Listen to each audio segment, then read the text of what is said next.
履者，天地间一切所履，不为人物遵循之道。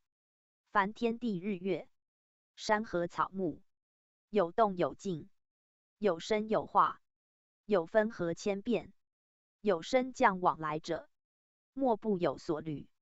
无履则乱，乱则不复共存共育。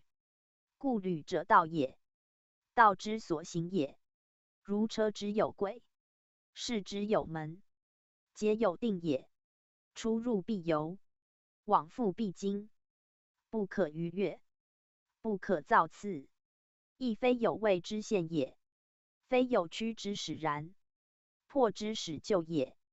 故彼诸人之履，其动止提息自如，而不得弃之不顾。其用既有定，则其为道也一；其德既同载，则其为功也大。义则通于一切，而无不是；大则包于一切，而无不宜。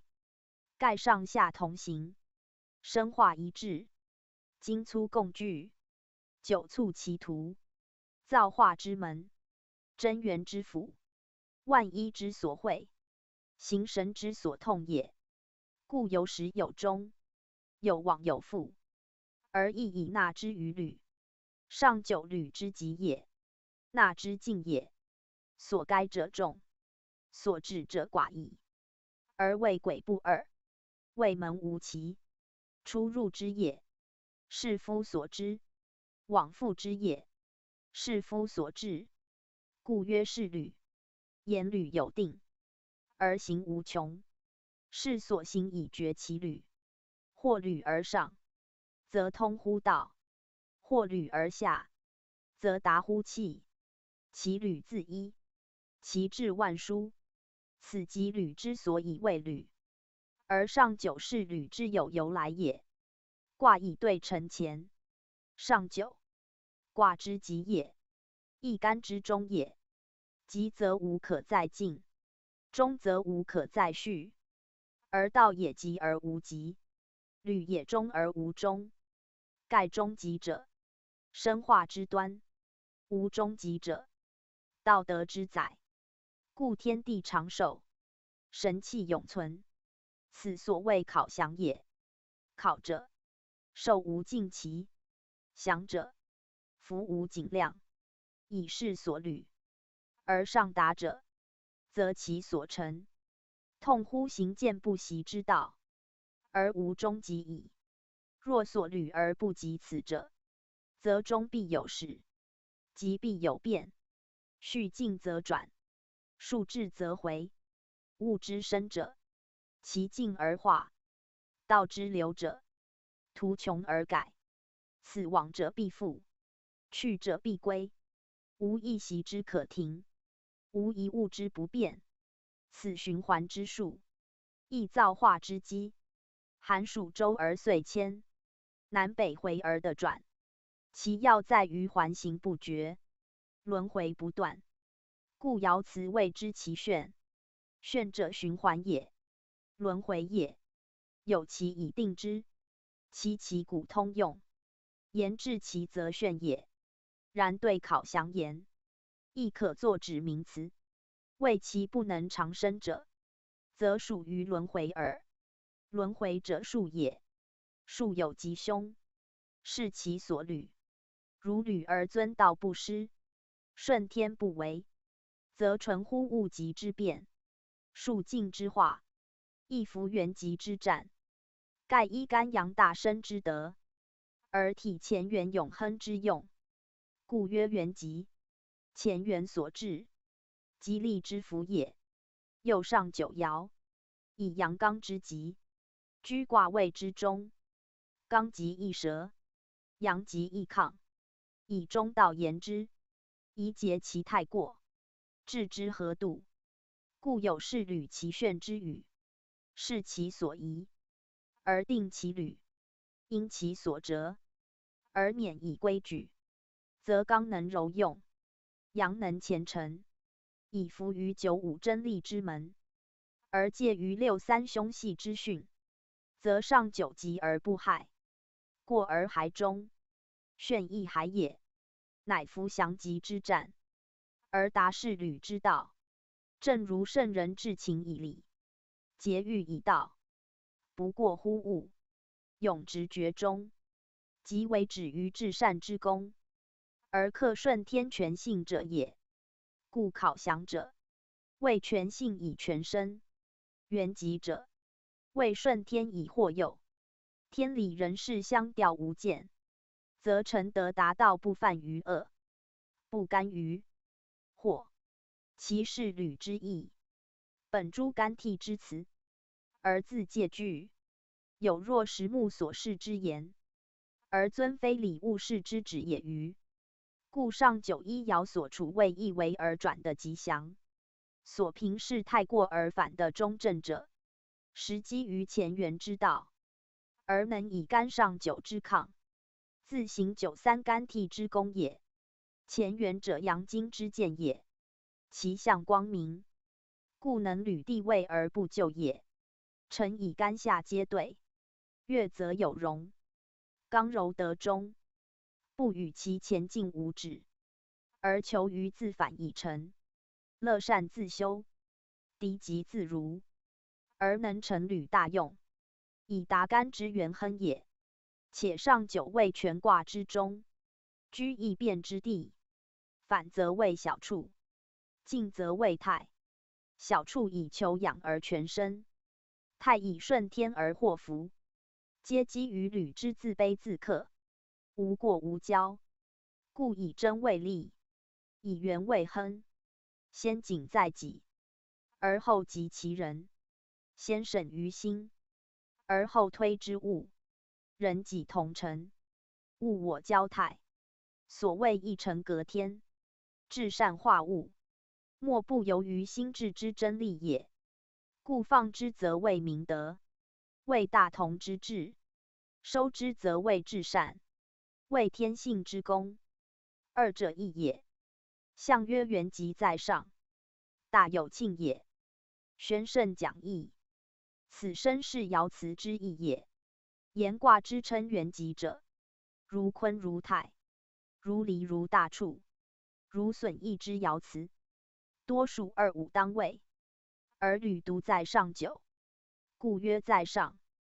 盖履之元吉，正以在上爻而得战之。履者足所见也。下也，己善其下，天福其上，昭德不二，明道以身，至善不为，全身以复，再复出9，以元吉称。正此意也。人能克己复礼者，天必予以福。元吉在上，由云福自天生也。元者前元，天之气也。凡称元吉，皆天所与之吉，言自然大吉也，无不吉也。大有庆也，天且佑之，其庆之大可知。大者治也，亦通泰。言履上9，进而战泰之庆也。又大有为离合前，火天大有，为生平之事，光明之象。履之中爻错离，6、3恰与上9对应，是体干而用离，故有光明之称，而兼大有之象。以上9在位者，一人之庆，照明赖之，故曰大有庆也。所谓庆者，即考降元吉之旨。考降元吉，非仅一人之福也。总之履之待用，在全人身，定民治，平治天下，故终以大有之庆，言克成其用也。且大有者父之治也，处之丰也。以履上9，而成小处之用，其旨有可深思矣。读者要合全卦爻辞详细观之，方知圣人因义治理之道，与夫以礼治治之功，无论为大同，为小康，其必有理，义也。而上91爻，所治大有，故重在治事大同。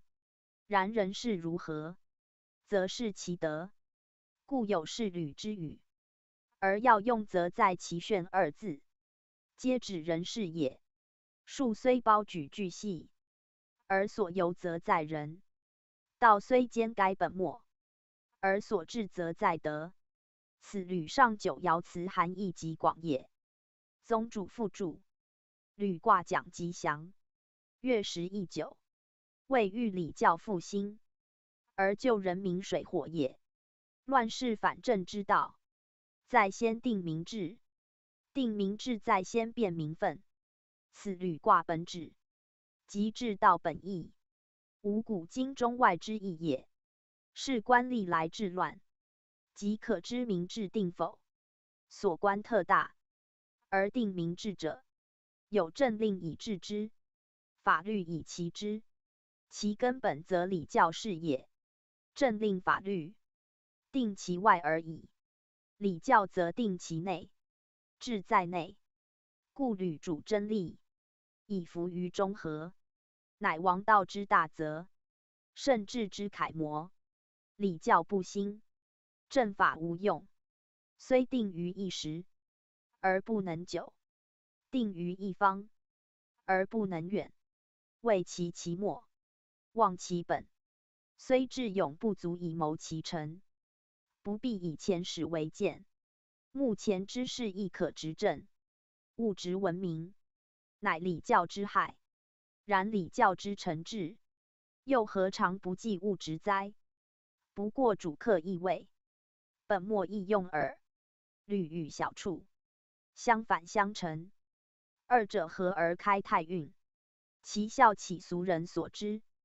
故大同之事，见于礼经，有礼以达之，正其捷径也。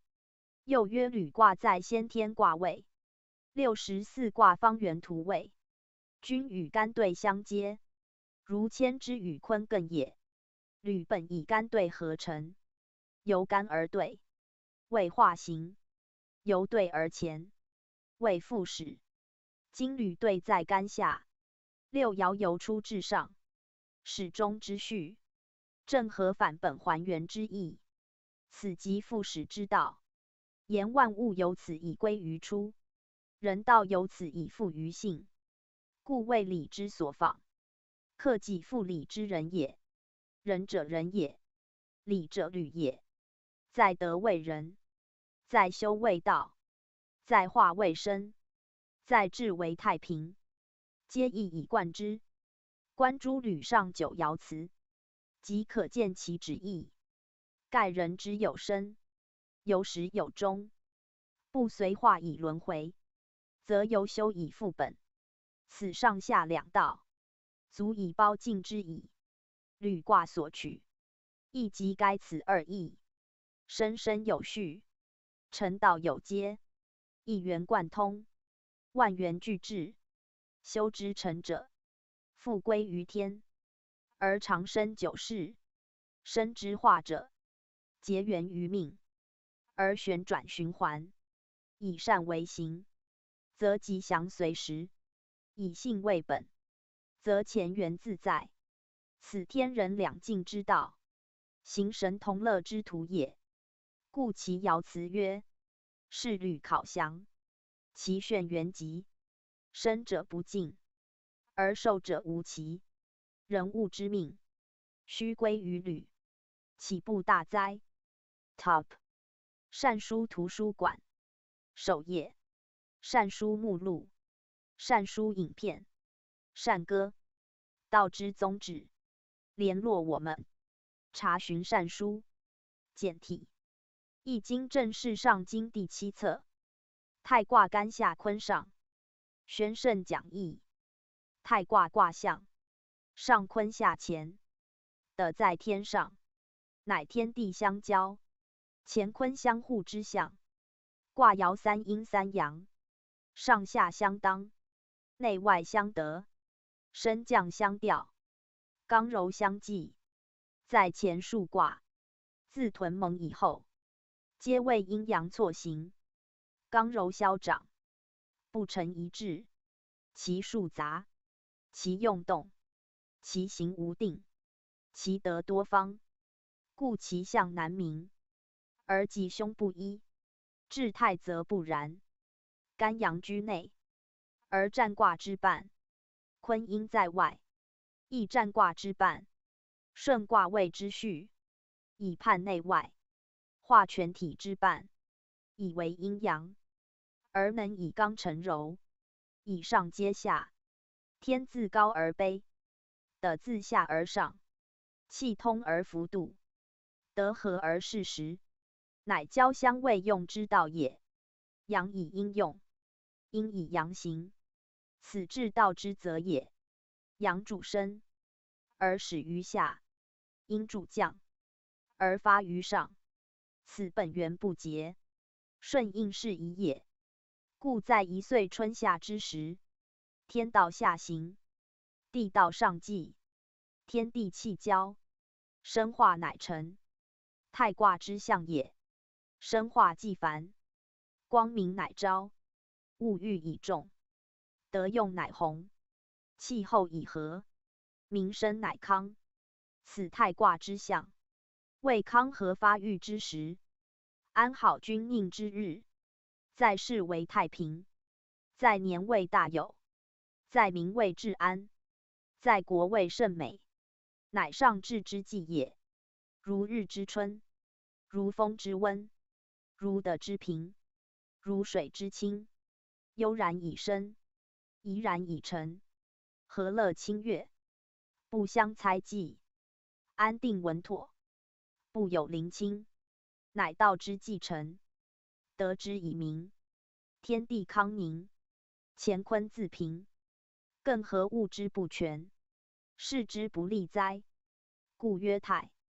言至宽无垠，至远无阻，包含万有，以盈以复也。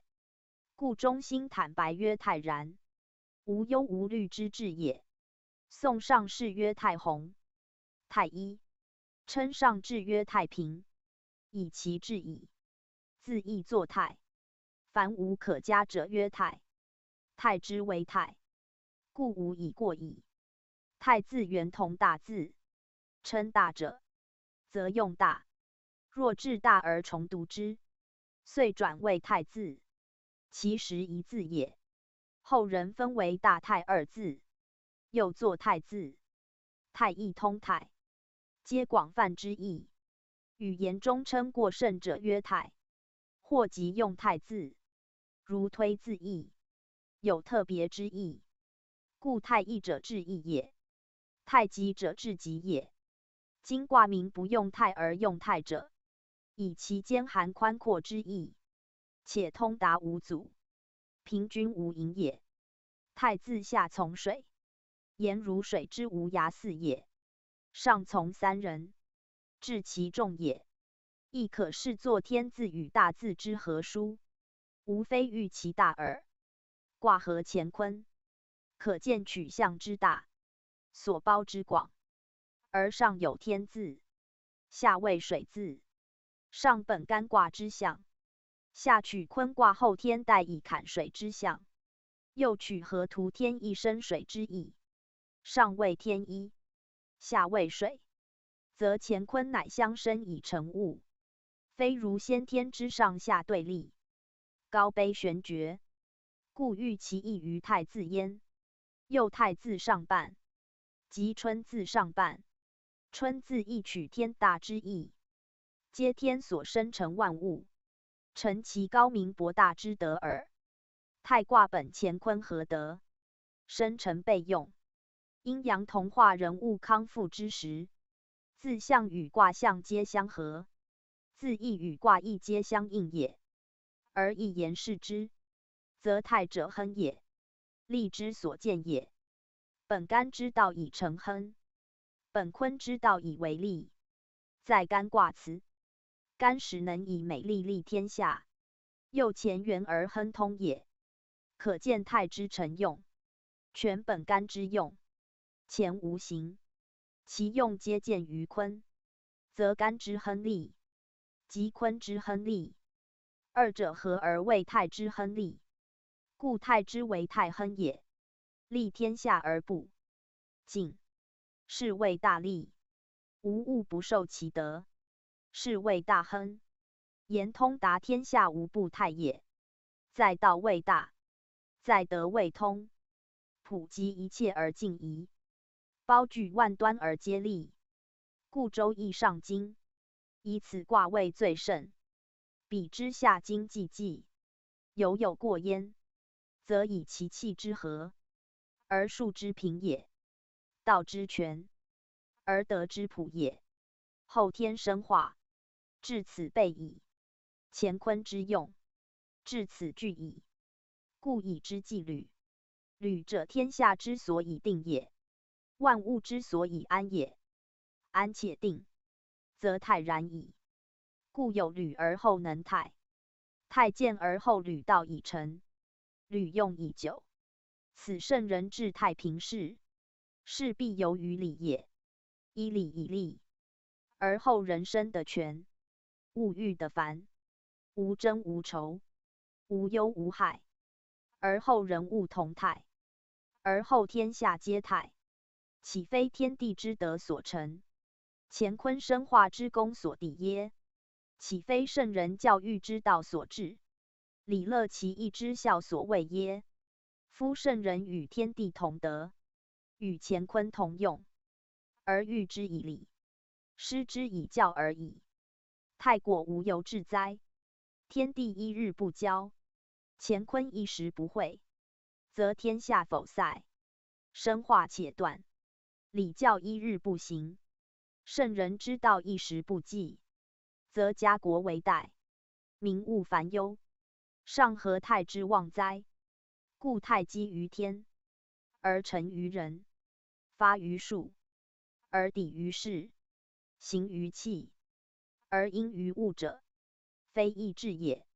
圣人无私，则亨利者，天下之所攻也。正如乾坤之和为泰，非自谓也，时至自和，道至自成。故纪律者泰也。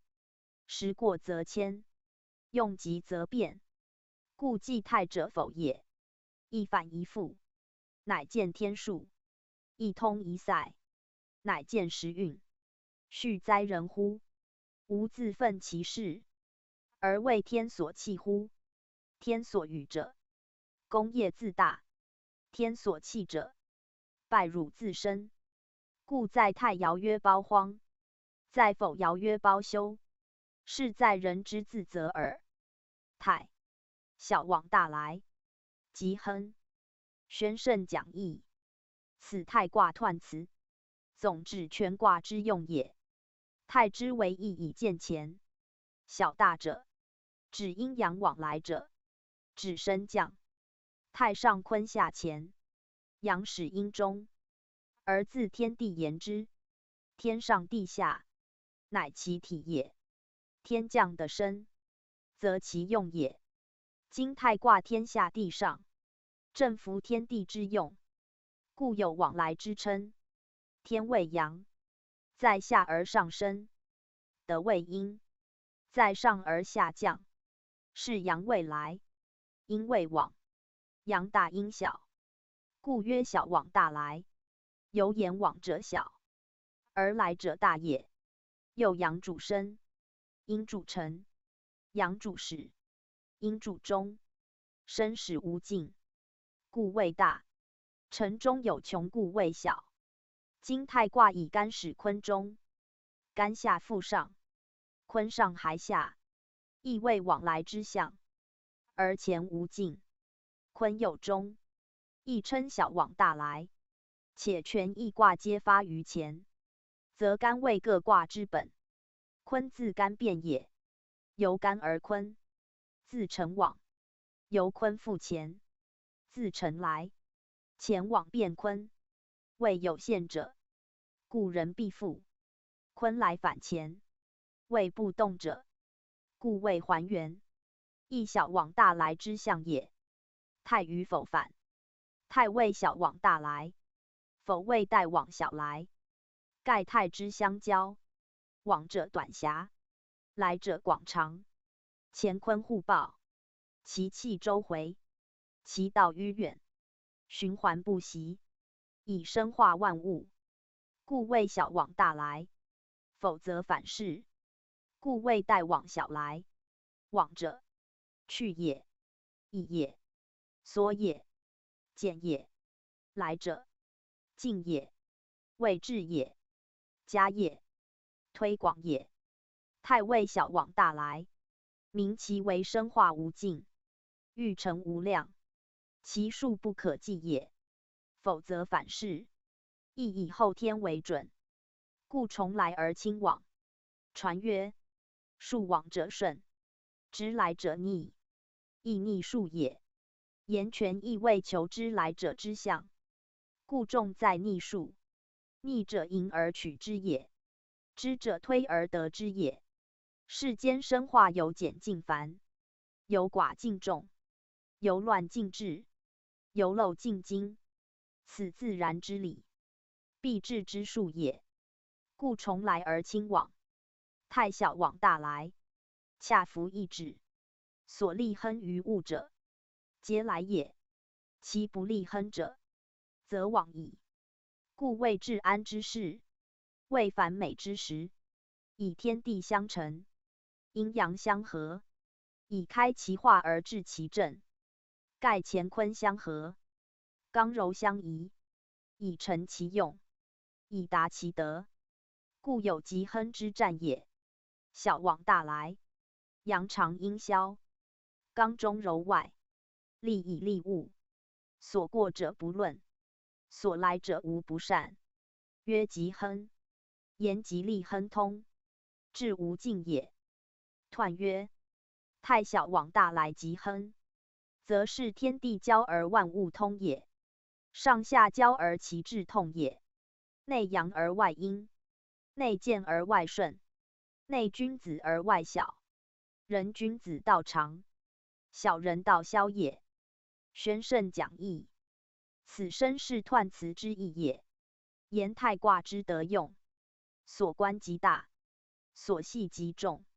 其最要者，本干之健，用坤之顺，藏阳于内，行阴于外，乃太之本意，彖辞之大旨也。既服乾坤之道，合天地之德，刚柔交而上下接，内外一而行止同，气包万方，而理通一切，精育万物，而神用无穷。天的周旋，人物化育，道不异物，用不殊方，志意相同，德业相继。大则无外，细则无内，上则通神，下则其物，以生养变化，而无不适；以动静辟合，而无不宜。主持至中，而行动至和；辨别至精，而调理至神。故能表里阴阳，刚为天地日月不失其度，山河不差其宜，万物咸亨，数类同态。是在天下为君子在位，小人弃智；君子道长，小人道消。盖君子体阳，小人体阴；君子用柔，小人用刚；君子治内，小人治外；君子利物，小人利己。道不同也，志不合也。故太平之事，君子敬用；离乱之际，小人侥幸。其行故意，其事业自疏。泰之为泰，人以为治，治以为事，忠恕以为天下，礼义以为政交。无党无偏，王道平平；无偏无党，王道荡荡；无反无侧，王道正直。皆泰之德用也。王道者治道也，圣人之道也。王者法则天地，仿效阴阳，如日月之代明，如春秋之地善。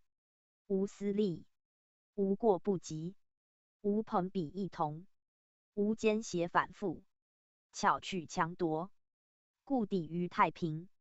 言能治平也。平则均，均则和，和则安泰。以乾坤两得其平，阴阳治均，见顺治和，故一切皆安。安则生化日盛，荣美日增。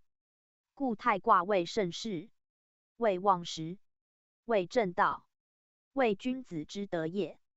比之于家，父子夫妇兄弟，各尽其道，各据其德，以和以安，则家道必昌。比之于国，君臣上下，官吏人民，各尽其道，各据其德，以和以安，则国治必隆。上下各如其分，利物利人，生臣各如其志，臣己臣物，故谓泰。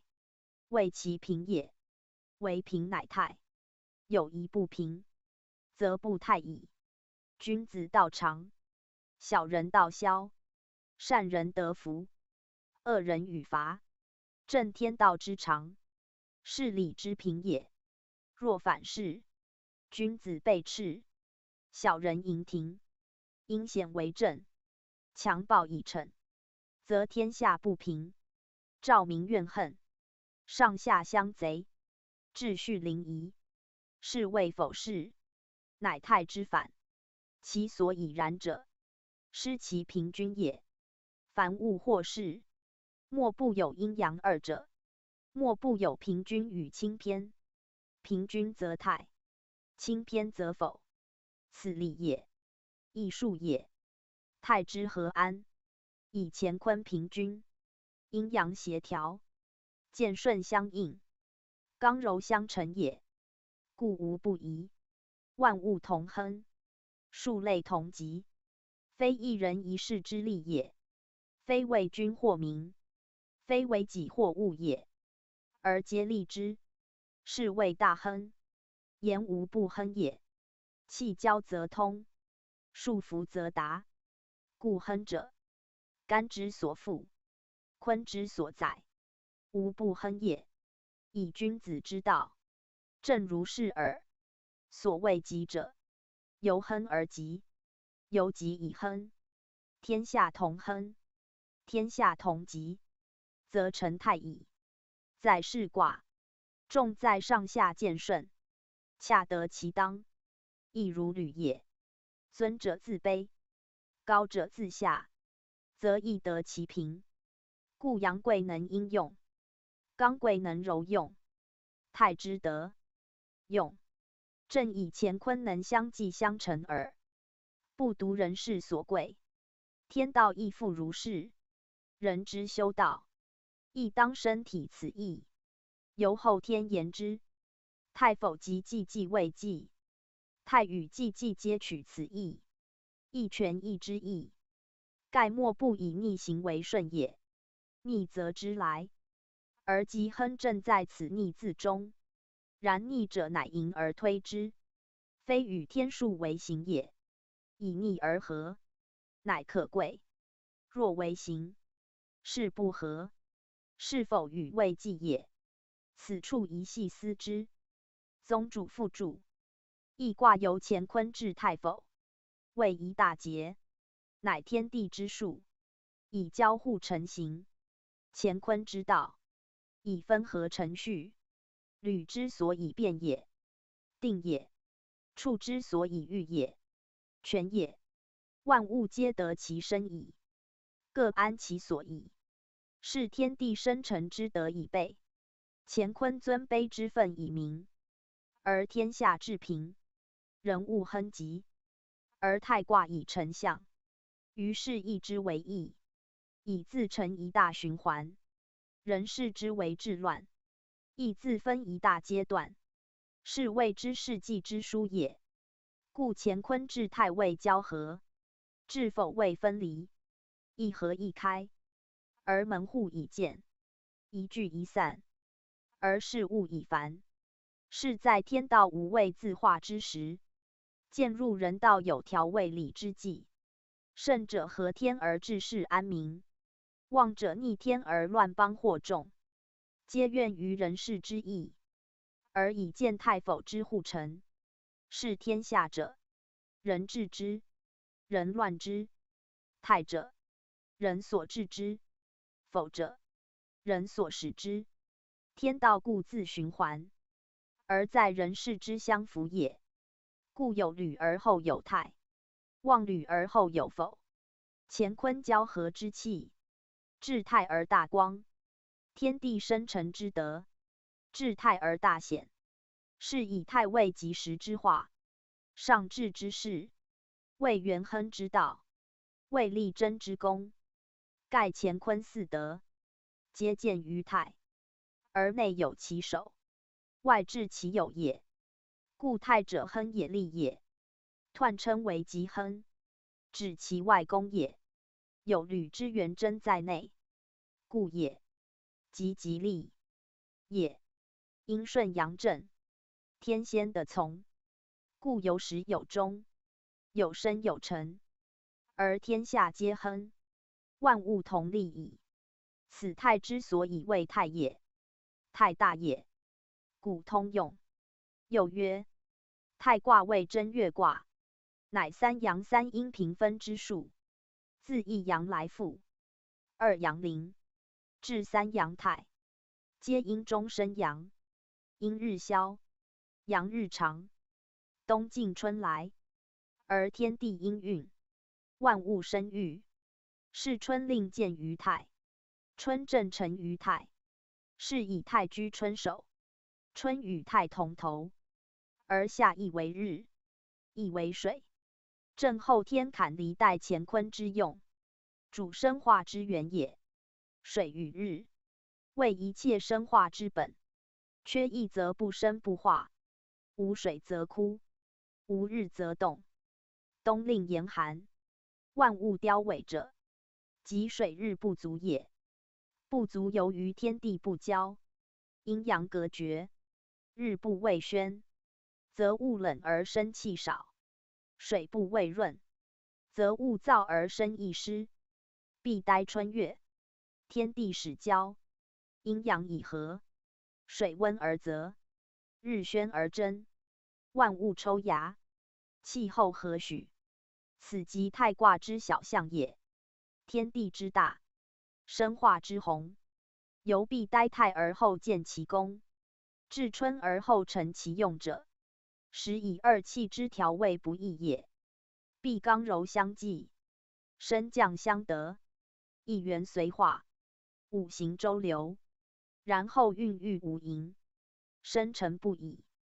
可见太运之有其也。一年为一度春风，百世为一旁太运。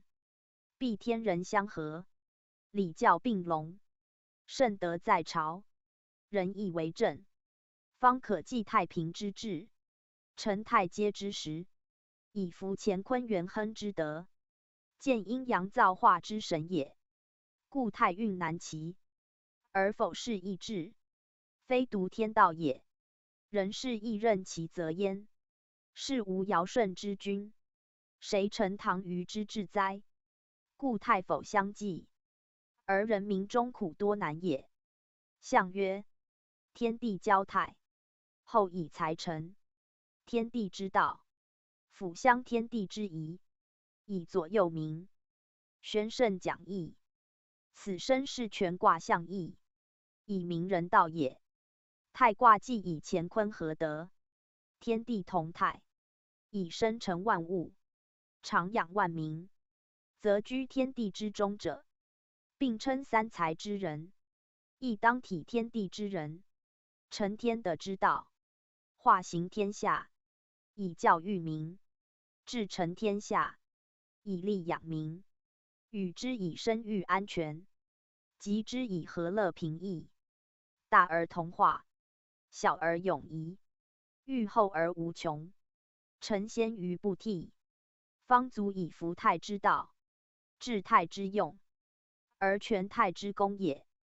故人类有主，国家有君，天下有后，为以代行天地之政，广集乾坤之德，以教养之，治理之，以左右思民，而达乎泰事。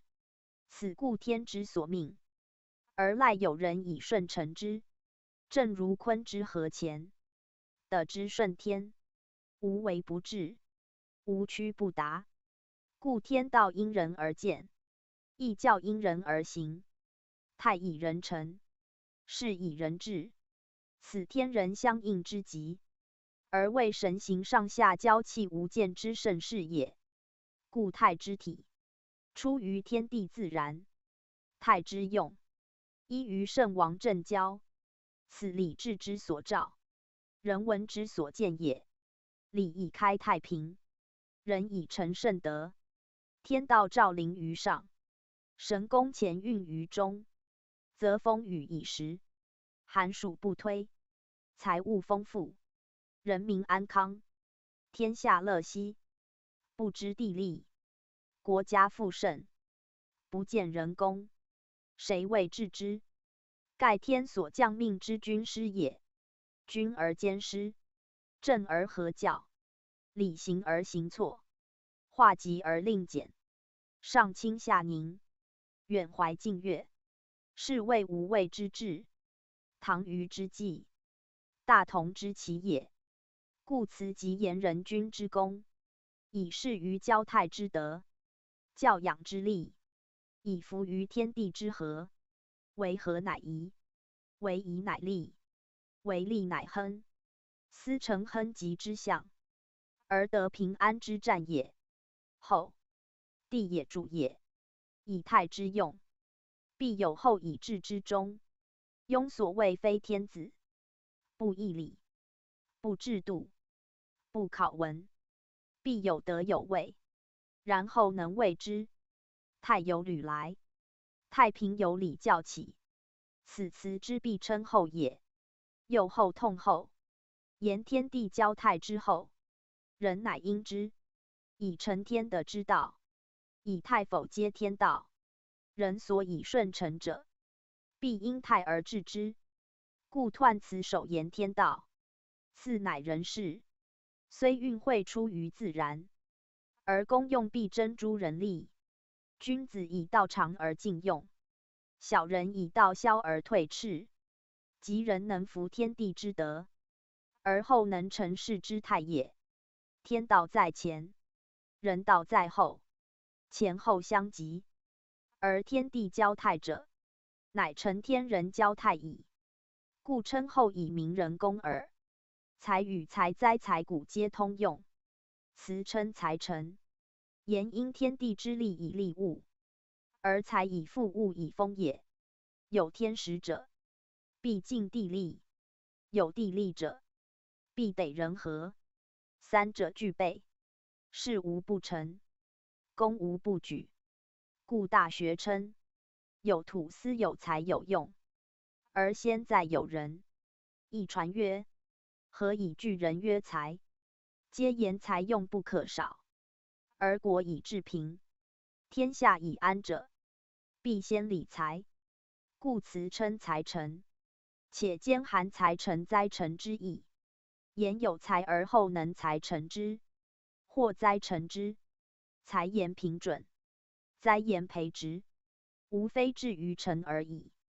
又包财义者，财与财灾二字圆通，亦有此财成耳。亦若曰此足以至于成，财故同财。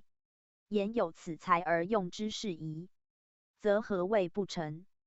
故财成概括此数义。其最要者，有天之时，德之利，以为人之财，则得人之和者。宁有不达天地之道，成天德之物者乎？圣王治平天下，必因天地之因缘，人物之会合，上以弃其精神，下以纳其物力。故盛世必有丰年，治国必多富民，利用富生，必因天时地利，人归物与，必由生育安全。故天地交泰，恰以备后之用也。后因之以财成天德之道，而辅相天地之宜，以左右民，则民物同康，天下无不泰矣。辅相者因时而食之，因利而利之。寒暑有时，燥湿各利，必辅以导之，相以辩之，宜天地之宜，而尽实力之用。左右者教化之事也。神农播百谷，而民立时；轩辕制衣裳，而民被服。凡因天地之所有，以导民生产，及天地之所能以受民开拓者，皆左右之事也。文化之美备，风习之纯良，生活之安全，起居之便利，莫非无后左右之功。以此而民泰矣，而国泰矣，而天下皆泰矣。则所谓天地交泰者，赖有后以治之成之，以为世泰。然则后之功大矣，后之德治矣，此之所至，故以尽其意矣。安得常有此人以为民后哉？初九，拔毛如，以其会，征集，宣圣讲义。此太初九爻辞，言初爻之用也。太初九即干初九，而干之上有坤，则用一乎乾。干为乾隆勿用，以阳之生于地中也。太初九，为阳之序而呆发，且天道上，地道卑。今干居下，其志在身，干主生始，其用在动。故爻辞曰：拔毛如，以其会，征集。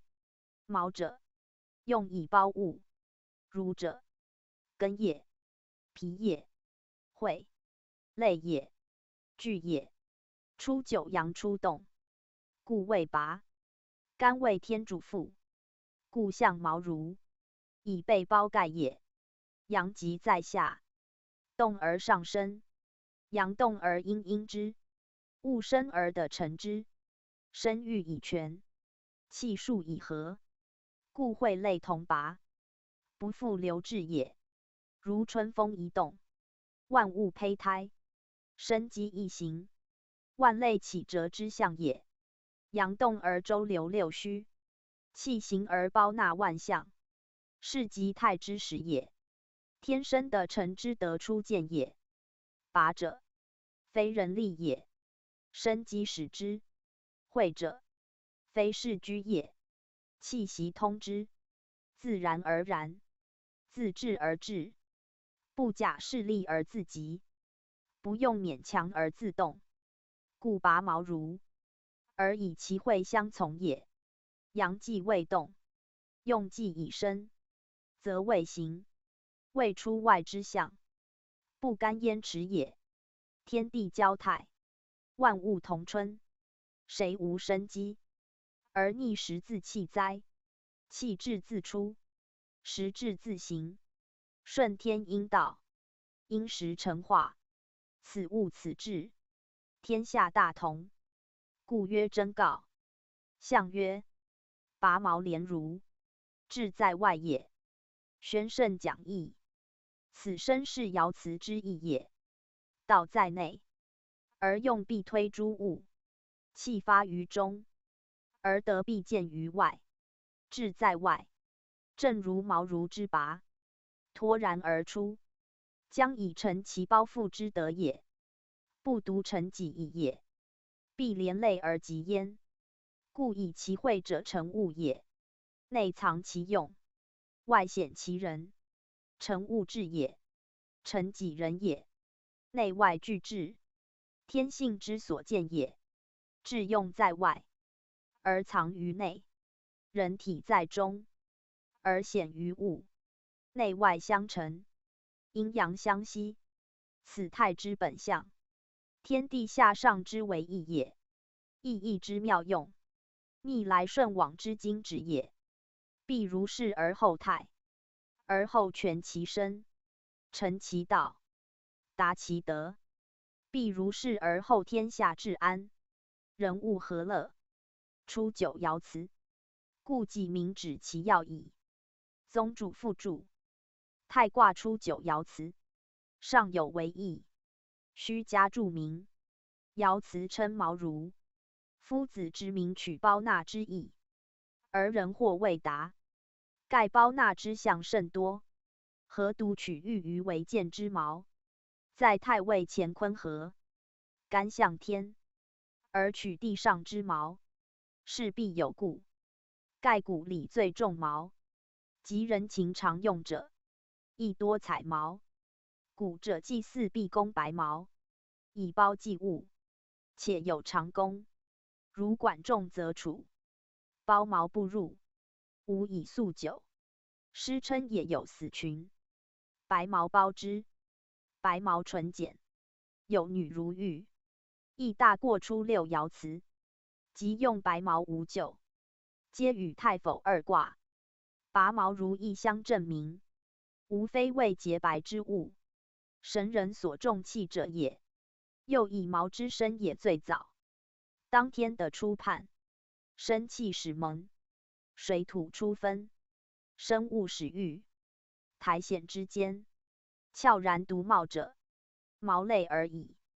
盖其的天世后，起生独先，而有洁白之苗，发育之干，连接之根，上吸雨露之资，下饮水泉之润，是能达天水之气，得的土之肥，而清洁宜于四神，生发福于欲物，故祭祀所必用，日常所必须者，其在太否，皆取天地之气，象生成之道，而欲述于物，见用于时，则毛是宜其所向也。辟之于四时，冬去春还，毛乃先茂；夏末秋始，毛亦先枯。其首因阴阳之生成，早的寒暄之化育，开落不失其序，荣翠不推于时。故太卦以喻生发之功，否卦以喻凋残之道。天地合则自盛，乾坤判则自衰，而远近皆然，族类相应，故有其会之文也。92. 包荒，用缝合，不暇疑。彭王得上于中行，宣圣讲义。此太92爻辞，名本爻之用也。太下位乾，92乃干之内卦主位，亦太之内卦主位也。乾以天德，包覆无垠，故曰包荒。荒者大也，洪荒也。天地初奠，万物始生，水土既分，世界无尽，而人是未失之先，物自生育自成化而已。言其数，则大而无外；言其直，则野而无闻；言其所处，则随志自安；言其所敬，则随地自变。初未尝有人力之错置，物力之调剂，虽在天地生成之中，仍不免于荒草漫涣之象，故曰荒。以92本出九之志于外，则重在于行径，阳主生，而未始生之本，故行于天下，超于地面，而无位于险阻。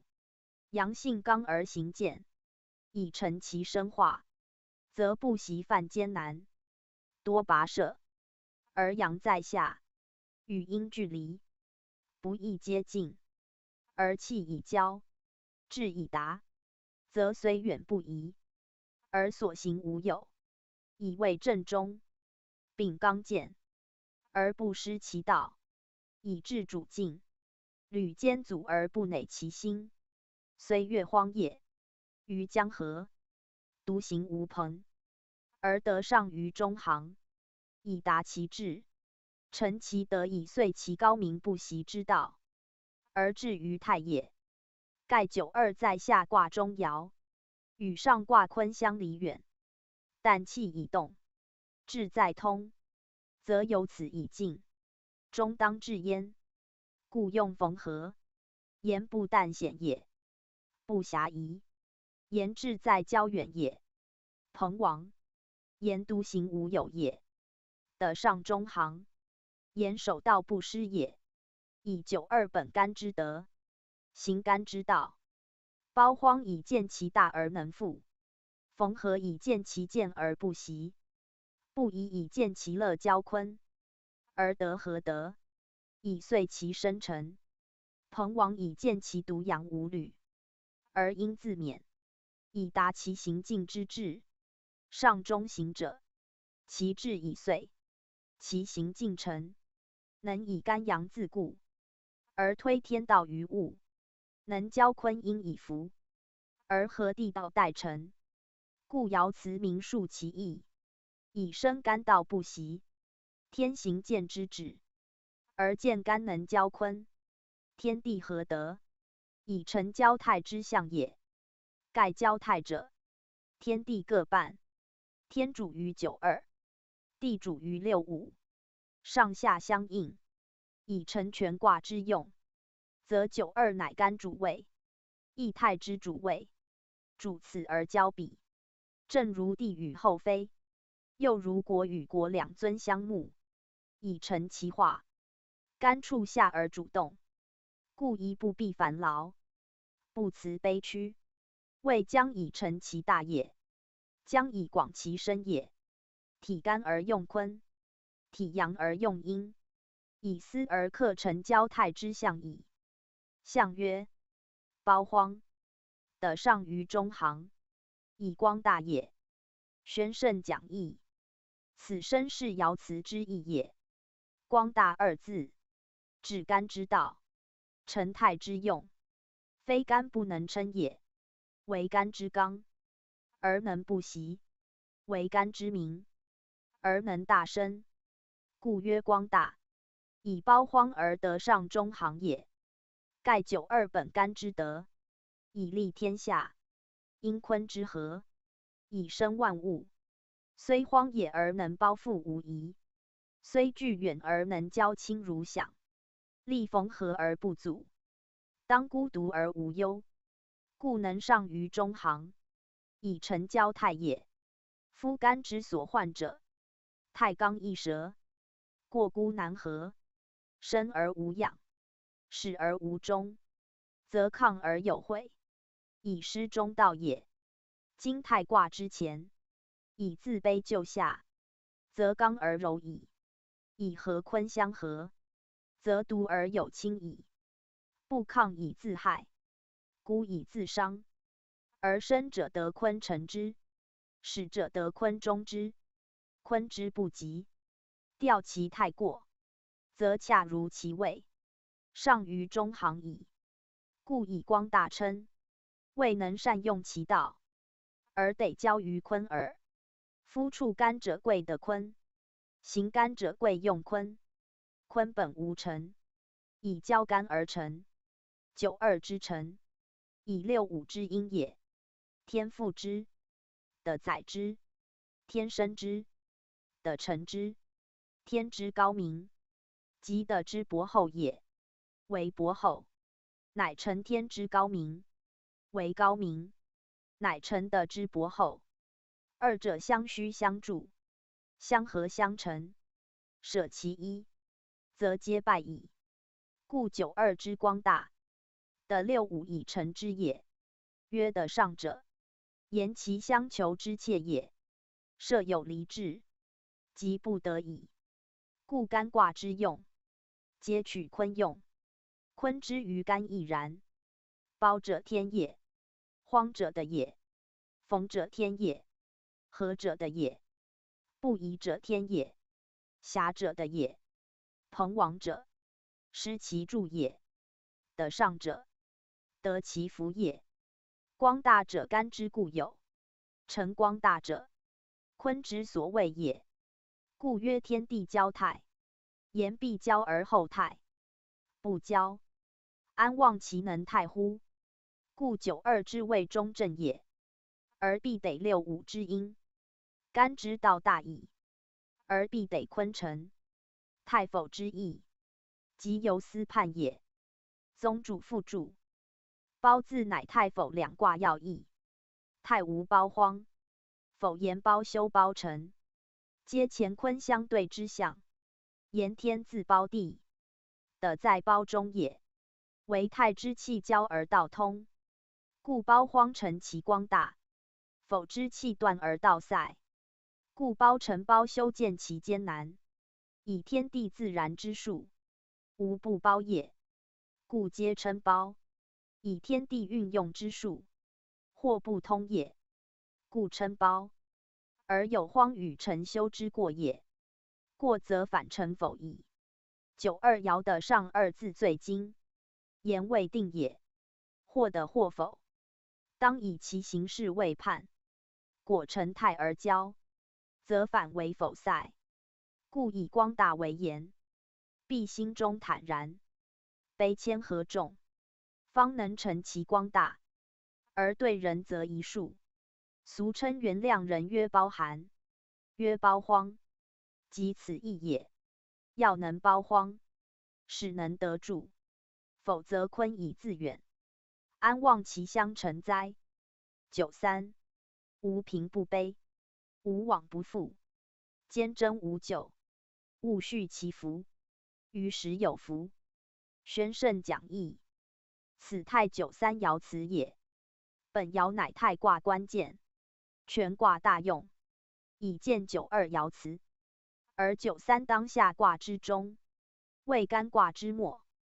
干静而坤受气，阳中而阴少德，是93居二者之间，主和化之纽，兼刚柔之用，连见顺之意，而内有其守，外治其功，下启其方，上布其道。故辞曰：无平不卑，无往不复。言平之与卑，往之与复，相随而至，正如阴阳之相极也。平者必卑，往者必复，气至则反，物极必变。太之用，由逆以成顺，故高者下之，卑者上之，乱者治之，善者败之，乃穷通之理，消长之术也。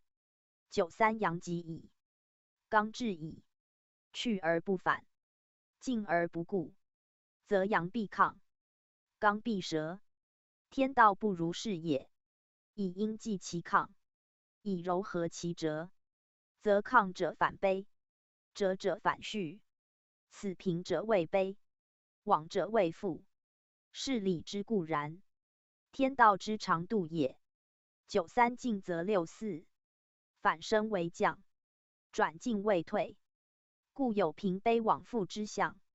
乾坤合化，过此以往，坤代乾宫，天地合德，至此以尽，德代天成。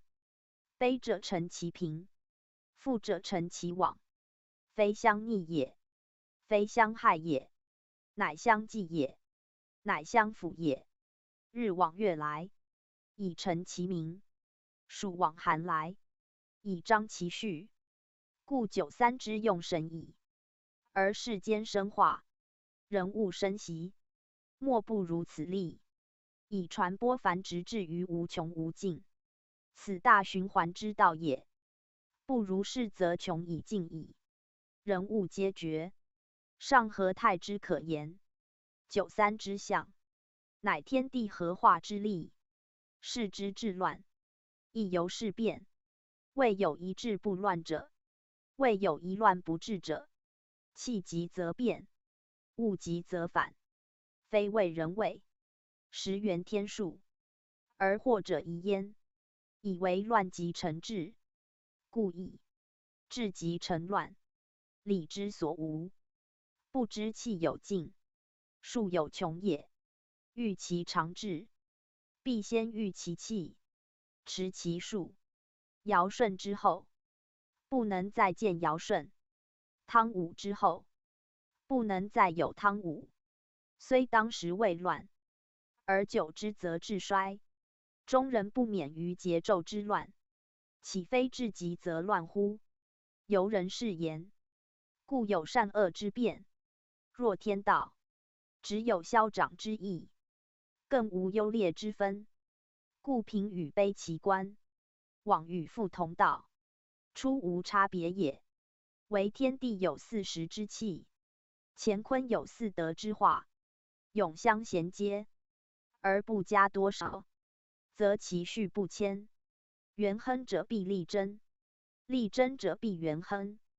太久三亨至矣，必反求于贞，为贞能永亨。如花开必培其根，水流必峻其源。故辞曰：坚贞无咎，勿恤其福。于时有福，民是成亨之用。贵在能贞，贞则永福。而天地之德永和，乾坤之道永接，而后交泰不为也。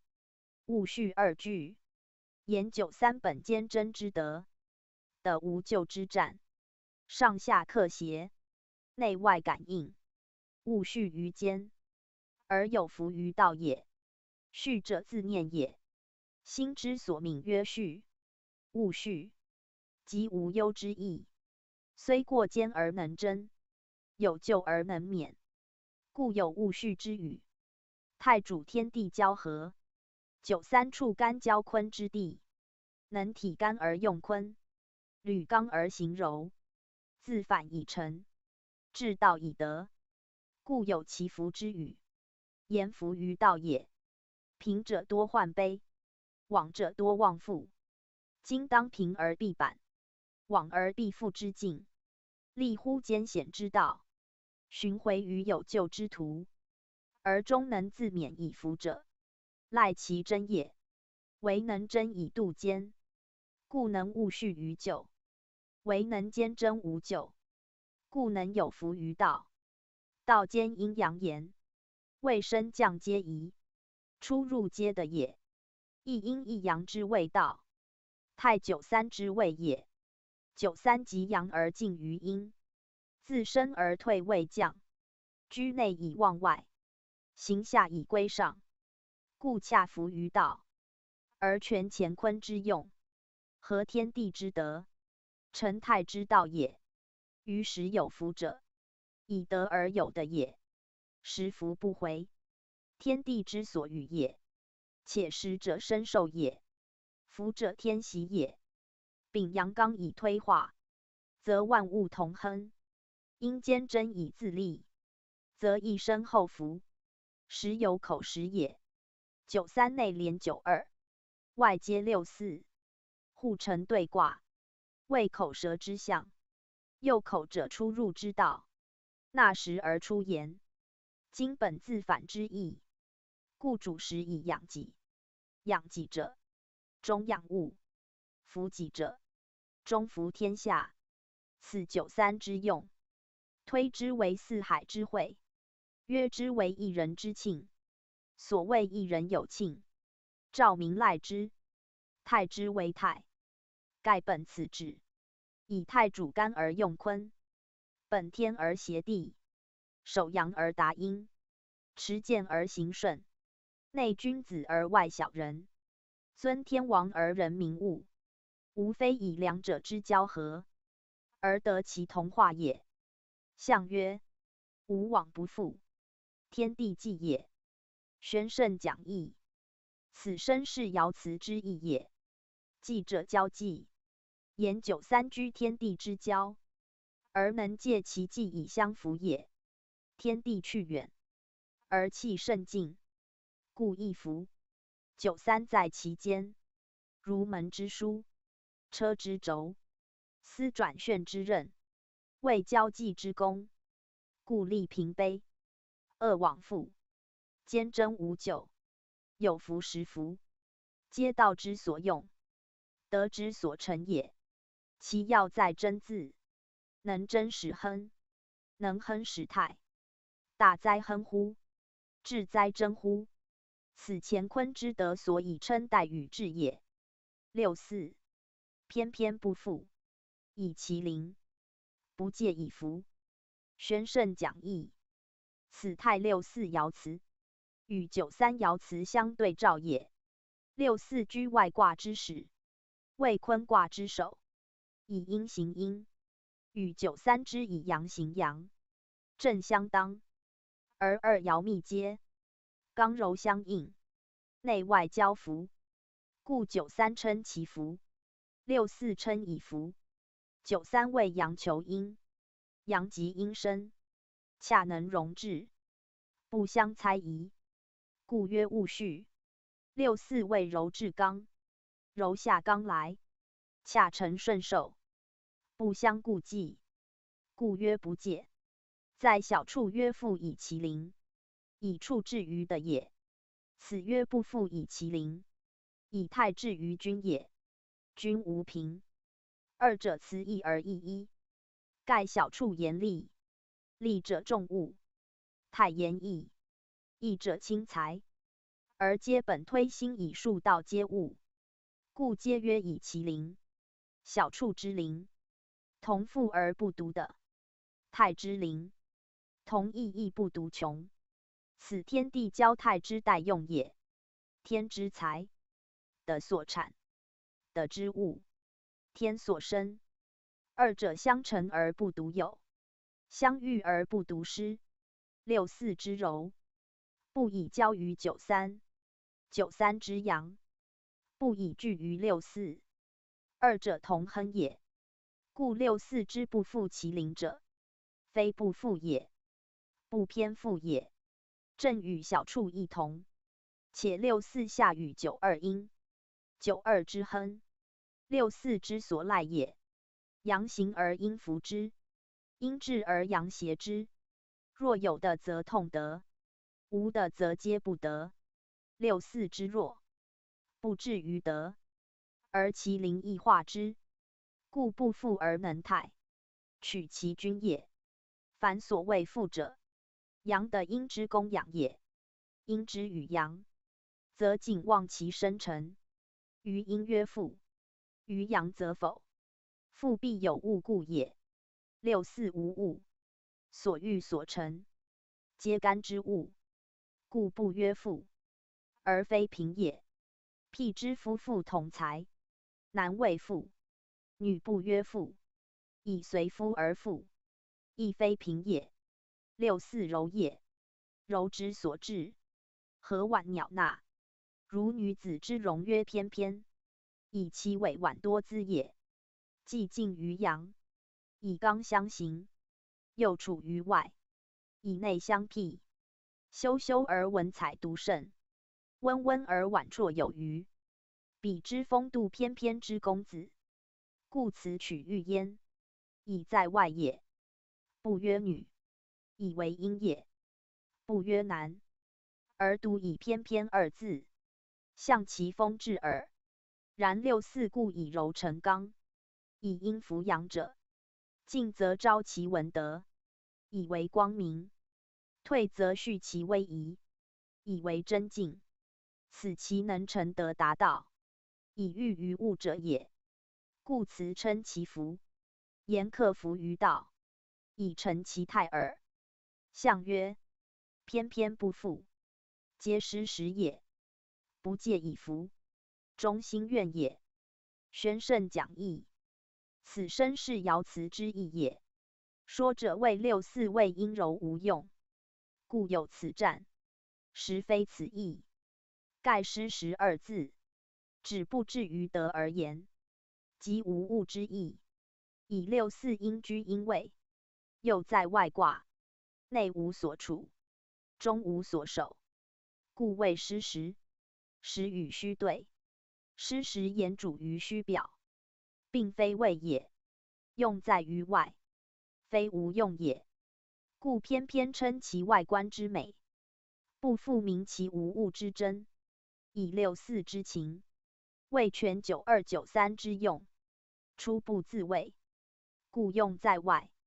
辟之汲水灌田，其气必空，虽管无存水，而润泽之功不敏也。彼之富贵之家，虽幼子衣服丽都，车马丰肥，非其富也。生活必忧，则以其用，非自谓也。故曰失时。果六四而时，则九二九三将无所用；果外卦而时，则干将无所成。坤未代中，坤之用，皆干之用。阴道虚，地道虚，虚而人在，虽虚不害也。故失时一语，不可以辞害义。中心愿者，坤乐承乾，阴乐全阳，地道代天，柔德弘刚，外以推其德，虚以治其用也。故曰中心愿。中心自愿为前用也，故不相戒备，而相交服也。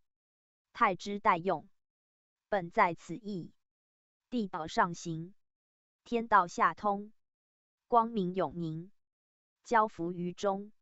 中者三四两爻也，上为坤德，下为乾德，为中爻为合德，故交泰也。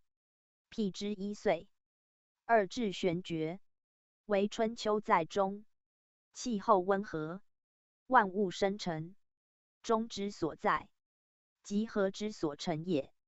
故寒暑易移，温和和化，天地易道，中和福公，此中心之愿，即泰之所成也。夫阴贵能涵阳，下贵能奉上，外能体内，形能洽神，是道之治也，德之极也。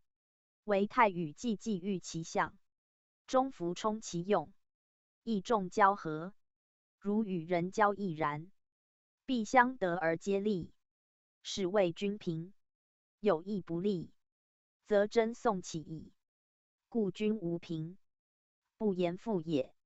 六四之虚，以中心所愿，所谓虚心下交，和中共济者也。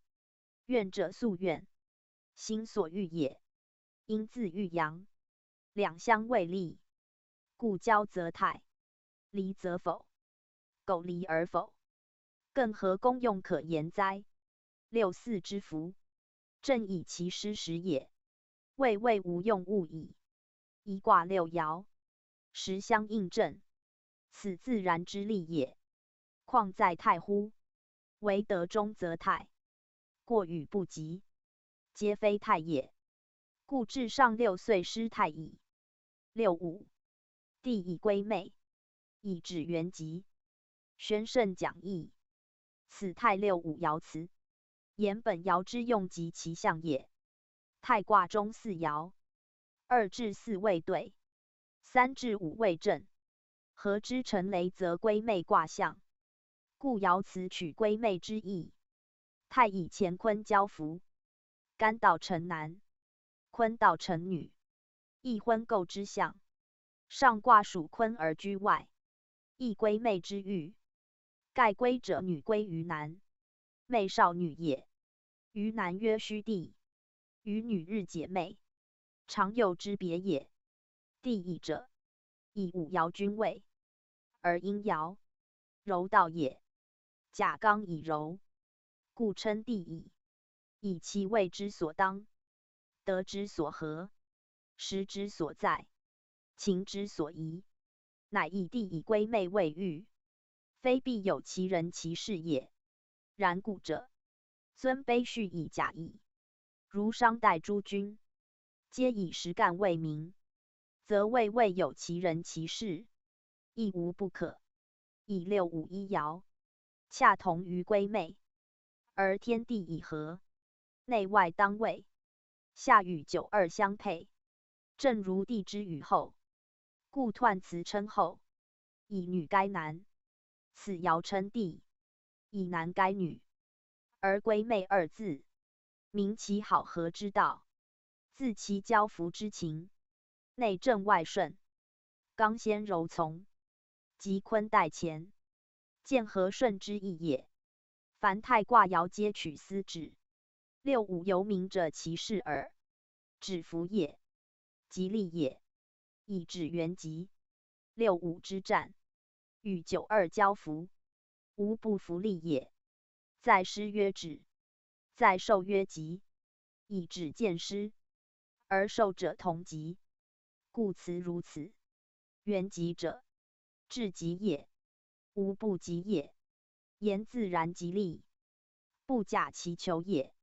以65受92之师，而获履前缘之吉也。即坤受干之道，而顺承其元亨之意。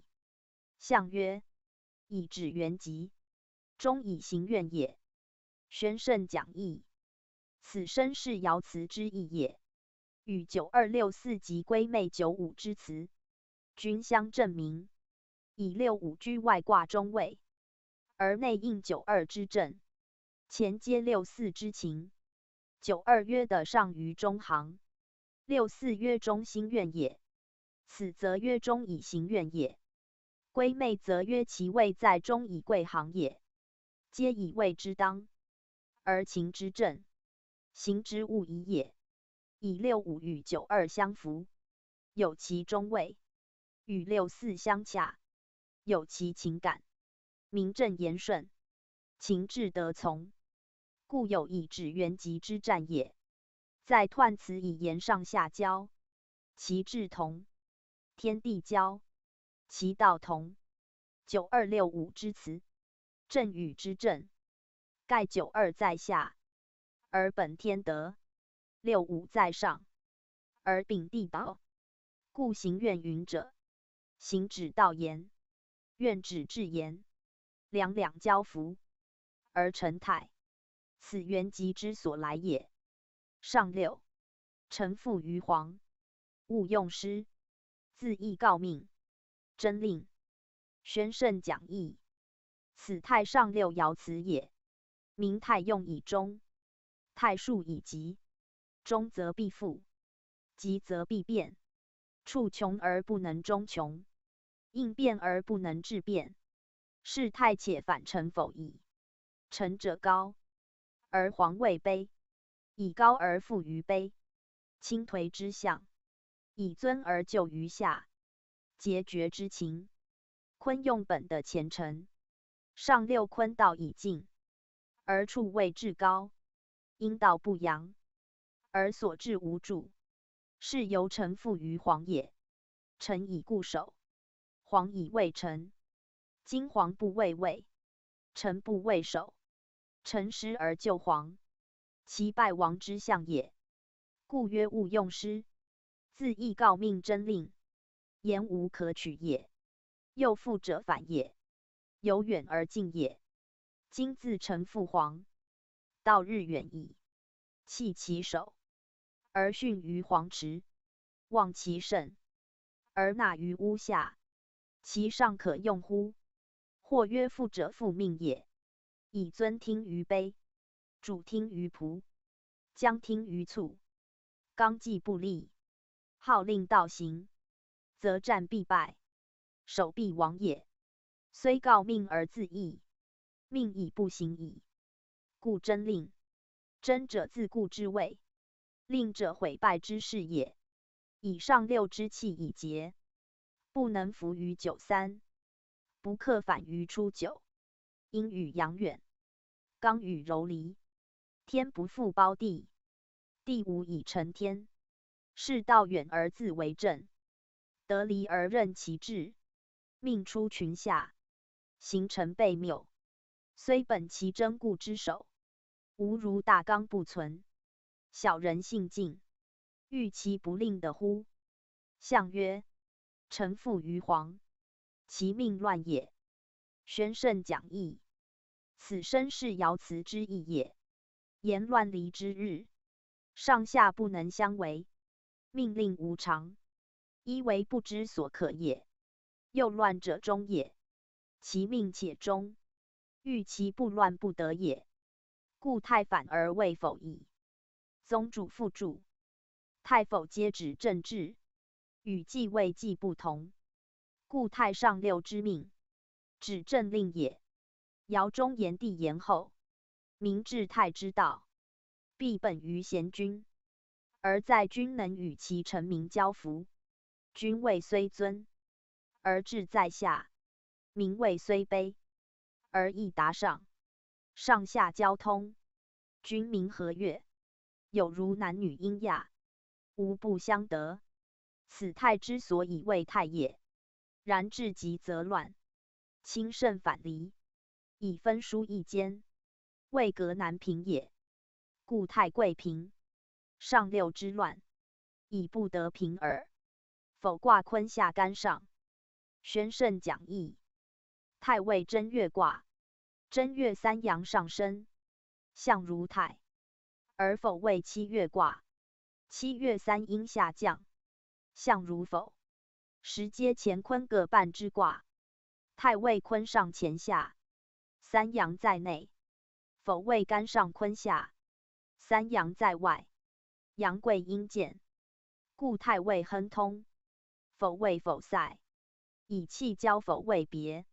阳主升，在下则上升；阴主降，在上则下降。一升一降转相合，而成一阴一阳之道，是太之所以谓亨通也。否则反是，阳升而在上，阴降而在下，上者亦上，下者亦下，两相背驰，中道隔绝，是否之所以谓否塞也。气自绝而道不通，故也。夫义者，重在交易，交必会阴阳，今阴与阳为，是失交易之旨。不交则绝，不义则穷，既绝且穷，天地闭塞，是寒冬之象也。而卦以七月当之，何也？则分一年为乾坤二气，各令6月。乾自4月始，至7月，恰为第三变。天地否卦，此八宫卦序所配合也。以时令言之，7月为秋，春秋中分阴阳，即半阴半阳也。太否皆三阴三阳，故合春秋二季之象。太以阴生阳，故配春；否以阳成阴，故配秋。此合于节气者也。然无论所配为月位季位时，而最要辨明者，则否与太恰相反耳。太反为否，太之上卦，反为否之下；否之上卦，反为太之下，即往来卦也。言前日往，今复来，其道义也。故太未亨，否则不亨；太未交，否则不交。其象既反，其德亦相反。传曰否太反其类也，言无不反，故以类称。类指阴阳言。太未阳，否未阴，虽皆三阳三阴，而其形不同，其物异异，以气之升降殊也，道之往来别也。易卦6爻，上为外，下为内，下主升，上主降。不问爻之为阴为阳也，故内卦为始，外卦为中。今否以坤在下，坤阴也，本降而欲之升；乾在上，干阳也，本升而欲之降。是亦反其道也，故成大反。言上下相反，内外相反，阴阳相反，而成为否，谓不交，谓绝，谓不通，谓穷。此其所向，故与太大殊。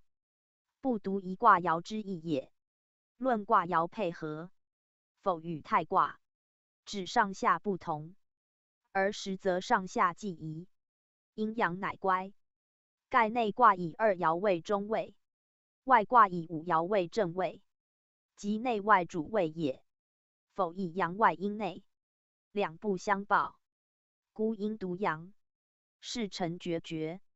就互卦言，在太为雷则归昧，而在否则为风山见，亦相反也。2至4位艮，3至5位巽，故也。虽有5反出位对，由上反2位正，仍与太之中互同，然以为反互矣。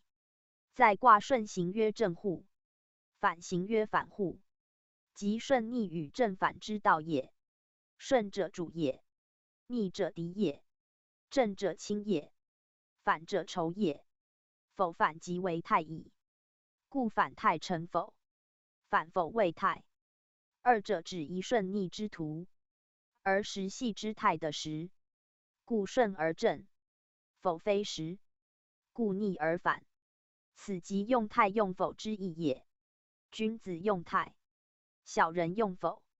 君子取于正顺，小人为图反逆，故乱政不事，为邦不居者，君子也。而世运亦因君子之退而易乱，国家亦因小人之进而易为。人事之不齐，天变越极焉。故处否而行否，在君子只求其真，在小人则得其利。非天之与小人，实谓之也。天该生杀之道，是有治乱之途。泰卦谓亨贞，以道之行也；否卦谓贞吉，以道之会也。道行则同亨，而天下备其德；道会则独贞，而天下受其灾。故在否之吉，以居子之贞；在否之亨，以小人之利。二者各有职也。人兼天地之道，而居其中，天赋的载，而人待履之。故三者交，人道立；三者绝，人道亡。今否天地不通，气交闭塞，是人道之为也。人道既为，人生乃苦，于是非人之道见焉。此彖辞所谓否之匪人也。言否不宜人道而及于匪人，匪人非人道也。不以仁义为用者，非人道也。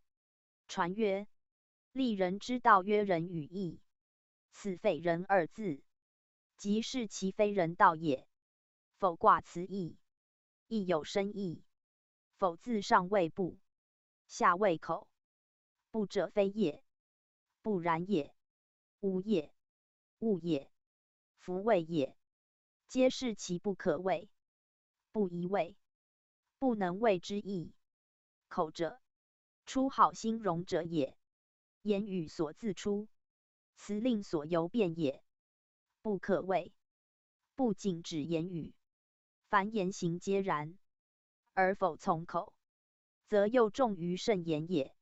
言寡尤，则事易成，或易毕；辞力成，则德可大，道可久。人之善恶，生于其心，发于其口。心藏不测，口中言辞，易灵而变。故行道之士必择言，修身之人必知言。言为心生，利害随之，吉凶共之。否以慎言为先，则可见居子之所是也。邦有道，为言足以有事；邦无道，训言足以保身。诗曰：既明且哲，以保其身。明者耳目之事，哲者言辞之事。故哲从口，否是为代，为慎口以自惠。所谓尊养者，必先其口，善其言辞，养志养身而言，犹莫大于养气。言辞伤气，与非其人言，是不独失言，且损其气矣。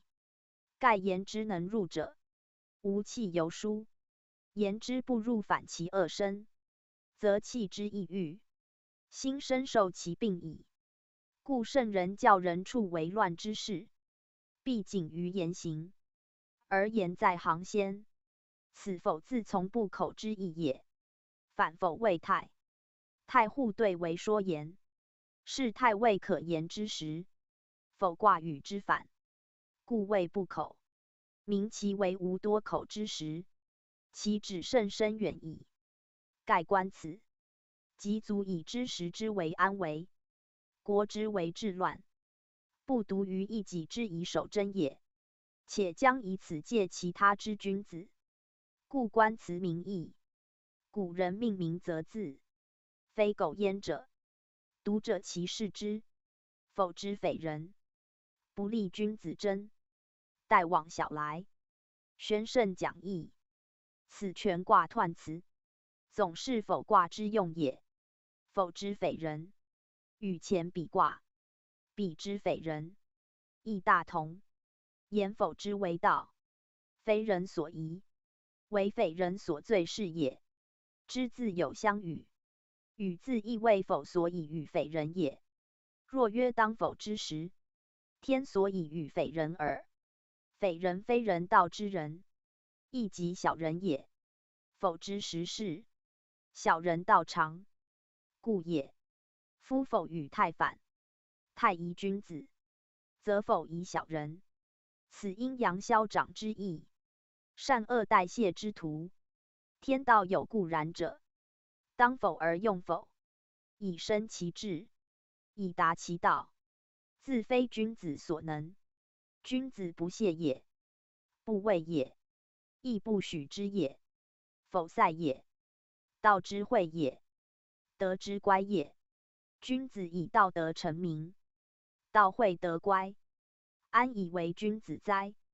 故否之匪人一句，谓权卦纲要，亦明是否之不利于君子也。不利者，不宜也，不顺也。君子争，语上不利，因一气独，言不利于君子，而君子自争也。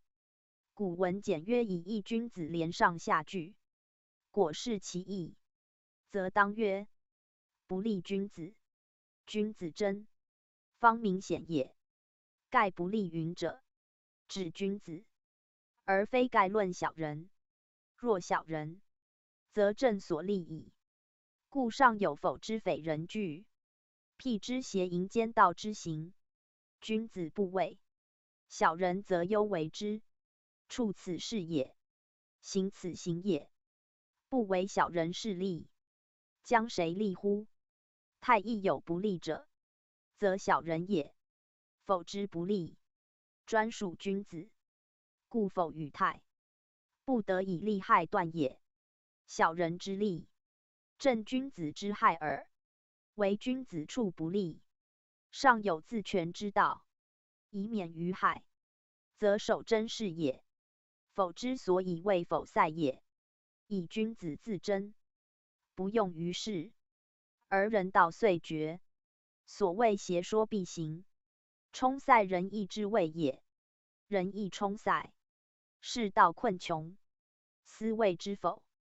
人道不行，人生日苦，否塞之害，又不独不利于君子矣也。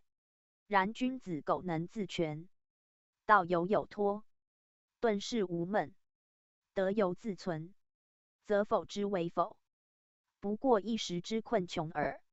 天道好孩，物极必反，此否之有终。而君子非尽绝也。在太之事，小人有存者，太极时迁，小人又起。否之事，君子亦有存者，否穷时复，君子人出。故二卦，以大小往来四字象之。待往小来，小往大来之反也。待如大人，小如小人。太则大人来，否则小人至。而以阴阳言，则阳往阴来，亦与太之阴往阳来同。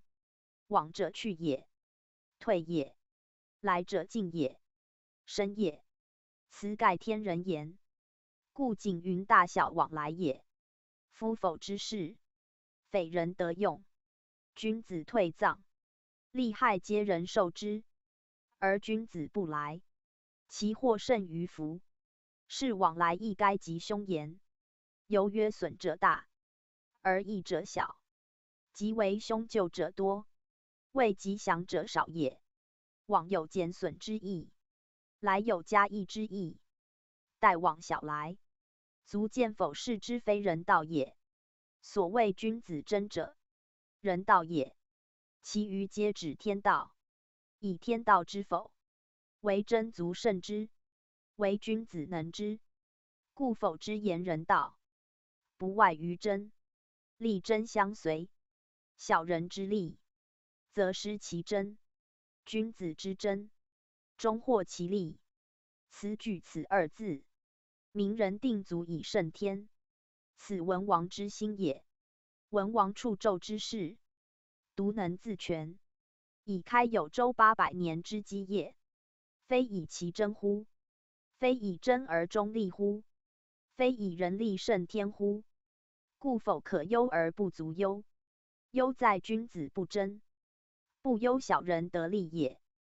宗主父主，亦卦太否相反，而吉凶不与焉。盖以正邪为辩耳。君子之吉，则小人之凶；小人之亨，则君子之否。此数使然。如下一个，而东夷求，非实者殃。罪不在求葛也。当泰之事，君子道常，非君子之所谋也，而皆得用焉，以时之宜也。当否之事，小人道常，非小人之性也，一时宜耳。故亦彖以大小往来4字断之，言天数之所至，而人事必因时以心废焉。故在泰有吉有凶，在否亦然。君子所可者，小人或以为未可；而小人所可者，君子不屑与辩。盖志不同也。君子志退，其进也亦退；小人志进，其退也亦进。君子求己，故以退为正；小人求仁，故以进为荣。是二者之吉凶，又判然矣。顺时敌吉，以达其道。君子之于泰也如是，如否也亦然。逆时侥幸，以训其欲。小人之于否也如是，如泰也何莫不然。故吉凶之定，当视其人，非以卦爻断也。而小大则得而分焉，往来则得而明焉。天理人欲之谓也。故在君子时保其真，以治其亨；在小人时济其亨，而忘于真。亦求诸中而有余，亦取诸外而不足。此则君子小人所以异，而太否之所以反其类。故正邪之别也。吉凶无与焉。彖曰：否之匪人，不利君子争。待往小来，则是天地不交，而万物不通也；上下不交，而天下无邦也。内阴而外阳，内柔而外刚，内小人而外君子。小人道常，君子道消也。宣圣讲义。此身是彖辞之意。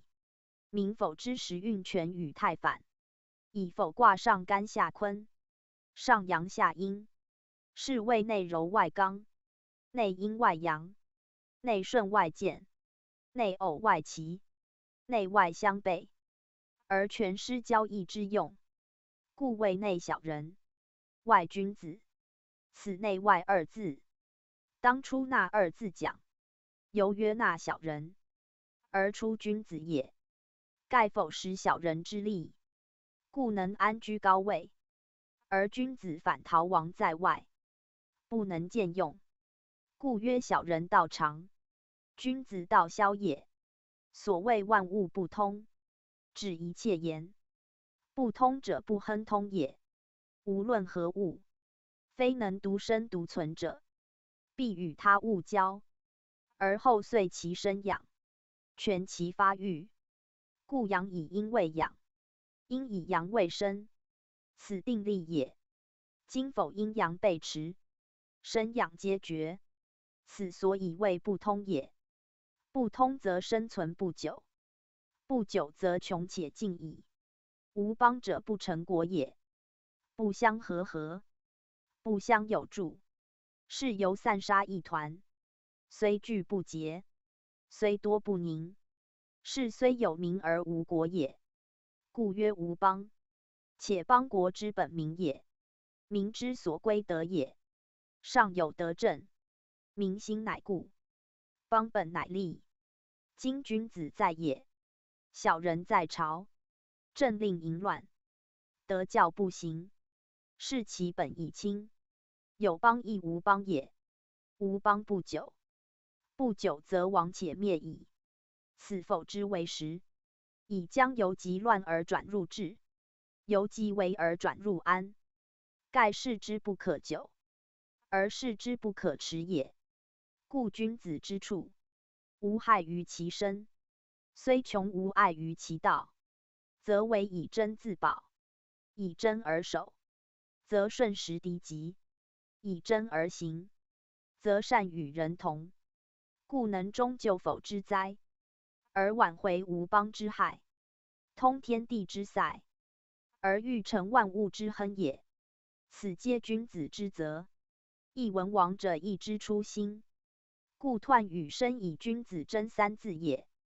宗主父注：否卦所至乃时运之否，其象包括一切，盖天地不交，而阴阳背道也。故战的否者，君子则退，小人则进。正如木业为贼盗之利也。何知人事？宜于诡诈，而忌光明；宜于阴险，而忌坦白。以时势然也。必终于大乱，则否塞不能亨通，不能大同，则为各司其司，各党其党，以利相结，以欺相蒙，故不可持久。久则内讧起，而团体散漫矣。小人为国，灾害并至，人事所照，礼数应之。故当否之事，道会得亡，人亦不用，所得使者，皆惨毒淫邪之行，阴气所发也。故彖辞天下无邦，邦由邦也，相助也。今自私自利，是无邦也。无邦即无国，民不爱其上，则共弃其国也。岂真无国哉？有由无也。故否之匪人一语，正民否之害于人国，而图利于匪人之一时耳。君子当如之何？曰：顿世以存道，节有以蓄德，待时而起，以救大众。此彖辞之旨也。象曰：天地不交否，君子以简德辟难，不可容以禄。宣圣讲义。此全卦象辞，深言君子之处否也。在太尉君子见用之时，德行其志，自宜出以善事，而光大其道，则高位后禄，应有之分，报师之理然也。若在否时，君子道消，其道不行，其志不遂，是宜前行顿世，自保其身。虽贫贱勿辞，故当思时，为安于简素，以刻苦自立，以淡泊自甘。故曰：居子以简德辟难。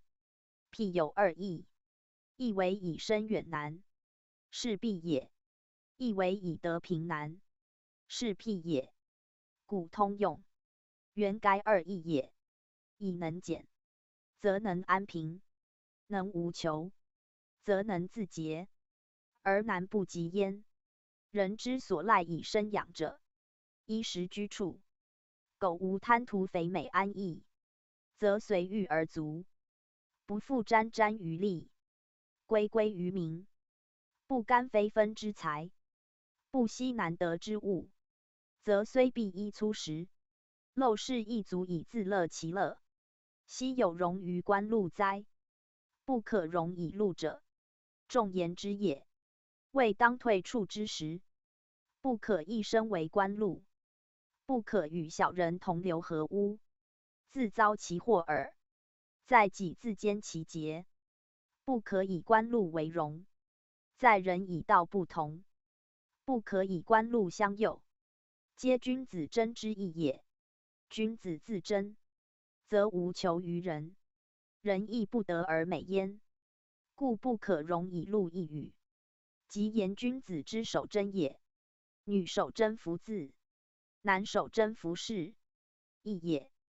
否太指时事言，皆政治进退之事，故专指君子小人之衣萧异常。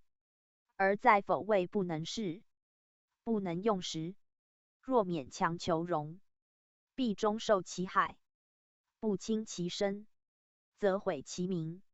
如附和小人，如之如为，以苟且偷安，是失节也。如主持正义，不挠不屈，以从容训道，是为生也。为生而有益于时，中敬之事，犹可畏也。若徒训时而不济难，是魅惑之夫，不可畏也。况明知其否，而为荣禄之徒；明知其坚，而忘坚贞之守，是于义，亦无所可。故象辞名言其不可也。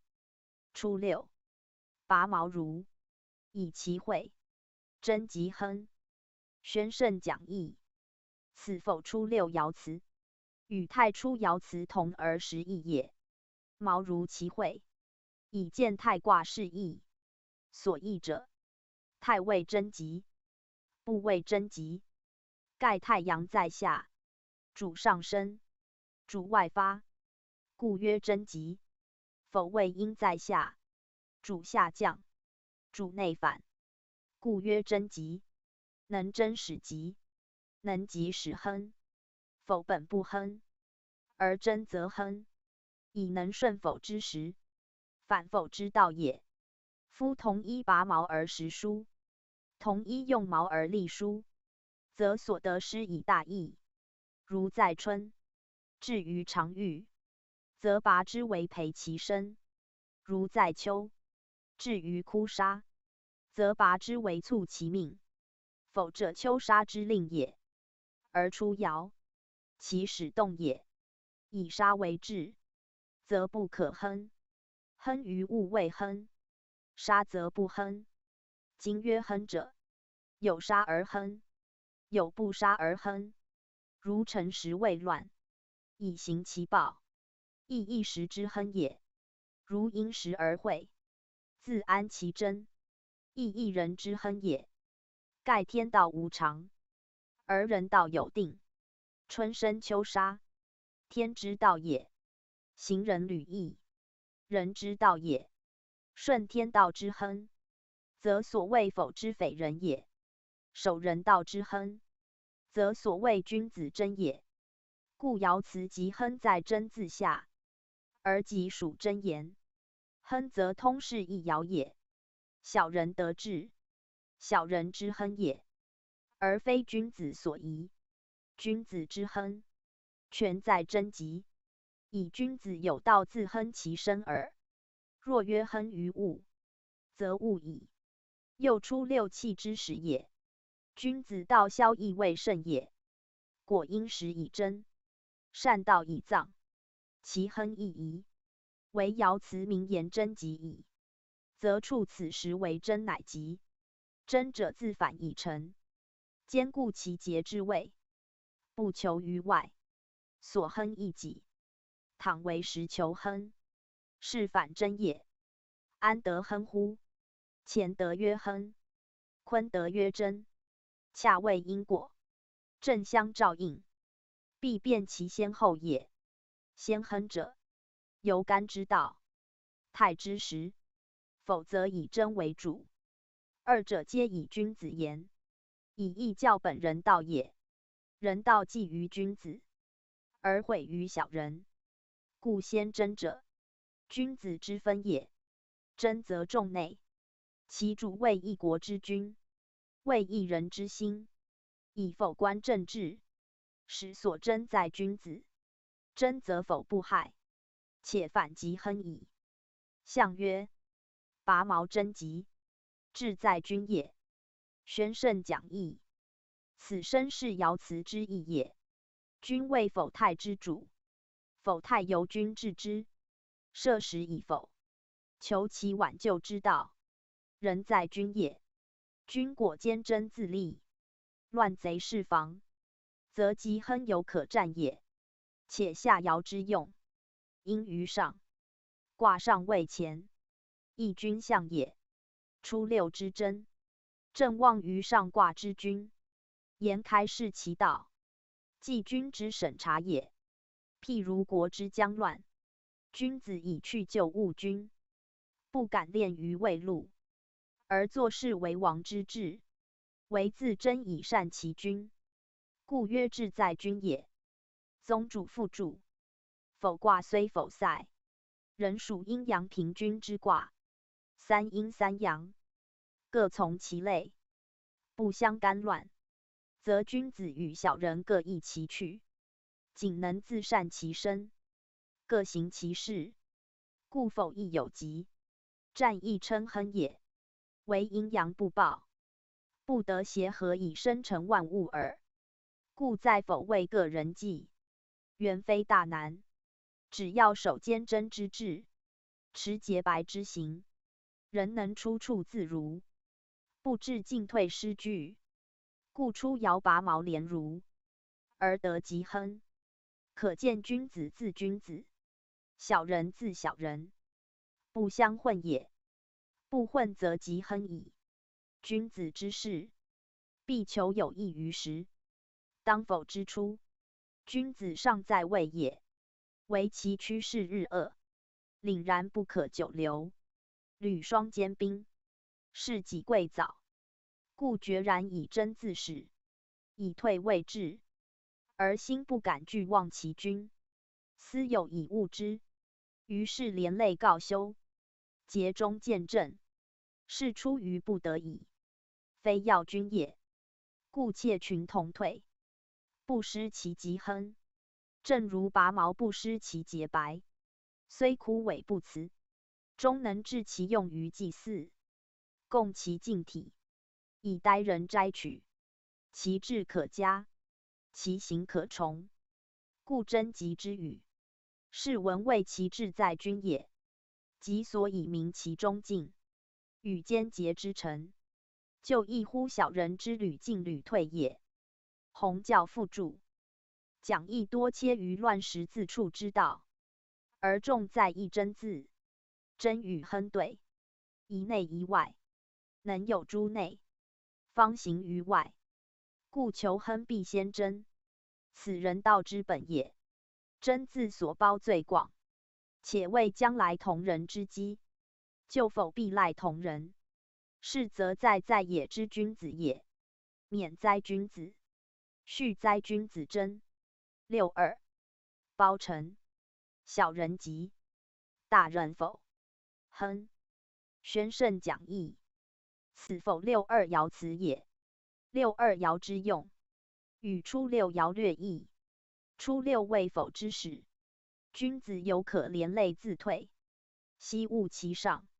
至62，否以将胜，非复进退可争，去就可救之时，而小人业以得志大用，轻亚排挤，不遗余力，君子更难立足其间，唯有浩然归礼，以自守其真，不复作挽回匡救之徒。故在此时，为小人吉利之日，而君子否塞之秋。不言君子言大人者，已曾在位也。去位曰君子，在位曰大人。今所称大人，乃迫于时之否塞，小人之仇恨，不得不退，非有过去之也，非有心去位也。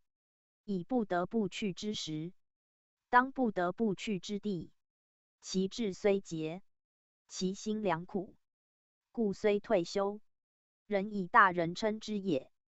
包成者，言否时与泰相反，而其事有相同也。泰曰包荒，否曰包成，以阴阳皆半，而内外异。泰之包荒，是君子包含小人也，其义正而理顺。否之包成，是小人包为君子也，其义非而理逆。盖小人得用，无不先包为其主，以蒙蔽其耳目，使正言不入，中见不闻，而后为所欲为，无复顾忌。臣者，顺也，受也。小人包其君策，而顺其意志，受其宠幸，又上下相比，内外相串，如陈流下泄，无所阻也。以否群因构难，朋党相济，故有此象。而国与君皆受其害，是亡国丧君之祸，皆由小人一手包围之也。夫如是，则为君子者，尚能安于其职乎？举凡君子所谓，尚能见诸师不乎？所言尚能见诸信从乎？道不同，不相谋，唯有自退以顺其否而已。此所谓小人急，大人否也。而曰亨者，勋由义气，邪正分途。君子有其类也，人不失其志，故亨。且称亨者，盖全谣言。在君子亨于道，无往而不可；在小人亨于利，无求而不遂。皆亨也，唯一属于人道，亦属于物力，亦如出爻之战也。周易重在人道，此谓君子利，故是文解谓君子亨也。以否而反的亨，非真不能也。而六二之亨，当内卦之正，执阴盛之时，其亨成不易。而能亨者，以君子克同进退，不失其类也。义也包象，与太辞半同，太谓同进，否谓同退，故皆以拔毛连如谓喻也。弘教附注所讲谓否卦要义，否以阴包阳，邪包正，而内卦三阴，皆至于包括外阳，故皆云包，袭其不正，图求故谓专权耳。太之包未当，否则不当。君子小人之分也。而文王处否之时，受小人之急，忧求有理，深知其间，而图以人祭天，以真求亨，设辞侧重君子，非无有也。故谓之义教，不谨名数也。象曰：大人否亨，不乱群也。宣圣讲义，此身是爻辞之意也。言阴阳分居不杂，又当内争，正位不失，故能相连共退，不失其群，而顺时以亨也。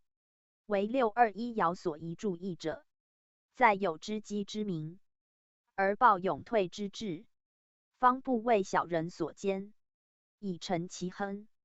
若观察失己，进退不决，君子已不能暂待，小人必多激诱，是自乱其群，终受其否矣。63. 包修，宣圣讲义，此否63爻辞也。63处上下之间，执阴盛之地，全为小人之所主持。在卦言，系小人包举措施之时，其所谓故无吉凶可言，而事理之邪正有可辨。包修云者，邪僻冲塞，廉耻道丧，以利相从，无所羞辱，故曰包修。即藏垢纳污之意。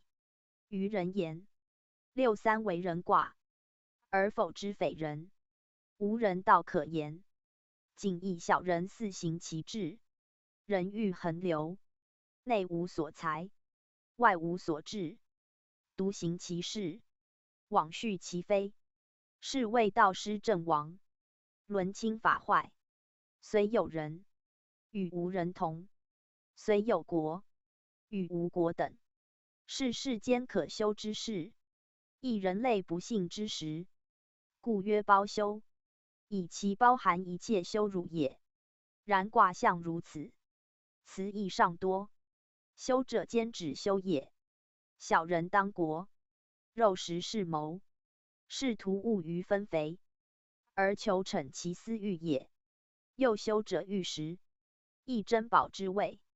小人为国，为财用事物，聚敛之臣，剖克之利，相引为奸，以求则物，苛珍报所，以御私囊，亦包修之谓也。古文臣义最宽，取辞必审，推而扩之，则知利民修辞之精细矣。象曰：包修谓不当也。宣圣讲义，此身是爻辞之意也。夫六三在内卦之境，谓众阴之极，非健非顺，不刚不柔，于位位不当，于时位不良，既无君子加其间，独任小人据其职，是人的不宜，上下不协，在卦位两节，在事位两离，其不当位，且该一切矣。故事象曰：位不当也。不当则名不正，言不顺，则事不成。如此而主持国家，不失政令，其可修民矣。故曰包修，即言之也。94. 有命无咎，仇离止。宣圣讲义，此否94爻辞，而这其实用之意也。94为外卦之始，当干卦之初，位为阴，而爻为阳，阴阳相从，刚柔相应，是有志之地，有序之时也。上下有分，则号令可行，故曰有命。命者令也。在爻象上承95为君，下辅群阴为众，94介乎其间，为传命之地，如承宣之职司，故曰有命。又94以阴顺阳，以柔体刚，亦承命之象，而曰有命者，以否卦本乱离之势，无刚纪之秋。虽94一爻，得上下之顺，未承转之官，就其上能否发令以正国事，其下能否遵令以益邦县，皆未可定论。曰有命，民其可有而已。若无之，则由不顺也。即曰有命而非正令，不过乱命而已。是太上六之所谓命，终将不行于众，则有命云者，仅续其可有耳。然既悉其有命，自应判其可行，故记之曰无咎。言有正命以正众，众亦从之。是虽当否时，能免否之就利也。盖小人当国，就莫大焉，徒以一时正命，即得免于咎，足见命之重要也。在干曰干道变化，各正性命，以其行见克刚，可不诱于邪，或于奸，而自守其正也。果在否94而见其德焉。此命字，即干之正性命，以干能正坤，其正己者，正以正人，正性者，正以为正命之源也。而在群阴之上，包众志之前，以一正命，遂免众咎。是则阳德之美，干道之大，天行之见，有以治之，故又不独免咎，且将因而祸福也。止，福也。仇者，众也。离者，利也。言以有命免咎，而加重以福也。所谓一正君而国定，一人有庆，兆民朝之，此之谓也。又仇者属也，离者利也。言能正命，孰复利于福止哉？象曰：有命无咎，至行也。宣圣讲义，此身是爻辞之意，民有命之要，而以君道之大，政令之尊，足以回利害于一时，转吉凶于而请也。其最重者命之行也，行则为命，否则不成命矣。而命之行，当视其命之正，正则无不行。所谓身正不令而行，况命之乎？故曰至行也。言志在命之能行也，命行则弗至矣。何患乎否哉？95. 修否。大任吉，其亡，系于包丧。宣圣讲义。此否95爻辞也。95为否卦最正中之位，而有挽救为王之机，恢复道德之用也。在否上卦，以5爻居正位，即干之95，君临天下之象。所异乎前者，下卦群阴构难，既刚九卿之时，虽得其位，无其辅；虽有其道，无其利。故人不出于否，而当存亡一法之时。然易卦象主谓言，以正位必有正用。95的正位，乃有位之地，虽否不害，故曰修否。修，吉也。否而曰修，则可见否不害矣。以95之人，适当离乱之余，经错磨而自奋，历艰苦而自警，则足发挥其坚卓之心，振作其坚固之志，则虽否而人可畏，虽乱而人可治，是曰修否。亦可作修止讲，盖使否终止也。然复艰巨者，必非常人；任为困者，必非常才。况95居正位，积堂皇，执国君，超数众者乎？故以大人称之。大人不独以位言，兼其德与才，智与勇，而民之也。盖丁此时，国为日破，事乱日急。如无训奋之才，坚韧之士，能荷担重大，跋涉艰险者，则不足以救于亡灭，而决止其否也。曰大任吉，以大任使能因之也。其亡二句，则明是吉之由来，修否之所以战也。夫介于亡者则能存，处于祸者则得福，此是理之必至也。干之行健，而重在朝干细替，况其非干乎？以否95体干而行，故能先自戒惧也。其亡者，因惧亡，而自警惕不已也。包丧者，有本之木也，系于包丧，则不亡矣。亡之大患在无本，丧而包身，其本必固，从而系之，其安可知？故戒于亡，反能图存；替于乱，反能救安。可见大人之急，修否之战，非性质者。又包丧包字，与上包字相应，包丧与毛如相对，系与拔相反，足以正否至此为修。君子不立，至此为大任吉。时的记忆，效用乃书也。象曰：大任之吉，谓正当也。宣圣讲义。此身是爻辞之意也。否本不宜于君子，以小人之事甚也。至95君子正位，一人足以服群小，此故时之千变，亦由人之转移，而最要则由位之正也。盖95之象，比于中心有位之君，虽不曰君，就系在上位之贤者。太否皆愿正治，以否而泰，终赖人正，正之不良，虽泰不久，况否而能回泰乎？故称修否，以明其难，唯能干替不已，乃能否塞中修。苟宜放纵，宁能自修哉？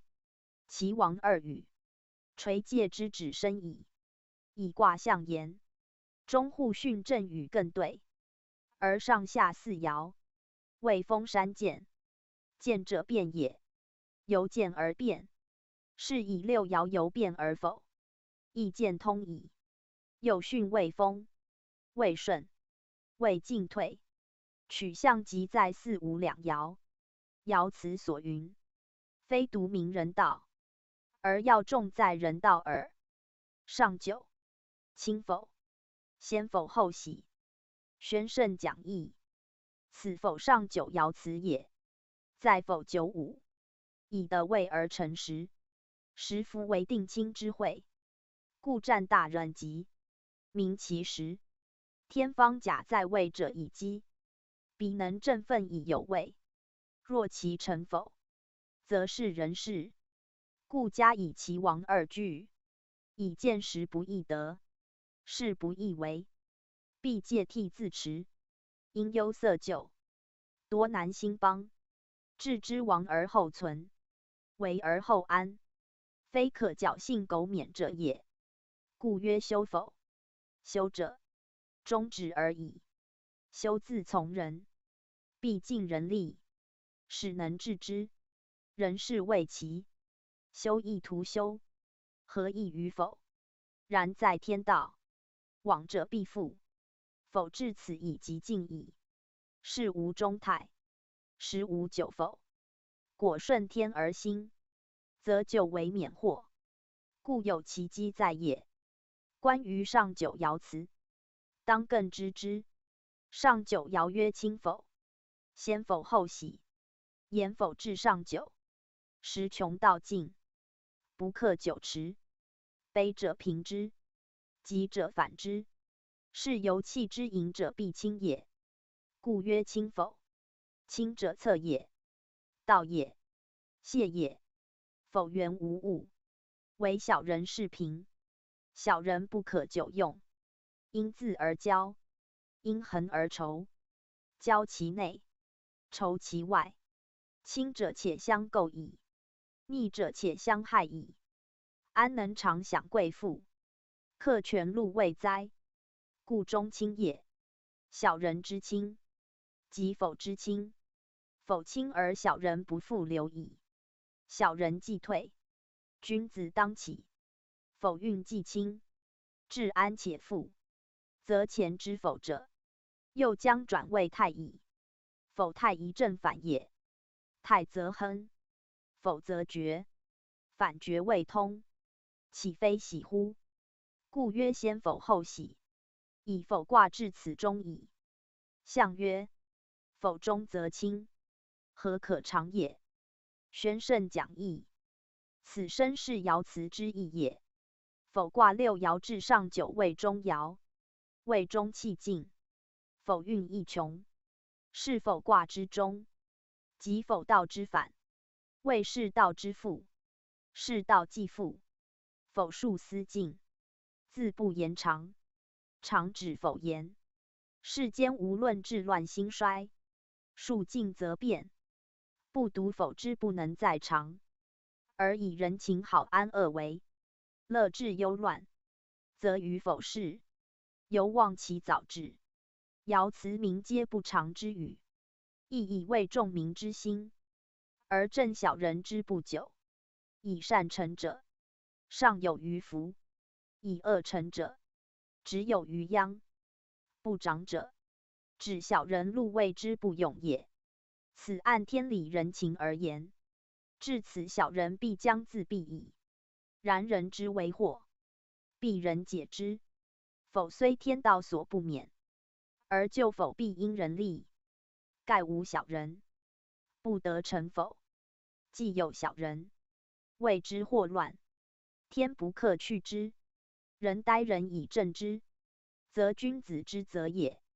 若否运以急，而人事不齐，小人既难久持，君子又未喜不尽，则否之不长而长，非天之咎也。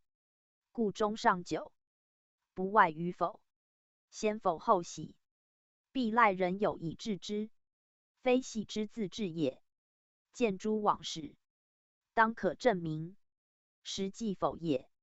必有小人应运而生，时将泰也；必有君子应时而起，天人相合，世道思济。若天至而人不前，谓失时；人起而天未应，谓失人。二者皆不足以成事也。在太否，君子小人互为消长，而义辞则专重君子，以人能济时也。否虽急，天不与其害也；泰虽至，天不与其利也。利害皆人受之，故非人不成否泰，亦非人不能反否为泰也。周易之治，先近乎人，人有未尽，徒言天道。故95民指大人，望其克成修否之业，而其后喜之战也。愚者昧于此义，徒则天时，宁有志乎？总之，否之后，既以同人。同人者，君子之群也。君子阳也，同人五阳一阴，正君子集合之象，故能成否而就时。有志之士，宜留意焉。宗主复注：否卦6爻，爻各一战，以气之盛衰，谓之高下殊也。本来阴阳相求，刚柔相应，而否则否者，以地势乖革，时日悬殊，不得相洽也。然6爻远近不同，主客异事，果皆近而能感通，亦足化愁未有，而转祸为福也。故至外卦爻辞多极战，正以外卦为干为阳，善行而能包容一切，体悟而能融化众类，是虽否人有亨通之望也。正如君子虽在也，人能济人；虽不欲，人能利物。其道德胜于小人，不因为事而失其仁义之性，故也。干至刚也，虽不得时，犹足备盖万物，况得时乎？故用有书，体不改。天地虽闭塞，天地之道不易也。乾坤虽否革，乾坤之德不移也。此其所以为大矣。又曰：否卦95上92爻，否以见中，气运将转，人事且变，故爻辞多极，时物极必反之理。前段在阴之时，小人得志，君子自权不暇，故无可谓。而后段未阳，阴气渐消，小人之厌渐杀，君子自可乘时渐起，以图补救之道。故在95曰大人吉，在上9曰后喜，足见时宜是义，邪正消长之不同。虽均属否卦，就有龙乌之别，急缓之分也。然周易成于文王，又当忧求之时，谤毁机身，动辄得咎，故其辞婉而讽，其意屈而服，不敢明斥小人，不欲进就君上，观其贞吉之战，谓志在君；修否之战，谓大人吉。其中进不二之臣，训言己见之志，以昭昭不疑。盖文王痛群小之误国，而犹记纣王之忠务，知时事之当否，而犹求君上之改图。所谓忠臣不非其君，烈士不备其主，纵为祸及己，未以愿由其上。虽贤祖当前，总其挽救于后也。再彖曰：否之匪人，此古文简略。犹曰匪人之否，言否为小人所终始也。因小人用而成否，因否而小人悦祀，故曰小人之否。如明夷曰箕子之明夷，亦犹明夷之箕子。言当明夷时之箕子，而所以处民夷之事也。古文多此例也。及彼之匪人，亦匪人之彼患语。苟明此义，则知义辞之奥矣。又曰：讲义至否？谓天道以穷之时，非如未济，有关后天人事也。然天道之穷，人事可挽，否虽闭塞，乃天地不交，阴阳不和，人在二者之中。果有道以济之，则否者复通，穷者复续。故周易续否之后，既以同人，言人立足以回天，不以未济之中权义也。夫未济者，天地固穷，人事亦绝，故气无余运，数达中尽。本后天之象，失人道之主宰，则世界且混沌矣。上经所述，均属天道，而周易为后天卦，人众人事，时虽否及，君子未尝绝机也。人道有存者，是否赛不过一时？人道既彰，天运且转，故同人成否，而后且见大有也。然人道非一人所能主持，世运非一人所能挽救。在上者既失其正，当道者已非其人，则天道所托，必争于在野之君子。君子既在野，无行令施政之权，言难动群，力难益众，则所以为道者，必联合同志，交纳善人，以多助之功，成推广之愿，是以重在能同人也。同人者，善与人同之谓。同人而救时，时自免于乱；同人而救国，国自免于亡。盖以德能济众，阳能服阴也。故天火同人，恰为否之计起者。人定胜天，当于此时见之。故太否则在执政，而同人则在大家。太否之功罪，在朝者复之；而同人之勋名，则在野君子所获得也。二者上下相济，君民相合，以庇乎天时之穷，而保乎人类之业者，时周易序卦之为义也。故否非中穷，若人事不利，则转成未济，天人且痛尽矣。岂独否而已哉？同人卦，离下干上，宣圣讲义。同人者，本于太否之变，而名人事者也。天地太否，而人居天地之中，顺太逆否，以服天地之数，则人事上矣。故同人以人名卦，见人与天地为三才，皆是运之主宰。人又能济天地之穷，因太否之变，而为万物之领袖也。在太与否，天地反复，运数虽及于人，人未与于运数之主。故太否属天地正变之象，为同人则人也。人以处其正，顺圣变，其不齐，而安为治乱，以奠人物。及于天地，天地无终尽，人亦无已时。此三才皆是运之主，人又其中枢也。同人卦象，上干下离，干为老阳，离为中女。天火和明，同人乃光，以火之炎上，与天同明，而成天日之象。离为日，为后天之阳主。待干而居正位，是谓父子合德，先后服道，以先天言，由重前也；以后天言，干退居西北，与南方离火相应，天空而气清，日升而光明。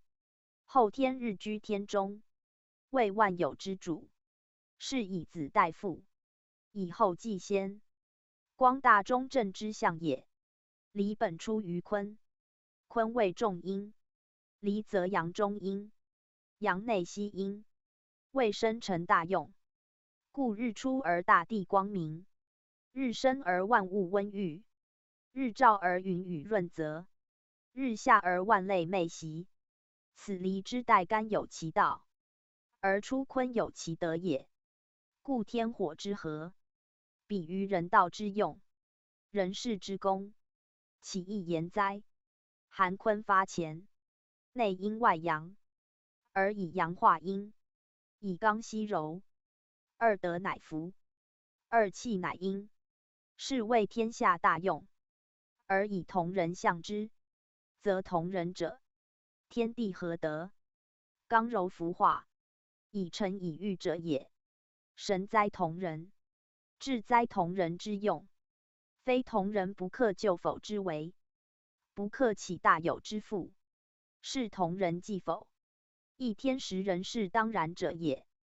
就卦爻言，五阳一阴，阴在第二爻，当内卦中位，位得正位，阳多阴卦，以阴贵，重阳从阴化，以阴的正位，为全卦主爻，则从之不失于正，是谓以正视天下之象，阴阳相息，同归于正，是谓拨乱反正之象。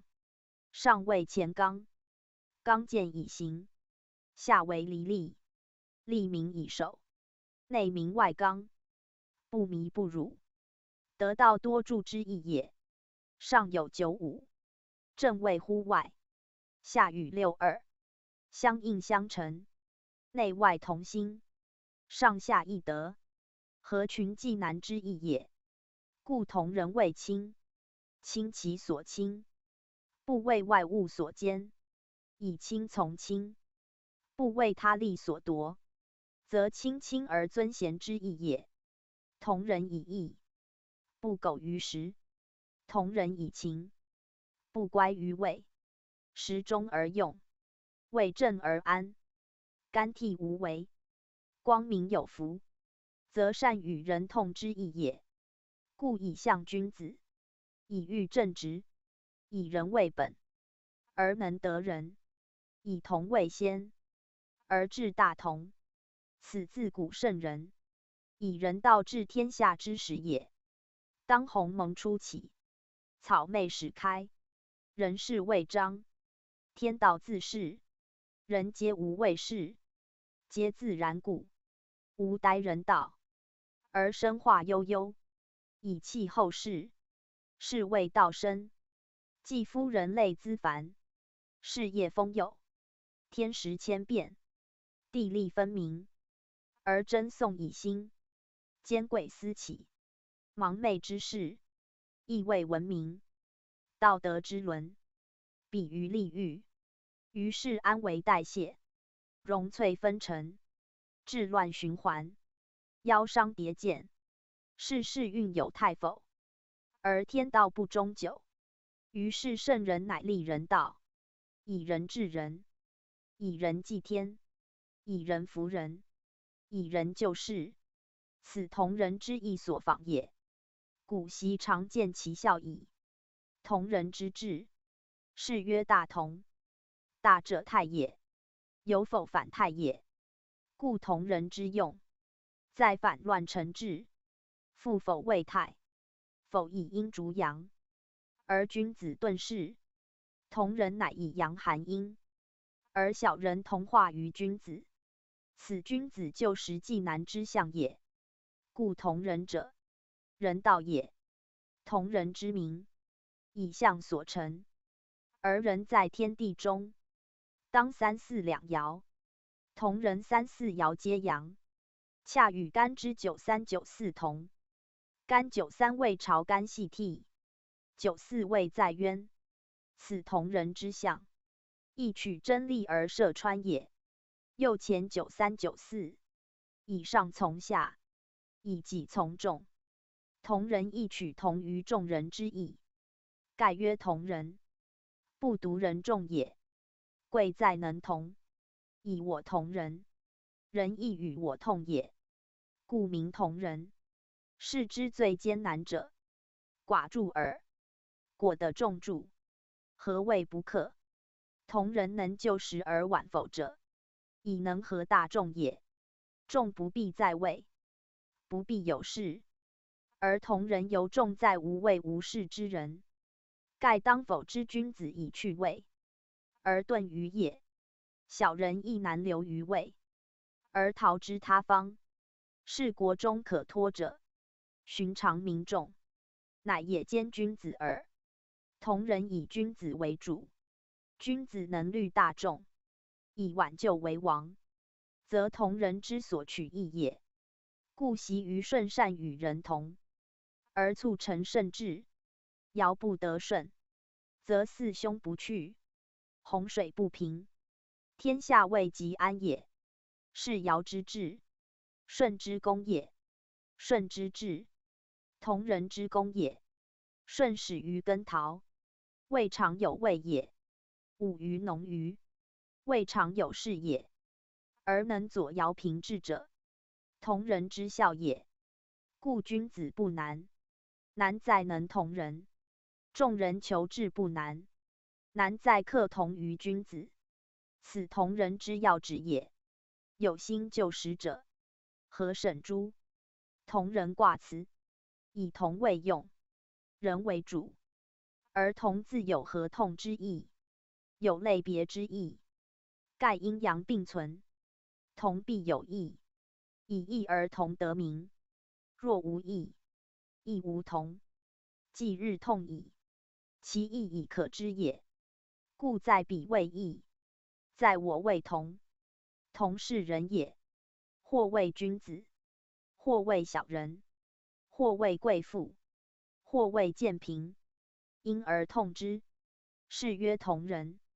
君子有类，小人有劣，贵妇自高，贫贱自劣，因而同之，是曰类别。夫同而别焉，何以名同？熏油异臭，水陆异居，寒暄异时，高下异途，方以类集，物以群居，各同所同，使同于太初。故同者，同于不同而中同，非强之归于义也。以义合众，众自若也；以同即义，义亦惑也。同人者，犹既以同人，而人来同也。故同谓动词，义谓名词，乃因果也。天气也，火，物也，而合焉，则物之原亦气也。干阳也，离阴也，而同焉，则离之用亦阳也。离以二阳中加一阴，正以的阴成其阳也。干的离以成同人之用也。乾刚健，君子之自旷也；离光明，君子之视人也。以君子为主而非君子皆化矣。故同人自君子始，自君子立真始，真其守也，立其行也。有守则自强不息，有行则行地无强，忠信之道也。同人于野，亨，立涉大川，立君子贞，宣圣讲义。此同人彖辞，名权卦之体用也。同人于野四字，谓权卦要旨。盖当否之际，君子去位久矣，而就时止乱，必起在野之君子。故首言同人于野，与虚卦辞一义。言所使必有字也。而后闻爻辞，有于门于宗于交云云，乃次第推行之地，终不出一也字。故彖曰于也，也包权卦地位，名其非在朝廷也。于也而曰同人，是在野有所交合也，非仅在野矣也。将合众以救难也。同人于野，乃君子谓之主。君子以己同人，而人同之，于是乎同人之用可见矣。以在野而能合众，必君子之服众望者。君子兴起，众人随之，则虽在野，其号召之功，正未可量。故曰亨。亨通也，否之不通，民苦久矣。同人以君子起于野，而反否谓亨，不独君子也。天下同亨矣，以时当亨，而人能因之，其亨必矣。亨则所如能达，所至能立。道之祖者，莫如大川。今亨矣，则进可无阻。虽大川之险，涉之无碍，又以干之刚健，离之光明，以见行险，以明照暗，则大川有坦途矣。故曰利涉大川，阳以阴用，火以水成。大川水也，而离火成之，得干之天时，因同人之人事，天地人三者合得，而利涉大川，亦由同人之功也。同人之用，以众智无二，而既难涉险，无所谓避。虽云涉川，非止于一涉也，由此以进，无不利矣。且大川比于世之最艰难者，群策群力以复之，无不济矣。立君子真四字，有数义，立未惧，则言立涉之后，一切皆立。立君子惧，则言同人立于君子，以助成其用也。君子真惧，则言君子虽进而立，人自免以争。以否虽易，而时犹为；塞虽亨，而事犹困。非畅行之日，必朝夕戒惧，精精自立，以争故培其本也。立君子真惧，则言天与君子以立，君子达之以真，立真相符，天人同因，而立者因其真，真者获其立。立真皆干之德，以同人本干为体也。同人以人为主，故以立真为先。立真内也，亨外也，由内达外。人道之大则也，故有立真，而后因乎亨；即有君子，而后成乎同人；有人事，而后协乎天道也。彖曰：同人柔的位，得中而因乎前，曰同人。同人曰：同人于也。亨，利涉大川，干行也，闻名以见，中正而应，君子正也。唯君子未能通天下之治，宣圣讲义，此身是彖辞之意也。盖同人卦6295，上下相应，内外正位，故曰的位。三四两爻，皆与前同，故曰得中阴前。以人爻得中阴，而上下的正阴，故名同人。同主上下言，人主中爻言，此亦卦例也。同者，和也，和也。上下内外阴阳和也。人者在天地之中也，天居上，而下离火坤所生，由的也。又离带乾，亦如仲乾，故三四中爻，称为得中阴乾。此卦之所以名同人也。名者，时之兵，以同人主兵相得，曰同人。由曰人相同也。在天地卦后，而以人继之，可见三才六位，义之本立故如是也。故吉凶皆主于人，吉皆见于中爻也。中爻三四，以详于前93、94，为人道之本，人道之所见，一阴一阳，三四合则为七，人数也。坎离当之，在先天，更当知今同人以离尘前，故称人。儒家人以离尘逊，亦名人也。凡曰人者，多重在此。苟失其位，则不称人。不必贵贱也。为的位，由的时，时谓同爻，诚实达用，干之至也。故同人虽在也，而能救否以救国，则君子之任也。人只有人道之君子，若否之匪人，则失人道者，即失位也。虽贵不贵，唯能惑人，不足以保全人类，故曰匪人。不曰物而曰匪人，明其以失人道。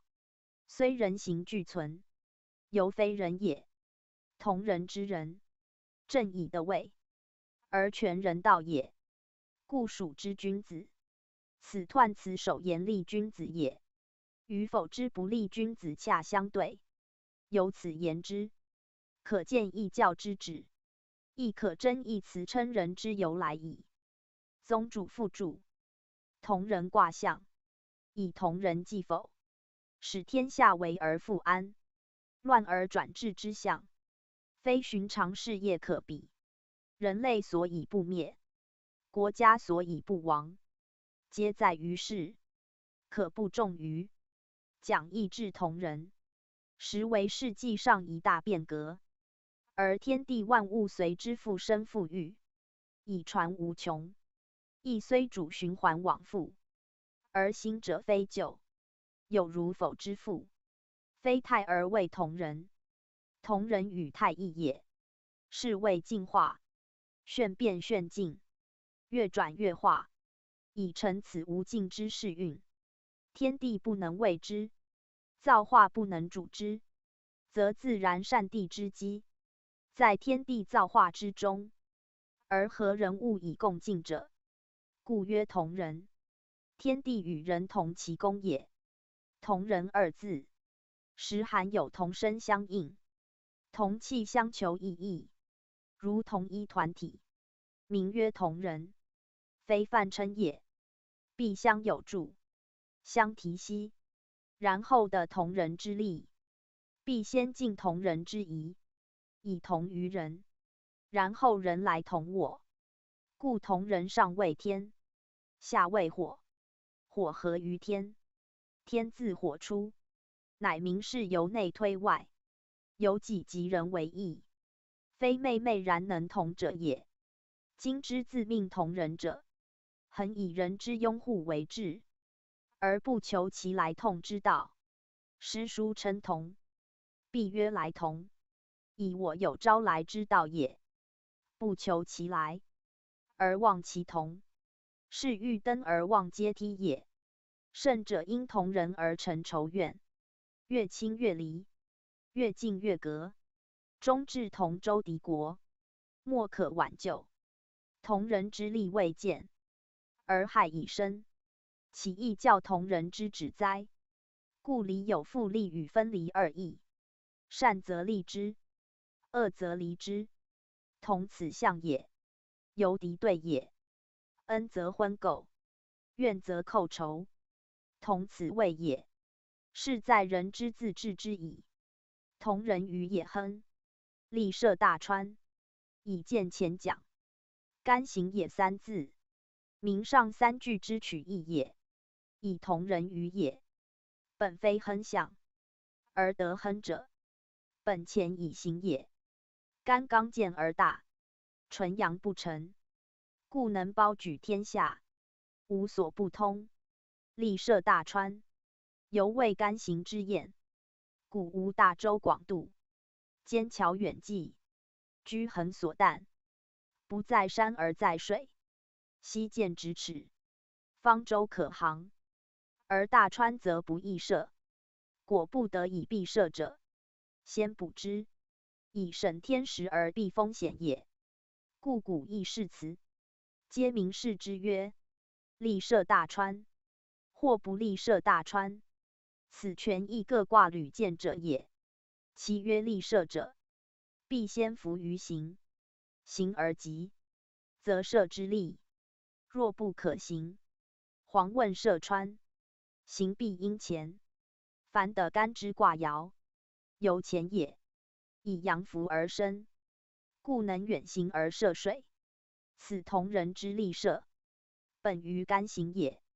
行由德也，干行由天行也，以德成用。干行即乾德也，乾德元亨为首，同人之亨，干之亨也，以干行也。且利涉大川，是同人之亨，始于足下矣。下离上乾，离为文明，干为刚健，而上下的中正以相应，是君子而能正其位也。此位非官位，由中庸素谓之谓，言君子能以正行其分内事耳。君子居则为天下之望，行则立天下之功。同人君子以正位而出行，则所至无不正矣。正者定也，一人正而天下定，故曰为君子能为通天下之治。治同而皆因，则亨及天下。此同人之用，以君子成；君子之用，以前行。外干内离，刚健文明，虽正天下之谓可也。始于近，成于远，发于野，兼乎天下。此权卦之始终也。故彖曰：立君子贞，贞正也。宗主父主，同人一卦，与大有谓正反。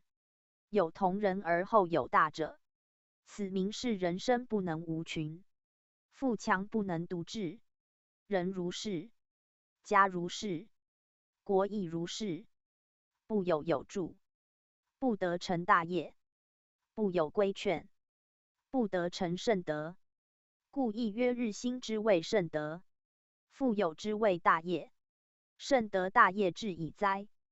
大有者，大业之祸也；同人者，圣德之成也。德者本也，才者末也。是故君子先胜乎德。有德此有仁，有仁此有土，有土此有才。是同人谓大有之本，居大有之先也。而何以同人？则在于德。德小少同，德大多同。德普一国，一国来同。德及天下，天下来同。德有未足，是同而无本，虽群亦乌合耳。安能济大难，立大功哉？故同人之后，既以大有，切望同人，克充其德耳。故彖曰：德中而因前，前德之备也；中，德之成也。外备内成，天下无不同矣。故曰同人。言凡人皆可痛也，而必始于近。故首曰同人于也。也人静而益亲，性情无畏，言行无和，故最异同。有也推之，蛮莫可痛矣。是故士闻曰：唯君子未能通天下之治。象曰：天与火同人，君子以类足辨物。宣圣讲义，此名同人之象辞也。夫同人非任意合痛也，方以类聚，物以群分，此理之自然，事之自应也。故阴与阳，柔与刚，必相得而用始彰；仁与义，恶与善，必相效而得始见。天火同人，各有类也。干健黎明，各有事也。上下内外，各有位也。大细远近，各有职也。以类则同，以位则定，以事则从，以直则顺。顺以应时，定以服道，从以广全，同以扩教。故君子以之，而类其足，辨其物也，置之于其也。行之以仪也。虽良有不同用，好与不同种，因材而器使之，着形而立之，合工而序之，分效而济之，则牛犬可治其能，土木可庆其才，正邪化于教，于治全其才。是则天下治平，人民安康，恩怨无争，利用无疆，天得其清，火发其光，甘者其见，离昭其明。君子之道，与时偕行，此同人之待用，而易始于亲亲。故近者先从，远者易顺，贤者先同，愚者易定。是类之为化，而变之为静也。物不有异事，足不生其志，则其于不齐，异于不异，是君子治平之本也。同人之精运，天火之和德，明鉴之相应也。故象辞生其意耳。宗主复注：同人象辞曰：类足辩物，夫子以言其意矣。而最要者，为人道之待用。中国古代学说，与中古义，亦即道儒之别也。而儒教之意于道，则自春秋战国时，在夫子时犹痛也。古代论性道德目，初分为二，即仁与义；既分为四，即仁义礼性，而不及智，以智为外，而藏于不显，故谓之用。亦所谓显诸仁，藏诸用，用即智也。仁则盖四德，故乾坤四德：元体仁，亨体礼，立体义，真体信，不言智也。在中庸曰：诚己仁也，诚物智也，信之德也，合内外之道也。是以仁智并举，然犹分别内外体用，与义异同。至孟子列举四端，是以智配仁义礼，而不及信。后人更演为五常，以信居中，合五行之土，是混宜内外体用而言也。以是义教，亦有差别。义之藏志，非不知志也。以上古道德为重，不取巧，不上智，故不明言之。然智为人生大用，天地大公，岂无所适于义乎？则干之大之，坤之往，与各卦爻言之者，皆明智也。不过称为用，不名为德耳。知者以物为象，故礼曰：物致知之。大学更序其次第，曰：致之在格物。此皆本于义教也。在义之虚诵二卦，业明是格致之要，而同人类足辩物，犹未简切指出用之道。直由物明，物由之定。后世所谓唯心唯物两大派系，争执不断者，实皆失之偏也。无物无以见其知，无知无以别其物。知物同种，即心即物，脱去之物，非物非心。此心与物，相谓因果，相成其用而已。类也，辩也，知也，足也，物也，物也，以知格物，以物致之而已。故取象天火同人，有火之光明，使能尽其之；有天之见正，使能革其物。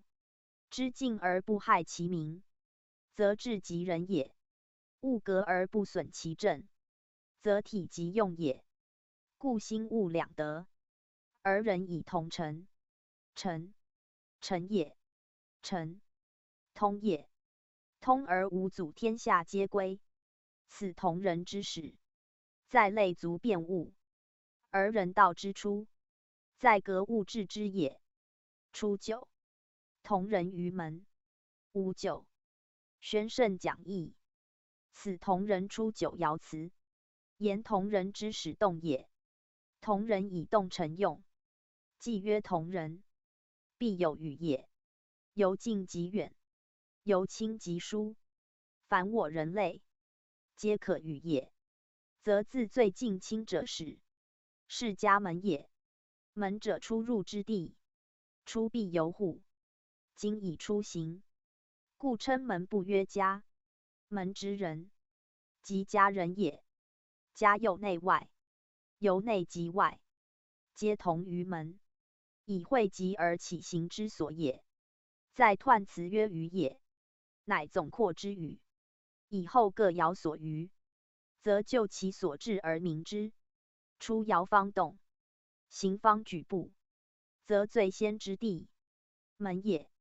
由门以同人，是将往也。以门为贤，入则合，合则不同人矣。今曰同人，是且出之象，而曰于门者，明其暂止也。将往且助之意，以同人非独也，非己也，必有合者，既约之矣。必有所及之地，门虽未广，就立于行，义也。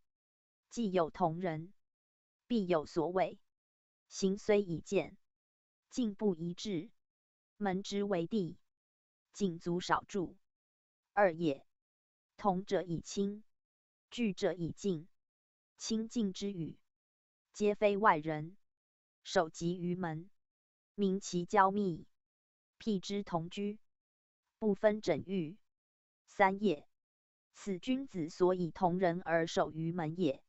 我亲彼近，情密至同，以其素之，犹堪心性，则其痛也。更惜救灾，盖同人一卦，皆至于公，上下中正，皆服于德。公德所发，又始于近亲，则其本已培，其用必大。故虽无位，不忧其难好召也；虽无事，不虑其服从也。言其无咎，以君子之行也。象曰：出门同人，又谁救也？宣圣讲义。此身是爻辞之意也。言既曰同人，且自门出，纯由一合，自无所得救也。所谓救者，只在也言。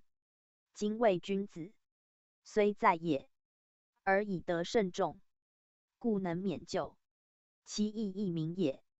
62同人于宗，令。宣圣讲义。此同人62爻辞，言本爻之用，与同人之所争，异于初九也。62以的内卦之正，处阴柔之位，当独贵之时，五阳一阴，以阴统阳。若非的95之阴，则不免贻害家国，扰乱纪纲。今有干95在上，而傍以群阳，彼阴至于众，而不失其正，故能远害而保其邦家。唯以阴为阴爻，最易于出位之贤。虽君子处之，仍不免于令也。令者习也，习其位，而序之以自习也。义之称令者，皆此义也。明其位与时，未畅所欲为，是与力有不足于用，必自警曰以善处之，否则就治也，悔来也。故令与悔对，知令则无悔，不知用令，悔且无及矣。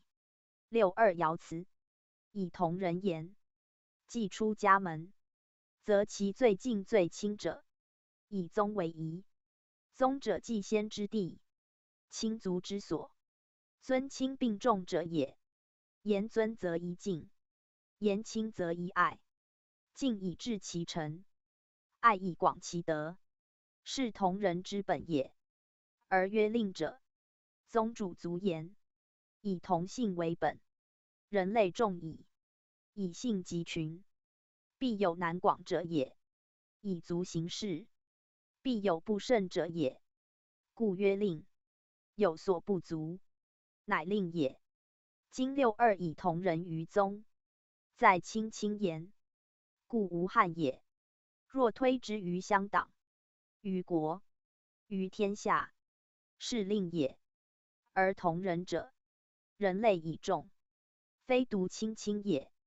必由此而尊贤，而爱众，而人民，方达同人之用，而收协和于变之功。故曰令者，习其侠也。然必因侠以尽其道焉。若为其侠而求广之，则令成毁矣。亲亲之未能，不足以言平章百姓；加之为齐，不能及于治平。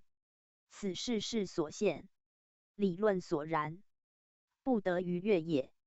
相曰：同人于宗，令道也。宣圣讲义，此身是爻辞之意，民谓道之当然。实同人之必经阶级也。夫同人之治，谓旧时也，非一姓或一系之事。宗者一姓之尊，或一系之主，非大群也。而有小以治大者必先焉，所以后其机，而序其事也。故初9曰门，62曰宗，皆循序渐进之意，虽令无伤也。又62以应的位，在相有回旋终止之事，亦令也。盖阳生应降，初9生至此乎一顿也。然家族之安，不后于乡党，家为国本，同人于宗，正谓将大同也。宁可乎乎哉？宗主父主，宗字虽指宗庙宗族，实系包举一宗之长，一方之主，非属全部者，皆可目为宗。如一党之总部，一教之总会，一宗也。言为一姓，或一派人众，汇集之地也。同人以类族变物为先，故出门之后，即合其宗，以各有宗也。各合其宗，而治之大同，则无不同矣。族有宗，物有据，以此集众，敬而易亲，情易通，志易达，教之犯求其同者，事半功倍矣。然所谓令道者，恐因此各自为党各立门户，而不能大同也。故必由此推而痛之，使宗与宗合，群与群亲，则免于令矣。是同人爻辞之为义也。是之欲救时者，必先知之。93. 芙蓉于莽，生其高龄，3岁不兴。宣圣讲义，此同人93爻辞也。言93爻象，有变异之余，而君子处之之道，必谨慎。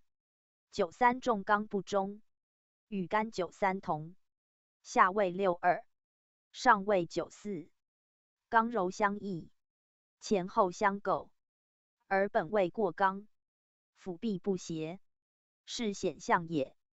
同人之境将有位也，应处于内，将与仇也；阳阳于外，将有忧也。其变位师，兵之象也；其敌位彼，党之象也。而师离之光明，亦坎之显现，互训之弗入，非干之刚健。故有芙蓉于莽之语。莽者草野也，粗绿也，暗昧也，蓉者冰也，亥也，夫者犹未动也，四系者也。同人而曰芙蓉，乃君子遭小人之疾，而思所以害之也。为君子者，以真自始，以光明示人，以干替慰藉，则可免戎莽之祸。故当去其避讳之地，就于高明之方，身其高陵，正与芙蓉与蟒相对。彼服草昧，我身高明；彼以戎兵，我怀道义；彼为故位，我至贞洁；彼图骄恣，我行安恬。则芙蓉何伤？同人之功可治，显现不害。同人之性悦服，故曰三岁不兴，以明其无求尽之心也。身其高陵，人所共见；三岁不兴，人所共望。则今之退者，以成后日之进；今之远者，以为后来之进也。夫芙蓉者，必有所事于利也。若与之争，胜负未可知也。唯离其福地，上于高陵，以示无与争强，则天下当共量也。三岁不兴，久也，非必三岁也。盖世人以久，而勿因其计也。我既为久隐之谋，众由切早起之望，则处之安稳，而行之泰然，使之缓图，而成之必速，是君子之敬也，同人之见也。此指深矣。宗主复注：同人之反为大有，乃往来相反也。而其对为水的比，则敌也；其对反为地水师，则真相反也。盖阴阳未时，均反对也。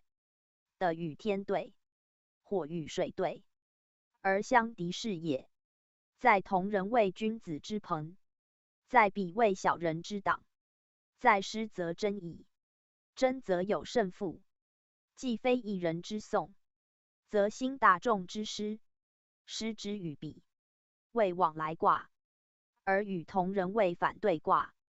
故用同人者，必防师彼之害也。彼之敬也，则为生。生为地风，风水合化为患，水风相激为景。患则化仇为好，景则因恨成仇。此在人之进退应之，进而不当，或退而失宜，皆有咎。唯能用生则无害。同人93爻辞曰：身其高陵，而身之93，则曰身虚矣。既曰身，必自下上登也。虚同庐，即庐里也。而与高陵相差一间，然在同人，以渐进位置。93因莽有芙蓉，不得不生于高陵，以窥其藏，而避其害。此君子明哲保身之道也。加之彼师相袭，寇仇难解，不生则有景之患。此生自不独未生卦也。风波未己，其能自陷漩涡中哉？必本离光明之态，而守干替之意，以合于痛人在野之旨也。故曰三岁不兴，以安行也。小人之气焰未尽，君子之进取宜迟。故有三岁之语。三岁言其久也。若暂则3月3日一同。三者众也，是时的所宜而定之。此即同人要义也。象曰：芙蓉与蟒，狄刚也。三岁不兴，安行也。宣圣讲义。此声明爻辞原意，而教后世补此爻者，所宜留意也。所谓狄刚者，以狄由刚强也，故有芙蓉之象。实本于62在其下也。62为阴，其下如线。又以93重刚，94亦然。上刚下显，两不相容，故曰狄刚。同人全卦，皆以光明干替为用。狄刚不以与争，故生其高陵，以服卦义。而三岁不兴，为行静安稳计也。同人主静，主渐进，故曰安行。曰安则无虞于戎莽，曰行则无碍于痛人。以行而安，君子之道也。小人则不克矣。故民之莽有弗戎，而不虑其险；民为求进，而必图其安。此生其高陵，一则避祸，一则济功，一举属的。果非然者，同人之用将穷，就时之义希在。如是我有众，而与戎莽一较其力，必且先受其害，更防于世。是以因敌之刚，则求策之全；因地之险，则求行之安。而人以暗昧，我以光明；人逞强力，我以坦白。得足以胜之也。故3岁不兴，正兴之备也。按卦象阳爻主静，93静于94，皆阳也。一生之象，光明之地，在干94曰：或月在渊，无咎。此则主身，以干下卦无阴爻也。然亦须自反自真，不得猛进，以犯交自之谦，而为干替之训。故94有弗克攻击之辞也。94，陈其庸，弗克攻击。宣圣讲义。此同人94爻辞，明本爻之用也。同人主静，而起自也，则其中必及陈庸。以国之政令必自都会出也。庸者臣也，臣者保也。进而至于臣，犹未遂入也。然臣为保民，君子之治也；为救民，彼是故以敌我，则虽臣庸，不克公也。非不克也，亦弗可也。以救民而伤众，非义也。起于也而得众，故能成庸。因于民而虑殃及无辜，故弗克公。然弗公，非忠直也，须图他道也。在卦94，本重刚，与93同。臣庸为首，刚之象也。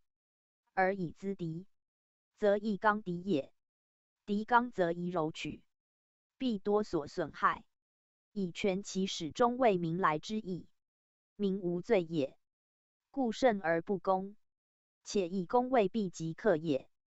奸臣易守，远师难攻。若以立教，未见有功，弗克攻者，是也。义也。同人之治，本于仁义，基于安徐。不行险以侥幸也。93以安行，94以弗攻，皆一义也。既弗以利服人，则人必为德所化，是弗克攻，正所以攻也。虽亦弗克，而是则克也。故曰吉。吉指大众言，无不吉也。同人之吉也，以善于用刚，故吉。亦由干94在渊之意，自反以顺众，自义以生义。此全卦本于君子真3字，而祸吉亨也。象曰：陈其庸，亦弗克也。其吉，则困而反则也。宣圣讲义。此生是94爻辞原意，而见君子处之之得吉也。夫臣庸岂不克公哉？谓亦弗可也。义者为准诸事理之宜，即人我之利也。干卦曰：利者义之和也。利物足以合义，是义即利也。唯能利，是谓义。若有不利，非义也。以臣庸以胜也，人以困也。若惧攻之，于是或有功，而所损者大。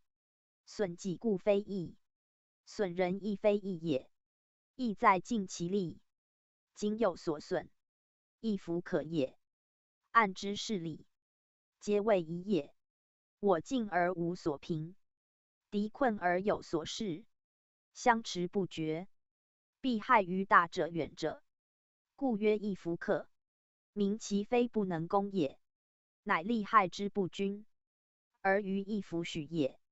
然既不克攻，则悉有急战射遣造之见，必为其劳而无功，弃而不取，困而不入，徒失机宜，安有吉利？而不知君子之服人也。必待其心悦诚服，士可攻而弗攻，庸可破而弗破，不争一时之快，而怀柔其居民，不视大众之威，而惜恩于未顺，是则君子攻心之策，亦亦军法万全之计也。曰急者，盖明知其中急也。所谓困而反则也，则同策；反策者，不安也。居民被困，不安其处，是将自便以投我，义也。敌虽困守，不安其位，是将破其城下西耳，以归顺大众，二也。动于民者，则城无与守；动于下者，则主无与助，皆将自溃以迎我。宁待攻耶？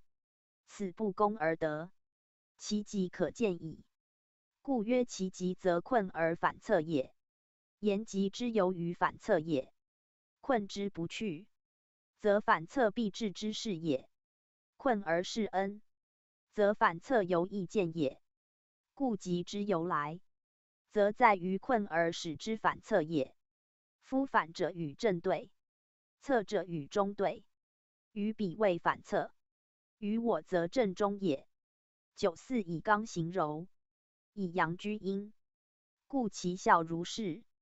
此弗克之极，教克犹大也。或曰反则，谓自反也，亦同。盖待其自反而来归也，故曰急。95同人先豪跳，而后笑。大师课相遇，宣圣讲义。此同人95爻辞，言同人之大成，即爻象之意也。95居外卦之中，未得位，下与6二阴，未得时，故爻辞言其吉也。然同人本无位，今95曰得位，乃得的也。同人全卦至此，功用具见矣。夫同人以621阴，与上95阴，先阴后阳，中而不顺，正而难从，其中也。以君子之德，遇阻而亨，逢艰而立，故非一路顺境也。必经历顿挫而见通，必循辅征故而见达。其在93、94二爻，以见其意。而95以阳刚正位，本为亨利之时，亦由3、4搓叠，6、2间隙，众志难依，成功匪易。故曰同人先豪跳而后笑，好跳哭叫也。同人经93之弗莽，遭94之反侧，前位为敌者，亦诚友好；相猜者，亦共起居。所谓同人，越痛越重，越急越多。而有不召来归者，未告自治者，既会合之非原人，则猜疑必有不免。先豪跳者，相畏既不敢具亲近，而呼号也；相背戒，不敢即坦白，而忧弃也。然君子主之，众人从之，以诚相交，则忧疑皆是；以信相心，则呼唤意忘。故破涕为笑，化愁为喜，恩仇皆泯，远而同欢，而同人志，此成大同矣。既有大群，自增大利，而大师客相遇，不为我敌，且与我同进矣。大师言其众也，相遇言其顺也，客言其诚也。此所以先豪跳而后笑也。在君子本无争胜之心，故不欲与人之师战，而今以德所感，师亦来归。此相欲不豪跳而相笑也。君子之敬也，为救时，无夺位之谋，其起于野也；为因众望，无自卫之志，故不设兵卒，不教战争。人之以兵制者避之，以战言者去之，而兵亦人也。民之为国用，则可服于德，而不附于事；从于义，而不袒于私。故至95君子之德大名，同人之公矣者，遂有权师来从者。而君子出犹未允焉，待其既尽，隔阂已除，则前未同者，至是亦同人矣。此95之称同，直括大师相欲言也。而3、4两爻则不曰同人，以上谓痛也。初二之同人，小同人也，有敌友之分。95之同，大也，以消人己之戒，故称同人，明其用也。象曰：同人之先，以忠直也。大师相遇，言相克也。宣圣讲义，此声明爻辞之意也。所谓先者，出发有先后也。同人先行，而大师后遇也。先行谓之乃有好跳之情，后遇既明，遂成一笑之请。言出疑而忠信也。其信者，在同人之能忠直，忠则正，直则诚，诚正交质，何人不信？故曰相克。克者能也。人之不相得，曰不相能。相能即相得也，即克也，以至诚相与，各克其私也，即克己也，非相胜之克也。盖95与6二阴，一刚一柔，两两交符，皆居正位，故有此象。忠直之效也。不曰忠正者，阴下也，以直接于下，非独正也。为直能大，为大能容，故大师不以众相猜，而同人不以先相拒也。然在95，系同人大同之时，设当之者，无忠直之行，而起猜拒之念，则所谓克者反为胜，而笑者反为邹于矣。盖好跳情也，笑则易诈，欲者是也。克则为轻，利害亦反掌耳。当知者，必以忠直示人，以诚信接物，则豪跳之情，亦未欢变，而相遇之后，皆能协和。此德之所化于事也。故因属为正，反数为变。如德以行，自弗象之正义，魁秦而作，将为辞之大纲，利害吉凶，人自治之，天不与也。若得之不慎，则相克便未受制，如五行之克也。君子于兹，最宜慎之。宗主附注：同人卦自93以上，虽进而有阻，虽利而有险，盖所谓实未然也。其原因即在621爻，以阴居正位，而在内，其势上盛，虽群阳环之，不亦同化。此与干卦之不同也。而又异于构与履。构履虽皆五阳一阴，其阴爻非正位，不得时，不能抗群阳，故随阳而动，不相举与。同人则以正位居内，以阴乎前，在一方言，谓同人之友，可使同于我。在两方言，则其出乃相敌也，故时相嫉妒，而昼难大同。故有芙蓉乘拥号跳大师之相，皆不免于敌视也。然君子以德化人，不以力屈人。虽我众比寡，不以势降之；虽我直比屈，不以真折之。如与讨有苗，太王事勋誉，以仁义示人，不凭其强力。此即先望要得不官兵之意也。况同人本起于也，其地已疏，其时又别，则委曲求全，礼之宜也，事之顺也，故能亨吉，而克成同人之用也。上九，同人于交，无悔。宣圣讲义，此同人上九爻辞，言权卦之中也。同人之同，以人为主，而忠于上九之爻，曰于交者，使志未深也。虽志未深，实所谓也。既获大同，有何悔哉？在前五爻，以静为志，而始于门，忠于交，静则静矣。于事业未达也。自九五之能大同，终不或为国中主政者，始于也，终于也耳。故彖以同人于也四字，决定全卦。上九之交，虽晋国门，人也也。君子未尝以得失为怀，虽不得位，终无有悔。卦例外曰悔。本作美补，内曰真，能真者免美补。君子真三字，以见彖辞，则无悔也。正其已矣。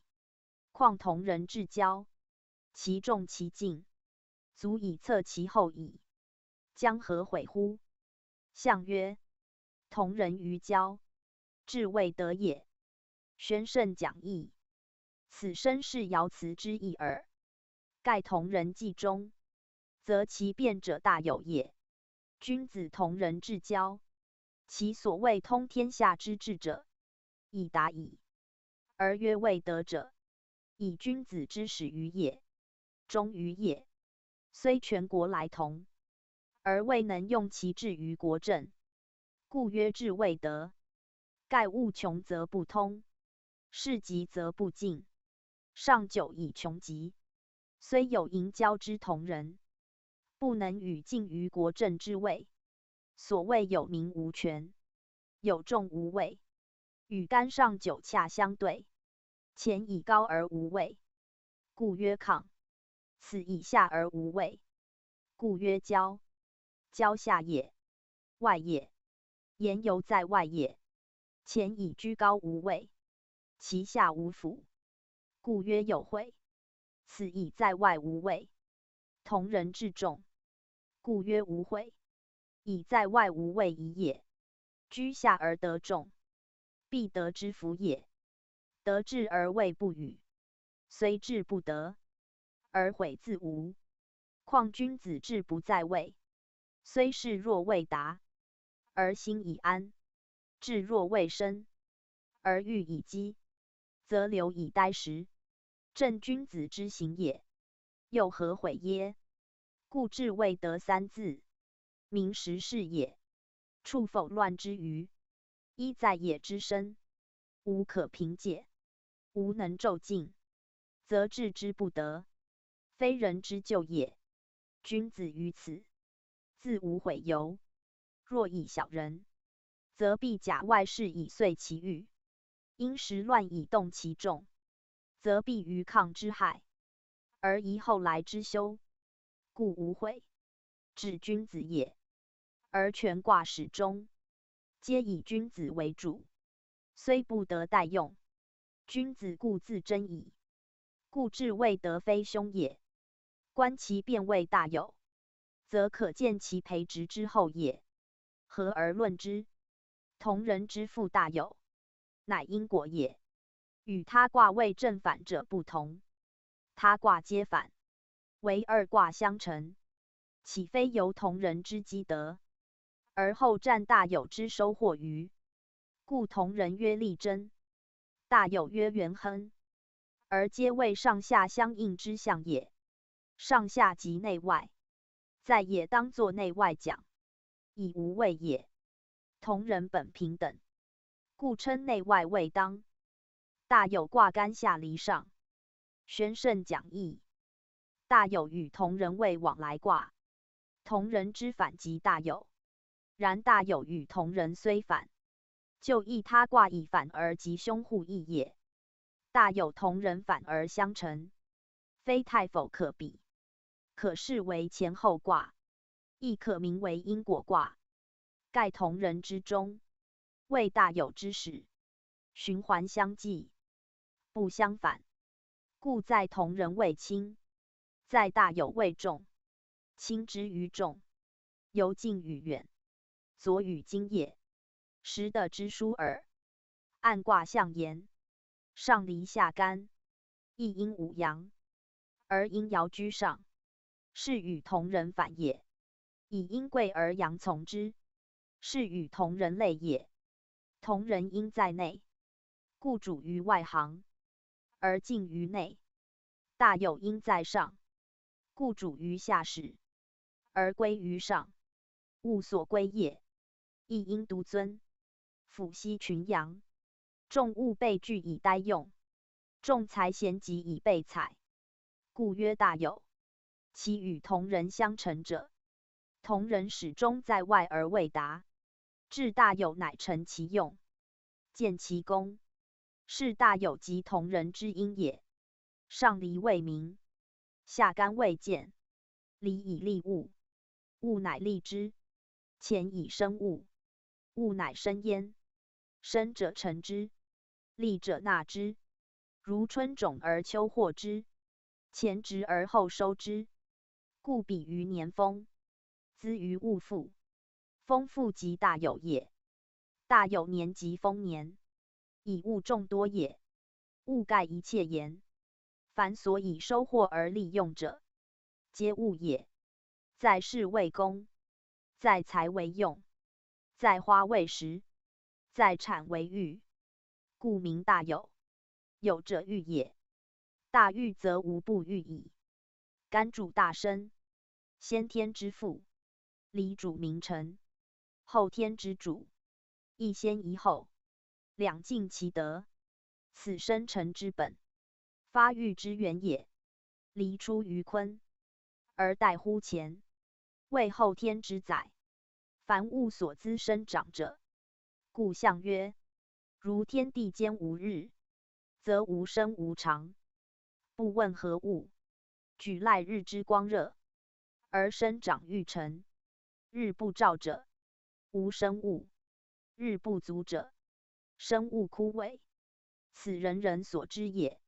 春夏之时，温热之地，物甚生繁；冬秋之时，寒冷之地，物凋生绝。故日之功用，以中天位者，大有日在天上，象春夏之日，温热之区，则其物之富，财之丰，可以见矣。故大有不言物，而知物之繁；不言生，而知生之盛。此由卦象可得其意也。同人日在天下，由冬与夜，所以怀玉温润以待春与昼，是其先是培植之时。而大有则属勃兴奋发，以气于成熟之象也。故曰同人大有。由因果也，先后也。就爻象言，下卦全阳，上为五爻位阴，五为正位，阴居之。以柔陵刚以阴主阳，是六五一爻，为全卦主位，阳来辅从，如众辅主。而阴柔本下降，阳上升与阴相接，刚柔相得，无往不通，故主成而得亨用也。盖阳爻本乾九，阴爻本坤六，九六相符，不失其正，则共成大用，以亨利天下。如同人阴在下，则处境多逆，未能大用。故不及利物，而止于痛人。大有则升降均宜，进退无碍，上下相协，远近咸从，故有亨通利物之功。说者谓大有以阳从阴，以柔服刚，四维未顺，是不明先后天体用之意也。先天干为父，离为女，女宜从父为正，后天离为主，干为从，则从宜随主为当。前在后天居西北隅，而离乃进于正位。大有离恰得其正，干顺势其宜，故在先天未生，后天未成。先天未重，后天未获，故干为金，为秋气，为西方之令，比于一岁之秋，而为万物成熟之象。若由直先天之谓以言义，是不明文望之心也。故离以中女而代父居尊，恰明后天交互之用，阴阳配合，刚柔调剂，而后生化以见，功用以明，是大有大用。全在离卦之六五一爻。离以光明，如火照物，火在天上，如日中天。日虽有光热，非造物使之枯也，乃温物使之欲也。日临前金，金能生水，水以滋润，而物得其养；金主收成，而物得其时。故亦阴主五阳，民万物痛遂其生成，而收获富有也。自来爻象，于物为阴，以物质不似气之清清也。而大有则以阳象物，为其名也，成用也，熟也。有财则有用，有物则有养，将以养天下而利万物，是物之用，即生之源，物亦气也。故比于前金，干主大生，金为奸臣，乃世间最神妙、最仁慈者。佛称西方为佛土，为极乐世界，以干金之体用故然也。万物应是以生以成，以长以归，归真于前，而成用于坤。此神行之两类，即天地也。得反于天未归，天降于的未生，此人物来去之源也。故大有以干象物，象其归也；以阳指物，指其成也。成则反于气，归则通于神。故火在天上曰大有，此有字，言其真实不虚也。为无生有，为有还无，人物生死之途也。为明道者知之，故亦应在上，彼之寂寂，修成之象也。物生自成，人修乃成，其成义也。物成曰用，人成曰道，道用义也。故大有不独指丰收也。大有卦象以如前所示，其卦辞以大有名者，言天地万物之生成，而据其才用也。天地生物，自无入有，为无故名有。言出未尝有也。既有矣，将何属之？则名之曰物。物乃有所属也。物之有属，如业之有主，国之有君，家之有常。故有者非泛有也，乃名有之所有的也。由天之有日月，地之有山河，冬之有寒，夏之有暑，宇宙之有生成造化。凡有名者，皆有也。不必有形之物，而人之浅见者，执行未有，是忘其一，存其一耳。天地皆有也。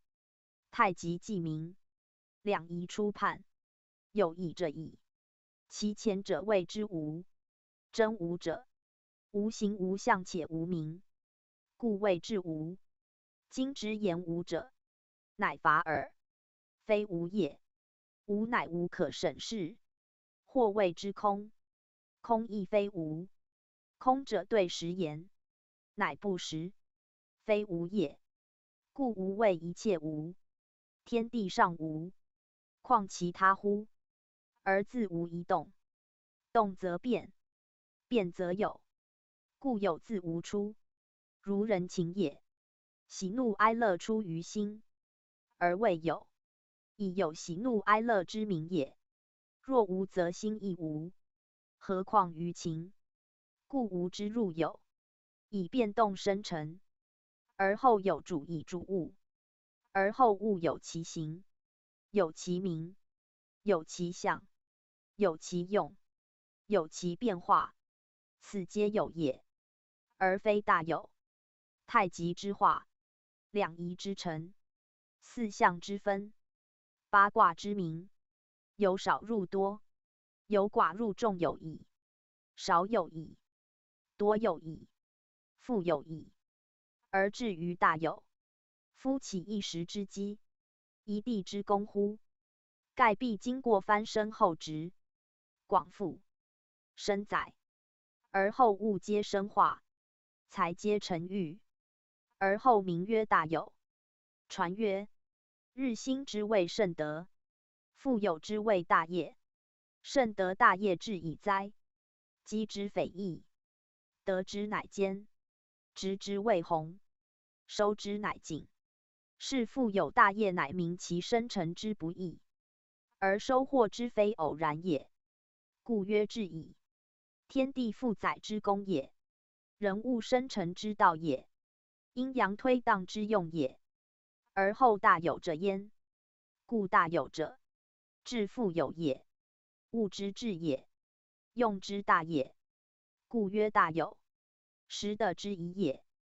大有元亨，宣圣讲义，此大有彖辞也。四字表示明显，以大有之德用，本于前也。干之德元亨力争，而先元亨。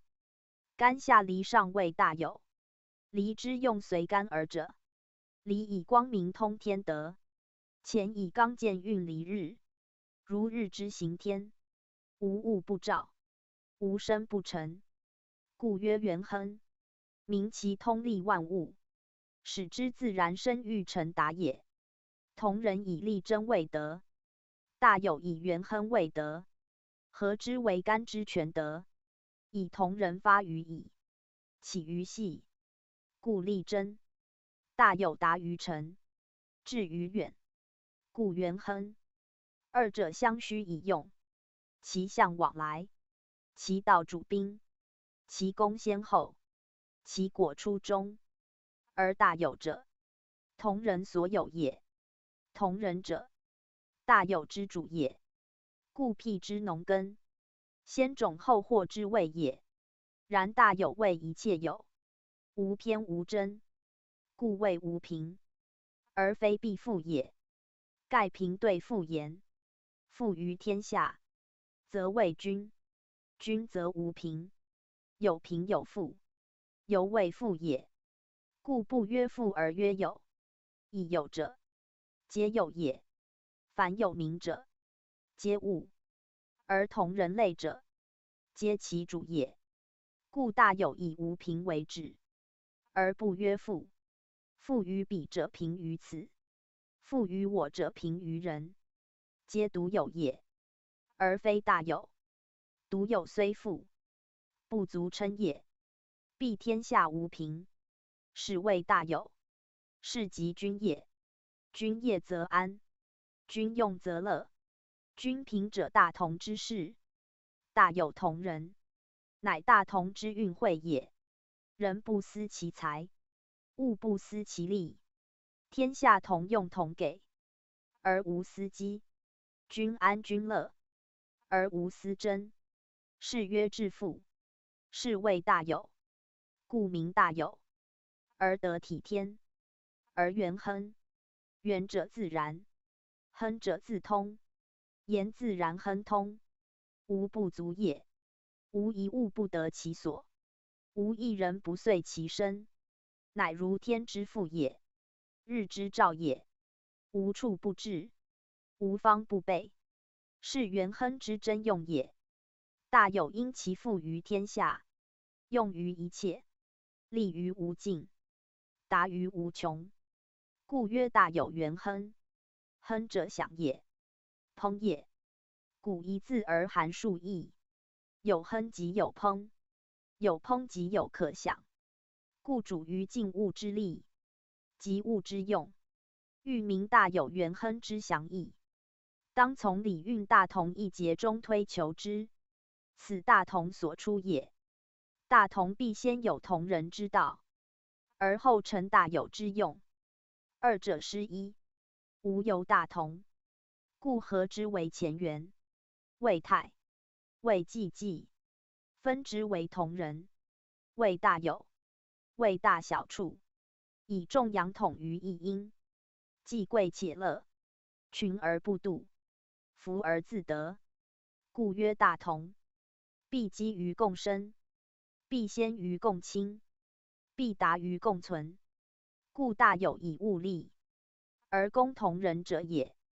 彖曰：大有，柔的尊位，大中而上下因之，曰大有。其德刚健而闻名，因乎天而实行，是以元亨。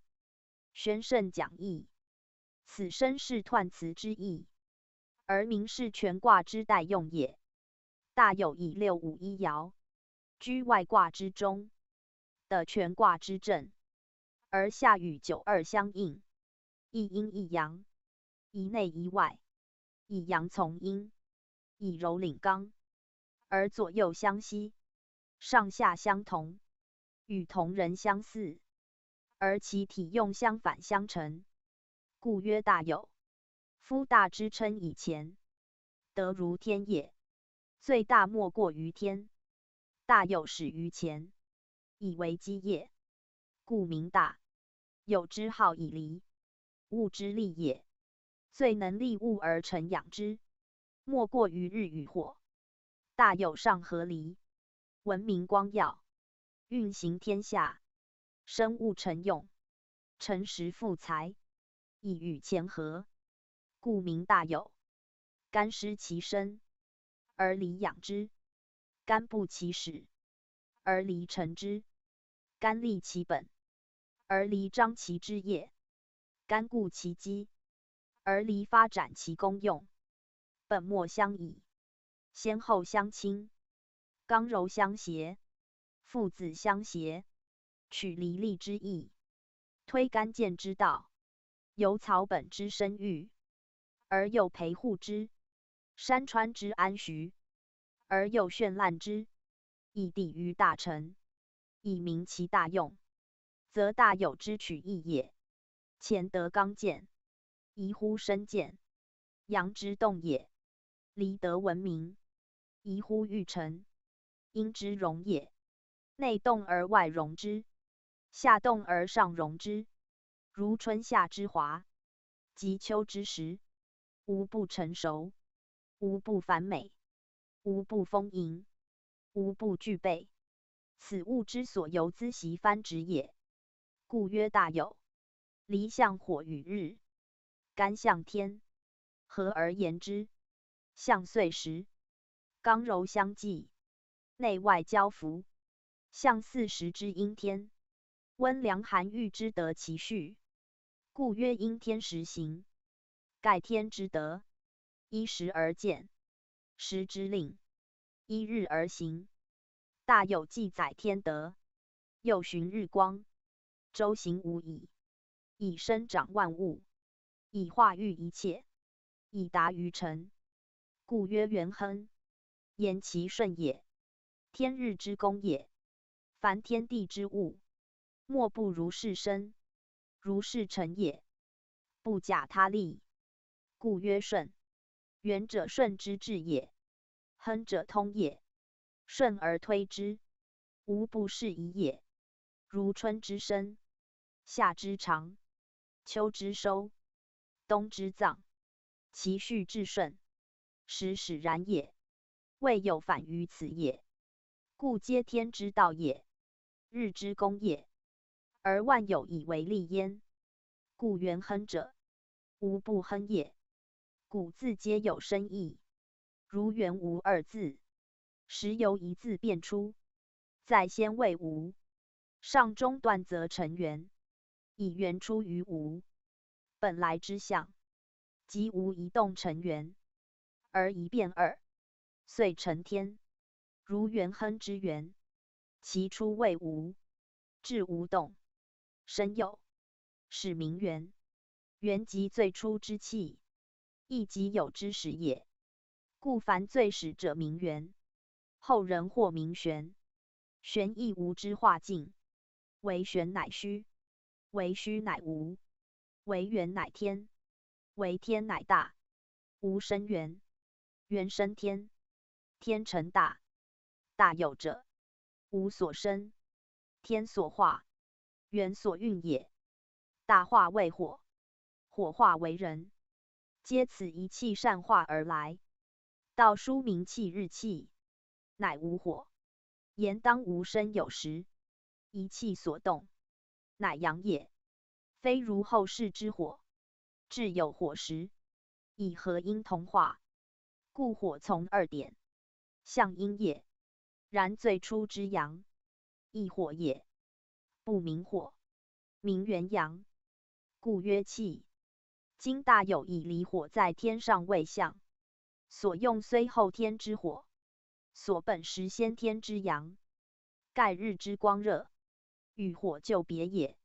以其与天同出，则曰同人；与天同用，则曰大有。因天为元气之本营，亦元气最大之结合处，故得息运离日，而不坠散。若非天非先天之火，必坠散矣。故离火虽在后天，而实能代前元矣。行天道，先天为乾坤，后天即离坎，以离坎秉乾坤二元也。是为水火可，是为天地亦可。盖干之用在离，坤之用在坎，以体言为四，以用言指二。水火阴阳，即二气之所代行者，而同人大有，犹见其运用之妙。天火同气，而日行于天空。凡日之功用，皆天之功用，如风雨、雷电、雾漏、明暗寒雨、温凉，莫非天道，亦莫非日之德也。故大有因天日之合德，而生成万有，有治一切有名言，则凡天地间者，皆由此生成。由此以招其用者其才，则凡善恶优劣利害，莫不由此以辨之悉之，以全天道。天道虽大，生杀二字可以扩之，而皆假于日。春生秋杀，热生寒杀，此大教也。故成用者，不尽在生而在杀，不在生之无杀，而在生杀之得其时。灾者培之，亲者复之，天道之常也。而在如其才用以为生杀耳。善者扬之，恶者遏之，利者推之，害者止之，乃天道也。去有所以安良，驱邪所以全正。故利物者，必变物；培物者，必省物。天道以生杀成物之用，人道以赏罚全人之身，此天下不义之则也。宗主父主，大有以有名，而不曰父者，名物之属公也。父以人言，有以物言，实则有即父。物多不可胜用，非父而合。然父以天下，不专于斯人，故曰大有。即无处无不富有也。一国之境皆丰收，曰大有年。或南道，或北麦，或旱粮，或水种，莫不丰收，方名大有。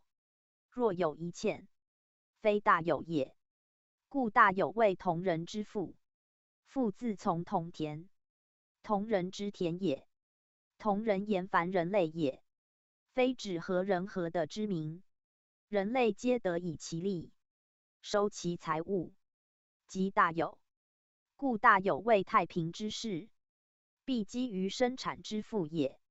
田指一切土地，无论山水寒暄，地面土中，一切产物，皆父之源，皆可名田，皆人类所凭以生以养者也。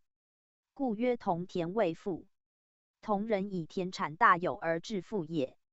故礼运大同，必集于财货与物力之分取，以尽地利。地利尽，天时移，而后人以安居，是以治平。无论何人治国，必先此道也。人之群处，为求生之权，而避害之志。故同人之于大有，性情之所因也。唯能同人，使能大有；唯有大有，使养同人。此天地生物，为人类之养也，岂为一二人之父哉？故大有本乾德，如天之无不复也。推离用，如日之无不照也。人之应之，亦当如是。彖曰：因天时行，是以元亨。大哉此言！是人知之者盖先矣。又曰：大有卦，有自应与有同，系8月之令。同人人自与盈尽，系正月之卦。正月春生，万物正启发之时。8月秋收，万物直成熟之会。凡收获皆在秋季，麦之熟在4月，亦名麦秋，以秋主收也。故有月谓有，言万物皆丰盈成熟，而天下复有也。在卦象，火在天上，7月流火，其食物正将熟，至8月则收成矣。农夫一年辛劳，惟望秋收，以为其所欲。有者足也，足其欲也。古人生活简朴，得时则足。故8月秋收，天下同富，无论贵贱，莫不欣然自足。盖古者既民受田，耕以得时，苟非荒年，则家家皆有收获，皆有富足之象。此大有必以天年为准也。天年丰欠，多官政令，人人在位，水旱以时，虫害不生。史书大有年以记之，明其德备民生，公参化育也。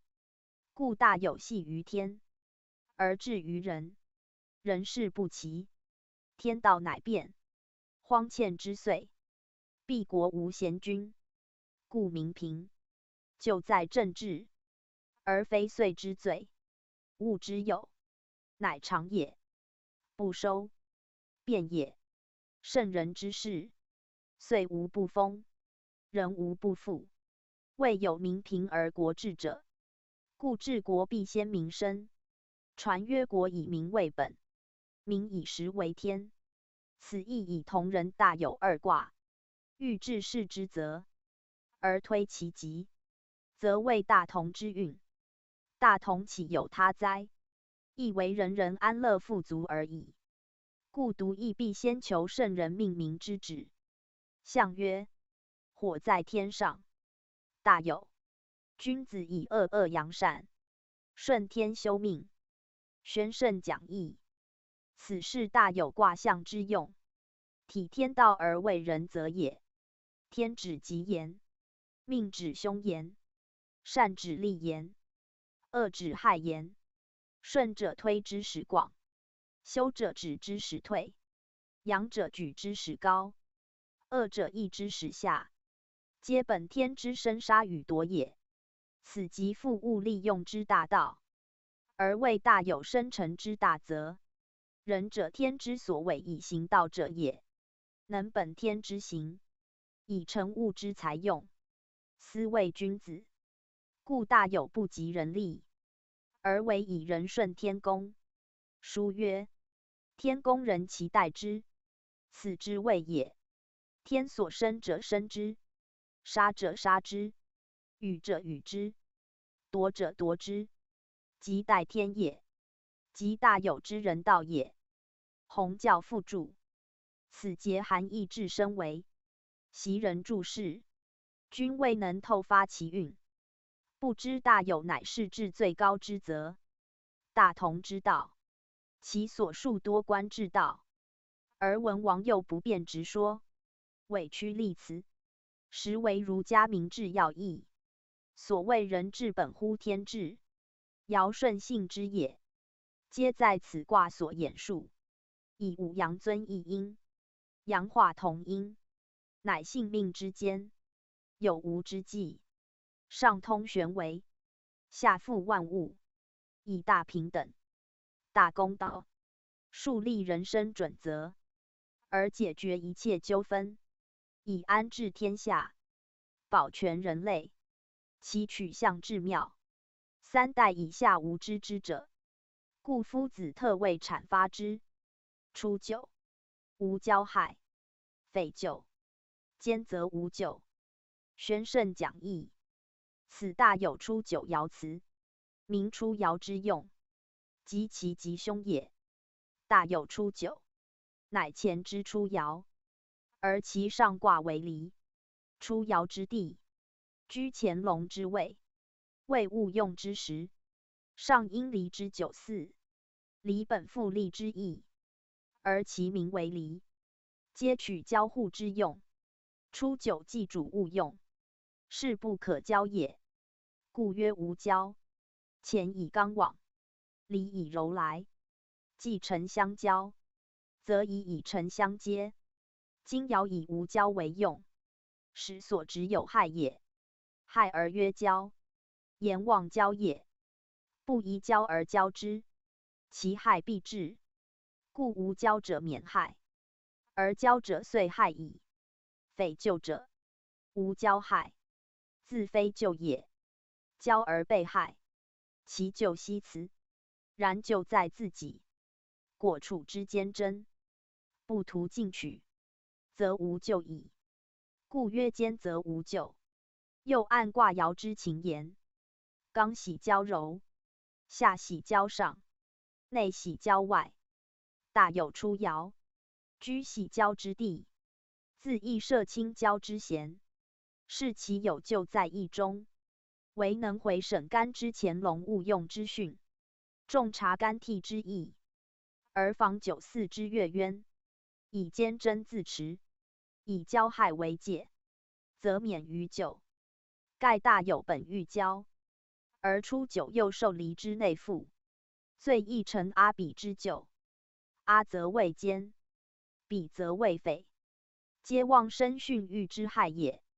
君子所必慎焉，故坚贞自立，乃免咎之道。或曰无交害匪谓一句，以害于身之匪也。即彼妇之小人，离急于求荣，而自外来比，初九在内应之，则成引匪自负之象。爻辞戒之，故曰无交害匪，亦有咎也。或曰害古通和，亦即和也。言无交和非咎利，果交而未审，则咎利不能幸免。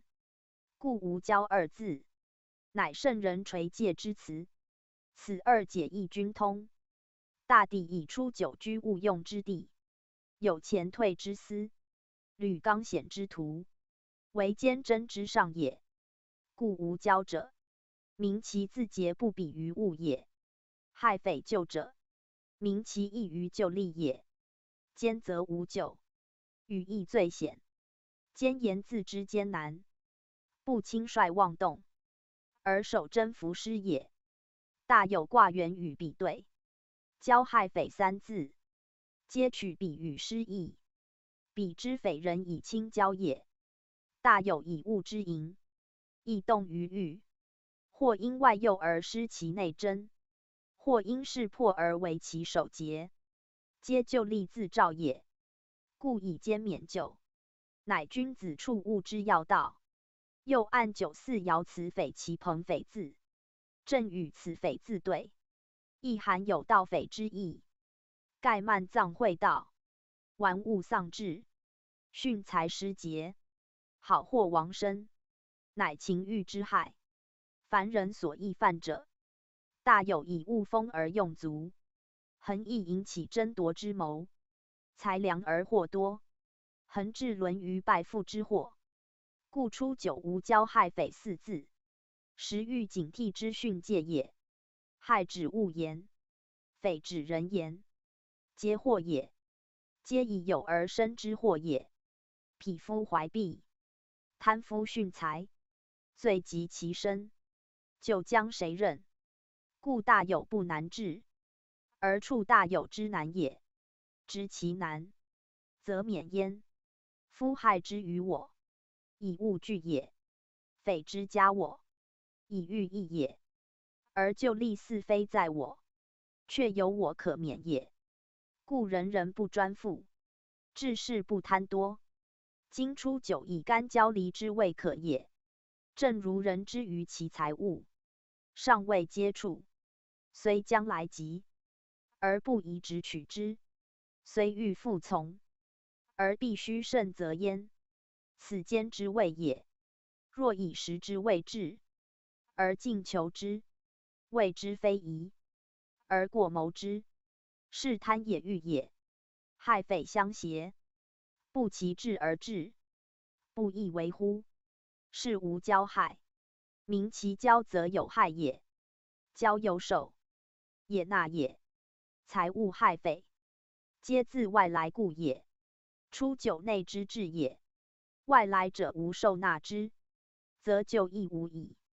象曰：大有初九，无交害也。宣圣讲义，此身是爻辞之意也。害自以扩一切祸乱就利言，无交皆其害，乃初九中正之道。然常人恒易犯之，贪其利而忽其害，训其欲而忘其咎，是以一词特垂戒焉。首句名皆大有者，正见害之所由至也。若非大有，害亦不生，而处之者，则贵在无交，即奸也。奸由干替之意，以奸得之乃无害。如农工辛勤所得，自无祸殃，不劳而获，非诱而取，皆为奸之意，即不免于就矣。此以是交，因爻象而垂戒，乃圣人之身心，亦君子之正道也。大凡大有卦，本物之富有，未用之丰盈，乃人生最亨乐之时，而祸害亦滋福焉。故各爻多曰救害，言无救者正有救也。以富易交，以祸易盈，以物隐喻，以亨乐忘性，即不为盗匪觊觎，亦足以毁道败德。故君子于此必胜之又胜也。攻之则安治，思之则害，远之则亨乐，近之则救也。此以后各爻之意大略也。读者一细谓之。宗主附注。大有初九爻辞，无交害惧，袭人视之，谓初九爻位在下，不得与上交，遂受无交之害。以卦爻象言，此谓当也。盖卦名大有，而上为离，离本复利之意，其意最清净。初九主身，九四相应，正义相协，非无交也。而大有以物之丰富，为众所乐从，亦非难于交友者。是象曰大有初九，无交害也。特皆出大有卦名，即为使人之富有之交易滥，而祸患之来无穷也。苟以无交为害，则下文不当曰奸，则无咎。奸者指交之难，为宜慎交而守奸真，勿越人逢迎，而滥与附和也。财之所居，人亦趋之；利之所在，众必慕焉。大有出久，居富以行于世，因财以接于外，恒亦为小人觊觎，而多方趋奉，巧言令色，引诱为非，设疑为甚，身陷为匪，先受其害。故圣人应向市井，立辞明教，使人知滥交之害，不如无交；逐物之祸，不如弃物。不以有而忘艰苦，不以富而失贞洁，则虽居大有之地，行风欲之时，人保其本来，悠悠自得，人无度其腹，匪弗生其心，则祸害不轻，就斯免矣。此无交害惧，实指不交其为无害者，如盗匪小人之类也。且害自包举一切为害者言，或人或物，或有或仇，或损其身家，或毁其名节，凡足以为害者，皆是也。皆以远之避之，无与交近耳。臣以物欲亦兆其害，财富亦伤其德，而人情乎焉，恒自履于险而不悟。故生之曰奸，则无咎。盖处出久之计，本可特立独行之时，善于复利之离，上远而未及近，果能速位而行，自免流污之河。曰无交，明其本无可交也，非仅无交而已。夫子分句视之，最服爻辞原意，读者当细审之。92. 大车以载，有攸往，无咎。宣圣讲义。此大有92爻辞，言本爻之用，与其吉凶也。92居内卦之中，直复有之时，本干之周复，得离之推进，故有车载之象。干主生物而利天下，既有其载，自有所往。因物以利人，因利以成用，利用既时，有往嫌疑，故无咎也。夫92居正位，主内藏，由人掌仓库之主，司出纳之官，财物计梦，利用恐急，则所纳者出之，积者散之，物之利，为人之用，我之有，济人之无。此权依乾德周流，动变不居，天道普复，生生不已之意，而克成大有之用者也。物之为物，后人之身，济人之急，成人之用，广人之德，天所必也。财获之于天下也，不私于一人，公用之急于众也，不止于一时。居中域外，挥之易之，使无流滞；转之运之，使得平均。天道之所宜，人道之所养也。故有物必有财，有财必有用。主政者物之司命，地无弃货，田无弃财，仓无弃粮，库无弃币。凡为人所需者，即人之利也。人之不足，我则补之；人之有余，我则取之。调其虚盈，济其通志，亦归于君，而天下无平。此大有之正也。而92司其首，长其职，故大车以载，运输之事也；有攸往，调剂之事也，皆在位之责也。无92字，亦如出久，以能聚能散，善出善纳，乃免咎耳。天之风物，不独富也，物之成用；不独利也，利之后生；不独享也，人皆有生，皆有所需，皆待于物，则物之所及者，众情之所慕，财之所归者，众望之所依，富之所在者，众志之所怀，为恩为怨，为友为仇，皆此戒之。故君子主物而不私，尽力而不善，致富而不专，理财而不耻，诚用而不费，未恐其复就也。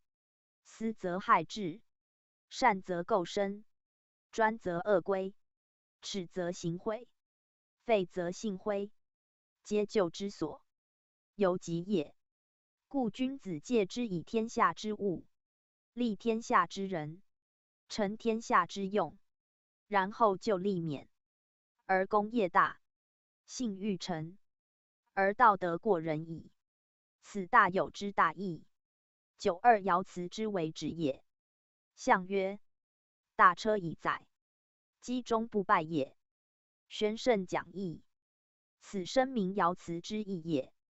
击同吉，具也。物极中而富有也。藏于府库者，谓之积也。言收获之物藏于中也，然藏者将以用也。积者，将以散也。大车以载，明其来去之道，而能用能散也，故曰不败。久藏必腐，久积必溃，是败也。大有之富，在能不败，是积之不厌多，藏之不厌深也。盖始终成物之用，功名之需，而不自私也。物之藏于家者曰私，藏于国者曰富，藏于地者曰器，藏于民者曰利，是其所藏耳。圣人不会居积，而恶私藏，不强取予，而求平均。虽大车以载，民无构其富也。利极于众，虽取之至精，不为贪；用极于公，虽积之至盈，不为惠。故富以天下，财成一切。此小处之所以贵有序也。天之生物，无论巨细，皆有其用，能遂其用者，圣人之治也。若贪多而不公于民，贿赂而不推于众，是虽藏之至密，犹无益弃于地；积之至盈，犹无益平无所有。徒丧物之用，而备天地生物之心，是败之也。物败由人，用得其宜，为物之功用；失其宜，为物之败。故物以用为利，失物之用，反利为害。此92爻辞，归于积中不败一语。见利之成败在人也，而大有之意，亦视此为变。独富如桀纣，虽积财如山，积物成富，非有也，终不免弃之，是图败之也。故大有必人人皆有，必凡物皆得尽其用，此大同之旨也。祸不藏于己，利不藏于身，物尽其利，民得其身，此诚大有之事，为尧舜之治治焉。故大有必本于天下为公。苟有一私，是非大有；苟有一夫之贫，是非富也；苟有一物之败，是非积也。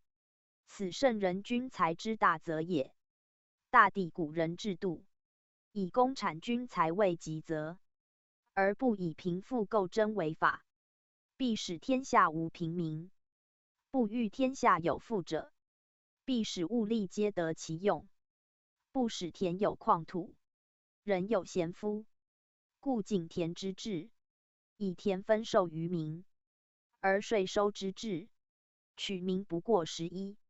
君不私货，库不私财，民无独利。物无费用，天下乃长治久安。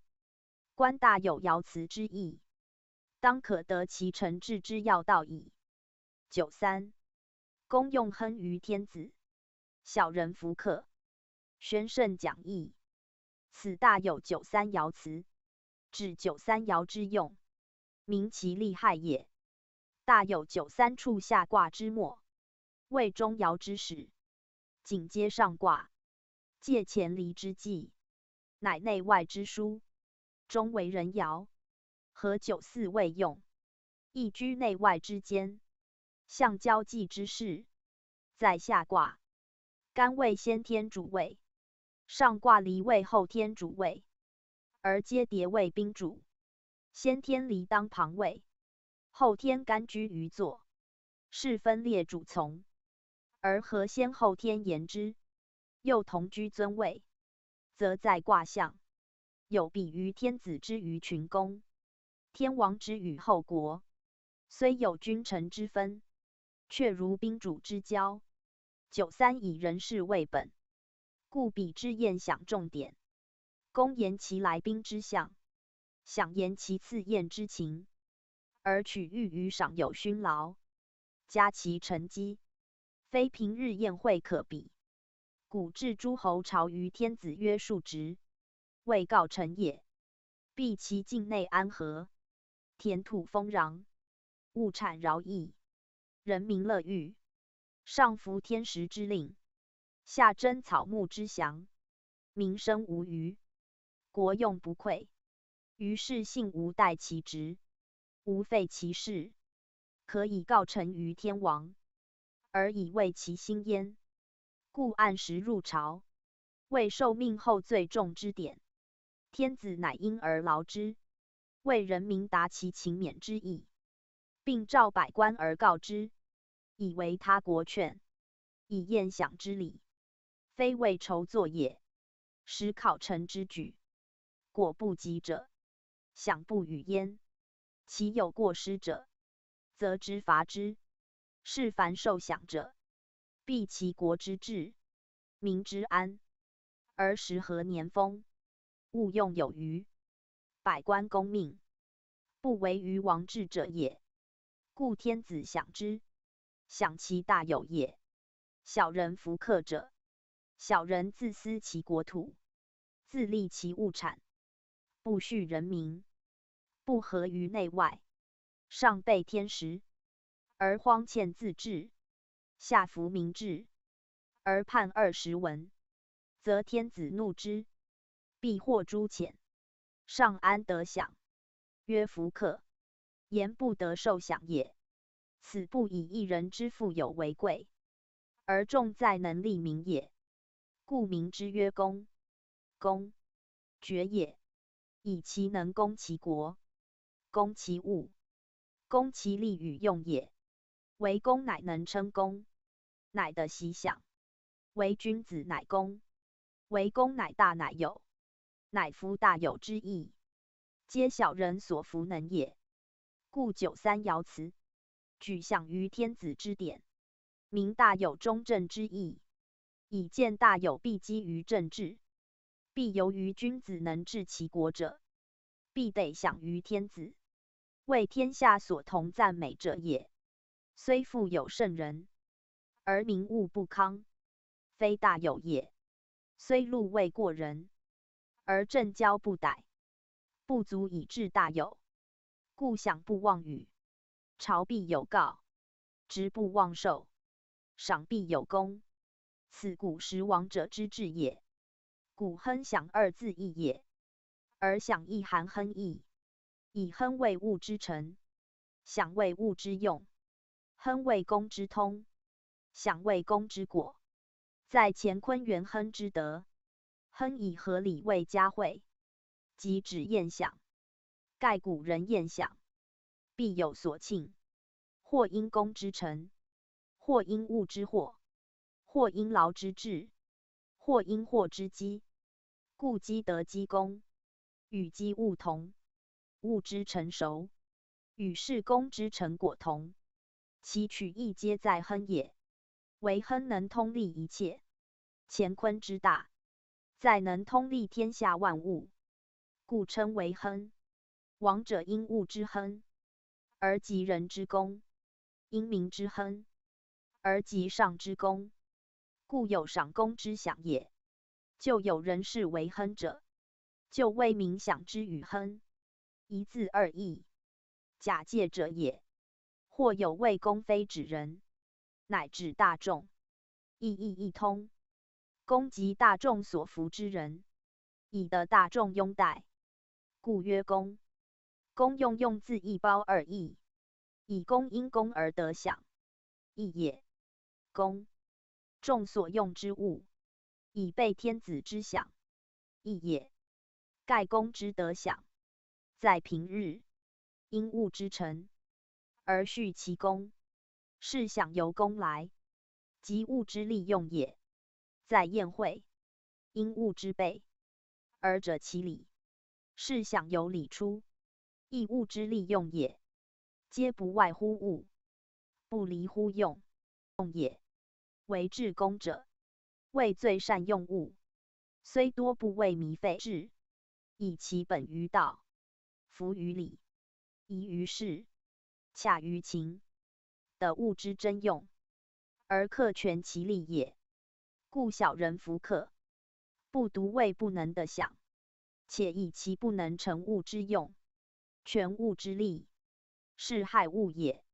害物者大有之害，与出爻意义相应。出爻以无交害，谓大有之害。因物之不得其用，谓物之害。成人之害。此爻以小人不得成物之用，谓人之害，即物之害。正相对。象曰：公用亨于天子，小人害也。宣圣讲义。此身是爻辞之意也，以见小人之害，不但为人之祸，而物亦备其灾。小人以贪为能，以欲为功，以多脏为富，以滥费为利，是其害于人民者以民，而由物之费与费，更为其利用之害，亦可见矣。其中也，因罪受谴，因祸假祸，则又自受其害矣。故士闻声明其意，亦谓为君子乃免害耳。此爻上有最要一义，在文字外，向无人解及之。兹述其大略如下：夫天之生物为人用，乃以讲有德，劝有功也。勤者得之，善者享之，仁义者利之用之，非可以思干也。故名曰天禄。凡衣食日用一切之供给，无一非禄，无一非生前所定，不得多或少也。故凡用物者，必习物，有之必成其用，无之必安其分。王者治绝禄，仿于此义，非德不与，非功不习。此本天道栽培亲附之力，不得任意增减之也。93爻引天子宴享之志，明人与物至中至正之道，人之于物，物之于人，恰有相宜，不过乎中，不失其节，乃为大有之真相，亦即大同之大则也。故贫富不相悬殊，出纳不相乖舛，生息相及，利用相衡，亦如天之命人，王之命爵，毫无贪纵之念，甘求之谦，则世道自平，人类自康。此治平真谛所在。而大学言治平，必纳于明德，必始于格物者，正此意也。故礼曰：人人不过乎物，孝子不过乎物，欲民何以为过？即由师大有之道，其详见大小过，兹言大有，地求不过而已。此小人之害，害在过耳。不过何害？故克自与克己克欲克念之克一义。小人之过，以弗克也。此亦一系沈焉。94. 匪其朋。59. 宣圣讲义。此大有94爻辞，指明本爻之用也。94在上卦之始，居中爻之位，为离卦之初，接下卦之前，而与6五近，与92阴，一阴一阳，加辅其旁，身为阳成阴。阴者聚物而不流，阳者载物而易动。阴阳交息，或持或张，上下交通，或盈或触，此大有94之象也。匪其朋者，以物聚而不满，盈而不张，相辅以交，相得以和，是大有之善于居机。正如92之机中不败也。然92之象由内生，其自处之善也。94之象由外至，其因时之当也。物之聚者恒易满，财之盈者恒易张。满则害身，张则道至，皆由于贪与耻之弊也。朋者满也，张也，太过之象也，亦与朋亨同，亦即验所谓膨胀之意。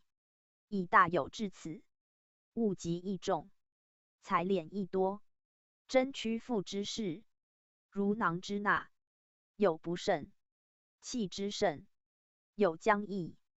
而阳动以周流，阴静以收受，两项具备，遂成其朋之事。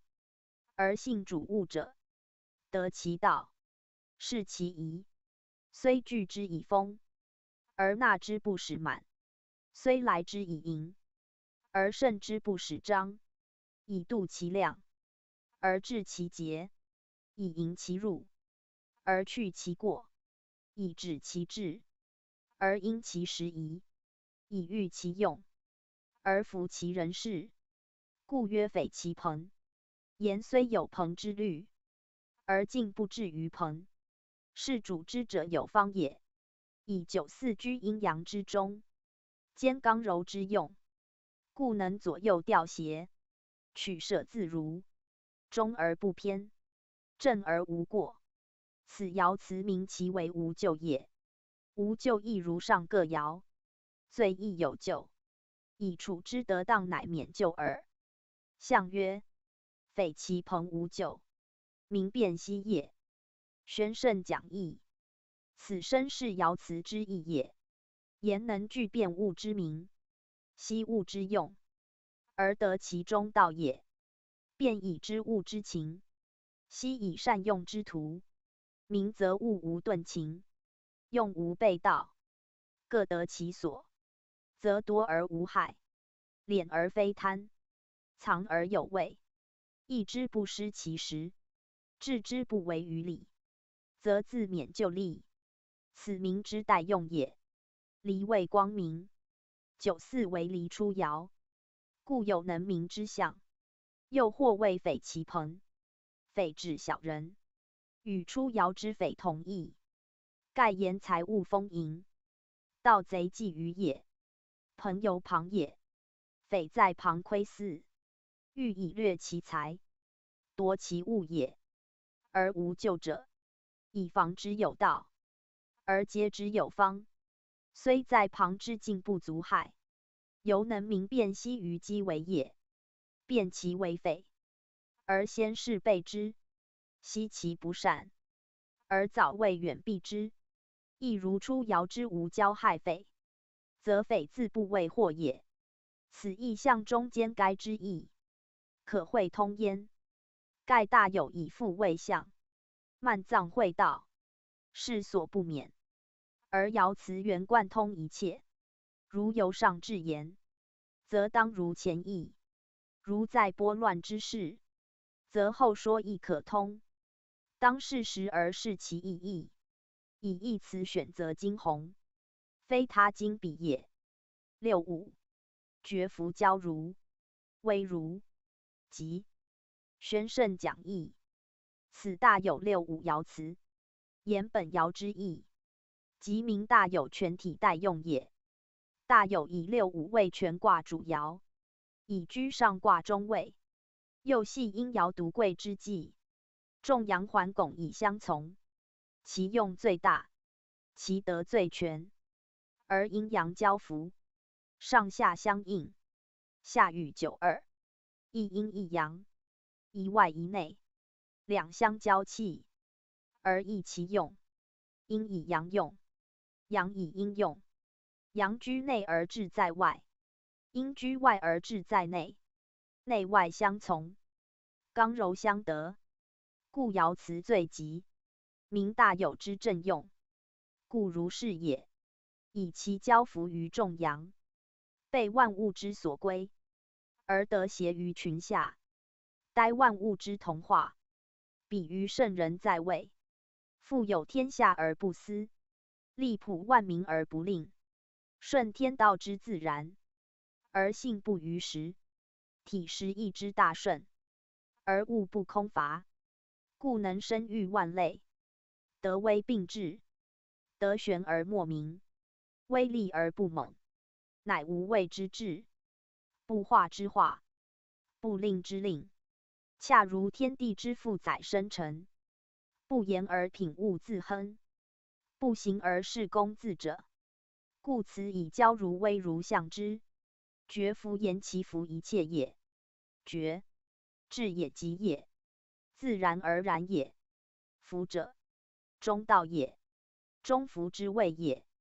夫如禽鸟孵雏，温养化育，自然自在，不失其序，成神化之效，有非人力所事也。交如者，往来交错，生化繁荣之象，以6、5善交众阳，而不失其正也。威如者，德用具备，生成痛见之象，以6、5以阴辅循天下，而独用其中也。两如自，言其自然如此，非故谓之，其交也。自交而不乱，如日月待明，4时代谢，天地相报，周流无垠也。其威也，自威而不暴，如雷霆震动，水火交焚，秋沙冬藏，风鸣日噪也。皆天道必治之德，元气必争之象，利及天下而不见其惠，用及一切而不见其功。德谓玄德，威谓玄威，故万物不自知，而大小同大有，此其所以谓极也。凡用如字，必含假设之意，以有其事而不居其机，者其理而不现其形，故曰如。6、5本应以为用，纯柔以为德，行之自然，至于大顺，正大同之真谛。故礼运篇大同节后，有痛乎大顺语，即名大同之德用也。象曰：绝夫交如，性以发志也，威如之极，义而无备也。宣圣讲义，此身是爻辞之精义，而见大有之道与德也。以性能生成一切，天地之生化，莫不基于性。物之春生夏长，秋成熟，冬藏储，皆性也。至夫性成，故曰性以发志。义者至顺，为顺乃义，顺其自然，一成皆成。天下大有，而生之与成，一德一威，一欲一杀，威也杀也，顺时自治，非有所谓也。故曰无备。彼人之坦易和平，毫无猜嫌之心于世先。天地之道，生之无停独之心，杀之无潜流之志，即义而无备之谓也。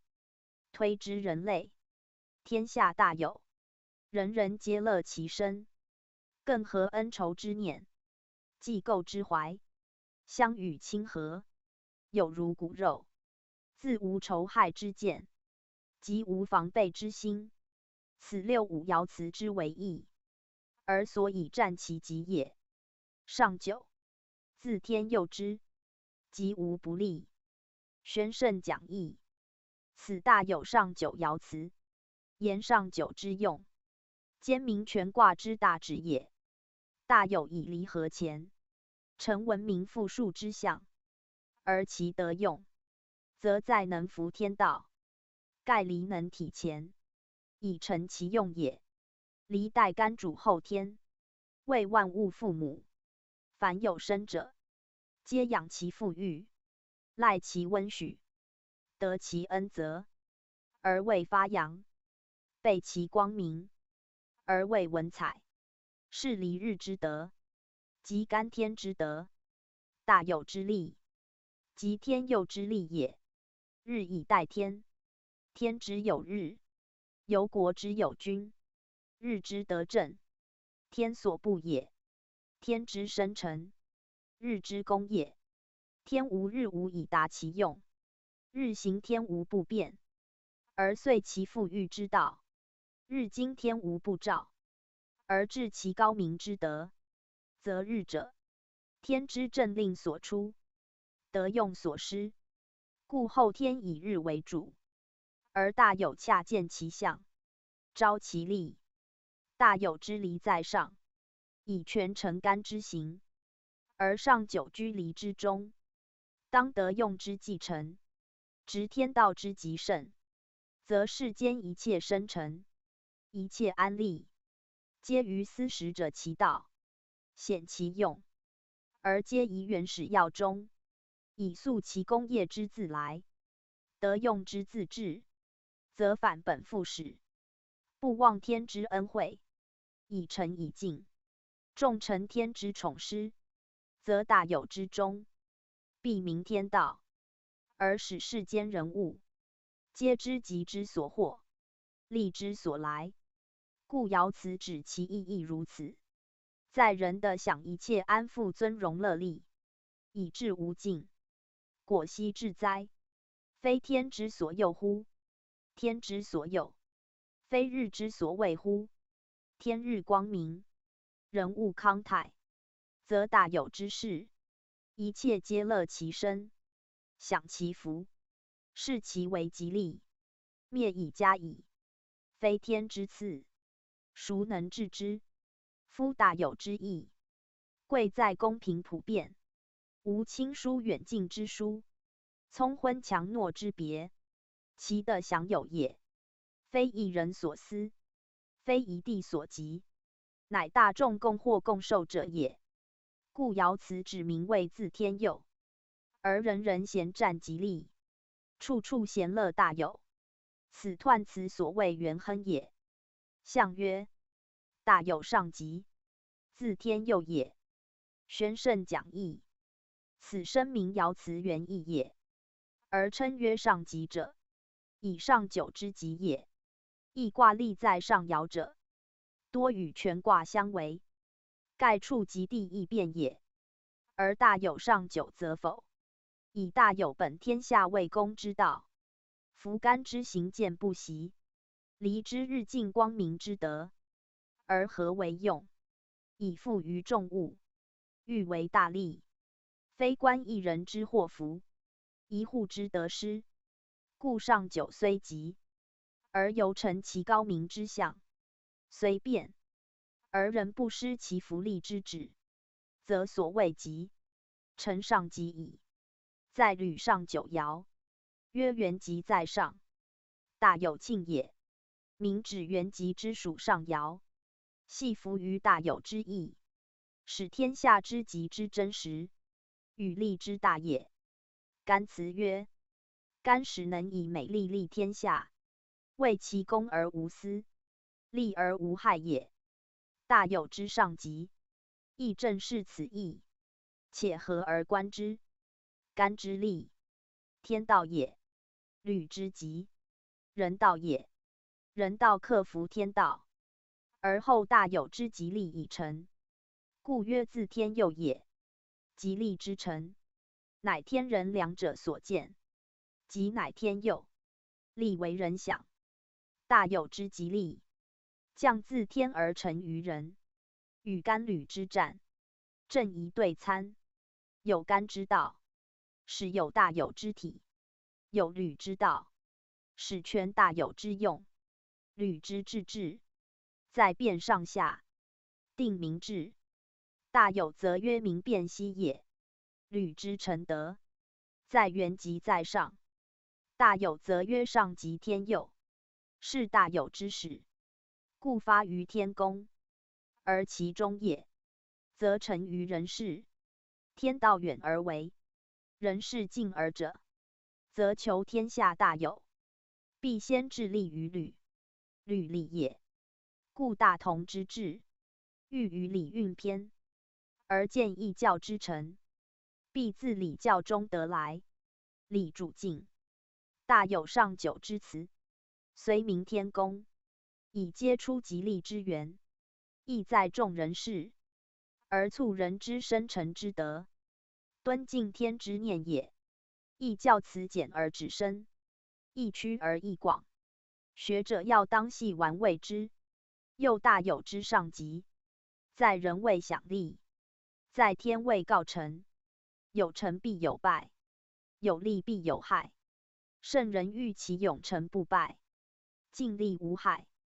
故世上尧之辞，而导人之天公之不可贪，天佑之必克成，则言外之意，犹未臻切。盖果之吉利必自天佑，方无害，则言行必服天道，方无虞。天以治人物之吉利而高明富裕，达于无穷，则人物以体天之生成，而勤圣公正，以常保其福佑。是则大有卦辞之为义，由必详为领会者也。宗主附注：大有卦与同人往来，而其对位比与师，比师为五阴一阳，同人大有为五阳一阴。四卦皆归魂卦，即乾坤坎离四宫归魂之卦。乾坤坎离，先天四正，后天则坎离代乾坤，是又名先后天同位之卦。故皆有同具重大之象，师重也，比巨也，同人痛也，大有大也。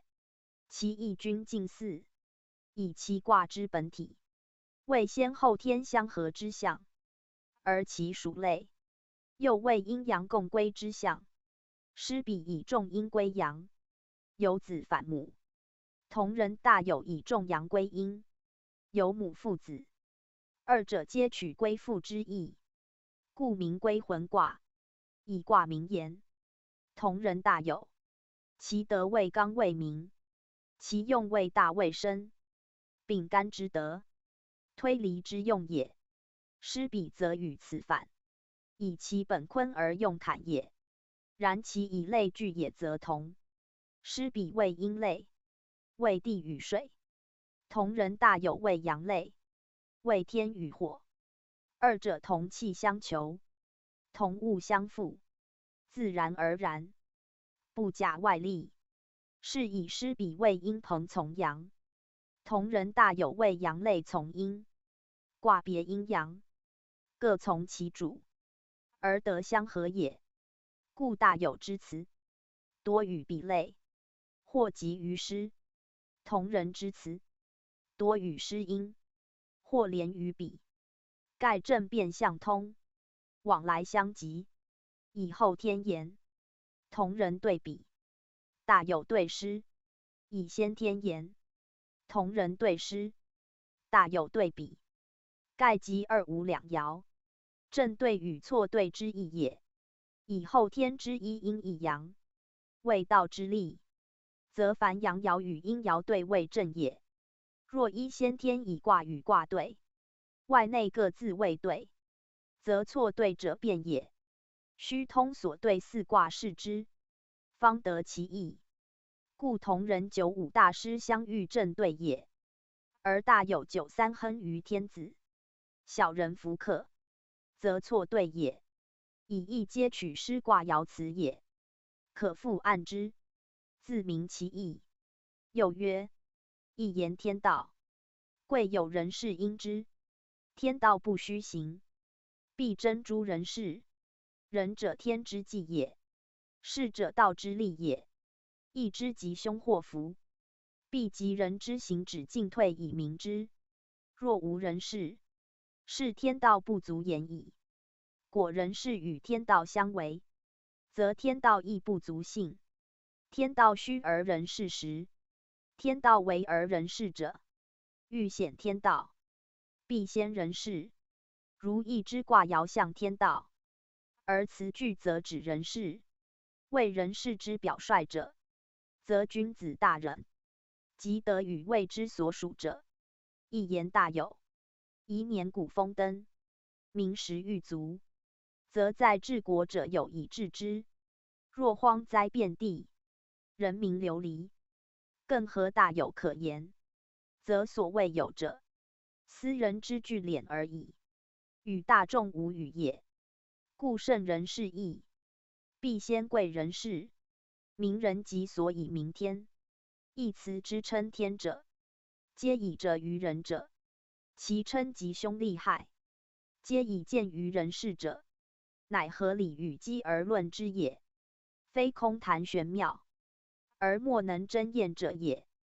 故习义者，不比他经，而致用必呆正交，此君子大人之任也。又曰：大有卦之以有未判，而立分公司上下，在公为正，在私为非，在下为君，在上为独。故爻辞变之圣明，欲其成立，必先成物之用，使物无废弃，财无滥废，史称大有之意。盖大有既同人而来，同人言其重，大有言其富。夫子所谓计数之后，必复之者，于二卦之意见之。人求其数，数而不复，徒自乱也。故复数二字，不可分离。圣人治天下，无非求其安，而人民之安，必先得其生息，礼乐正行，皆其后事。苟养生不足，善家不能，虽导之，不善矣。故王道必先富民，必使人人同富，即君也。人民同富，君乃安享其成；人民同贫，君不能独享其乐。故国之富，指人民言；物之利，指臣用言。非为后积于一人，实藏于府库也。故私非利，废非用，后世之害，皆虑于私与废。虽有众数，而上下离心；虽有货财，而利用不给。故祸乱无已，而人类苦矣。有国者不身体意象之一古人立教之旨，而盼长治久安，奚可哉？弘教复著，周易各卦，多重政治。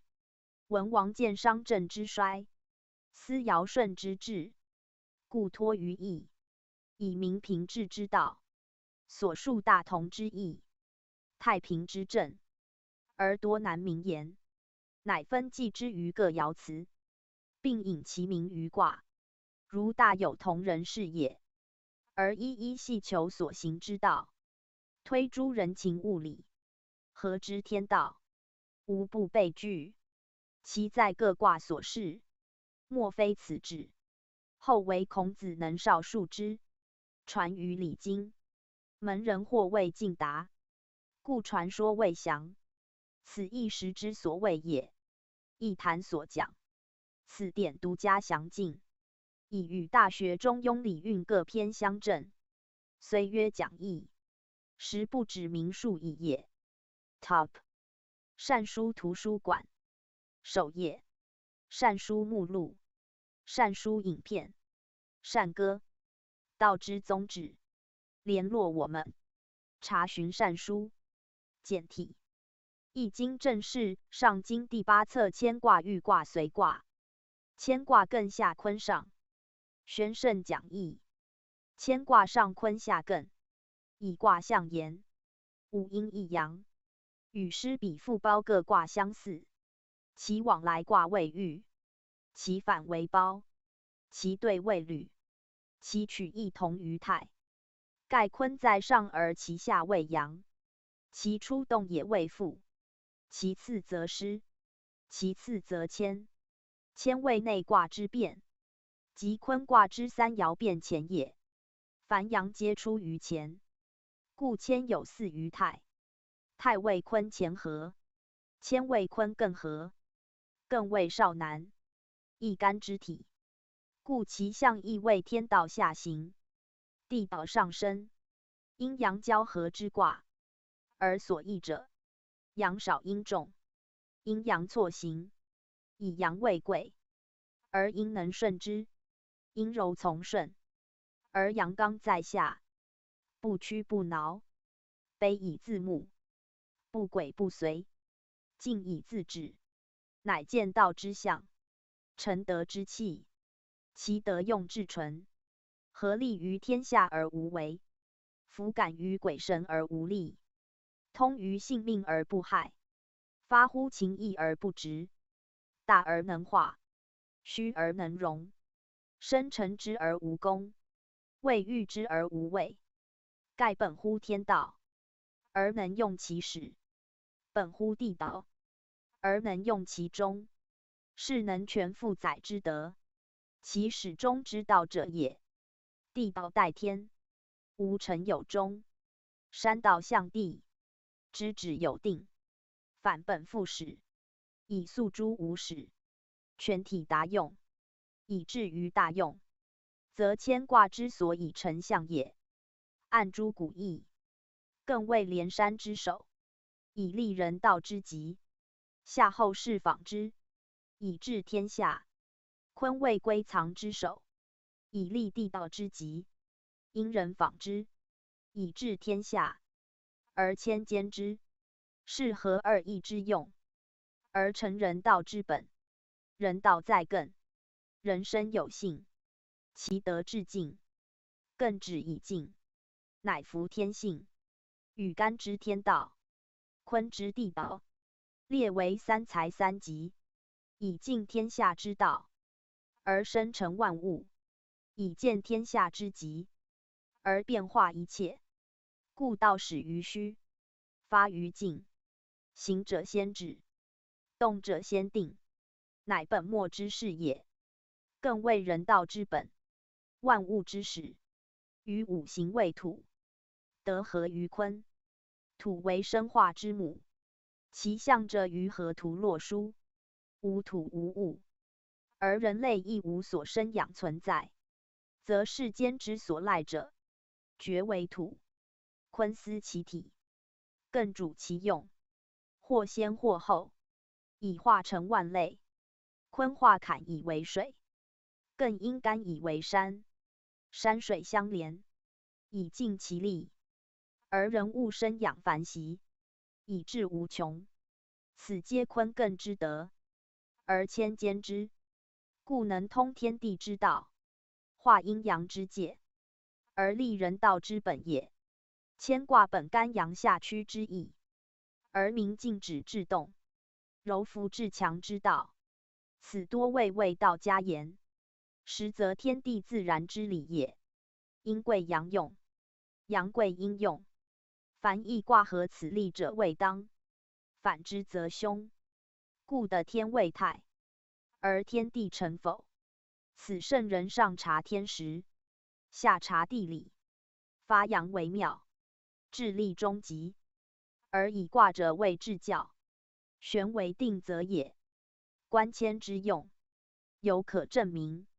谦以更少难从坤母，更由阴孩，合而阴发，生育之始，纯乎天真，无物欲之轻如，保性情之正轨，故能顺从母意，委婉安详，如孩提之爱其母，与天则履之干对相符，老妇少女，亲爱之情，同出天性，无丝毫做作。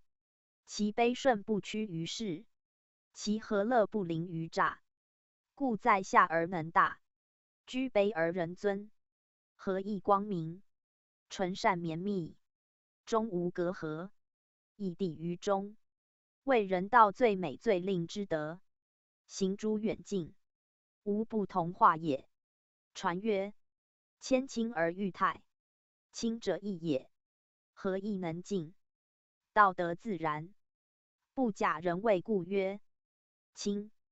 即所谓亲而义举之意，非不重也。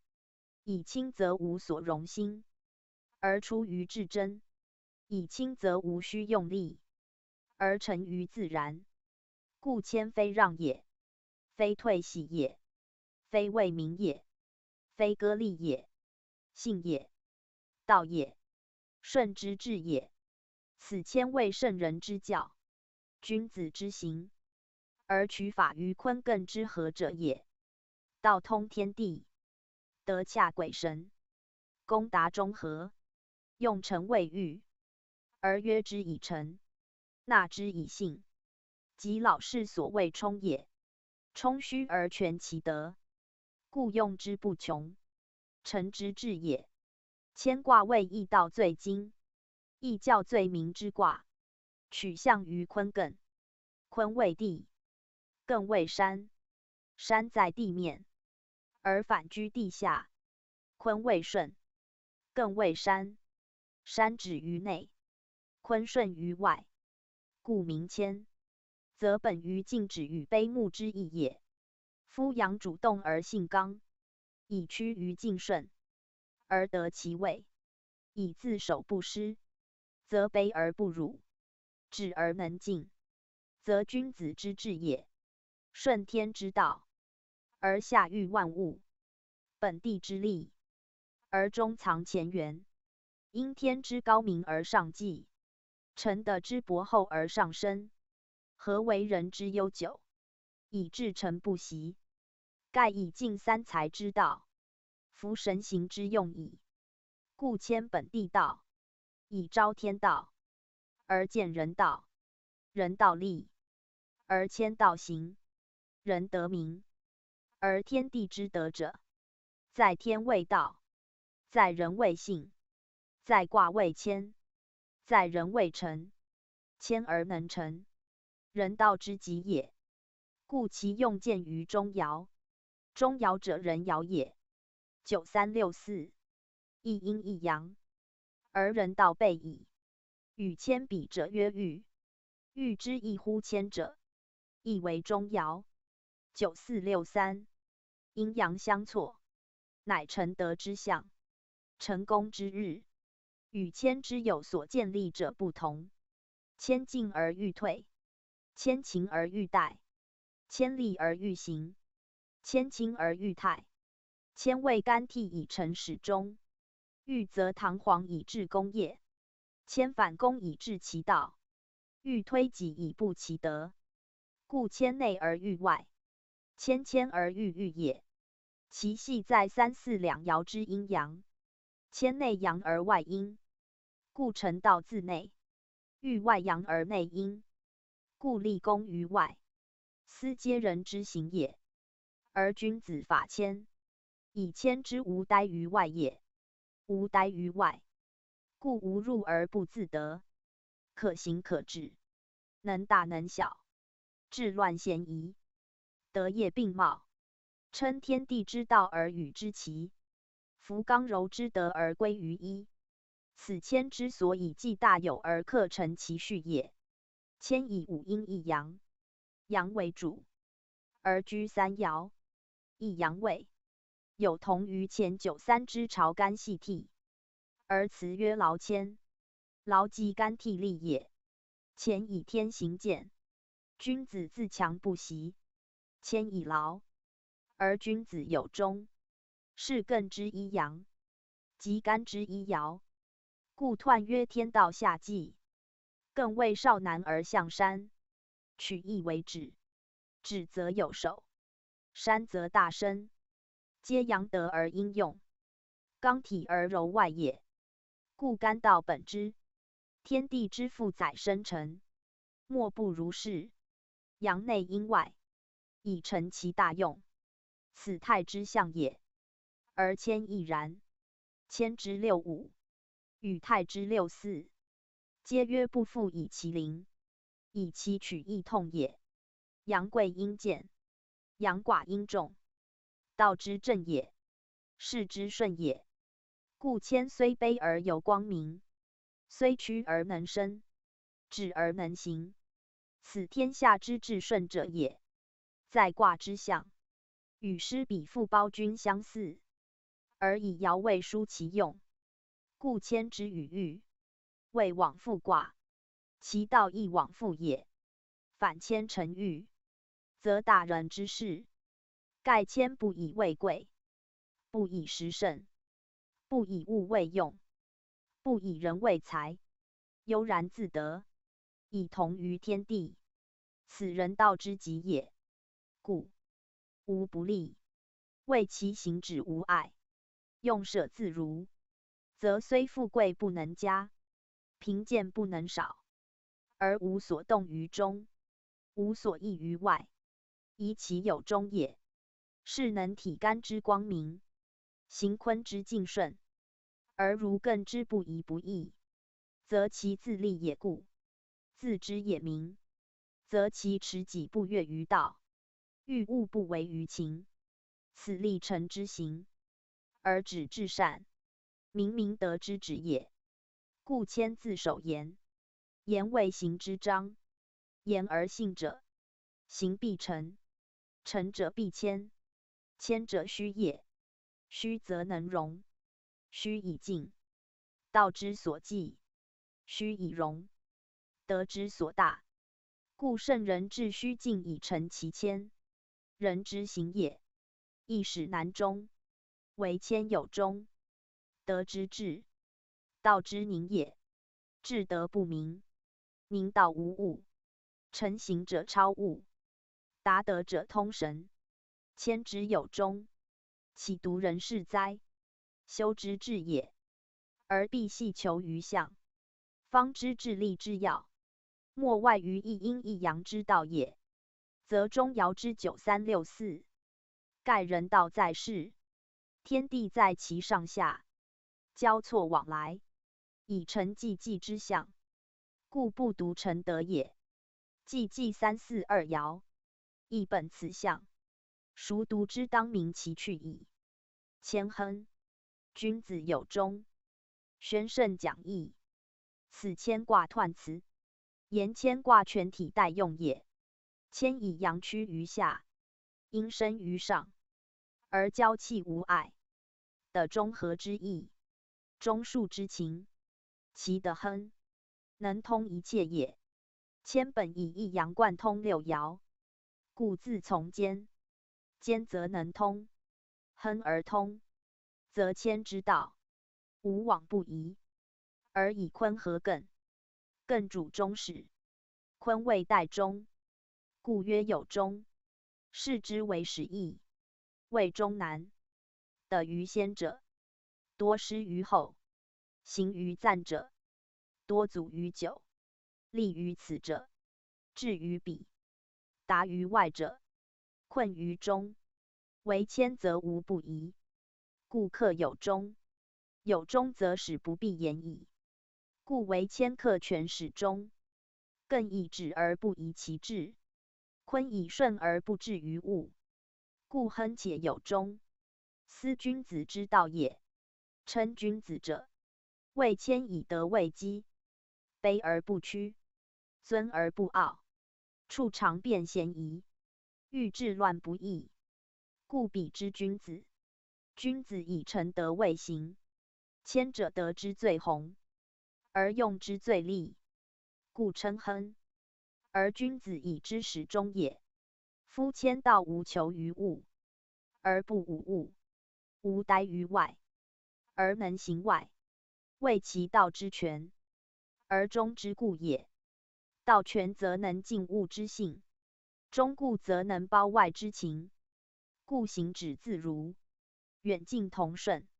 魁之卦象，中户失彼，则有众也。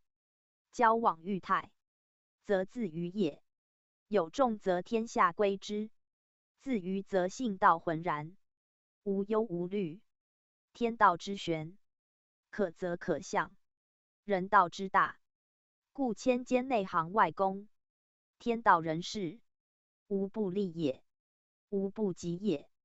宗主父主，牵挂六爻皆吉，人皆知之。而何以及？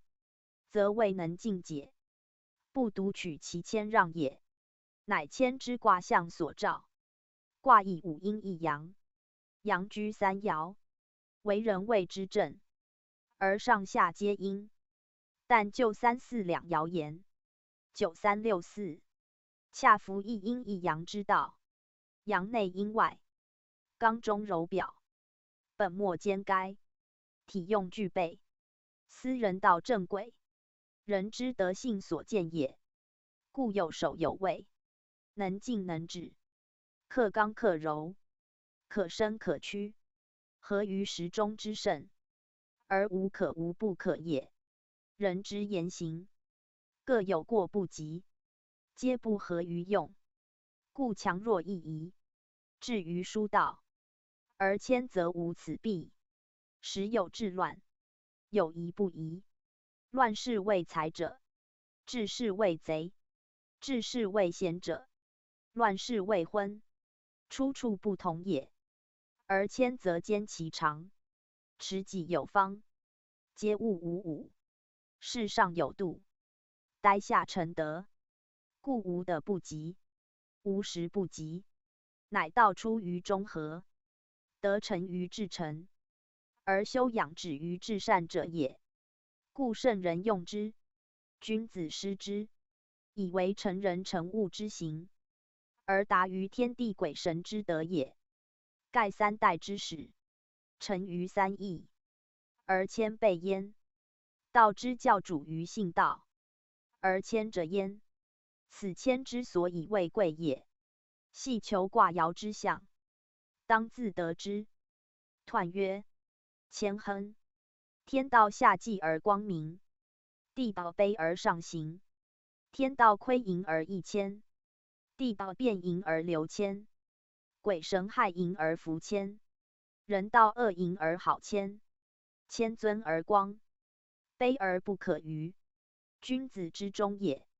宣圣讲义，此身是彖辞，明君子有中之意，而见谦道之大也。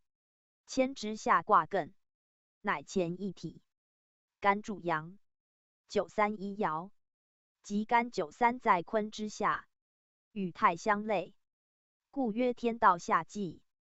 光明者，以艮之止，而象山之崇。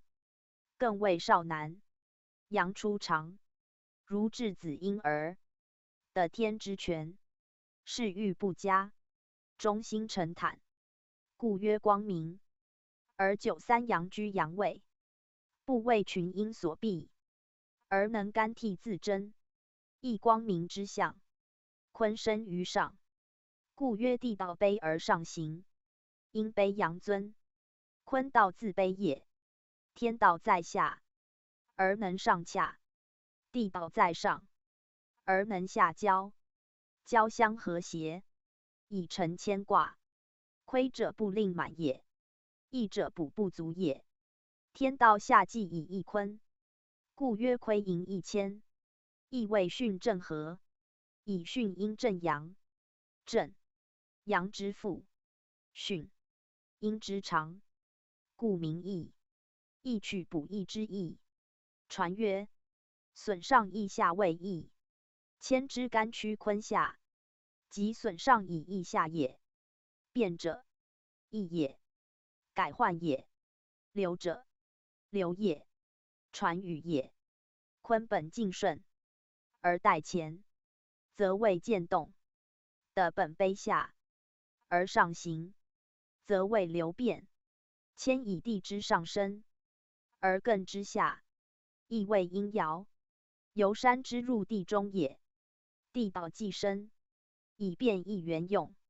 阴爻人在下，以传益于艮之阳爻，是变易其盈而流与谦也。害者恶之也，福者喜之也。鬼神无职，以阳为德，福善祸淫，即贵阳见阴也。人道亦然，人之性也，与神通。恶淫好谦，亦以阳贵阴见。天道下济，以成其善；地道上行，以益其恶。故鬼神福谦，人道好谦，皆以谦之福于道，合于性也。谦之为德，上有敬顺之坤，以化其刚暴，则与物同和；下有止见之阳，以固其守，则持己不推。在卦象言，谓盈虚适中，刚柔合道；而在卦得言，虽卑而居上，则不逾越；虽尊而自下，则谓光明自在。故曰谦尊而光，卑而不可逾。君子以之忠诚其德，故曰君子之忠也。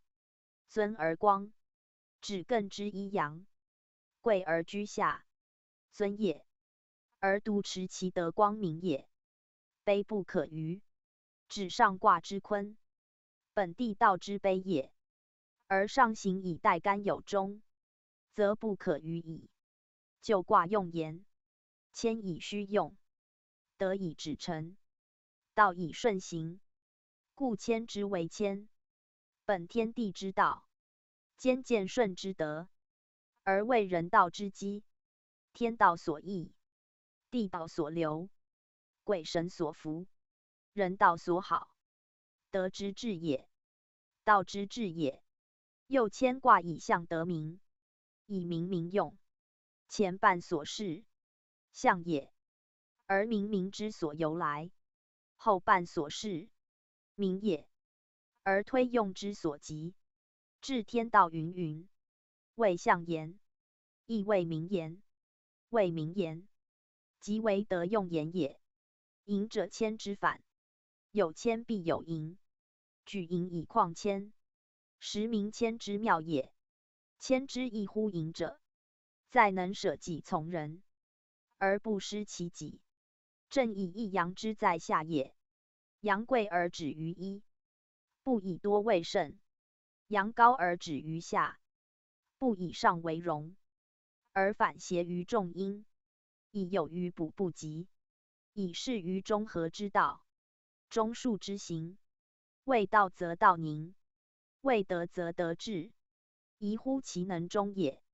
中字意含深义，必达于上天之载，无声无秀，方谓道之中，必至于四海之内，无一夫不惑，方谓德之中。故称曰君子，明其道德之成也。象曰：地中有山，谦。君子以剖多易寡，称物平施，宣圣讲义。此全卦象辞，明人道之谦，而生卦象之止也。谦之为义，人多未得其解，恒以退讲谓谦之训，实谓之卦象者也。卦象以山在的中，乃谦之本旨。夫山本居地上者，今乃在的中，岂非利于秦乎？然其为谦者正在此，不独不利于秦，且能超秦以示性。盖山地，象也，由象生义，则义之道也。地中有山，以居高者，自卑而就下；在下者，因势而上升。于是谦止乃明。谦道始大，谦之用有二大义：一，居高者谦而下于卑也，若非高而下者，非谦也。二，在下者因上之谦而能高，若非由此自高者，非谦也。故谦亦归于平，去其泰而集于义也，捐其锋而成于贤也，加其损而登于身也，及其褒而富于中服也。故谦谓平，平则无不平。得之有山，谓平也。山下于地，平矣。人中有上位，谓平也。上迁以就下，平矣。物有负盈，谓平也。负以亦平，平矣。是迁志在平，而其道用之无穷。故君子以谦而剖多益寡，称物平施。剖者竭其有余，益者补其不足。称者量之始当，平者均之始合于中道。其为用与履相对，履以天则合，五阳一阴。君子以知辨上下，定民志，谓求平也。谦以山地合，五阴一阳。君子以知剖多益少，称物平施，亦谓平也。二者道同而用殊，以谓异也。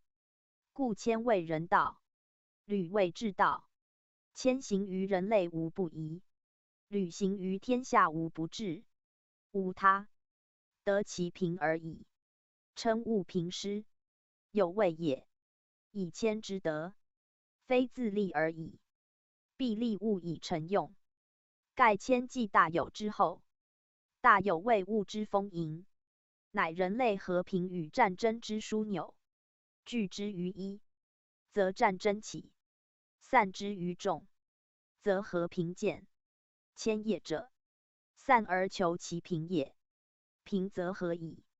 剖多以益寡，则寡者亦不患平。称物而平施，则物力皆得其用。此成物也，利物也。物之为用，以详大有卦。而如何成用，则赖有物者之能谦，故称自最要。称者，如其量而遂其才也。为称则无弃物，无废材，无伤于腐朽，而攻一人之事欲，无败于争夺，而起天下之干戈。故物得其平，而天下亦平。后世论者以为物之说，倡共产之义，而反促人类之争，盖为民谦之道也。失道则为害，得道则成利。是以君子先求物之平而必本于道。失者即与也。施报之失同义，非以为恩惠也，而必使之有利。所谓惠而不费，则在因民之利利之。盖本于谦之天道下济，其德必光明。以下济而能生地道之卑也。故用在利人，而非利己。然人利矣，物利矣，己安往而不受其利哉？是无经济之争，国无贫富之怨，以其早为之计也。既谦之后未遇，遇于事先，则有备无患；遇于事后，则安居乐业。故谦卦之反，即遇也。剖多八字，皆谓预谋，而实施其成物之道。且本大有万物丰盈，而昭示其处物之法则，立人道之纲为也。履谓礼教治平之源，谦谓物我兼利之本。二者相须成用，天下永治，人类永安，岂独一时之利，一人之变矣哉？初六，谦君子，用涉大川，即宣圣讲义。此谦初六爻辞，名初爻之用也。谦之初爻，即艮之初六。艮本山也，山为指向，谓静义，谓少阳之动，谓有限也。而上合于坤以成谦，则亦艮矣。盖艮为土，坤亦土，两土合，则变。艮主静，坤亦静，两静会，则易变。且艮为阳加阴，其体静而气生，其得土而名山，其用止而治虫，是其变也。先见于艮，故爻辞喻之涉川。谦者，以谦之君子而能谦也。越谦越退，而得越进，故谦谦有所行也。且远将至于吴江，则因髡之牝马，行得之意矣。体止而用行，道静而得动，心静而致远，身退而则流无垠。此以艮而涉大川，且未及也。是之物事，或体用不同，本末异志者，皆如此例。而谦以艮为体，以髡为用，艮始于下，髡沉于上，故艮之得比髡，而类于牝马之行也。故无大舟，未行之阻者，莫如大川。果大川可涉，则何往而不达哉？曰用涉者，名其象之非，而本末之意也。若象有涉水，而体用同，则曰利涉。谦固熟于山道矣，而反以求于下，则涉水亦极。此即天道下济之所谓也。天亦生水，天道下济，水乃不畏险。关于卦象，2至4户坎，即水也；而3至5户震，即木也。合则雷水解之象也。木行水则为舟，解则无阻，故宜于涉川。此皆爻之变，而属体用之差。本末之书者，乃彼之君子，能度大难，越大险，而无不及也。象曰：谦谦君子，卑以自牧也。宣圣讲义，此身是爻辞之意也。以君子无不谦，而犹能卑以自牧，是谦之又谦也。牧如牧羊之牧，自牧者不待人之责，不因外力之迫，即克己也。克己以从众。取卦象931爻，下济以从5阴也。艮之3爻，2阴1阳，阳本居3，今谦之93，反居坤之阴爻下，故有克己之意。而初6一爻，处位最下，是谦之又谦之象也。初与4阴，两爻皆阴，亦谦谦之象。且下卦主升，而阴爻主降。初位为刚，而6主柔，宜升而降，可刚而柔，是其卑以自牧，犹未明者。此全卦皆以谦明，而初6则称谦谦也。然谦之主在93，君子之谓也。93下交于初6，以成其谦，虽卑不辱，虽下不贱，人不失为君子，而能用以行于天下也。是体虽不及涉川，其意以喻卑牧中，谓卑能进水，牧能行险也。故谦谦君子，卒能治其德于吴江矣。宗主附注：谦卦辞指最含蓄，乃周文王当被囚之时，以君王之怒不测，而臣节之权不义，既赐续连山归葬2邑之咎，求于天道人道中，得一致善之徒，则莫如谦。谦本于艮坤之合，而坤在艮上，则止于下，而不息崇高；静于上，而不失柔顺。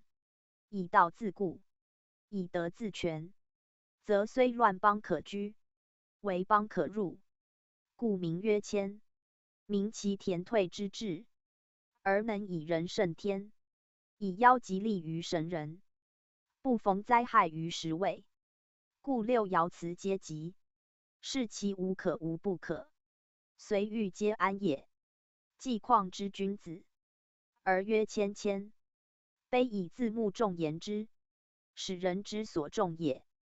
夫谦之于人道，顺乎天，得乎人，不以时为言，不以地位论，而无不及。则其所持者至矣，而不外一谦。为谦乃能兼人，为卑乃能胜人。此老事主柔敬之旨，古之圣人，皆用之以赎生济世，不独避一时之灾，一地之害矣也。故先自下，以礼自待，礼自卑而尊人，则取谦义也。谦履相对，其功痛也。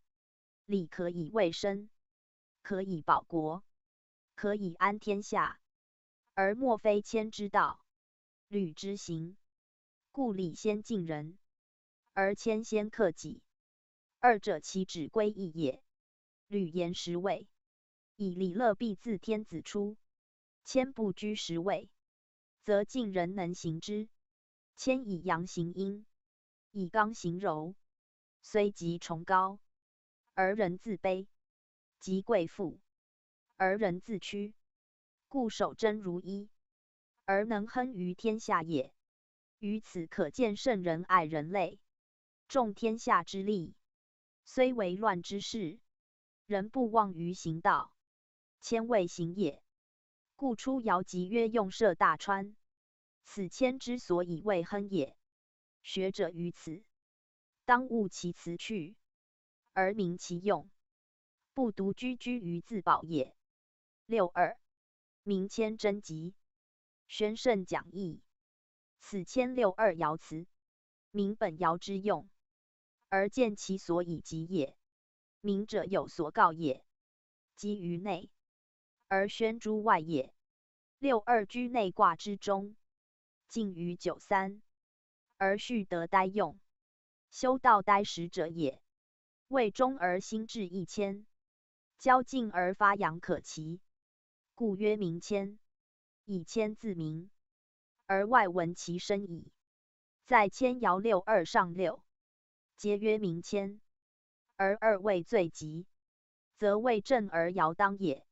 正则有守，不失其节；当则可大，不失其功。故62之明，乃不明自明，越见其身之远也。夫明，鸟之声也。鸟以飞腾为志，以求有而明。明则志以德，其为哀鸣者，必失志也。上6失志而明，明之哀也。62得志而明，明之乐也。盖的进93，有唱和之有耳。然62位居中，而得主敬，乃不失其真。真者正也，谦之本也。以真自守，故极。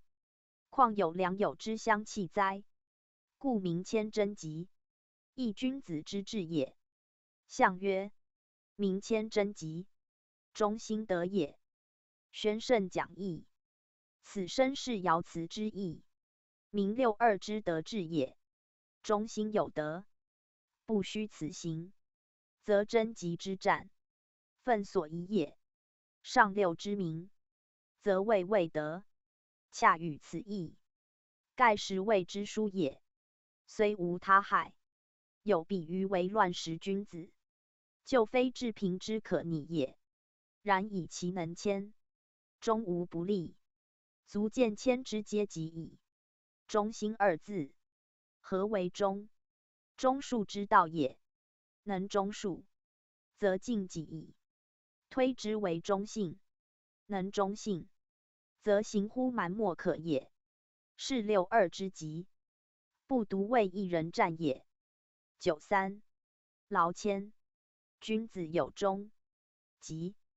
宣圣讲义，此谦93爻辞，言本爻之战，并明权卦之待用也。谦卦以一阳居五阴之间，时即一干爻参入坤卦，此前爻93是也。故93一爻，为权卦主爻，谦之待用所记也。93者，即前93，在干之辞，曰君子终日干干，细涕若厉，无咎。而谦之辞，则曰劳谦，君子有终极。二者辞义而异义也。劳谦者，干替若利也。有终极者，无咎也。而亦犹进一层矣。盖迁93虽同于前，而其邻64，则坤也。9364，何服其德？不独无咎，且占终极。若前93，则成94。二爻皆刚阳，重刚失中，本有咎也。以君子朝干系替，进乃免耳。是迁93，既无重刚之嫌，加以劳勤之德，其祸于天者，故不止于免咎。故曰君子有终极。此句与彖辞同，则以此爻主权卦也。其意以见前，为93之有终，兼人事言，则以劳谦也。劳谦正如干替若利，干替为劳中谦，若利为谦中劳。朝夕者始终也。君子朝夕不懈，自始至终。干替若利，则为谦者至矣。故曰劳谦人事也。就天道言之，则劳为劳，如劳来之意。天以君子之谦而劳之，必有终极也。故干称天道以畜人事，谦则重人事以明天道。二者虽同，而致利殊也。夫劳谦应自劳，而得天之劳；应自谦，而受人之谦。则劳者不倦，谦者不卑，其有终极可知矣。象曰：劳谦君子，万民服也。宣圣讲义。此身是爻辞之意，明终极之时，而正劳谦之待用不虚也。天劳之，民服之，正由其能劳谦。劳则与天之行健，同有不习之成。谦则尽人之性德，合服人治之道。故得天者得福，成人者成己，此其所以有终也。有终含成功之意。天生得成，道生得成，言有终，以包生成矣。故爻辞曰：有终极，而是文指明为万民服也。夫谦者自下于人，非欲服人也，而其中则人贤服焉，是谦之成用，谓自尊也。而曰谦者，正以谦之用，在人己同成。谦者我之谦，服者万民之谦，人己同谦，此所以谓成也，谓终也，谓极也。大哉劳谦，直与天同道矣。弘教附注：谦通天人之道，该内外之行，所取义，即在3、4两爻，而犹在9、3、1爻。9、3皆阳，而居群阴中，得位位首，顺时以行，故可行可治，可大可细，无不自得，而能吐纳天地，交错阴阳，取济济之中心，服交泰之德用。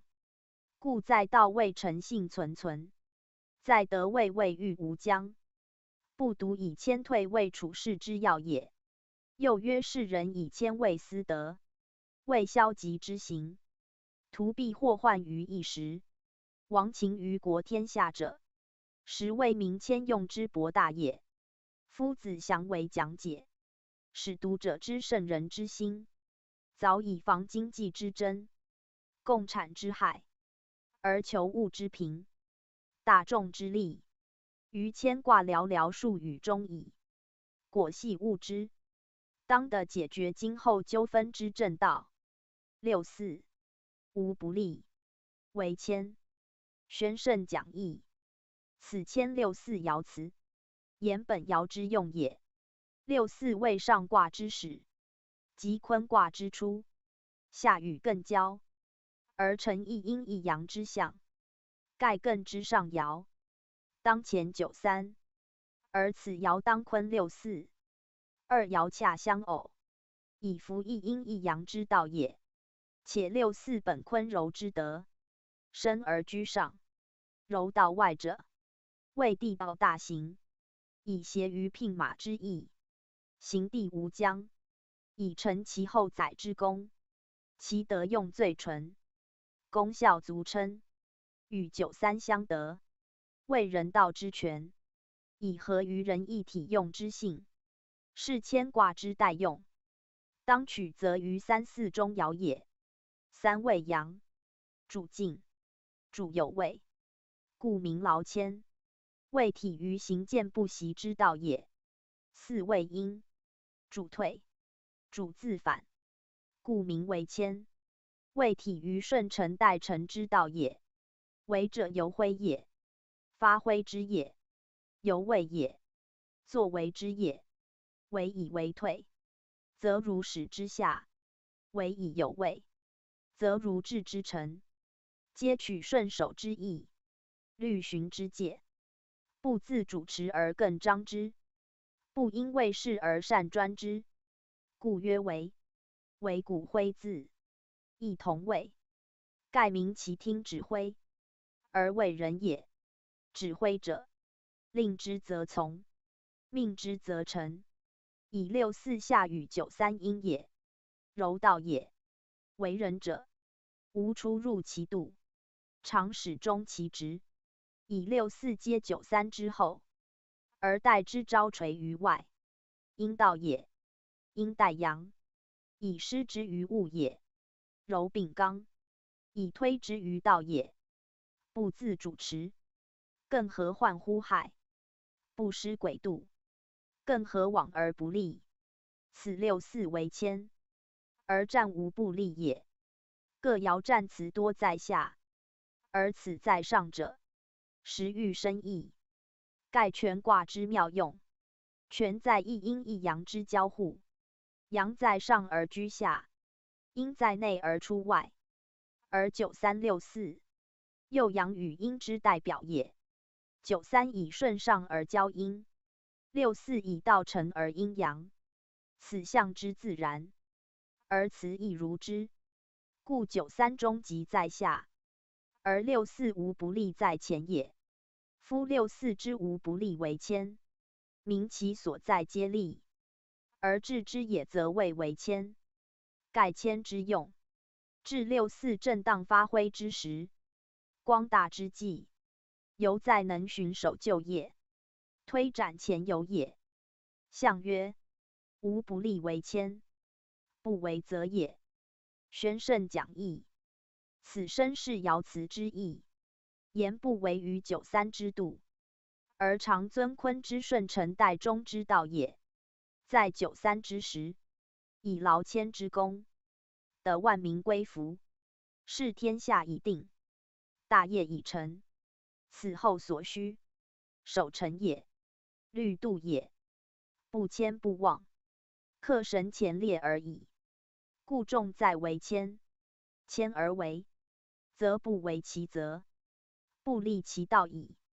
况六四居外卦之始，未推行之初，而群阴以此爻虑之，有如大众领袖，一爻之顺，全卦咸从；一人之和，全体咸睦。故六四为谦，其照应全卦各爻者也。而其无不利者，正不以谦而以为。为则谦之用尤大，谦之德尤纯，故曰三四两爻，人道之本也。宗主附注，谦以第三爻为主爻，乃重阴中一阳，阳少则贵，而居刚地，所谓重刚也。重刚虽不忠，而在群阴中，则不害其德，且得六四之配。六四重柔，刚柔相合，故用宜于时，道者于位。此谦之所以为圣德也。前九三与坤六四，两者具备，以立人道，其为完善，可以见矣。坤之在上，则柔而不辱，干反居下，则刚而不亢，二德皆兼。而当三四人爻之位，人本居天地之中，内守乾刚，外行坤柔，内外交济，以成其道，故谦之为人道，实本于此。而三四在数为七，在运为金与木，当东西之会，的天心之父，于气为和，于行为平，平和得中，以保持元阳，永固不弊。而日生月恒，以尽其德，是人类之福，天地之常序也。无过不及，故无灾害；以久远达无尽，故无夭折。此天时之和，地利之中，人道仁义之备也。由1岁之春秋，四方之东西，无极寒极暑，偏旱偏辽，故谓平谓直，而无患于变也。其至此者，全在9、3、6、4两爻之得当，干刚坤柔之和服，而兼内外人治之同化也。读者于此，当细谓之。又曰：谦与太类，故爻辞亦有相同处。然太谓坤乾，谦谓坤艮，其气数不同，得用异义。谦6爻皆吉，而9、3、6、4最为吉利，以居中爻，为人道之基也。9、3以阳领阴，6、4以阴从阳，凡卦皆以阳为主，阴为从，为顺，反之谓逆。谦之3、4爻，顺之至也，顺则利矣。6、4以无不利三字观权爻，名其为至顺至利也。唯有如臂之使肘，手之使指，指挥自如，亦不为傲，亦顺利之辞，唯从手从位，言如手自谓之。是之义者，多以指掌反手谓喻，以其动则有成，举则有功，不劳不困，而能错至如意，故曰为。恰与9、3劳自相对。9、3以阳动而求静，故宜劳； 6、4以阴静而致顺，故利为。劳谓为之先，为谓劳之果。此始终出成之事，人道实如是也。君子先难后获，先勤后裕，先自劳苦，以尽其德，而后指挥顺利，以成其业也。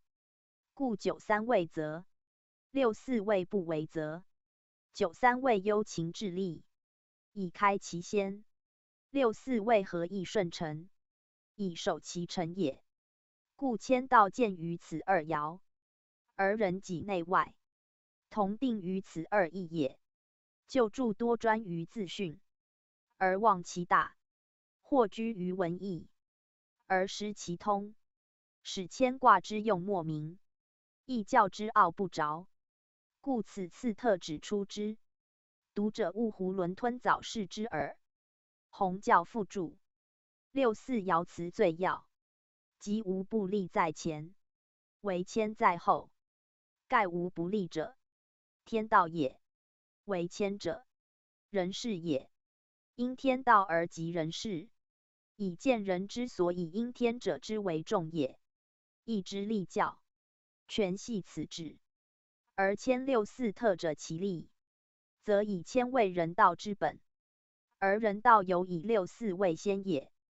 盖创始故难，守成犹不易，得天故难，因天犹不易。此一时圣人昭垂万古，特谆于文字间也。6、5不复以其灵，利用轻伐，无不利。宣圣讲义。此谦6、5爻辞，言本爻之用，及其所宜也。在太之6、4爻曰：偏偏不复以其灵，而谦6、5亦曰不复以其灵，以谦太相类也。太上坤下乾，阴生于上，谦上坤下艮，阴翳上升，其象痛也。而太三阴三阳，二气均平。谦则五阴一阳，阳寡阴重，是其意也。其同者，阳下既以引阴上，阴的阳而居高位，阳自卑而为谦，谦者平也。平则均，均则同复平。盖即剖多易卦，称物平失之意，故曰不复。太之不复，阴阳自平，无多寡之殊也。谦之不复，以阳济阴，剖多易卦，成其平也。故太为天道，谦为人道。又谦卦成大有之余，本复有也。天道既盈乃受之以谦，谦则坚也。复以济平，平以均复，而复者不自复，天下亦无平矣。夫不复者，非平也，乃不独复也。何以不独复？以其灵也。灵者静也。人各有静，推之至于人类，皆灵也。皆均济而得其意，则一人不复，天下无平矣。此称物平失之效也。物称是也，失则不同。失于一人未复，失于众灵则不复，失于一方未复，失于天下则不复。是物成用，而人类同利矣。然不复以其灵，正由灵之忘其复也。谦以利人为先，则凡未复者，皆宜先易之。是与同复，则不复者，正以其灵不复故，而不肯独复也。何言灵而不及众？以由近及远，君子之师也。若徒言兼爱，而厚薄不分，或厚者反薄，薄者反厚，是莫也。非君子之志。故灵虽尽，而居不得无灵。推之天下皆灵，则天下皆莫能外。君子之师，故无盈也。取义于牝马行的之象也。其行无疆，其始足下，是以其灵者，近有远也。且灵自含连习义，近者目睹，则连续之心一生，故举灵为言。此意以见太乙，为太阴阳两均，不待剖义，故曰不介以服。而谦阴多于阳，必赖平失，故爻辞义也。称物为治物于用也，平失为求人之成也，则以有所褒贬，有所赏罚，有所予夺，以济之于平，则强者益之，弱者扶之，善者护之，恶者因之，则利用轻罚，以其于太平。亦剖义之意也。物之所积，盗贼看之，复之所处，淫逸滋焉。在我不独享以济人，在人或专敛以褒众，则为上者，不得不有所成治也。故轻罚之不可以矣，非为己也。六五居上卦之中，当上位之任，诸有罪，讨不及，乃其职也。本谦之道，治谦之用，先能不复以示天下，而后则人之独私者，虽用轻罚，无害于谦，故无不利也。象曰：利用轻罚，真不服也。宣圣讲义，此声明爻辞之意，而见轻罚非好用兵也。盖六五以阴居正位，有如在上者柔谦以下人，而先自卑义也。然柔者必济以刚，谦者必守其节。六五虽柔而未当也，虽谦而行正也。居正位者，法之所纪；思政令者，威之所存。六五与九三相应，的阳刚之府，所谓三五同工也。故有轻罚之象。然轻罚必为珍珠有罪，必以不服教命，而后用兵，以六五先能自谦，以公平世人，天下咸服其德，则无须于轻罚。苟有不服者，不克奉谦恭之教，随平师之化，则不得已而用之，其所向亦无不利也。臣以轻罚非为私也，将以成其平，非为报也，将以成其谦，以平以谦，则何往而不利哉？牵挂至五上两爻，皆有用兵征伐之辞，不外成其谦，而计之平也，谦之中也，则天下同谦。有一谓谦，谦谓治也，平之成也，则人类同平。有一谓平，平谓治也，盖征伐有所要焉。天道以生杀相成，人道以赏罚相济，无他，一阴一阳之道也。刚柔相调，宽猛相得，则道自成，而得亦大。谦者柔道也。五上二爻，柔之极也。物极必变，用极必反。柔极必以刚济之，谦极必以威成之。故谦卦有失之象，谦亦言之矣。征伐之事，失卦之意也。失以坎和坤，亦五阴一阳之卦，而谦卦内亦互失象，此用兵之合于象也。失与彼反，谦道互比，比之匪人，谓倒寇之象，亦不服也。故用失以征伐之，谓纠之于政也。政则定矣，天下正定，而人类安和，则轻罚之功，与谦卑同其用矣。上六，明谦，利用行师，争一国，宣圣讲义。此谦上六爻辞，言上爻之用，即谦卦之至极，其道且变也。上六当谦卦之中，居最末之位，乃全卦之极也。而由内外言之，乃推至无尽之域，由得之极，以行之且穷也。谦以坤道行地无疆，至上六位坤之中，一行之极，极则变，变则反，故上六之变，谓豫之出也。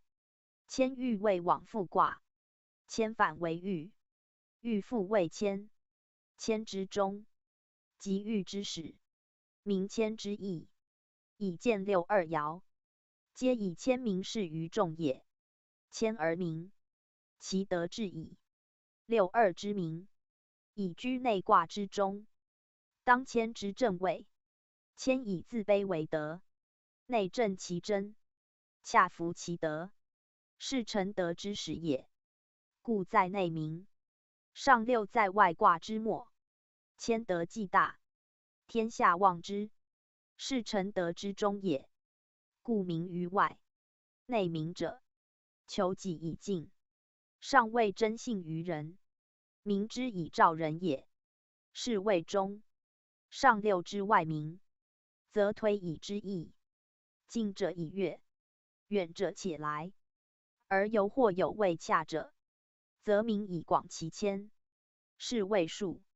又上六胜六五之余，当高位之地，以谦推之天下，无所不应。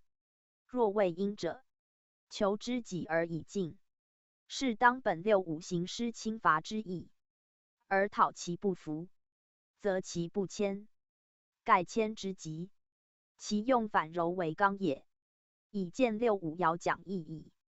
而上六之明谦，正如明古而攻之，明则生罪至讨之意。又教六五之轻罚有殊，轻罚或明师，或前习，当世所宜，以珍诛之。若上六则不服者，罪矣者，害谦者，众所怒，唯有声明其故。而出师征讨也，故曰民迁。利用行师征异国，异国者，属国也，非所直治之国。在今日言，则远彼之国，盖其居远，不得亲受政交之化耳。如袭诸侯国下之意也，非天子自封，不直立于王，故恒耿王化，而害于教令之普行。迁之不克及于天下，是迁之用未尽，迁之治未得，则居上者以迁行迁，不得不用师以成迁。即所谓用柔成刚，用阴成阳也。迁之对师谓互相，师用于外，迁用于内。迁之未达于远者，必利用于行师，而生征讨也。一国之象本于坤，坤为土，凡虑土者，莫非国。苟有国民，即当虑王教，虽非直治，而得用由天之父，德之载，无不备也。况国异而人同，迁者人道之本也。有不虑人道者，人类之贼。必有天诛，则征讨者，由生天诛也。故迁之行师，未成迁之治也。治未得而后用师，用之而迁用越大，故利用师以大迁，则迁道无不包备，无不虑循。而天下人类无不知迁之美且善，则民迁。时迁自民矣。象曰：民迁，治未得也，可用行师，征异国也。宣圣讲义，此身是爻辞之意也。坤之上六，曰龙战于野，其血玄黄。师之上六，曰大君有命开国成家，小人勿用。迁取坤而用师，故曰利用行师，征异国，皆本刚柔相济，内外相成之意也。上六与九三阴，九三为刚，且为权卦主爻，上六阴之，故有行师征讨之辞。上六以柔极反刚，而所居地位极高，征讨之任不得辞，与六五之侵伐一异。而九三在卦之中，将权卦五阴隔绝，阴阳相从，而升降有别。阴在内者易从，在外者难服，以处的疏也。故六二民迁，为顺以往外之时，其志相得。上六民迁，为逆以推行之计，其志不得。以上六居极地，若不反，则将穷也。故是文曰：民迁，志未得也。此与六二之中心得也一语，恰相照。同一民迁，而六二未得，上六未得，盖上六之志在外，不得于外，由外之不服也。六二在内，内以从矣，故无用师征之语。且迁之互师，在三爻，即二三四爻互坎，五上出爻互坤，合成的水师也。则三爻为内卦之中，上爻为外卦之正，是以反出为中矣。故用师为反行，为逆推。以上六变居外中爻，内与九三阴，成外柔内刚之象，恰服师卦。故曰可用行师征异国也。凡用互卦皆如此例，或从上户，或从下户，迁从下户，则为水的比，以四三二为上卦，而出上五为下卦矣。又互包与复，包则反艮居上，复则反正居下，皆一阳五阴卦相互之象也。一卦六爻，其互异同，唯直卦不变。如乾坤之类，无论如何一异，人乾坤也。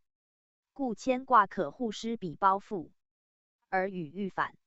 欲亦与牵之互同，牵变则成欲矣。牵以五音从阳，而阳自卑，故曰牵。言其本高而自下也，以艮之一阳，反在九三故也。欲则以雷的合，而九四为阳，以正之一阳本在下。今居上卦九四，是复于上，其道卦即地雷复，亦取阳复之意。而地位有高下，则其所行有远近，所达有难易。复远欲近，复难欲易也。若与牵比，则牵远而难，欲近而易，皆以阳言。阳主身，以至于上爻未至也。故牵谓不足，欲谓有余；牵谓真，欲谓利。即以牵之内外言，亦谓内真外利。而由卦得言，则内谓真，外谓毁。以利则易毁也，有余亦易毁。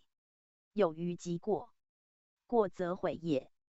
故在六二曰贞吉，在上六曰利用。虽不及毁，毁自弗焉。盖以牵之德能无过也，故必曰明牵。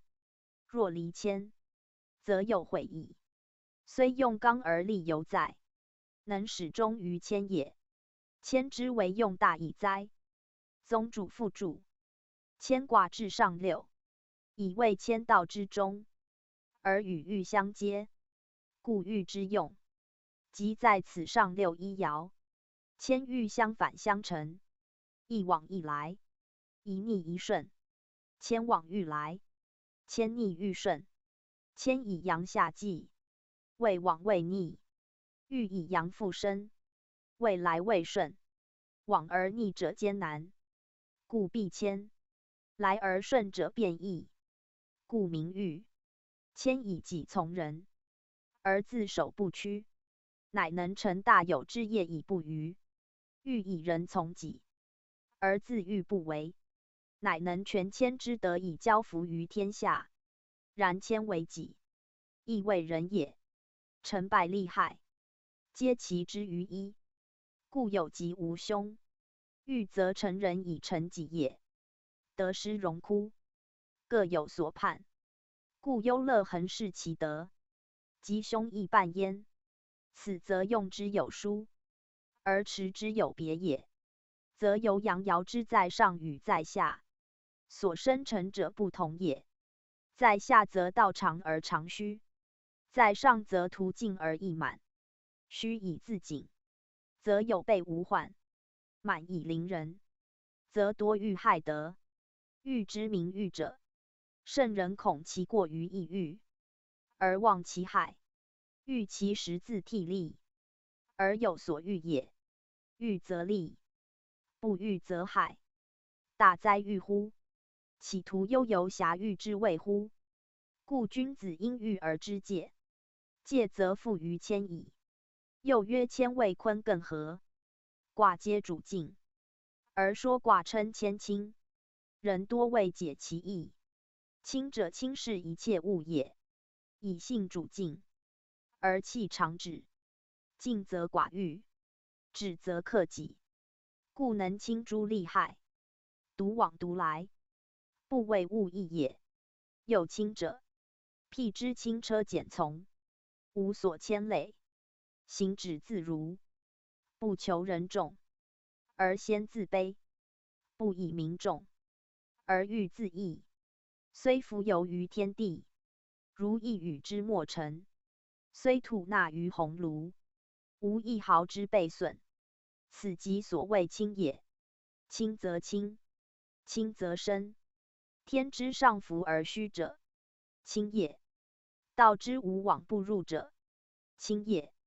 唯能磨砺至于纯精，而后能超然高举，不至于俗；唯能剔洗至于极细，而后能萧然直往，不拘于形。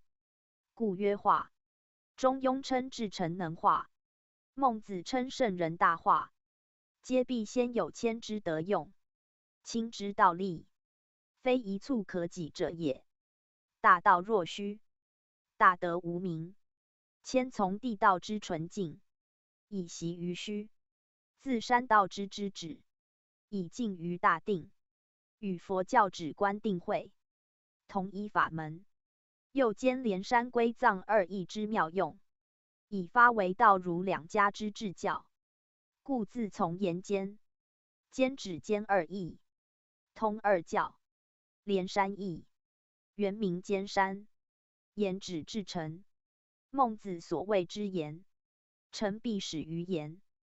故谦德非独退让也，乃人道根本，合天地之道，而得其中和，明性命之理，而通其妙窍者也。谦其义言哉？是独夫子讲义，当知其经运矣。弘教复注：谦谓人道根本，而所取义由于义之谦卦。关于卦象卦辞者，皆至精要，并非图示卦也，乃只是谦德得名与成用之道。此本于连山归藏二义原意，而复经文王推演谓辞，其卦合坤艮，即连归二义之首，故包举三义之权，定人生道德之本。无论为道为儒，举不能外此为自修及安人之备，故称谦谓极卦。言其克服天地人三才之德用，而能协性情之正者也。欲卦坤下震上，宣圣讲义；欲上震下坤，与复卦同体而异位，皆以阳爻为主，阳上升之卦也。再复以震居坤下，一阳始动，为阳气出复之象。再欲震反居坤上，一阳在第四爻，是为阳气奋生之象。其意在道之远近，谓之高下也。欲与谦位来往卦，谦以艮在坤下，一阳居第三爻，反上位下，故有谦退之象。欲以震出坤上，一阳登于本位，故谓欲义之象。欲者，鱼也，盈也，宽裕也，其义于谦，在进退之间，与卑亢之殊。谦退而自卑，欲亢而能进；谦位自下，欲位自宽，其德用不同也。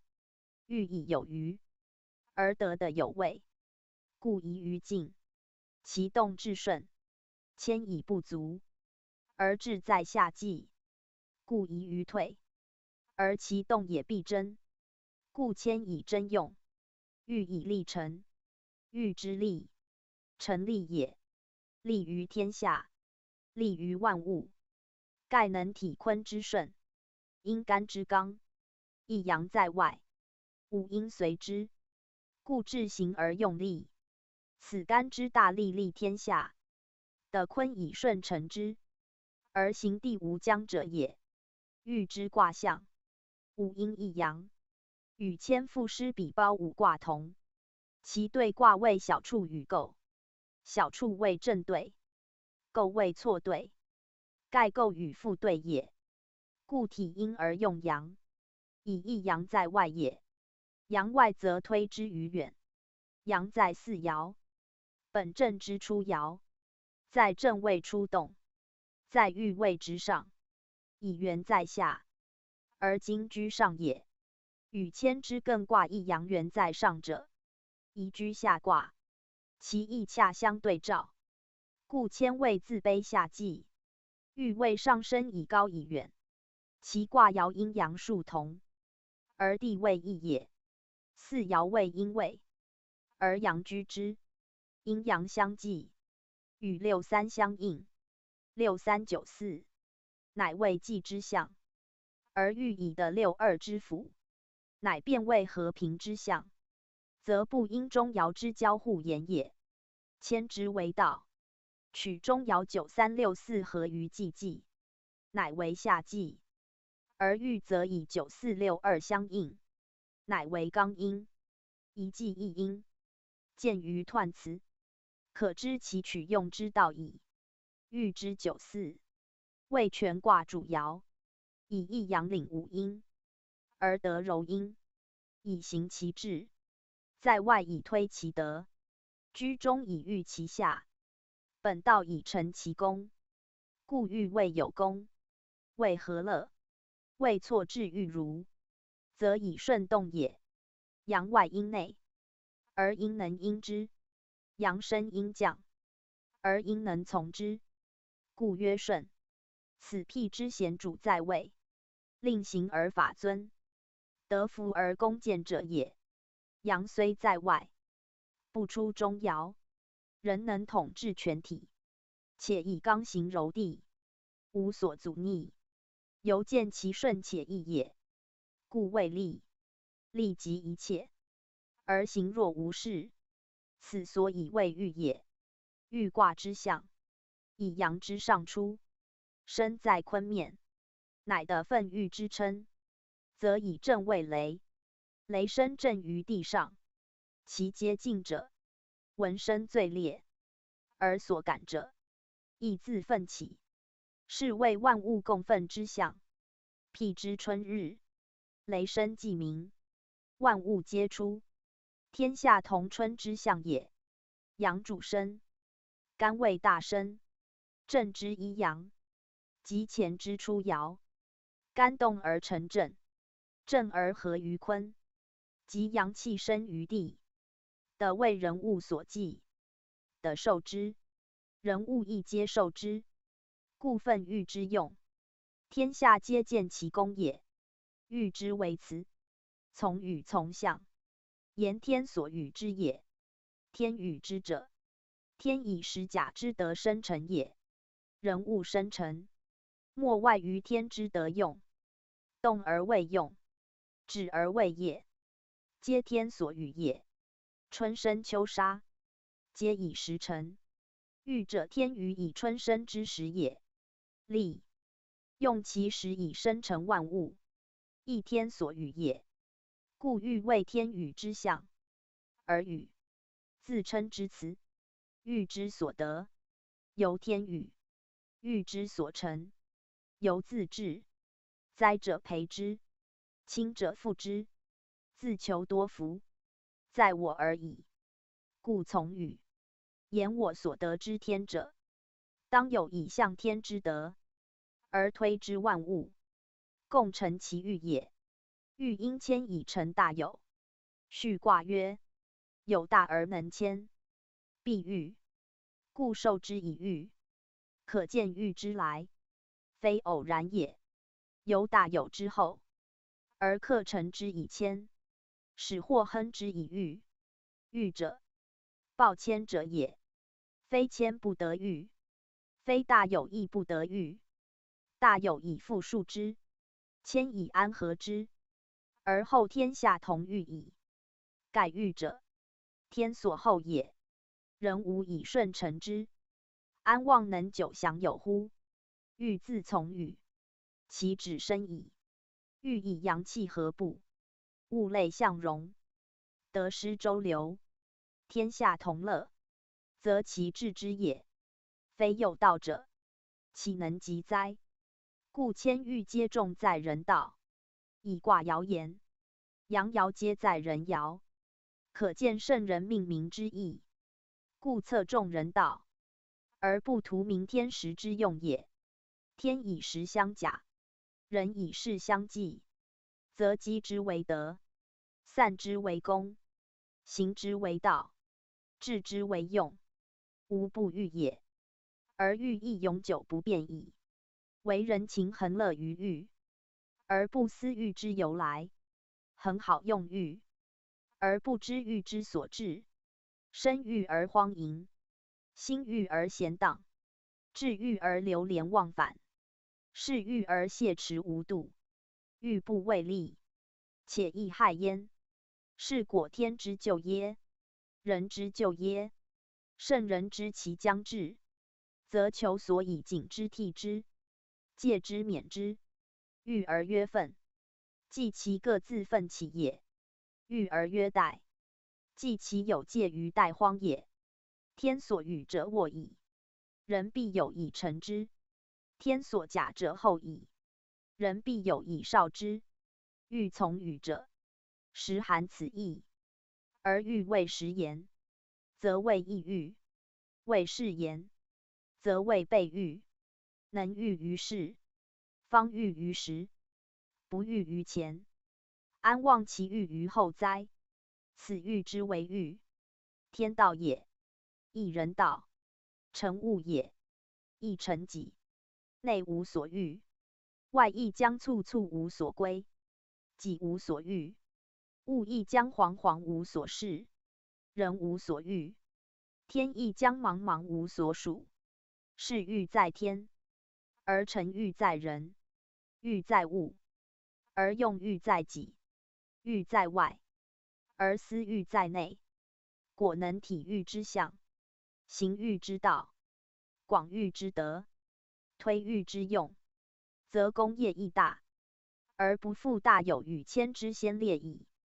大哉欲乎！读者当续之。吾以顺动之为义，逸乐之为安，而忘其分与待之教也。宗主复注：欲者欲也，欲也，亦为宽裕，亦为预谋。盖有宽裕之时，足以欲为之谋。然常人之情，乐于遐欲，而忘其预备；尽令忧郁之时，轻易过去，而不克有为。一旦事变发生，无不手忙脚乱，以致愤世。此不知欲卦之用也。天所以与人以御者，非无故也。必有勤劳于事先，以挫一切于安定，而后悠游于今日，以图将来之发扬。是欲为预备者多，为暇欲者少。且无预备，终不得暇欲也。欲虽天与，而在人能善用之，以全其始终。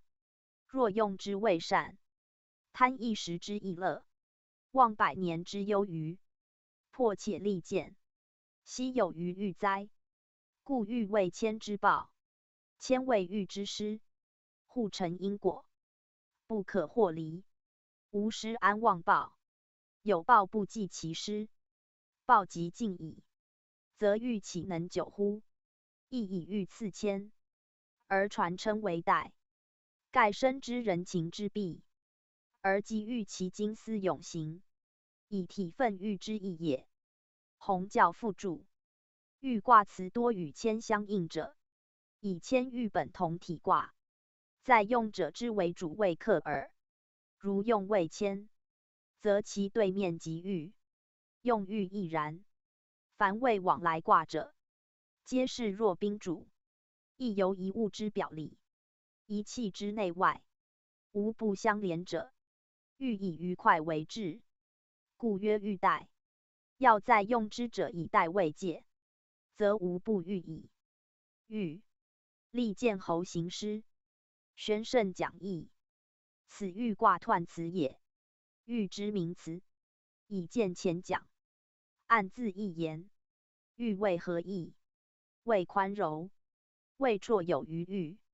其去谓乐悦，谓舒徐，谓有可谓之时，当可谓之谓。盖皆本于卦象也。卦五阴一阳，阳在上卦，而居中爻，前后宽余。一阳领众阴，奋起地上，有谓之势，居中域外，四方顺从，可谓之时。故欲曰愤欲，非逸乐之谓也。而欲于事者，先欲于心；欲于物者，先欲于己；欲于后者，先欲于前；欲于远者，先欲于近。欲必有所备也，或备其利，或备其谋，或备其志，或备其领，皆以德为本，道为主。备者必有所成，有所失。以欲之先，必成于有余；欲之后，必失于无尽。则始终皆欲，而客臣欲之待用，设有疑不备，非真欲也。亦以欲少大有谦，而起随古；大有谦欲其前，是臣也；随古欲其后，是师也。欲以顺动，故继之以随；欲以有位，故继之以古。古者是也，而欲之待用，则在治道。此人道之最者，天地不推，日月不过，寒暖以时，昼夜有序，皆治道之明显于天地间者。圣人则之，则以欲成人之志。盖欲故有位也，有时也，有可为之时，有能为之地，则其成志，不以顺乎？彖辞明示之曰：欲立见侯行师，治道也。治道万端，而以见侯行师为主要。盖赏罚之事也，政治之柄也。天下虽大，人民虽众，而政不必繁，令不在多，赏罚得，则皆从矣。故曰见侯行师，治之本，欲之用也。夫见侯行师者，立国之本。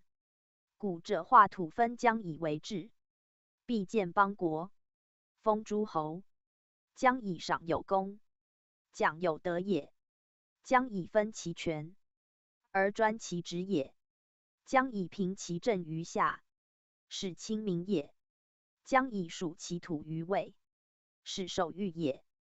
故建国有治，而立侯不二，位重在治道，不以分裂为贤。位则在得服于众，不以亲私而训之也。先测其地，得其民情，而后封之，以地属之，以民附之，使尽公其职，虽辅其众，为护其土，无或允越。此赏之最大者。若有位移，不与封也，虽小不待，虽大不移，必视其德，而论其功，方为建国。国义，而天下人同；方疏，而民情人一。虽远无疏，虽近无逆，故侯国皆天王之辅弼，而民心无离耳，而天下安治。此上古封建之治，有益于后世者也。若见侯既定，分治既成，万邦羲和，天下安定，天子垂拱于上，无位而治，不假于政令，而教化大行，不急于行诸，而风俗同厚，则大同之事也，即欲之象矣。苟有侯国，为体先望之德政，而为一道之典模，则天下恶之，诸侯责之，而与师以声讨，用刑以救罪。虽圣治之事，或有不免，则行师之意也。盖有国者，必有赏罚；有见侯者，必有行师。师者众也，因众治讨，足见其珍珠之政大义。师之行，为民法也，为政治也，为安天下也，为整人民也，非为生一人之威，快一人之志也。故行师而民服，而天下亦治。此皆治道之大者，欲之待用，即在乎事。利者顺也，顺以成利，则杀之由生之，罚之由赏之。为其赏罚皆公，生杀息平，公且平，天下尚有不服者哉？故列土分侯不为泰，兴师治讨不为瑕。封之无恩，杀之不怨。予以国者，天所喜也，非天子之殊遇。杀其人者，天所诛也，非天子之私仇。生之无恩，杀之不怨。是与夺皆欲矣。欲则与之不谓多，夺之不谓薄，谓其德中也，德民心也，的天时也，皆欲所故有也。欲以一阳居中，象天子在位，众因拱服，象侯国进贡，而五应听命于阳，正与师比相类，有比之邪行，必有师之征讨，故欲取行师之意，以成其伐罪之功，而治其安吉之治也。前讲牵卦，以谦与欲为往来，谦以真为德，欲以利为用，盖君本坤德也。而人道亦然，人道以地道为先，以利真为本，欲之利，即谦之真。真于先者利于后，真于内者利于外，谦真以持己。故曰君子有忠，欲利以成物。故曰见侯行师，以二者为成治之本，即成人成物之道也。由己推人，由近及远，由内达外，由少至众，皆欲道也。故曰利见侯行师，言此为顺利之事也。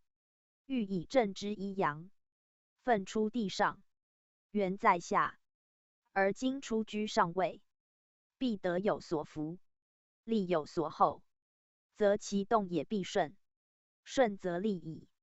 见侯行师，动之大者，有且顺利，则所行无不利矣。见侯之利，天下已安；行师之利，天下已定。如春雷一震，万物同生，而雷霆昭威，妖孽消积，即欲所谓也。盖以刚阳主位，而柔阴之也。刚生柔服，安有不归服者乎？赏之故乐服，而同攻其职；伐之亦射服，而共为其威。怀德为威，天下咸定。赏罚之能事尽矣，欲之利用亦至矣。故曰：欲治道也，成人成物之道也。彖曰：欲，刚阴而志行，顺以动。欲顺以动，故天地如之。而况见侯行师乎？天地以顺动，故日月不过，而四时不推。圣人以顺动，则刑罚轻，而民服。欲之时亦大矣哉！宣圣讲义，此身是彖辞，有同乾坤之文言。民是欲之时义，而见人道之与天地合也。欲卦上震下坤，震动而坤顺，故曰顺动。坤为母，震为长子，子随母，而震阳也。坤阴也，阴从阳，上下相应，刚柔相从，既动以顺，复阴于刚，其行至宜，其志亦得。故曰刚阴而志行，本正以推于外，由阳以备于远，内无谓之阻尼，中无与之汉格，则其志行可知，志见于中，行真于外。震动者行也，阳上者治也。刚以济柔，则动而顺；内以及外，则行而御。御者有余也，有备也。充实曰御，光大曰行。以御而行，其顺利可知。此天地所取法也。天有四时，地有四方。天之寒暖有节，不因时而异其度，御也。地之高下有宜，不以御而改其序，御也。谓其有余于后，有备于先，从容中道，以合其用也。如夏暑，而有春之温；冬寒，而有秋之凉。不积聚以仓足，则舒徐而安和。高山之崇，而有卑谷；大海之乌，同挖一座乌屋而有崖岸，不翘削而泛流，则康庄而坦豁，此欲也。天悬而不坠，的平而无摇，轻不畏扬，重不畏堕，上者覆下，沉者覆深，起者有伏，曲者有伸，同而异之，散而聚之，繁而约之，数而扩之，充实者而光大之，积蓄者而远久之，推以无垠，任以不息。天地之所以复载，日月之所以待明，皆欲之道也，皆顺以动也。悠久无疆，而法度常在，中和不失，而得用弥穷，人能养之，其用可甚言哉？故曰天地如之。而况见侯行师乎？盖见侯行师，不过欲道之一耳。欲道之大，天地尚不知为，何况人乎？赏罚之义，亦如寒暑迭迁，昼夜交替，春秋生杀，水陆舟车而已。有一则有二，所要在得其平，故必欲。欲则不过不推，不过者，无太过也；不推者，无不及也。皆是于中道耳。是欲之为用，即从容中道四字。从容中道，道之至也，德之至也。上何有不当者哉？故曰圣人以顺动，则刑罚轻而民服。时亦云者，以时成用之意。盖欲之道，有必于时，善用之，谓时宜；不善用之，谓失时。如万物之春生秋杀，皆时也。时至则然，时过则否。在天曰时，在人曰中。时中者，中道之至也。以中为极，而不限于一时，以变动有常，无不中道。故贵时中。天以时成道，德以利为宜，人以中致用。三者异也。欲主动，动必以时；欲未顺，顺者顺时也。动为其时即逆矣。故欲以时亦未贵。欲卦既成大有之余，得其备也；又在谦之后，得其义也。而后动合乎时也。大有以御其物，谦以助其德。德业兼具，斯谓及时。有一未足，非时也，即非欲矣。欲与谦所殊一兼，即一阳之在三与四爻耳。而内外上下遂别，故曰当时。动以顺，故曰当时。有其位，有其德，故曰当时。有其事功，故曰当时。时至则得亦大，位亦固，势亦隆，功亦宏。故见侯而立行师，无不成矣。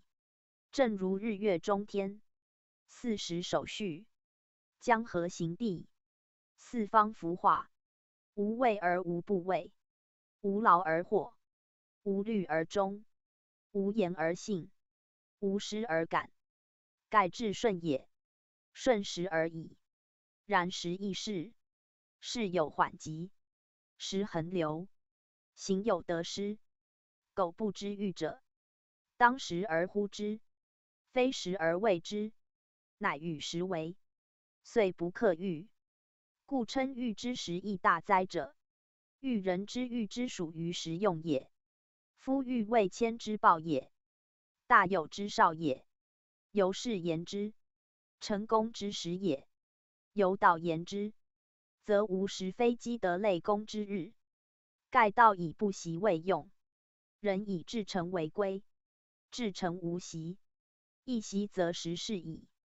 积德者，备他时之用；累功者，成他日之业。皆官时义也，皆欲也。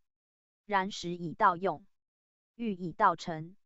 中道者无不合时，道由时之隐，时由道之光。欲而后知时之可贵，设不欲，安有碍于时哉？故欲曰时异。正与随卦之随时同，皆本乎顺动者也。欲以正坤合，随以对正合，皆取阴阳相从之象，刚柔相济之效也。动以行时，则时未贵；若静止者，不问时矣。故谦无不利，位不择时也。欲则贵时，非时无以成其欲。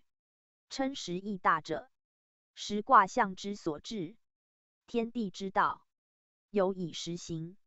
况人乎？人而不视时，尚欲成其德业哉？时者成德之基，立功之纽。时有时宜，由天之有冬夏，德之有山川，而人因之，以示其道，则不独见侯行师矣也。宗主附注：欲卦辞象军官重要，乃天下国家治乱之基。谦为人道，欲为治道。谦主德而重在人，欲主法而重在政。故古圣人建邦立国，定制设度，莫不本于欲，而其政治可垂久远，法度可范为天下，皆用欲之意也。有志于政治者，必先注意焉。又曰：欲卦之用，在于便利，以有可利用之实地。居中域外，如必使之，无不如意。河南称为豫州，以在国中也。昔代建都，必则于此。亦就地利以便人事之意，故名豫。正取豫卦之象，天子居中央，而侯国环拱于四方，即豫卦所谓建侯之意。本卦象一阳在中，领率众阴，而皆阴顺也。此建国必因地利，必服天时，必合人情，必达物理，而都城所在，必超于全国之上。所谓建陵之势，顺动一城，四方同音。若辟在一处，失其控御之效，必将遗弃国疆，以受他人。正如卦象或施或比，各有偏注，图攻一事之用，一步之效，而非欲之所拟也。建国如斯，其他政令亦莫外事。失中则必有所损，就正则能得其全。天地各有中心，日月各有正轨，不得相差也。欲之彖辞，引天地日月顺动为欲者，实此意也。玄象以为则，立德以为事，莫不以至高至中者为最宜。何况一国政令所自出乎？故豫卦以建侯行师谓言，可见古人之善用豫也。弘教附注：豫谓治道，而首重赏罚，足见政治之要矣。读者于此，可以明古人治治之源。以后所讲，尤关重要。盖赏罚要以顺承，要合中道，信赏必罚，而在公平，方使天下咸服。天下之乱，未有不施于赏罚者。赏罚不当，民心不平，则乱起矣。此欲言治，必重赏罚，而赏罚必贵顺动，则其为利，权在得当，利自从刀，而办为合字，则可见利虽有抉择，而人将成其合。不合者，必不利，而罚亦及之。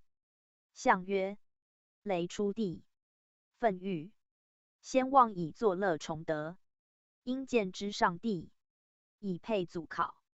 宣圣讲义。此是欲卦象。言欲之见于人事也。夫欲有天道焉，有人事焉。天与以欲，而人受之；人报以欲，而天享之。天人交欲，欲之至也。此欲重在人事，而守在报德，为祭祀，为报德之本。而天与祖痛享之，犹见天人合德，以成其欲也。雷出地上，乃生气之升腾发扬也。雷以动之，天下同震，其势勃然，其气崛起，有如物生之苗，泉流之涌，故曰愤。以当冬令折藏，久伏思起，而逢春动，愤出土中也。是欲为天下同春之象，生生不息之道。年有春季，物以春生，生于春者，阳之动也。欲以正卦一阳直生于坤之上，象地中之物，起生于地面，义也。为生者有本，出者有自。何本乎？天地。何自乎？阳也。正之一阳，得夫干者也。故生之本，天也。人之所生，祖也。祖有祖，莫非同出于天。祭祖者，不忘本也；祭天者，亦不忘本也。祭祀之义大矣哉！或者为周以孝治天下，故重祭祀，实则由来久矣。人莫不有其祖，莫不有其生。生于天，则祭天；生于祖，则祭祖。祖由天也，不有天，则生安本；不有祖，则生安自。欲者愚也，有本始欲，无本者，朝生夕灭，莫之所存，何由欲哉？故祭祀为欲之道。上有所欲以御下，下有所欲以奉上，乃生生不已。欲之无穷，穷则欲绝矣。阳在天地间，循回无已，或升或降，或消或息，阳不绝也。绝则生断，有生者，必有此阳气，而欲者其用焉。夫治民者，先欲之，后教之。欲由生之也，教由欲之也。为教先孝敬，正以欲之不可已也。孝其亲，以知身所欲；而父欲其亲，敬其天，以知性所欲；而父欲其天，天人同欲，祖孙同欲，而后天下永泰，人类永安。此有国者，必先以孝敬教其民，教之先其身，身行令从，天下同化。故欲之象辞曰：先望以作乐崇德，因见之上帝，以配祖考，身作则也。欲以与象成义，与之象，使有效也。先望不止一人，莫不如是也。作乐崇德，欲之道也。不欲何乐可作？何德可崇哉？祖欲其孙，天欲其人，乃得作乐崇德也。夫乐者，心之诚；德者，世之光。心有成月，以奉于先人；德有光辉，以辟于上帝，则作乐也，崇德也。礼仪思备，而诚意可接，光耀思灵矣。此乃神人交会之道也。因者勤也，不习也。义诚则治专，礼隆则敬治，故不倦怠也。作乐崇德，为祭祀之本。盖古者祭祀，必先有其德业，有其功勋，有诸忠，而行于外，发于心，而见于事物。在人曰德，在义曰乐。乐乐也，心所乐也。有德即名，有功即物，而后心乐，非贪享富贵之为乐也。有德者，天下服之；有功者，众信归之。故乐，乐而发为歌词，谐以音律，而乐以成。故作乐与崇德，由一是也。崇先人之德，而自崇其德，德应永续，方谓至孝。故时念其祖，应见于上帝也。配祖具，由曰以祖配也。古人祭天不敢忘祖，祀祖不敢先于天。祭上帝且配以祖考也。见者，有所献也。即乐与德之谓。乐以抒其情，德以致其敬也。由曰吾继承祖先之余，受天地之赐，而克欲其德也。欲其兴生，而天下咸服，众信永赖，皆祖与天之因也。则心发乎诚，理发乎敬，以乐与德，献于天与祖，而报本也。故欲乃不绝，本固之容，身后则远。天人祖孙同乐，而欲思无穷，盖莫不同此一阳之化也。所谓天人同乐者，不止我一人，天下众信无不同也。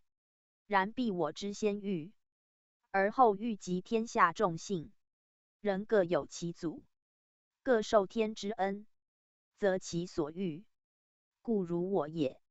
有未审者，我则教之。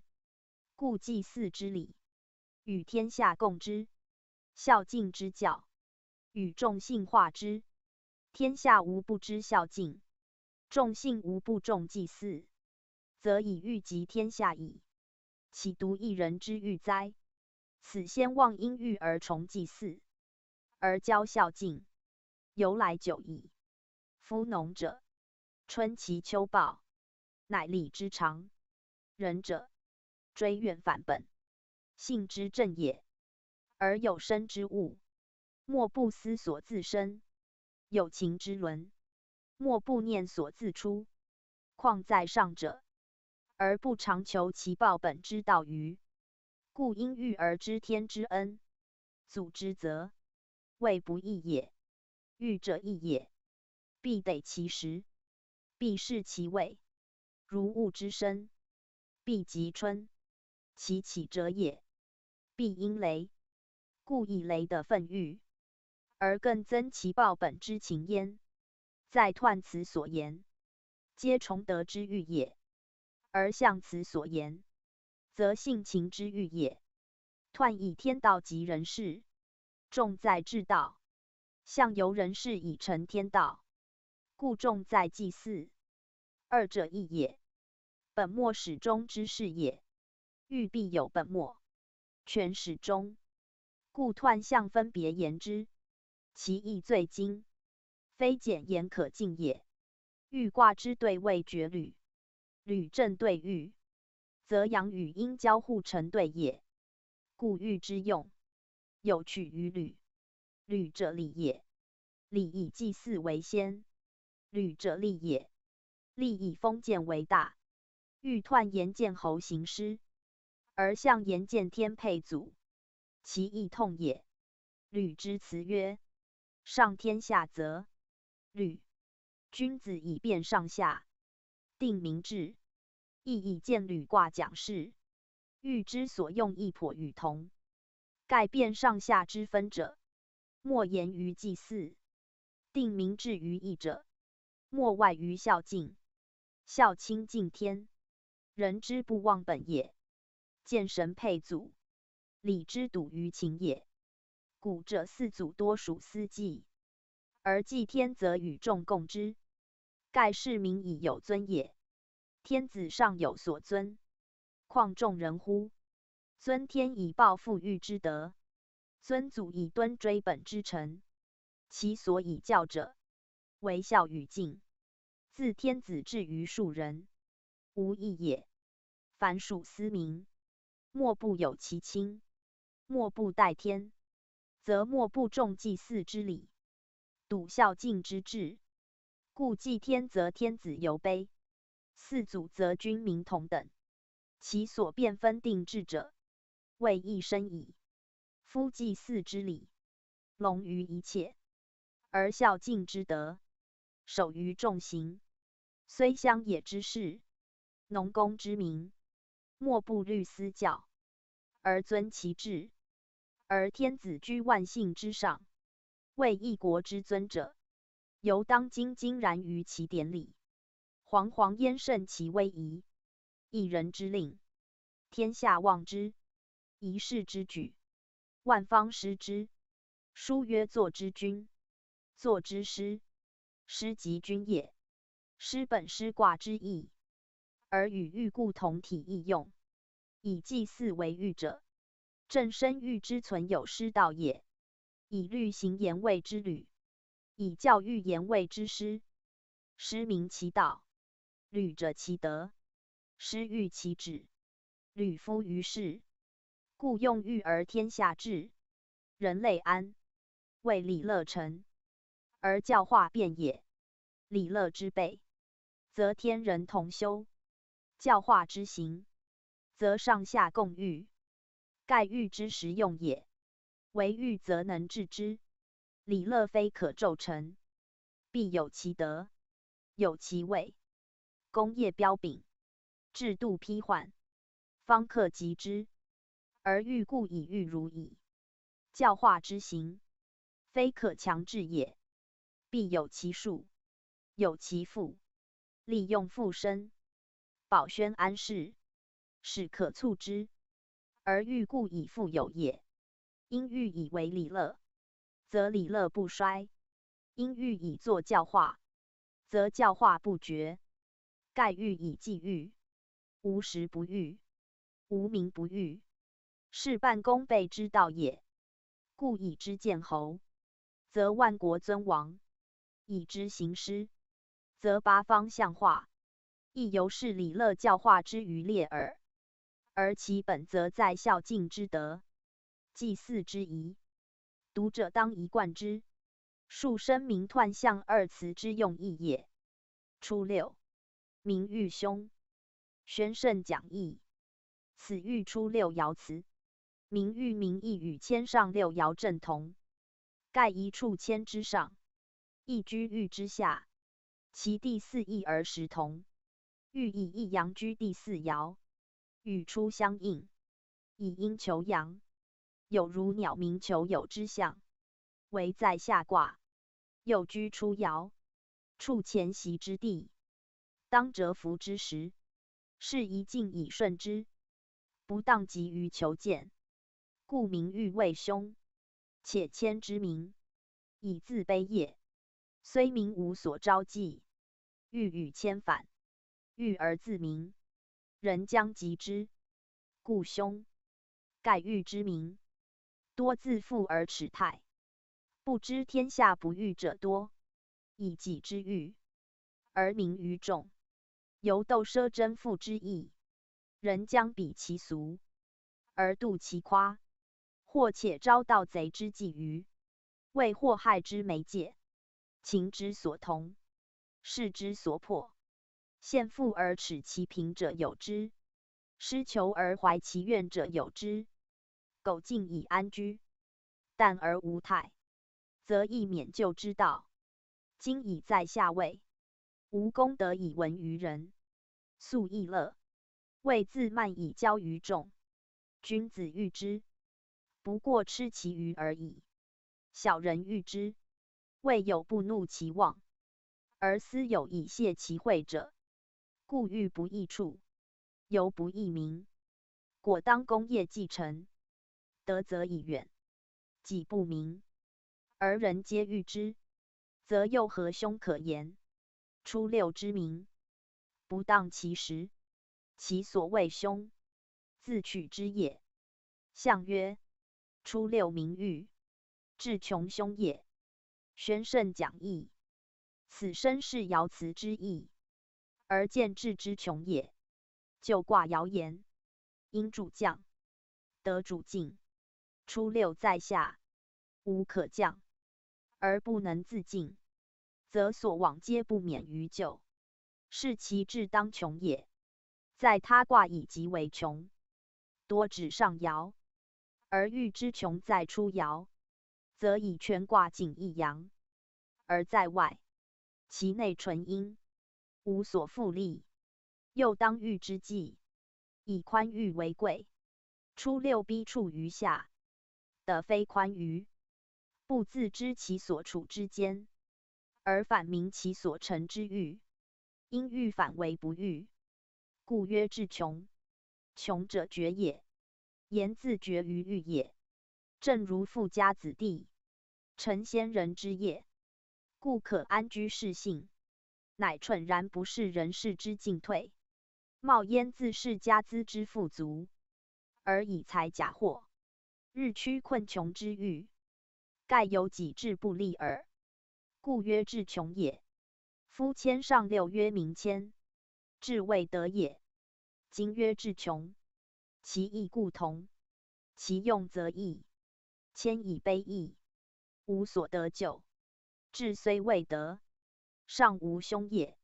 欲意自满，其气浮夸，其志乃穷，而不免于凶，故成欲难。处欲犹不易，况初六之欲？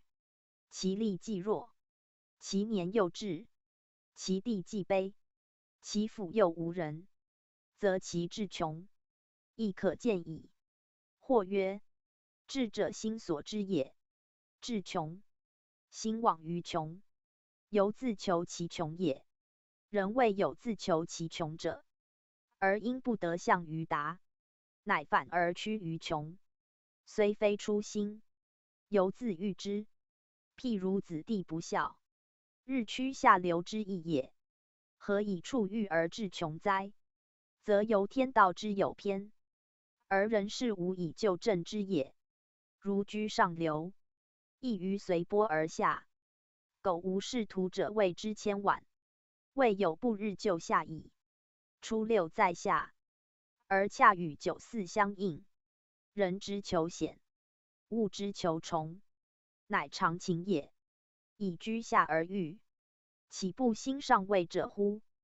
故望九四而心跃跃欲试，竟望其为下位，而惧于其上，近乎其无所知，而孤眩于外。此所以谓名欲之象也。明者凶之因，欲者穷之源。苟不明，则免于凶；不欲，亦免于穷。天下祸福之相倚也。如此，由思爻之辞，又足证明因果之说矣。弘教复注：谦欲相反，故谦无不及，而欲则有凶。然天道凶，人事可移之，知其凶而速避之，则免矣。如初六，不热衷于九四，则不明；不明则志不至穷，则无凶矣。即凶天道，而得失人事也。六二，介于时，不终日，贞吉。宣圣讲义。此欲六二爻辞，明本爻之用，及其吉凶也。欲之六二，即坤之六二。坤居下而六二为正位，象主位，六位阴，辰二位阴加阴，乃重阴。上与九四相应，同宫异位，又非同性，一刚一柔，柔比于刚，有介于时之象。时刚而所介者柔，柔则善退让，以顺从人，故不终日极解，言不久迟也。六二的内卦之正，夫真静之德，纯本坤之行也。虽有强敌在外，而内不失其真，不乖所守，则外之强敌亦无有损之，故曰贞吉。内卦居贞，以贞则固也。且六二以柔道为首，柔则无武，欲之所以为顺也。柔顺以御外物，真静以持内节，则虽有如实之敌，而不贸然犯之，委屈以避其锋，而诚信自服其下，坚贞自保其位，此所以为己也。夫介于时者，非易尽也；不终日者，非难解也。而机在一真字，以的正位也。正则真，真则固。然君子处之，不失其欲；小人欲之，将因欲成哉？盖欲之为用，权在能备；而六二之极，权在能真。居真者天，履真者人。得正则吉，失中则轻。此天道之吉凶，半系于人事也。故曰：君子不失其欲，小人将反为哉？凡卦爻之言真者，有天道焉，有人事焉。六二之真，天道也，亦必于九四。其势迫，其害逼，不许从容应付也。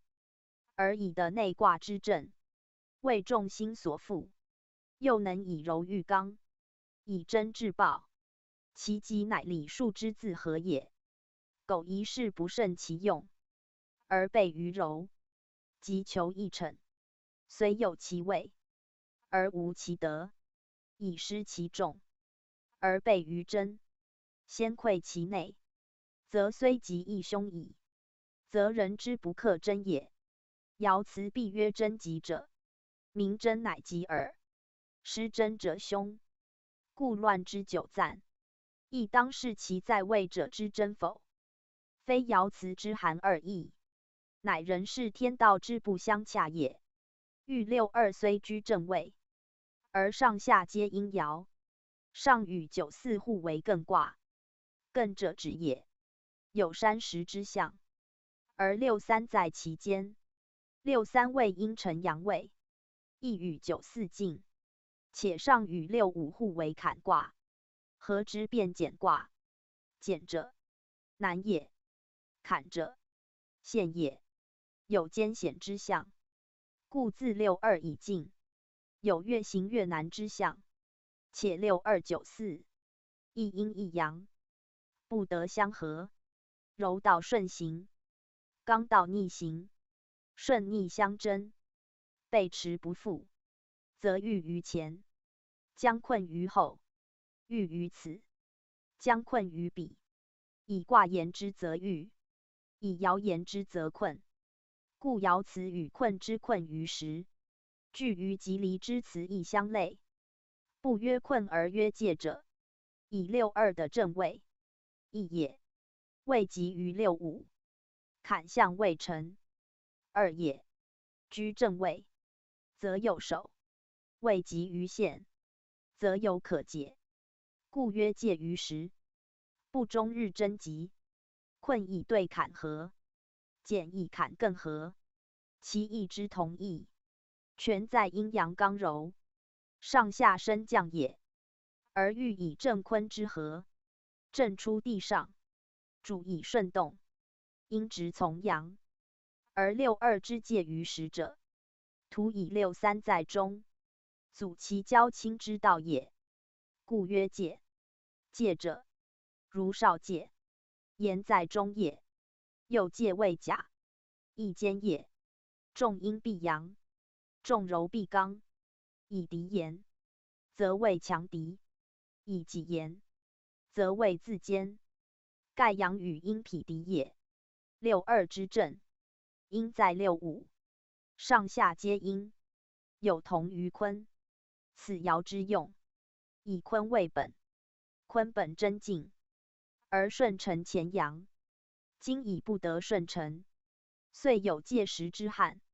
然道以柔胜，位以正当，既至于真，乃解其害。故不终日者，天道也。象曰：不终日真吉，以中正也。宣圣讲义，此身是爻辞之意也。中正专指谓言，而人重在真字，真则克服中正之德，如不真，虽幸的正位，将无以守之。故爻辞言其极，而是闻更深其意如此。或者曰：不终日者，谓不可久也。是宜视其在位者，果真与否。盖一辞恒包宾主言，主之吉，宾之凶。若以爻言，既居正位，当属于主。不过位下卦而属阴爻，则非正主可知。遇贵顺动，失顺则非吉。故人视之为天道者，必无成也。又欲亦待乎？六二之位，果不介于待乎，亦非吉。以其失真故之道，而犯欲待之咎也。读者审之。六三，须臾，会，持有会。宣圣讲义。此欲六三爻辞，言三爻之用也。欲全卦皆主顺动，皆以阴从阳，柔从刚，而六爻指九四为阳，余皆阴，则吉凶阴相类，何以相疏也？盖阴降阳生，位有刚柔，道有远近，合之则吉，反之则凶。反者备于阳也。三与出爻，皆阳位，而阴成之，其地不当，其行亦会，以处遇之难也。六三当下卦之中，及坤卦之境，皆九四之刚，而反于太与既济，却与否位既相似，则皆六三九四也。其说以见谦卦，三位阳位，而六阴加之，四位阴位，而九阳加之，阴阳背道而驰，刚柔不协其德，阴者不可长也。欲者阴阳未用，今阴居阳位，以及于欲，其不肯自卑从人，自劳服人可知。故其辞曰虚欲。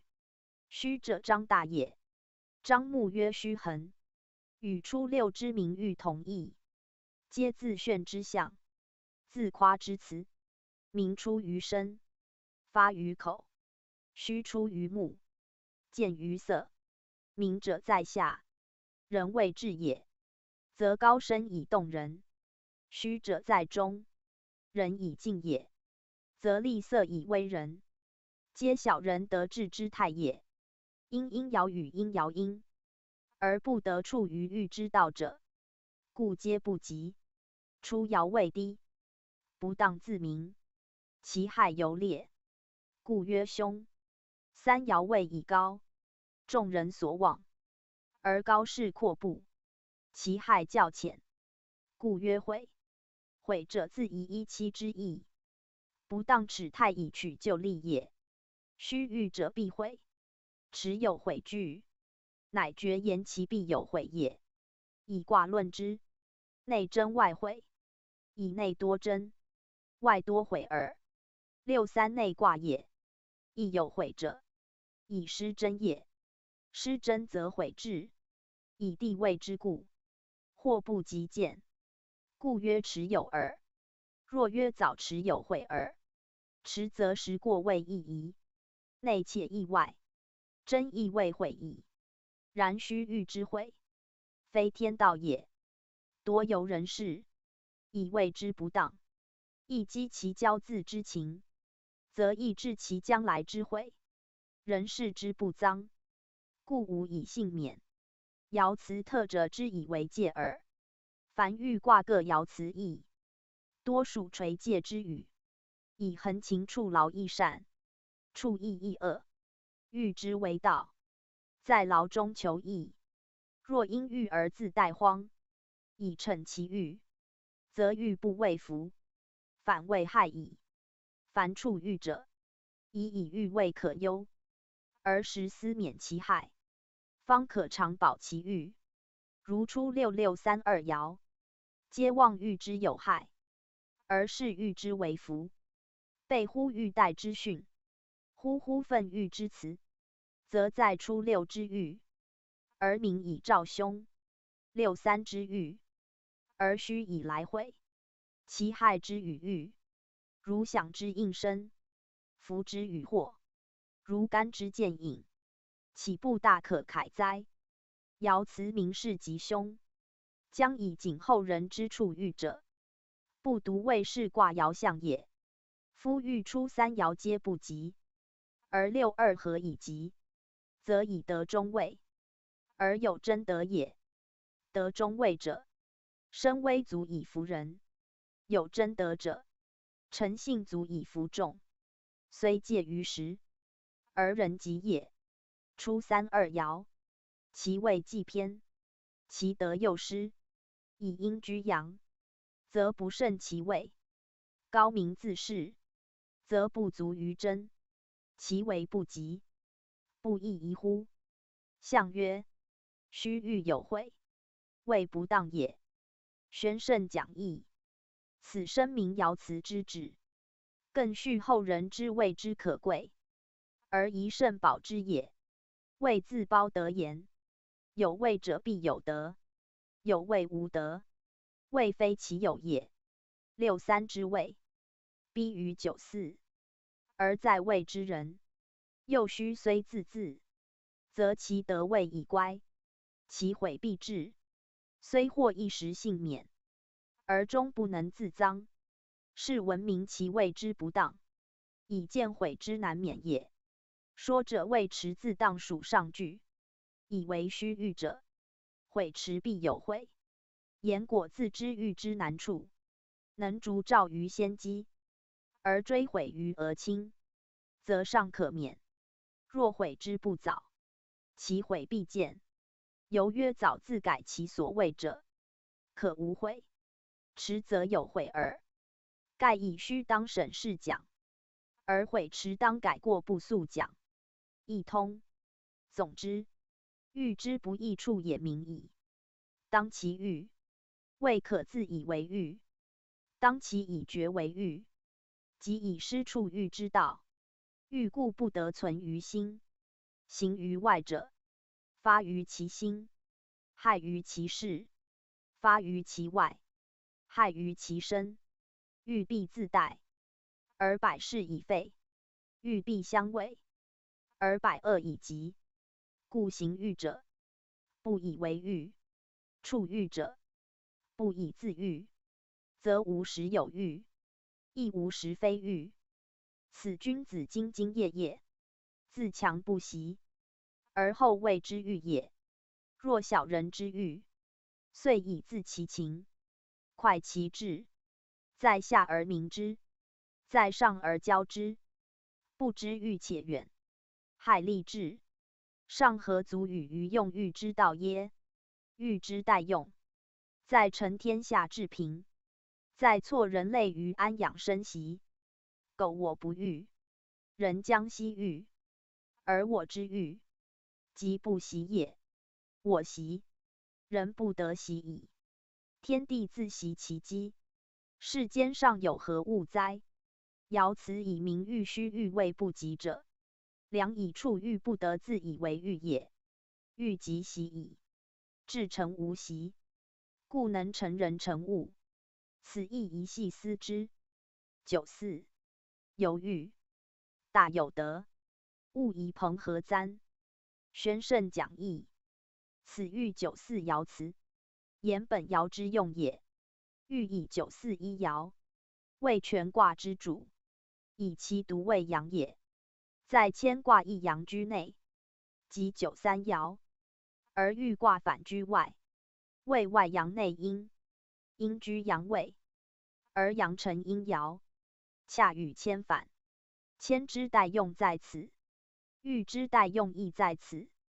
盖豫以雷出地上，阳生于阴未用，其德未向外发泄，其志未成实至公，其动未顺，其变未散，故94一阳，主生散，推于一切，而五阴从之。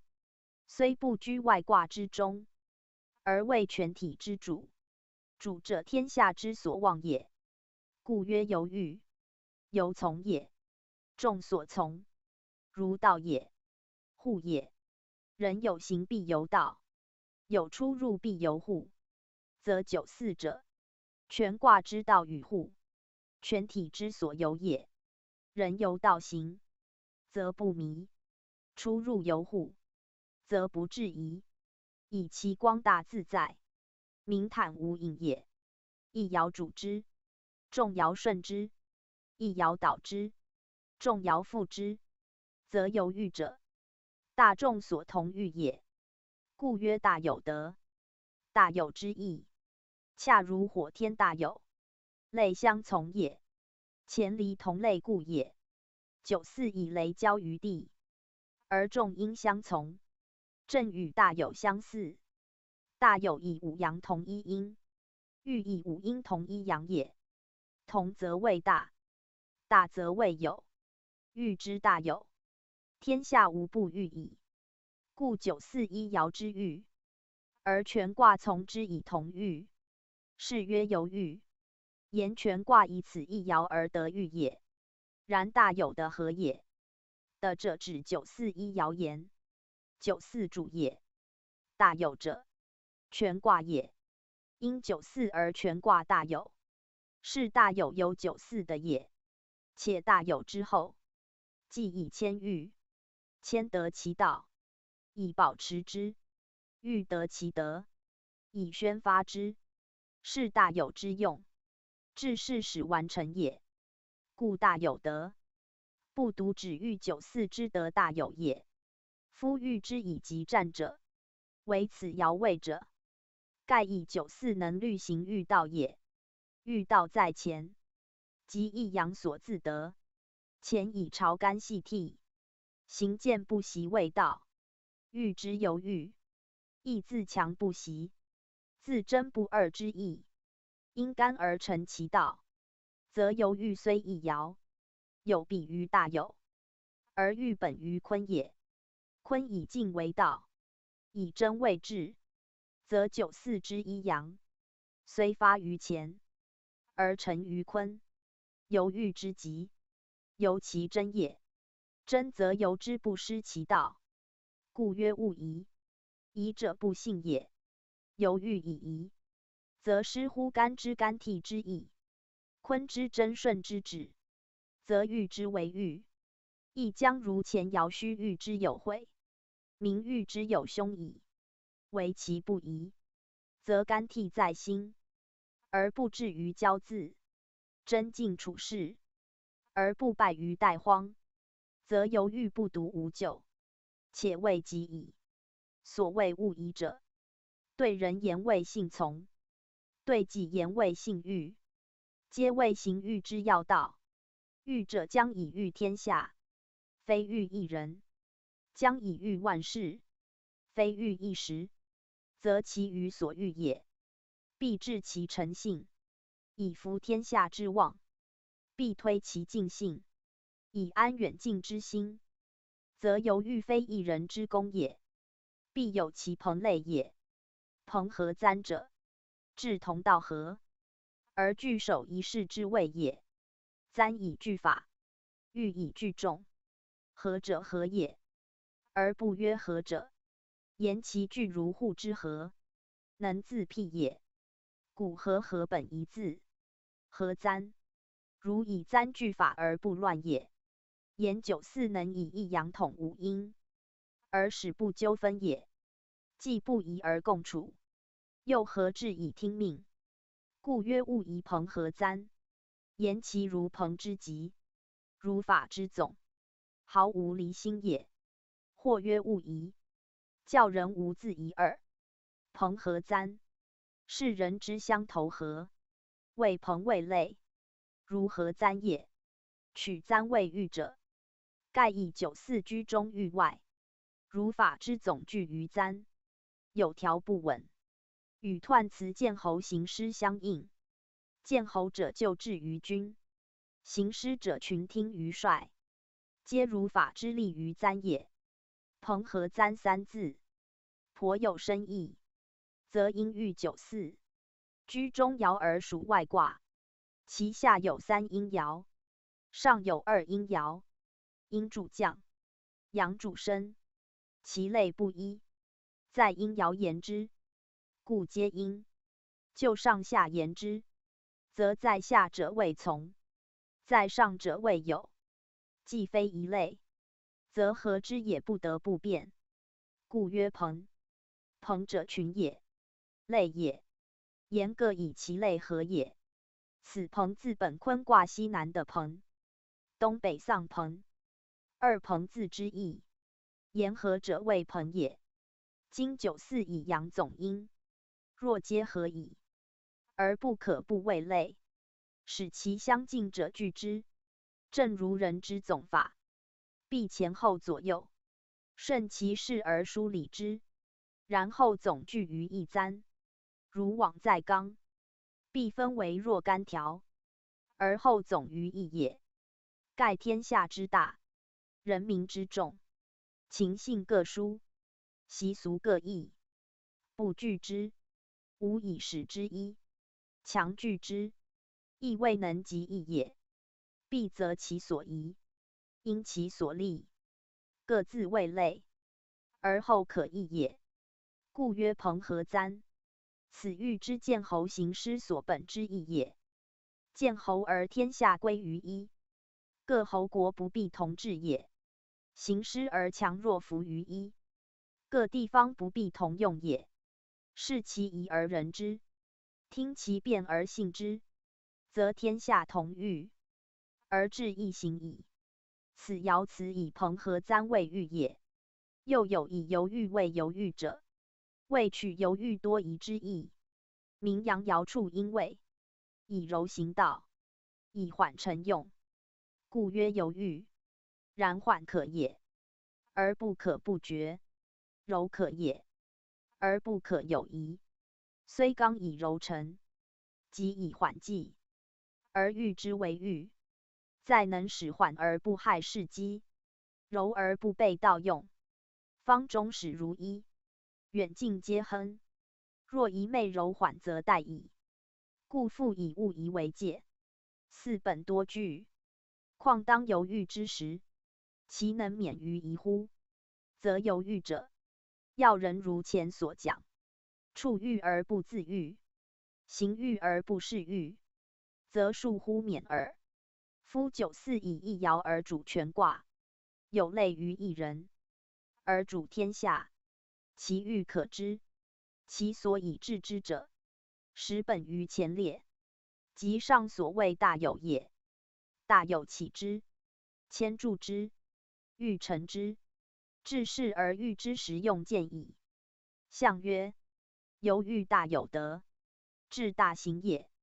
宣圣讲义。此身是爻辞之意也。治自指欲之全卦言，盖欲之治，在使天下同欲。天下同欲者，人人皆乐其身，处处皆安其业也。941阳独欲全卦，虽上下之志或殊，而主从之心同切，故曰治大行也。在欲卦之最极者，当推此爻，而其所服之害，亦以此爻为甚，则以刚柔难济，盈泰易殆，虽得实位，而不克保持；虽既亨通，而亨失其真境，则未福未祸。当视其所行之如何。故爻辞勿以五字，大可留意也。要知一人之勋名，必千万人之心力；一时之福利，必千万日之经营。欲起易得者哉！饮水者勿忘其源，享禄者勿疑其有，则欲可久，而福可大。此象辞以阴见为言，而四爻以朋簪作喻也。宗主附注。豫卦主爻在94，以其为阳爻，全卦指此一爻为阳，以阳统阴，而在中，有如居中域外之象。所习者，阳居阴位，而属外卦，其势亦孤，其情亦散。此欲为代之源，为乱之本。欲而忘于情，则自意殆荒；欲而事为常，则下意离心。皆由此一阳居外卦，而成阴位也。凡成阴之阳，宜自卑下，以顺阴静之德，而循柔服之道。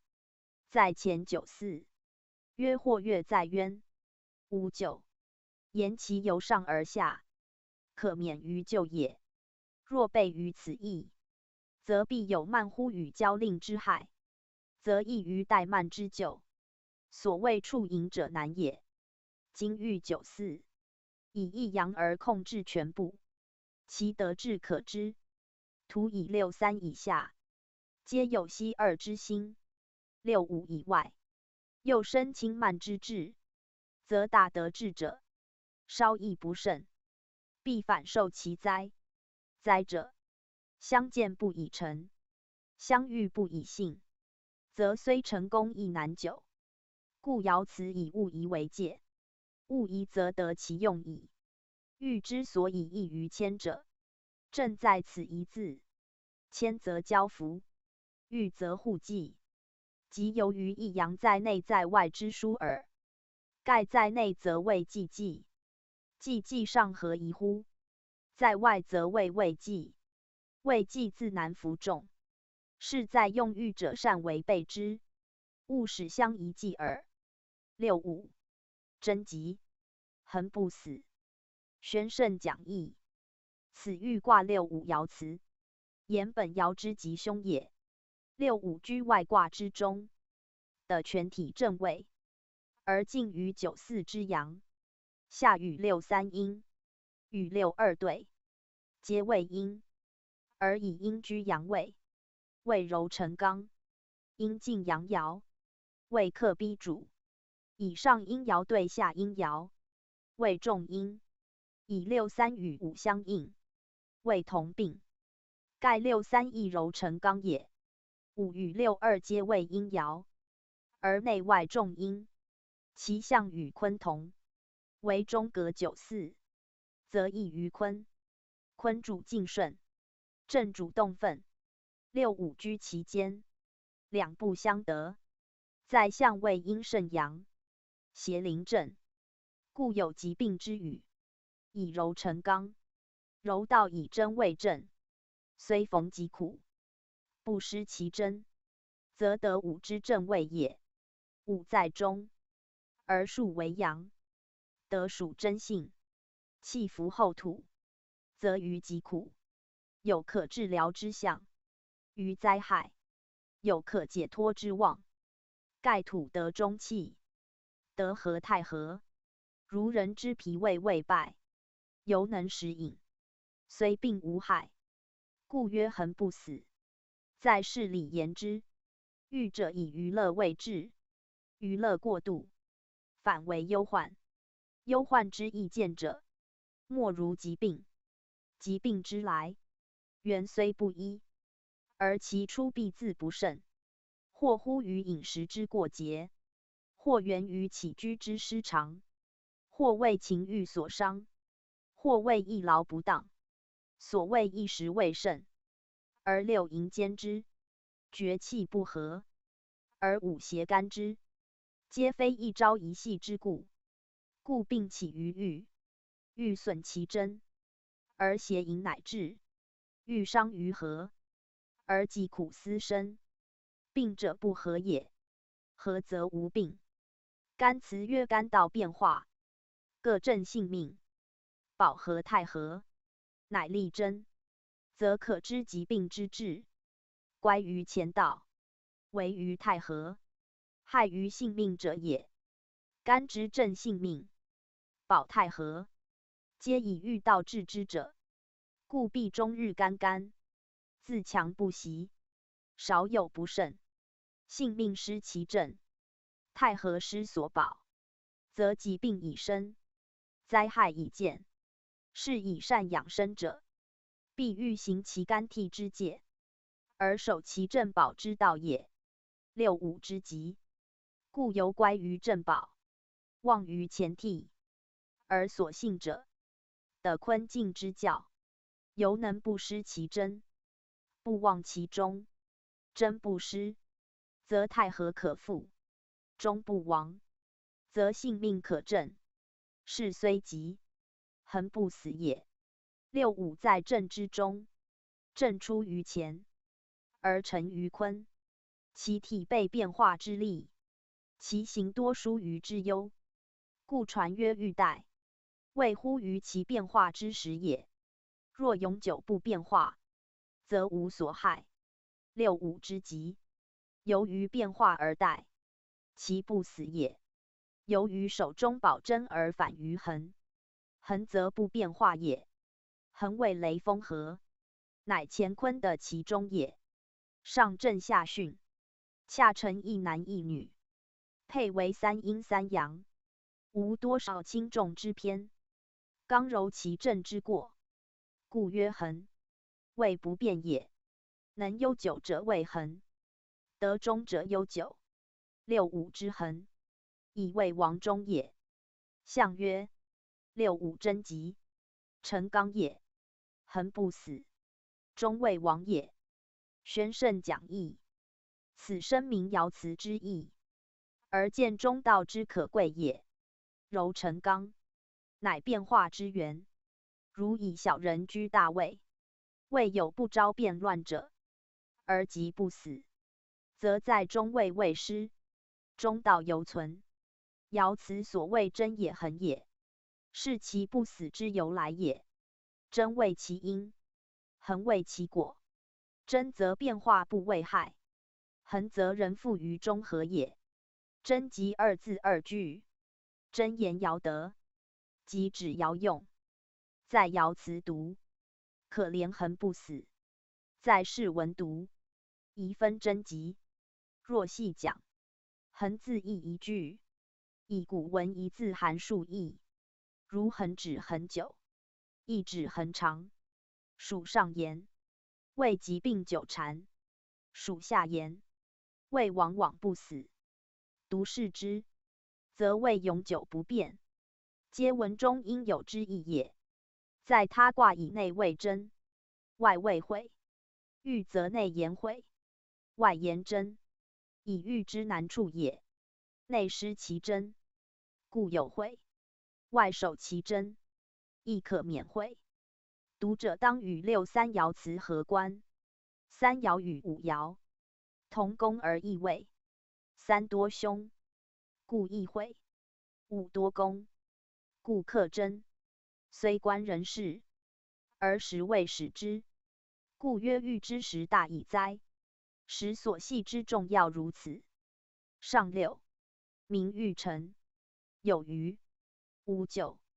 宣圣讲义，此欲上六爻辞，名本爻之吉凶，与其得用也。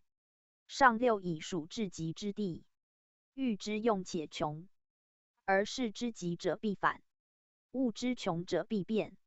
欲之初三爻曰明，四爻曰虚，皆章也，昭著也，向外宣发也。待至上六，其气已尽，其德已竭，则前之章者迟矣，明者晦矣，宣发者闭塞矣。故明虚者变为明矣。明暗也，闭也，度也，茫茫然，寂寂然，幽前之象也。如人夜行，如目盲，如得哭，前进不知其道，唯有昏然退立，此谓之明。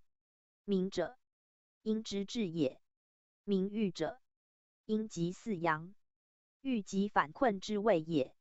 其为实无己意，而曰成者，本坤无成待中之意，而敬奋喻之道也。成字当作中字讲，不曰中者，喻不可中也。中则无喻，喻皆属作使之事，有中则喻已尽，上何喻之言哉？故曰成。言其实喻之成也。奋出者至此止，于喻者至此穷，殆者至此越殆，亨者至此不复亨，而喻之业已终矣。故圣人告人曰：民欲成，民其不可复进也。天时已改，人事都非，欲求在欲，正如盲人瞎马，逍遥于夜中之欲耳。更何所图乎？然民欲者，有所急也。因虽急，而久祀在前；道虽穷，而余因在彼，则处之者，犹可少缓须臾；善为用者，仅可知难自退。盖临言勒马者，不遭轻敌之灾；见机先作者，不遇冥昏之苦，则虽穷犹免于救。重在自革其行也。故曰有余。余者变也，革其初心之谓也。夫行欲者，将以快其志于天下也。故见侯行师，得威坚者，祭天配祖，人神共兴，欲之至也。往者不复，胜者必衰。既至名誉之时，将悉以继其前列哉？曰名誉，即言欲道之以会塞，欲用之以洁净矣。欲其无余，奚可哉？是者本顺动之辞，因时中之意，洁身隐退，自免于咎。不智者昧于此志，一意盲行，则救之来，追悔何及？盖我不顺而自变，天意将有以变易之。故曰臣有余，言其必变也。象曰：名誉在上，何可长也？宣圣讲义，此身是爻辞之意，言明必变之故，而促人先自省耳。夫名誉之辞，与虚誉恰相对，一则有名，一则无见。有名者，尚不可过，以遗后悔；无见者，岂能强留，以自取救利耶？无救者，言其有救也。有余，若救人言，指左右膝耳，远近分离；若救世言，指时事变迁，规章改革，皆于也。不曰变者，以喻本顺动，取譬于水之鱼，由积见而至，非骤然改易也。凡欲卦各爻，皆用顺境之意，以正之一阳，能领群阴也。然极则变而反于谦，谦以自卑从人为用，与欲之人来从我正对。故至上六，应失谦之志，而自退屈以从众。若不然，则将变为干戈之争。盖欲之对为师也，而己反成行师中之敌矣。当欲之胜，以师讨不服，乃欲之穷，将反受师之讨，亦一变也。宗主复注：欲六五与上六，虽阴爻，已在九四之外，又系外卦属震，与下三爻之属坤者不同，其吉凶异义。在九四爻之内者，其动亦备于道；在九四爻之外者，其行亦合于义。盖阴降阳生，五六两爻，的与九四相符也。故爻辞较前三爻未及。宗主书数，欲卦大用，在九四一爻，以一阳领众阴也。与谦卦同在中爻，而谦之阳爻在内，欲之阳爻在外。在内为寒药保华，不求外显，故谓谦退之德；在外为疏光发彩，务其远达，故谓欲奋之功。一则崇道在公，修乎有容，而天下望之；一则怀才待用，挥乎有度，而天下服之。皆所以为人道之本也。然谦以艮之上爻，退居坤下，位高位自卑；欲以正之下爻，生而出于坤之上，位乾德自发。在君子用谦以善其身，而道德不渝；用欲以善天下，而功业永大。故谦属于处，欲属于出。谦重于养，欲重于用。谦宜于下，欲宜于上。谦宏于己，而推己及人；欲喻于物，而利物成道。是谦欲二者相反相成，相须为用者也。在欲之象，居中域外，顺势立功，其事至义，而临高位。握大权者，恒易轻；胁盈满，行顺利者，恒易败。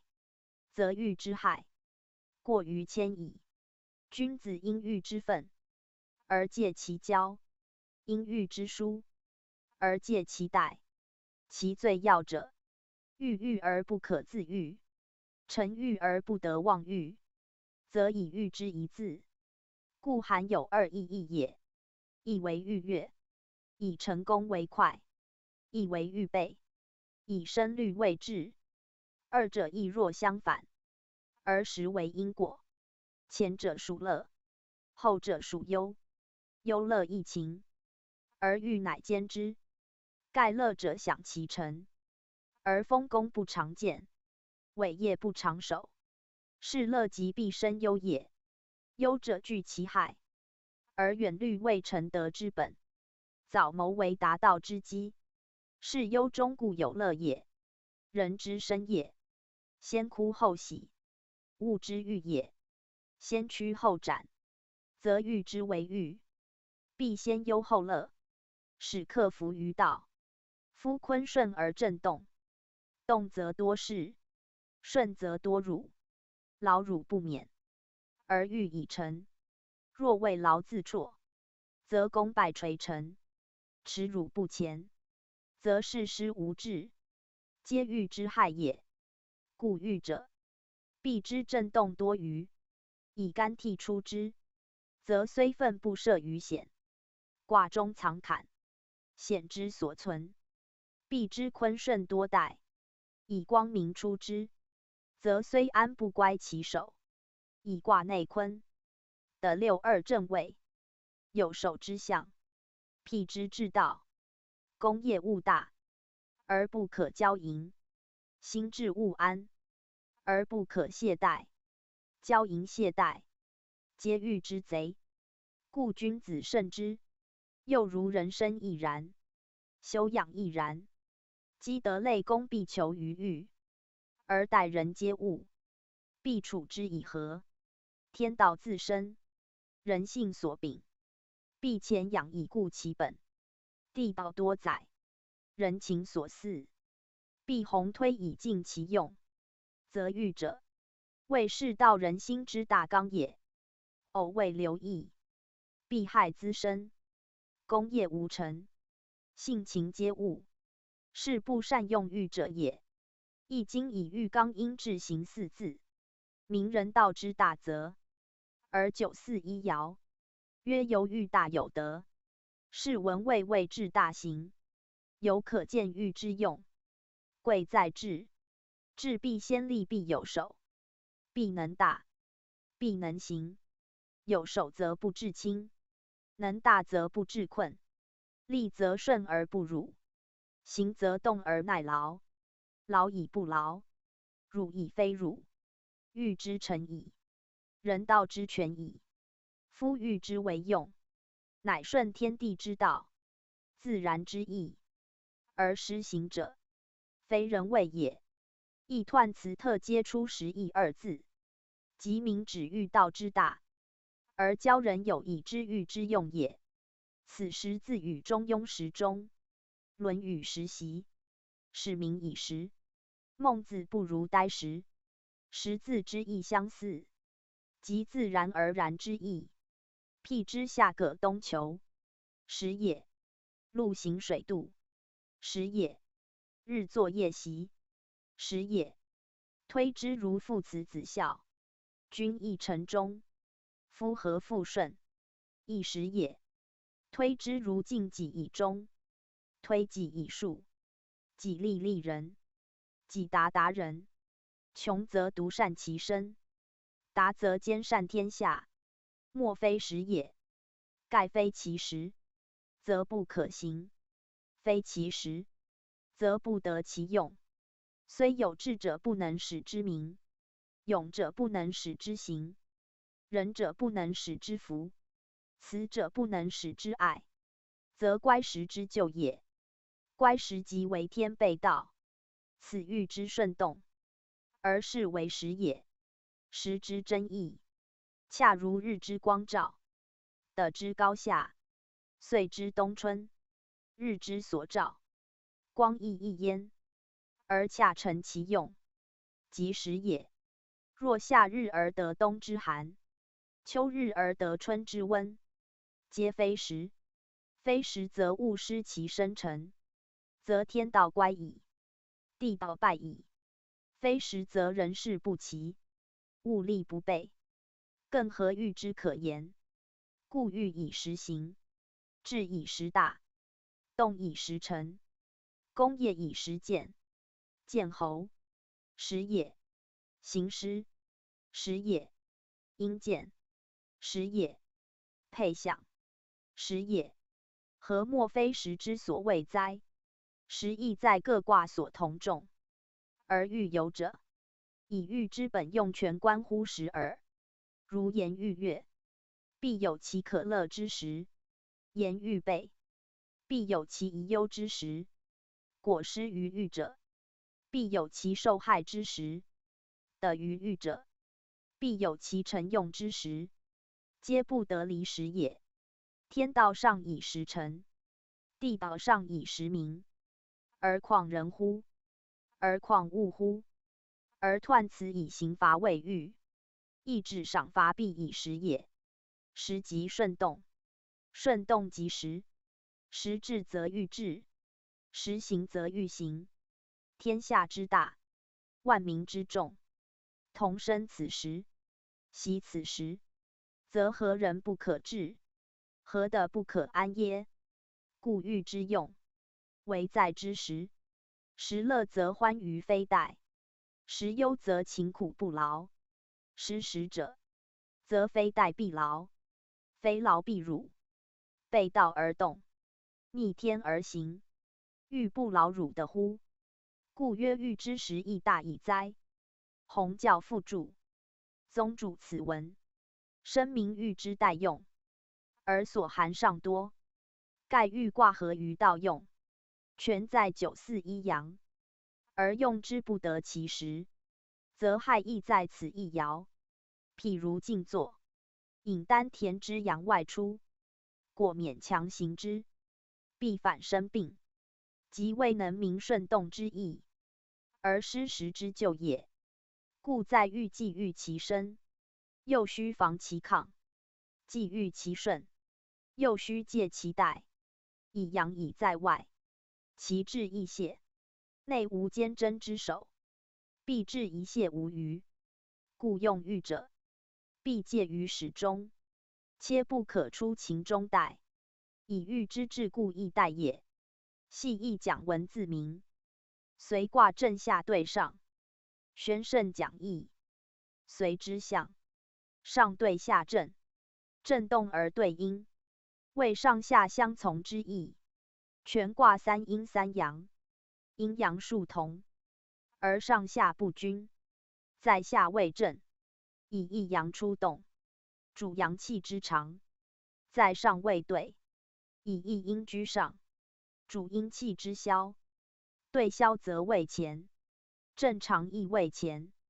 虽三阴三阳，若二气平均，而实则阴消就阳，阴以阳为主，阳以前行，正阴前，而对阴坤，坤顺承前，对亦从正，故曰随。言随干化也。二阴居内，二阳居外，阳得主泄，而阴在其上；阴得主藏，而阳在其下。是动静相合，刚柔相济之象也。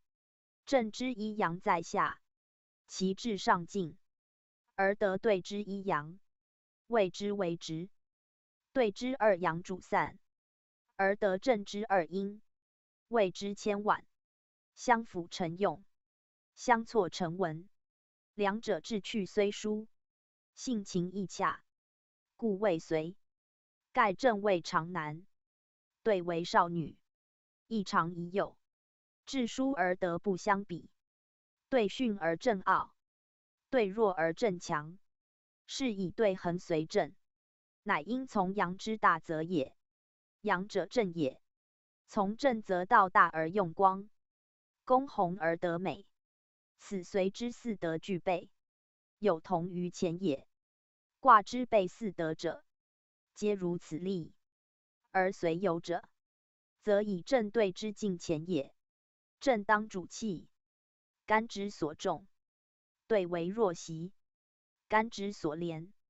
二者皆近前，而卦爻配，合洽的归于前，是随之用，干所出也。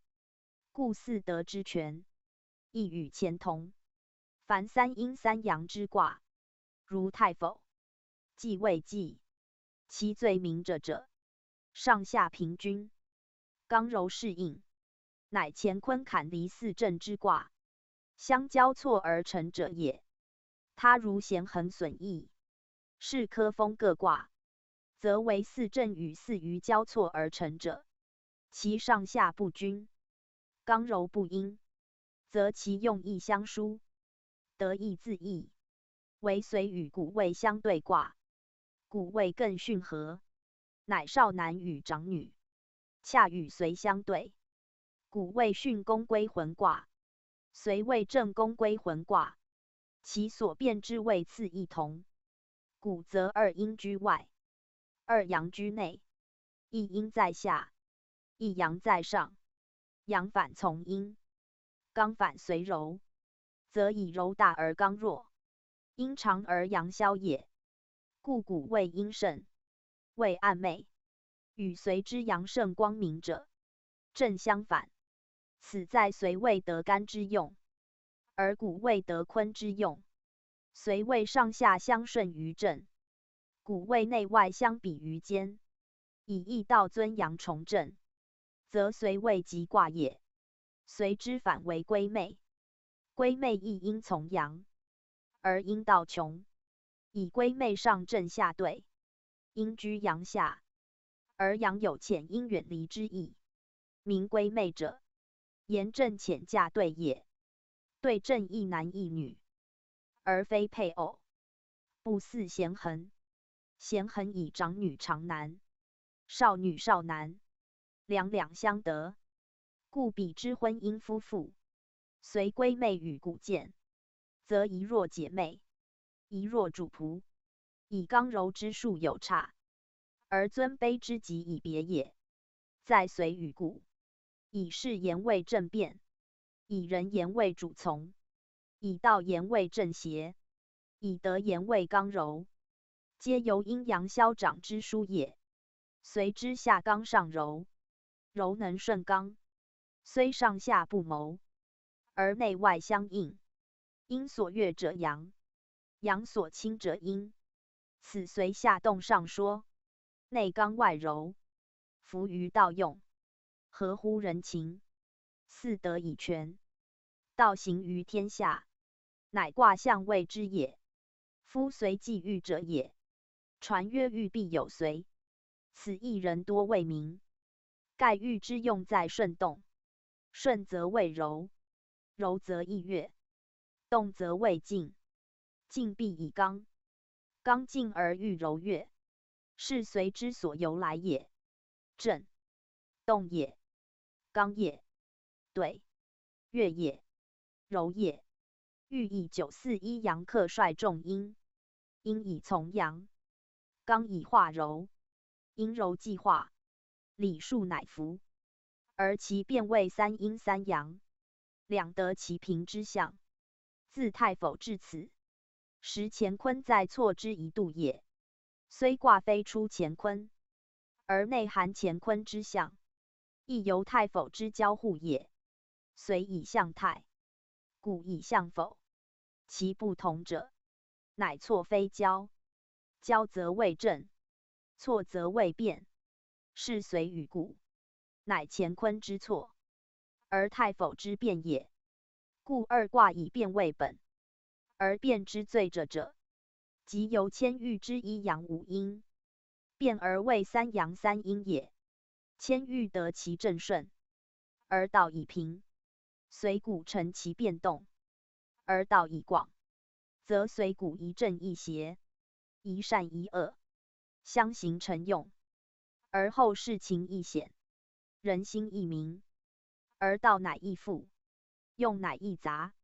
此作义者，体会其变，皆诛其故，欲人之道之不可久，而用之不可穷也。故欲之后受以随，随身则欲静，随行则欲穷。欲以顺动，而持其长；随以应变，而革其久。传曰随无故也。故即故旧，变则更新，欲变成随，是世道将心之象。无故云者，谓欲之旧制，不复存留，而随之举措，皆从改创。或曰无故者，无亲也。以正阳刚，而息服阴柔，有灭亲之意，然非其本意也。故者久也。无故，谓久也。以随之得同前，干本天道初见，混沌始分，其非久有可知。随以欲变，而大异于前，亦有初创之意。且故者即经历也。俗曰是故，故犹过也。以往之事皆故也。随以变身，而删除往事，本刚动之德，至更张之功，其道颇夷，其实亦合。故曰天下随时，时至则变，时至则兴。既曰随时，自非守旧。凡称时者，必指心言。欲知时亦既穷，随时之象已起，则随者，乃与众俱心之卦也。宗主复注，随谓对正合，乃阴阳平均之卦，而阳与阴皆，阴能从阳，故名随。以随字一言，如小儿之随尊长，仆从之随主人，相陪于前后左右，若近若离，似合非合。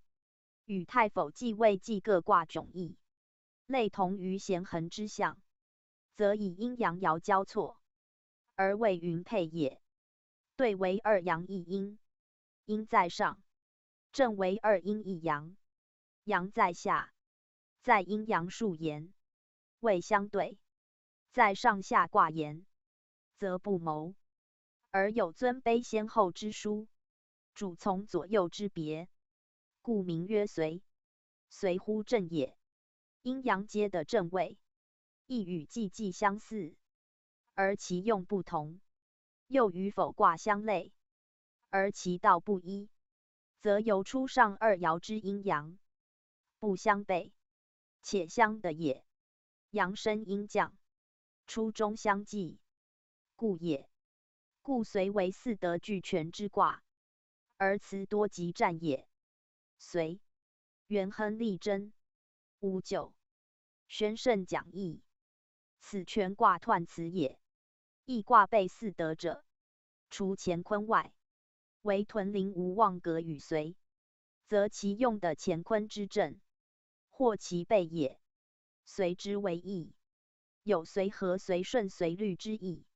随和者不着是非，听人所谓，而附和之；随顺者，顺乎道理，毫无改备，以遵行之。随律者，盲从故同，曲意逢迎，以苟合之，皆随也。随和为上，玄德无闻，大道不变，浑然从同，以体态和，其意与合自相近，盖本乎天性，而得其全者也。其次谓随顺，顺正以动，舍己从人，见中利极，服于天时，行其道，履其责，以忠以事，无过不及，此名乎性情，而得其正者也。最下者谓随律，有之无之，善恶不分，谓正谓邪，苟合事先，巧言令色，媚己悦人，而趋利取淫，滑稽图踢，如妇人仆役，唯否否，此全必于情欲，功于趋避者也。君子所修，治土所耻，名曰鬼随，乃随道之污也。而天下之事随者，多误认焉，盖随意也。顺天者得其道，顺理者得其德，而顺情者徒得其咎耳。故随谓全德，而人道必自立真始。立者义也，真者正也。正义不明，而言随，未有不取就立者，此随之待用，以四德之备，而就立之免，谓准则。否则非随之道，将受其害。君子审诸，随自幼寒，遂自义，随由遂也，遂其生成，使之顺遂，遂者成也。故随有欲成之意，即顺以成之也。干谓大生，坤谓代成，生成者乾坤，遂之者随。生成必因天时，必因地利，随意包具其用。而在人事，则以时宜为先。随者随时而治其成也，随时而予以利，随时而得其宜。斯无悖于随遂之意。此随之四德比乾坤也。随以包含一切，而治其用，为利为宜，其道必大。灵者大也，而随有同于灵。随以顺时成德，依天地之生成而遂之，体万物之常欲而成之。成者屯也，而随有似于屯，谓屯出生之象，灵以常之象。出者得其成，长者治之大，皆随之用也。随以正为本，顺正守道，以发为德也。居真尽力，以抵于元亨，则内有其成，外者其善。成善者，无妄也。而随有辟于无妄，随以变为主，顺变不居，因时利益，求宜为治，福利为行。不逆于久，则得日新；不执于故，则道日进。心静者格也，而随有取于格，谓随和正坤之德。秉干兑之功，震动以生之，兑月以益之，万物同生，而天下乐益。故有尽于无妄与格也。无妄得其成，干替之意也；格致其变，代中之意也。正出于坤，而复于乾；兑出于乾，而归于坤。一刚一柔，一阴一阳，合之为用，乃通乎常变。乾坤为生成之母，正兑为常遇之基，二者得同治合，故随卦之辞，皆本此意。而其境也已见，则逢山见，乃卦中之互象也。见已尽，则变不失其道，心不乖其咎。由正兑之出于乾坤，而其德用不为乾坤也。故六化之阴阳同，为错综异。异者用也，同者本也。百变不离其宗，随之道也。譬如天时，一岁数亿，而年年如故。譬如地利，四方互疏，而处处有同，则随之道所者也。元亨则通于天下，而无不疑。力争则因于事物，而无不变也。随时之意大矣。随时者，顺变也。顺变不魁于正。道与革同，革为变之大而显，随为变之约而隐，则时有未至，事有或疑也。用随者，不可及革；用革者，不可及随。传曰：随无故也，革去故也。亦无一去，轻重自殊。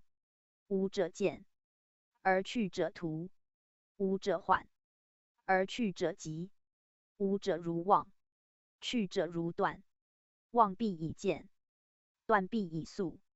用随者，必参屯深艰难，临大宽宏之意，必循无妄诚实而正，革改心而终之道。以兼此数者，方能尽随之用也。故彖辞如此。彖曰：刚来而下柔，动而说，随。大亨真无咎，而天下随时。随时之意大矣哉！宣圣讲义。此名是随卦全体代用也。刚来而下柔，柔字或属下句读亦可。以随卦之初爻为阳，而四无两爻一阳。阳主身，故曰来。阳在外，而初爻分处于内，是能下也。阳为刚，德能下人，以柔用也。内卦二三爻皆阴，而随初爻动，以与上爻阴，是柔之动也。阴本降，而内卦二三爻乃随阳生。上爻虽急，而下与五四两爻交，是相得也。相得谓说，说同悦，以相爱悦也。故曰柔动而说。若属上句，则谓刚能下柔；若属下句，则谓柔能随刚。二者一异，不外相交相济而已。初爻之阳已动，而得上爻之阴未悦，在数言，谓出刚中柔；在事言，谓内刚外柔；在道言，谓体刚用柔。不外于交际之意。交际，既卦为大则，既六爻，三阴三阳，阳居阳位，阴居阴位，相次承序，一丝不乱，故曰既定也。言其次序有定，刚柔调剂，不相犯也。随卦亦于是，而初爻为阳，上爻为阴，亦协其位，内得二阴，外得二阳，互为调配，亦服其道。虽内阴外阳，有乖之数，而出刚中柔，足盖代用，是亦谓交际之卦，而名曰随。盖如六位皆协，则名既矣。以有强弱之差，次第之别，而能相息相报，故名随。由行路者相先后也。随者必相得，必相虚。得则为和，和则为大，虚则为木，木则为亨。盖其用弘，其道通也。既大且亨，而上下不失其正，即六二与九五也。二者卦之正位，乃乾坤本德的正位首，是即真也。真以守正，亨以致用，代以告成。天下随时，而无咎矣。随时之意大矣哉一语，总括随道之全，而名随用之妙。盖随者，必有所凭依。如右随长，若随强，寡随众，卑随尊，必有虑者而后随之。若无之，将谁随乎？随人者见，随利者辱，随事者比，随物者惑，皆非随之待用也，为时未上焉。时者无穷而有序，多变而不稳，有用而通，无方而大。如天之四时，天道且随之；德之四极，地利且随之。随之以成其用，为之乃备其道。故以随时为随之用，而天下无不随之矣。且随时而自生义，不独指时之宜，而在时中。盖时中乃时宜之本，即元亨利贞之利也。利以何义为本？义为是宜，即无不宜也。凡宜于此者，不宜于彼。曰利则可，非义之何？宜于今者，不宜于后。曰时则可，非时之中。中合天下之达道，时中随时之要旨。苟非时中，时偏于一端，必受其害。故时以时中为本，而随之用如之。大指用时，多居于近，而忽于远；执于一，而忘其他，则时之效不广，非随时之意也。故必以天下随时为言。天下随时，无不随矣。随时而道成，而德治。天下亦成道治德，此元亨之所者也。随时为应变，而不图顺变；为利用，而不图致用，即广狭之变也。以随之大，有类乾坤，则其为用，亦当如之。宗主父主，随者，顺从也，附和也。以阳为正，而阴从之；以刚为中，而柔和之。故名随。盖以卦中9、5、6、2两爻相应也。9、5为外正位，与乾同；6、2为内中爻，与坤同。是能得乾坤之道者，故备四德。然随处变故，而义离经常。内含巽卦与艮卦，为封山见，有浸润之象。如失其道，则附庸于人，而无自主之权，进至流连忘返，由江河之日下，不可复止。故其必谓鬼随。鬼随，小人之道，屈从阿父，以取悦于当世，挟奸谄笑，以真媚于大人，遂乖随之意，而必受其咎。是随之咎，由于不善用之，即忘良所谓鬼欲者也。以其迎合物情，而不知时务，则虽得志，亦不免于就利。此君子之所戒也。要在处变而不为时，顺时而能应变，终有所主，百折不回，大而能细，一贯其道，则无时不事，无事不理。故曰随时，即不为故惧，不为屈从之谓也。相时而动，见机而作，以坤之顺承，干之前替，为行止之本，则所如无不合矣。此用随，宜明随时之意，而戒鬼随之行。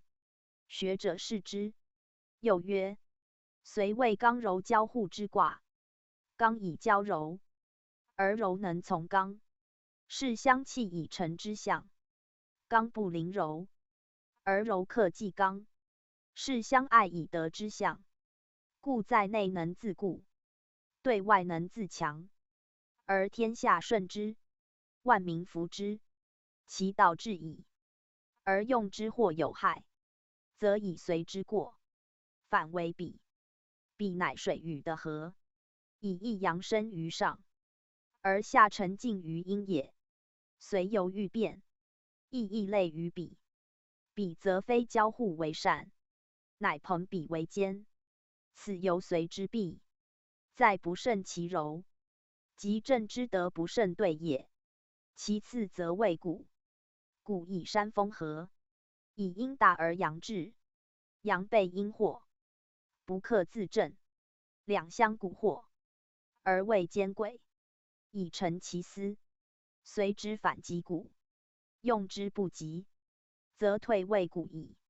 此亦随之弊，而由阳刚不正，失其真正之故，至谓义者反成损，谓泰者反成否，皆谓于随之正用也。随之正用在时中，时而中，则无弊。盖因从阳失其中，谓大过；过则类比。阳交因失其中，谓不及；不及类故。是皆知有随，而不知时中之意。徒以随复交结为用，而不择邪正顺道者也。故其志必受其害。所谓救也，就在图随而忘时中，图顺而忘正义。是以彖辞称无救，而视之以随时之意。可见圣人垂教之至义，就其天道所与哉？背时即为天，失中即逆道，此所以有救也。苟明四德之义，而达时中之行，更何救之可言哉？故随之救，人治之也。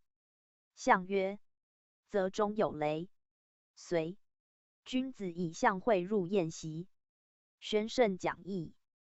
此事卦象，言随时之意，明人道之一也。随时者，以人顺天，以是一时之谓也。则中有雷，阴中有阳也。雷生于泽，阳出于阴也。则谓低洼之地，雷乃升腾之物，则有润物之用。雷成云雨之师，二者升降虽殊，功用相宜。谓类虽异，谓道则同，故曰随。言随从而见其德用也。随以随时为大，时以成用为本，用以及时为先。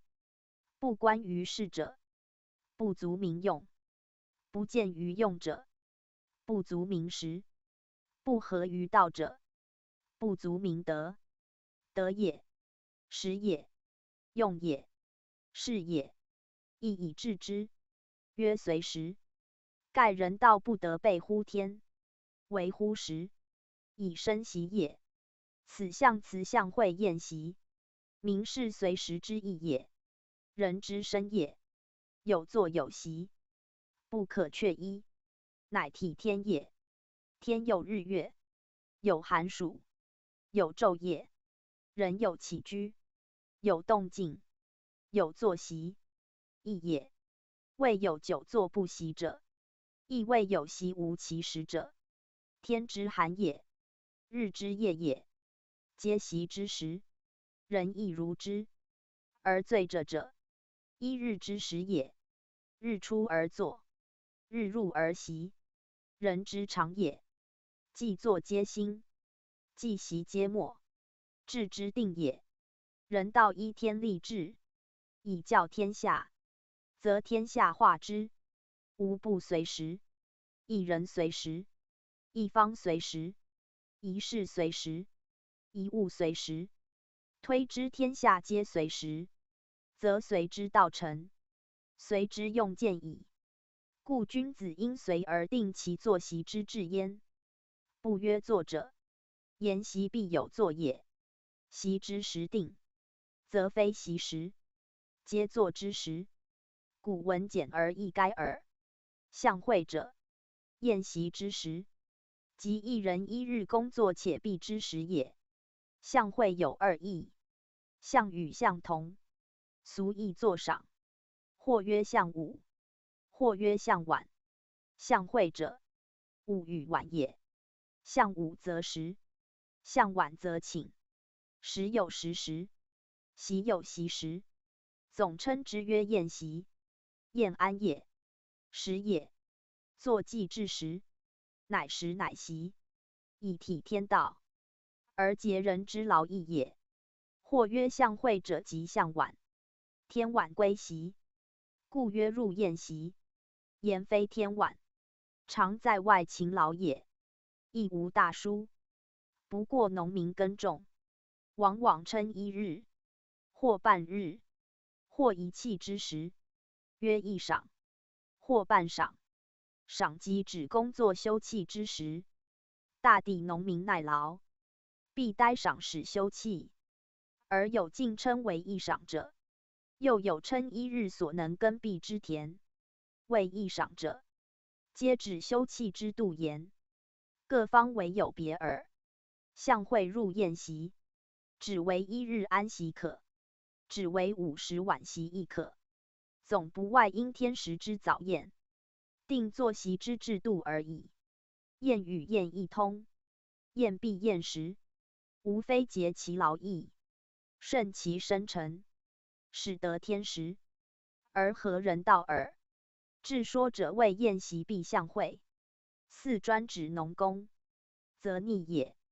宴席二字，不独谓一日言，即学者习游，亦宴席也；修者静定，亦宴席也。劳者有休养，苦者有安慰，何非宴席之意？不过今文举一日之志，以概其余耳。人之生息，必依天时，必赖日光，必避暮寒，必防过劳，必戒夜行，为以御其体，且养其德，和其性，且调其情，亦不外本干道变化，正性命，保太和，乃力争之意。宴席即力争之事，此随之得用，取法乎前也。宗主副注，虽谓乾坤交错之卦，而异于太否，则以对正为乾坤之变也。对正各得乾坤之数，合之成一乾坤，分之则为对正，故可视为乾坤错杂之卦，而非乾坤交互之卦也。然错杂者谓位，而其道人交互也，故名为乾坤之交，即太否之变也。凡各子卦交互而成三阴三阳者，皆如此例，皆称为太否之变相。太否异类，阴阳至晴，而随之六爻，上下交错其位，来往回环其途，则谓类有同有异，而致用亦有同异也。随象虽错，而分配得宜；数虽杂，而调剂得中，故谓吉卦，能体乾坤之道，以通常变之德，故曰随时。时自天成，称天时者，多胞地利，此随之四德具备，而能顺天时，以因地利也。然彖旦曰随时者，尤重在天道。盖正长子代乾，对少女亲附，罪的近于天，而克服于干时也。故象以象会宴席为言，亦顺天因时之意耳。又曰，随卦之用，所包者广，而象辞独以象会宴席为言，是中义理，人多未明。盖古时物质简陋，测时验日，为平日之惠民；作息饮食，为衣食之早宴。故古歌日出而作，日入而息，日中而食，入夜而祭，皆时时流露于谈笑中，为以世人之生存。夫天之气候，节劳役，则养其力；顺温凉，则保其身；定起居，则动止有度；而益房间，民工作，则勤惰有机；而益兴业，官上治之为法，民人守之有常，举国从之，不失其时；天下听之，不远于道。故人生与天道相合，物业随时令已成，是为固然。莫知其迹，则皆古圣人之教也，而亦特者其利焉。至立明时，为1岁之计也。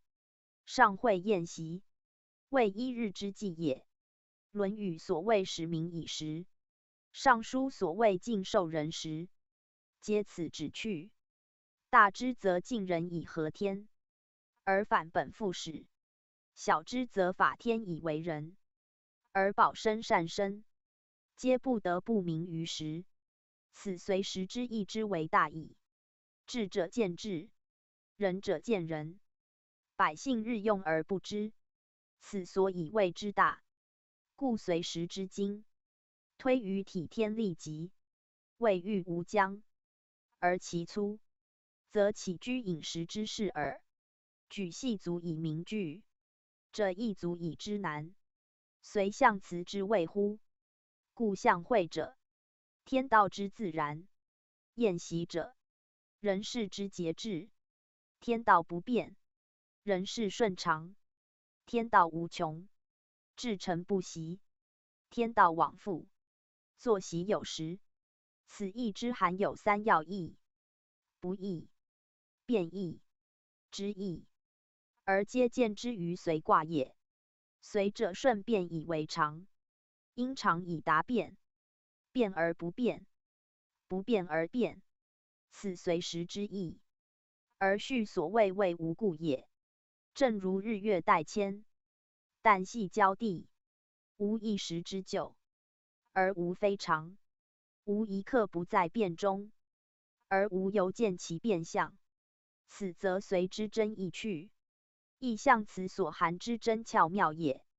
初九，官有余，贞吉。出门交有功，宣圣讲义。此随初九爻辞，言初爻之用也。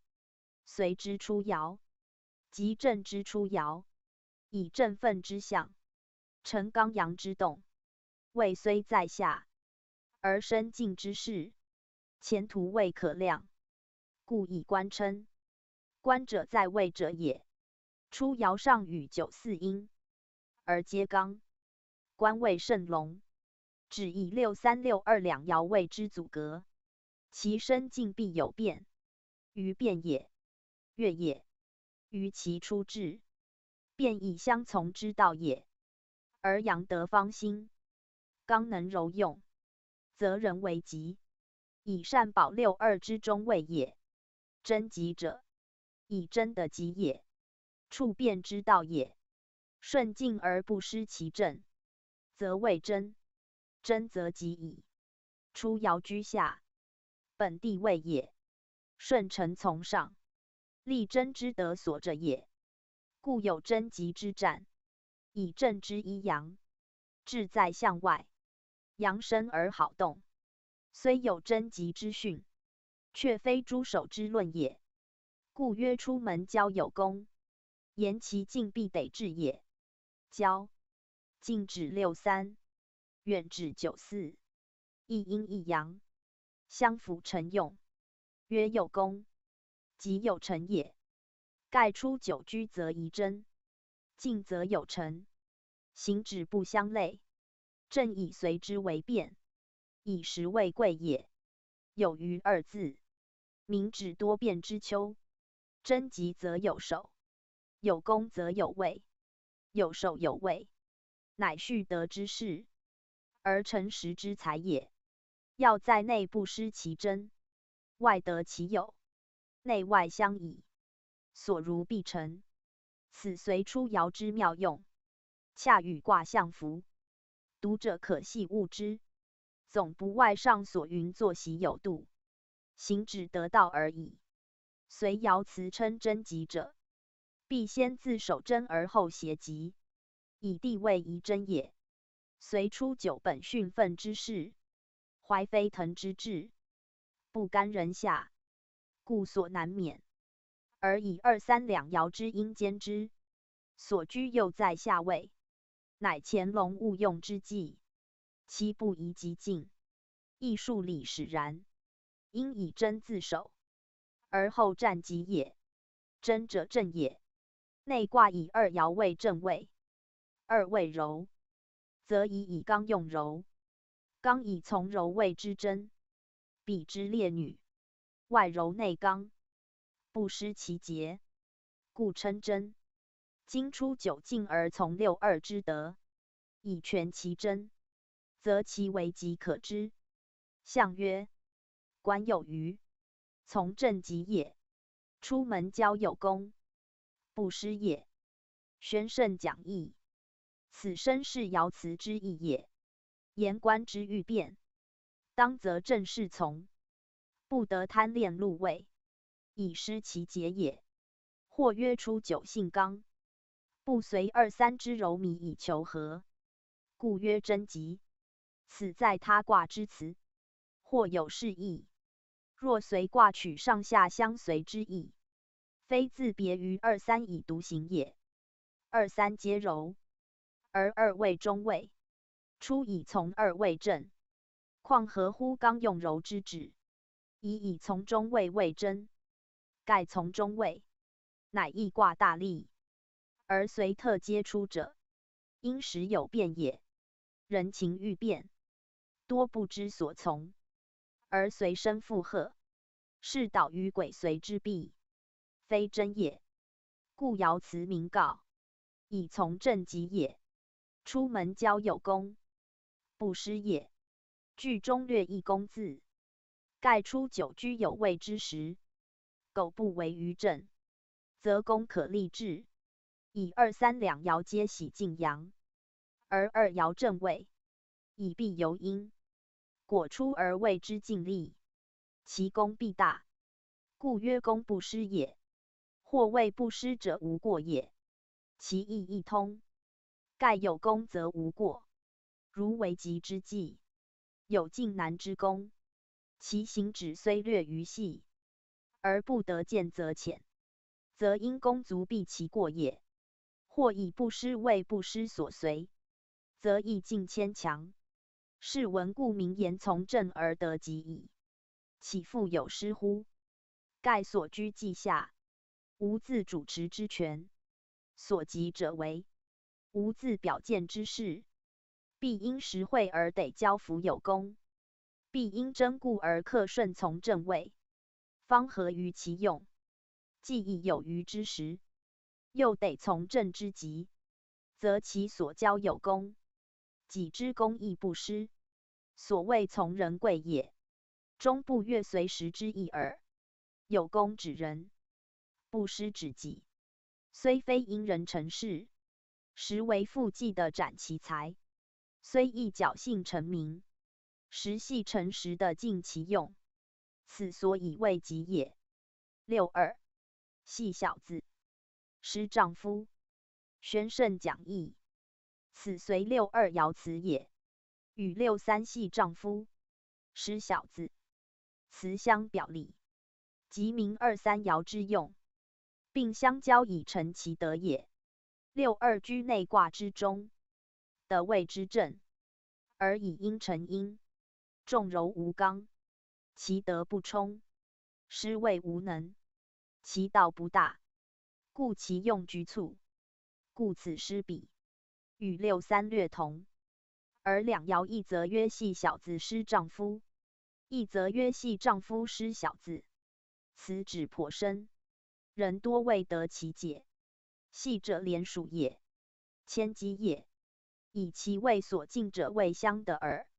阴乐进阳，柔乐进刚，二三皆阴柔，而所在地位不同，所接之爻异义，故其得失相反。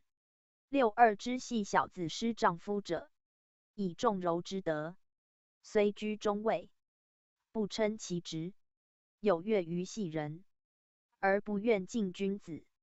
因出九之相从，遂相与为直，以成一系之象，故曰系小子。小子指出九之阳，未得上为，未到上书，有比于至若同四之象。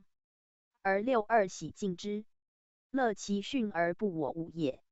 然随卦之阳爻，外有九四九五二爻，九四进三，与六二比；九五居中，与六二阴，皆有刚强之德，宏远之道。有以九五类于前位，得的诚实，其事不可象耳。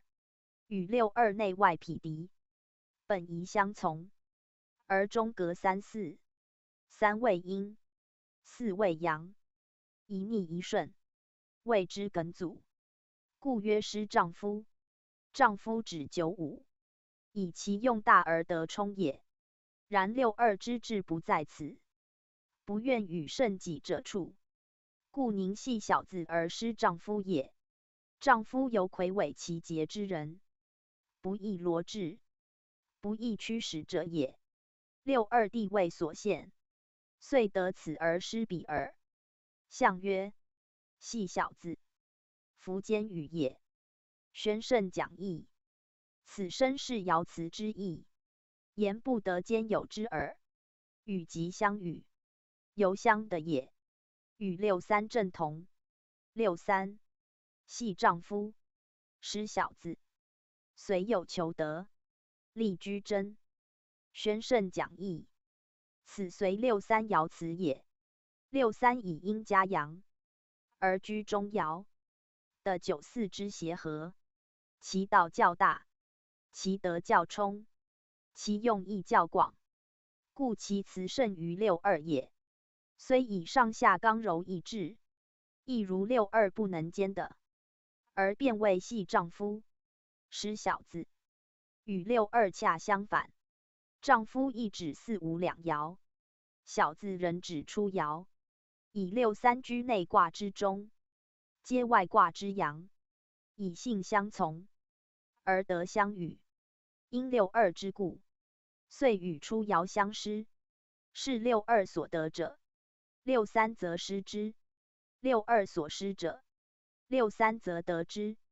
其不能兼的，则同；其所得所失，则异。亦以地位谓之也。然六三应加于阳，又临阳爻，居人爻之地，而与既既反，与未既相类。阴阳失道，刚柔失宜，虽皆于阳，而难得其和。其行宜胜，其德宜贞，故曰力居贞，名其谓之多凶也。然以乐尽于刚阳，而得九五之比，九四之助，其所获益最多，故曰虽有求得，的字或连立自读亦可。盖文中略一例字也。言随所求而得利，其意恰如出爻之交有功而得功也。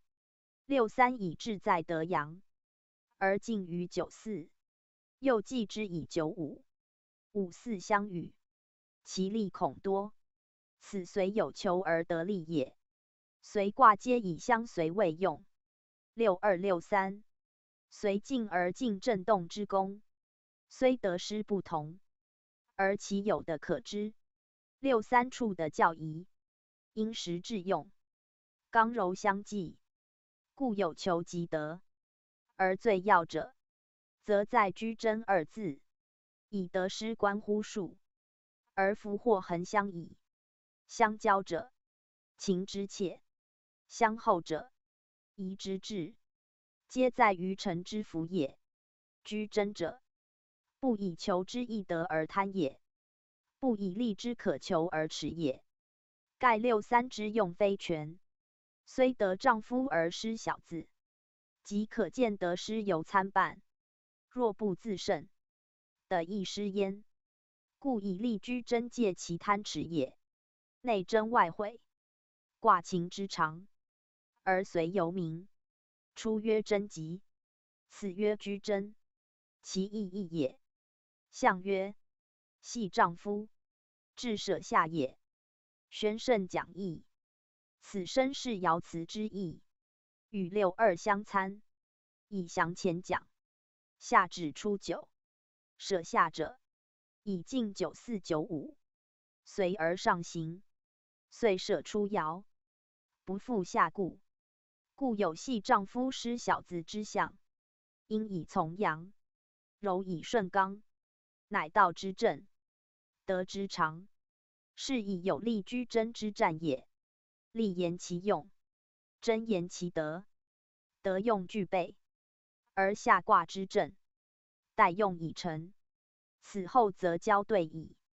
6394居全卦中爻，兼内外之用，内止于正之63，而其德未真；外起于对之94，而其德以通为上，是时谓之义也。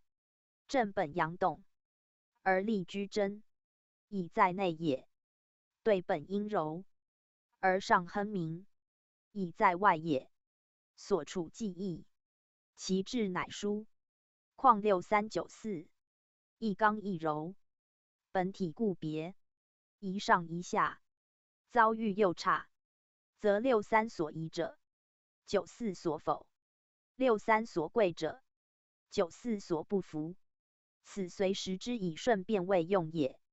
变者有时谓之殊，有性情之异，有事物之差，有本末之别，而皆以适中为例，服用未亨，故63之居真，至94则大变矣。94虽有祸，真凶，有福在道，以明。何九？宣圣讲义。此随94爻辞也。94既居外，而其德刚，则非进莫退居之时，而有进取远大之志。此爻辞称为有祸也。在63居真未立，而94以真凶，其相反如此。大抵卦用真无不及，独此云凶者，非真之咎，乃时之乖。以94即震动之势，得时谓之龙，正宜发黄金轮，光大事业，以安天下，育民物，所谓立功之日也。若畏缩退避，失位而无所表见，悠游轮安，荒直而意图己私，是为天复明。独为弃之者，其凶可知。然所谓凶者，正以其德位也。德位必成实，实与之而弗位，位居之而弗袭，贪天而不求功，苟安以丧其志，斯乃凶矣。非真之咎也，不当真而真之过也。譬诸天道，当春阳之时，而无生育之功，乃人如必藏之计，以安于枯寂之境，是失天德，而被时正也。其凶之至，亦可知矣。有福者，德之胜；道明者，时之隆。有德于天，则天下从之；有名于道，则天下顺之。此功业宏大之日也。随而治之，更惜救灾。随卦各爻之辞，为94爻明者随字之用，以随有所谓也，有所成也，将以行道也，立德也，将以治公也。企图随哉？若为免祸而为否，非随也；若为侥幸而屡进屡退，非随也。随人而无害于己，随众而有造于众，方谓之随。故随94民指其效，在有祸有福，民道民功。非然则悉取于随。随之本意，因时立德，因位立功，而皆归于道。道在则天下莫不随之。以我随天，天亦随之；以我随人，人亦随之。非随天随人，乃随道耳。辞曰有福在道，下句审一道字，言有福于天，有福于人，时有福于道，有福于道，天下无不服。天下皆服于道，则道大明。道明则得利而功成矣。此94倍数随之真用，而特接一道字，以示其往领重在此六字。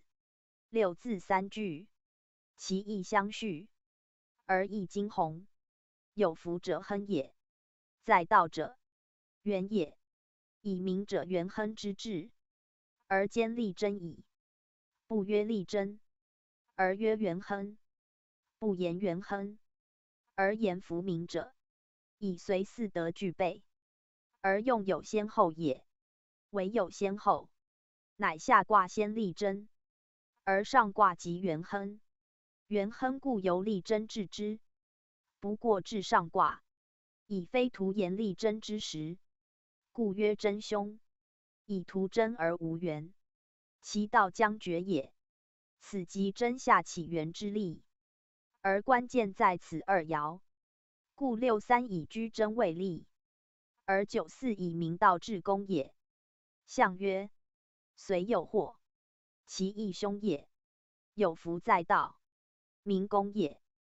宣圣讲义，此身是爻辞之意，而见9-4之真用也。恐人误以真凶为不可争，故曰虽有祸，其义凶。言真凶者，有祸而来；若无祸，自疑真。今有祸，祸在其位，祸逢其时，则有未之日也。故曰义凶。言含凶之机也。譬诸匹夫怀璧，以治其罪，设无害于道，又悉罪耶？曰其义凶，非真凶也。有祸者，必有福；有福而在道，必有功。此天所与，人所归，时之会，谓所负也。9-4之有祸，将以成而功；而6-3之居真，反足害而得。于是随时之义大明，而顺变之才思贵矣。譬之一日，当日中必动而坐，不得宴席偷安也。9-4之真，即由昼寝，非待荒，即病矣。此所以谓凶也。时真则真，时不宜真，则真谓凶。真上有凶，况失时之不真者乎？在6-3居真之力，时也。若为时失真，其祸更甚于9-4之真。二爻皆观人事，故言之特详。读者当细议之。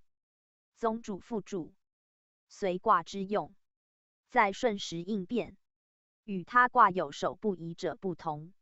如在6-3，以真为利；9-4则以真反凶，其内外行止，全不相类，乃是谓之殊也。所谓义的皆然之义，必依其所处，而定其所位。如与既言曾，道非不同，而处的有义，与既在位，则忧人之忧，乐人之乐。言曾在也，则必护自足，必获自全，其德无益，其行不类。此即随时之义也。居则独善其身，不必为他人谋；出则兼善天下，不得图为一己计也。此用舍行藏之道，乃有所贵也。学者于此最宜注意。夫子曰：不在其位，不谋其政。一隐曰：一夫不惑，时与之孤，其志未尝有异，其行则不同耳。又曰：虽卦分内外，内以6-2为正，外以9-5为正，合之则以9-4爻为中位，以主全卦。故6爻中，仅9-4一爻，明者随字，而详述其用。读者通9-4之意，即得随卦全体之用矣。盖9-4虽非主位，而得全势，以随之精义在于随。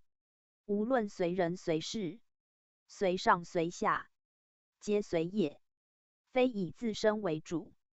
故正位不主，而9-4反变为主，此即随之妙用也。9-4近乎9-5，应乎6-2，上下内外，一身兼之。所欲既隆，所负尤重，故其行止，关乎全体。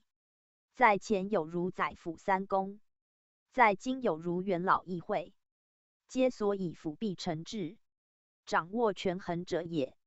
一人之下，万民之上，总理枢机，关系安危，其重要可知，而诚实以行其道，因事以达其德。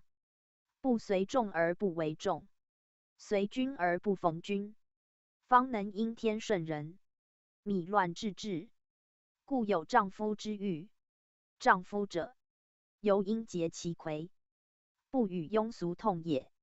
九五上重托之，以成垂拱之志，况其下乎？至九五虽居正位，而无所谓，以有九四代为之也。此即随之为义，随无不随，上下相随，无一独主。九四特出乎众，有上随九五之意，此其所以相随而成用也。读者于此，要认明耳。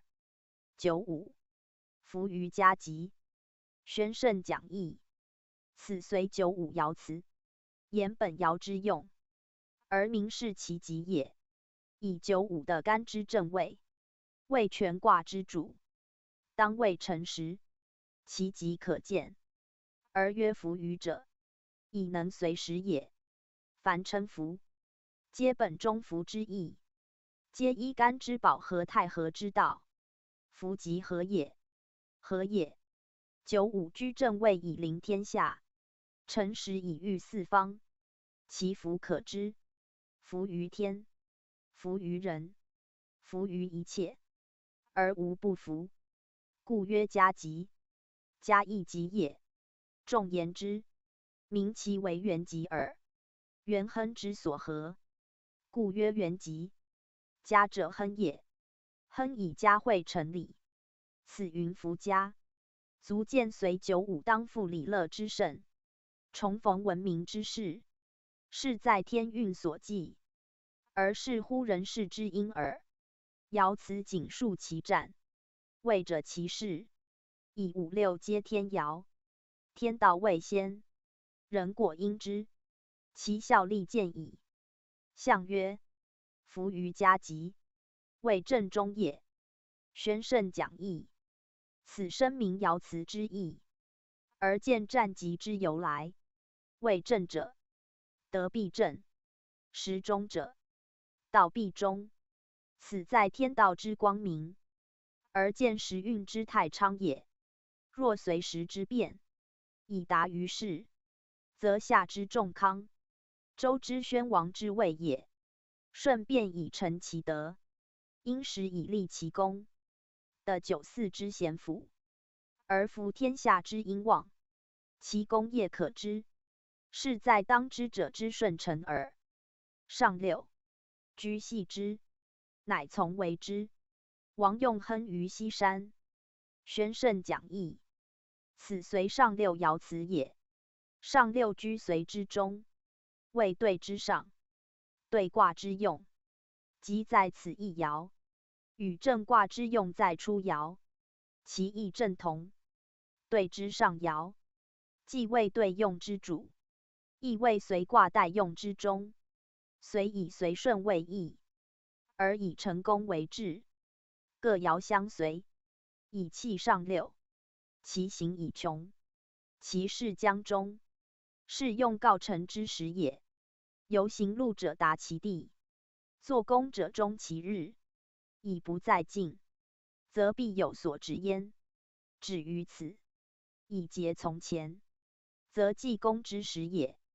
故爻辞曰居系之，乃从为之，言相随前进，至此不复往，遂相虑以留止耳。居系者，犹系罪人，不许私逃，犹留家客，不令他去，即束缚之谓也。谓道已尽，行已足，无可再进，不得不同流也。居系之谓矣，更从而为之，足见其留止之坚决矣。对亦取决绝故也。为之游细之，较细游近一层，细阻其来，为遮其去，皆流之也。来者居之使物前，去者为之使物退也。进退皆不得，则唯有安之而已。所谓既来之，则安之，即上六之意。安之者，虽之辅之，谓之劳之。故曰王用亨于西山，以恤其功，而嘉其情，且使安其心志，为其情义也。亨同享，即前宴席之意。宴属于司，享属于公；宴属于下，享属于上。宴为其常，享为其义；宴为其始，享为其成。异同而是殊也。故宴出于己，享出于王；宴见于日常，享见于成功之日。此上六之道，谓权卦之中也。曰西者，本对之意，对今而主秋，其谓当夕。秋收告成，乃有享宴，亦庆谓之意也。曰山者，对之对也谓艮。山也，既穷则变，既成则易，对取更用，以示变也。且山者土之基，宇则有高下之殊。来自下者，安之于高；来自泽者，享之于山。亦是其成，而贺其功也。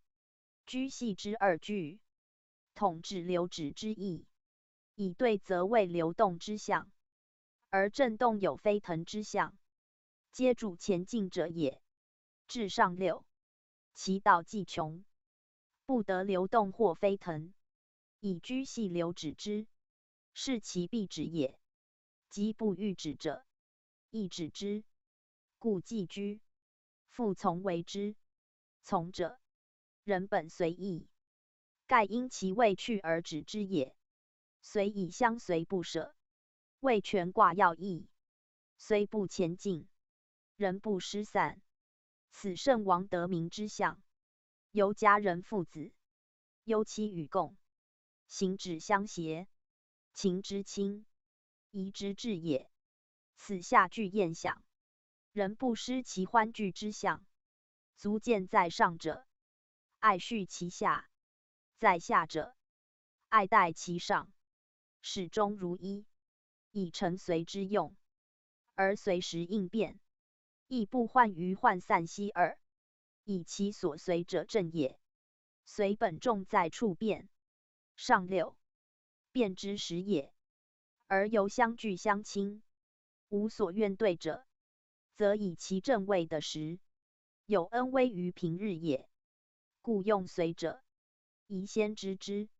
上六之居为，非同于雷翼，而阐述不使自去，亦有坚决罗志之志，则以有道在也。此九四所谓有福也。有福则感召自治，永相随从，此即居为也。爻辞称居为，而既以宴亨，足见其受居为者，并非趋于利也。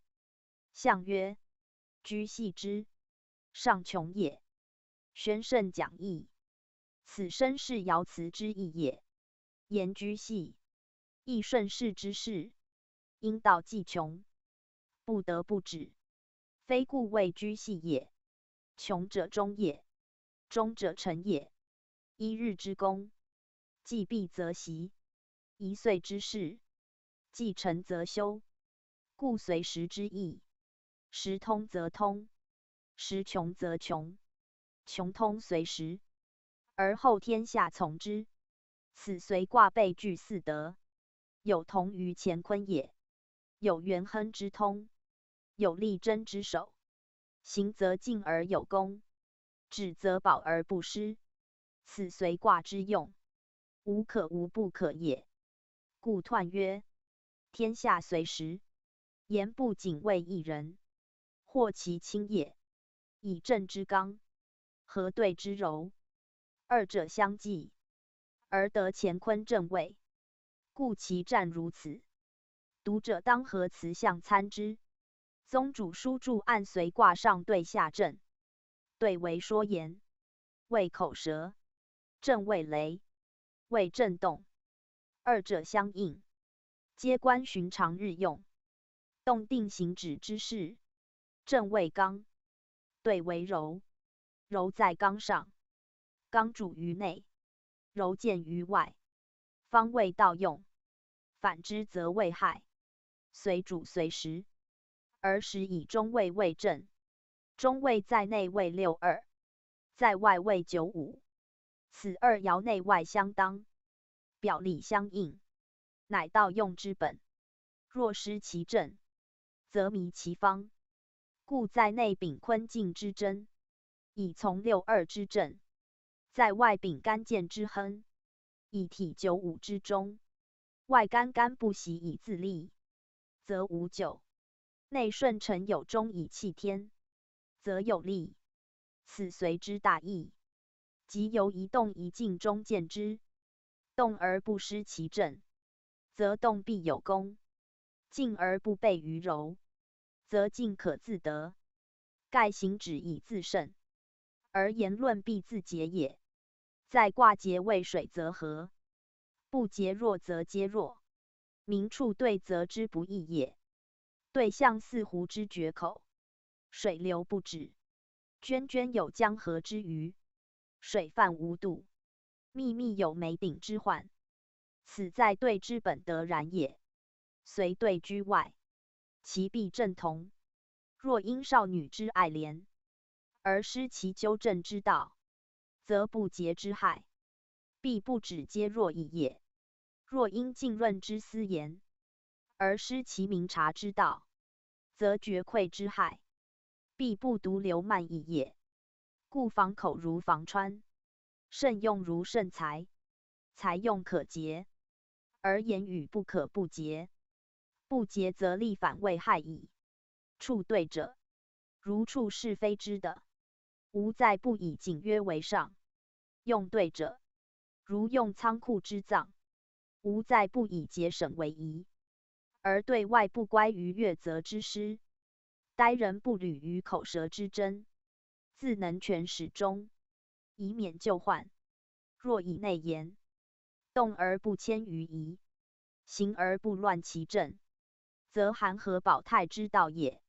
因有守以自固，则进可无后忧；因得朋以为辅，则远有相得之意。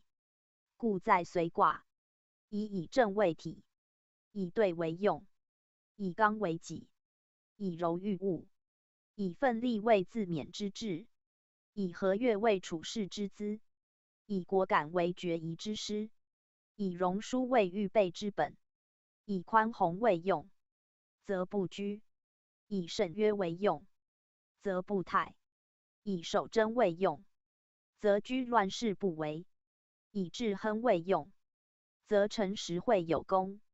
以大以小，可伸可缩，能缓能急，有犹有位。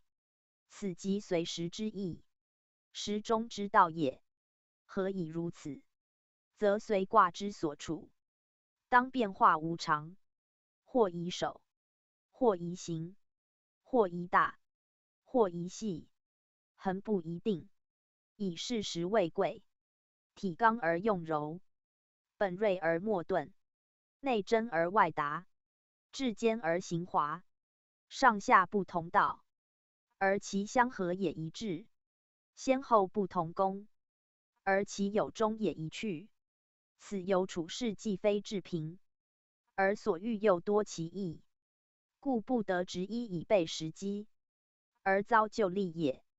Top 善书图书馆首页，善书目录，善书影片，善歌，道之宗旨。联络我们，查询善书简体。易经正式上经第9册古灵官世科古卦训下更上宣圣讲义。古与随位往来卦，随反即古，而卦之象则大异。随以对正和，谓上柔下刚，故以艮巽和，谓上阳下阴。随以阳居下而上升，故以阴在内而外达，此其不同也。然两卦皆三阴三阳，与太否相似。阳居中上，阴在中下，升降交错，二爻一互，则与随相类，故随谷合为一卦。分则四卦。总而言之，不出乾坤交错之象，随以刚得同于乾，故以柔道同于坤。此古之用，多本于坤。以上下两卦言之，下卦巽为长女，上卦艮为少男。少男而交长女，亦如随有父子之象，随以阳长。有老父少女，故以阴长。有老母少子，若以德用言，人家人父子之亲也。盖阴阳相生，刚柔相成，内外相应，上下相成，则其道相契，用相协，而行有益，得洽也。以爻言之，一阴居下，为巽之主位。巽以长女称者，即由干出交坤，而得坤之盛德，出六一爻，即坤之出爻也。以9293为巽本体，原属干卦者也。干数虽盛，而气已消，恰与随下之正相反。正为阳长，巽为阳消，消之又消，乃至于坤。虽有二阳，不敌其一阴之用，则消长之势殊也。故古下卦，人以阴为主，本巽之德用也。至其上卦6465，二阴居中，即艮之体，而上九一阳，为艮主位，以艮之称少男，系坤交干而得干之至气也。虽二阴在下，不敌其上之一阳者，则由阴老而阳壮也。艮以阳为主，故古之上卦亦属阳，阳外而阴内，阳虚而阴实，此古之与随，恰相反也。古卦既系乾坤交错之象，而上下又系艮巽二卦相合所成，则其卦德亦与四卦多所符洽。以卦象三阴三阳，阳长而阴大，则阳与阴当相契，为其义气，则阳与阴恒失中，故古为过。以二者相比，如老父幼男，亦随之为坚也。而古之反卦为封山见，见亦过也。故以阴在下，其过在阳不得其位；见以阳在下，其过在阳不得其时，则由于失中也皆同。然以中爻论之，古谓9364，与既同，而见谓6394，则与之反，是与太否损益之相反一例。但就往来卦言，古之与随，一刚一柔，一正一变，而随谓顺时致用，古则因势制宜。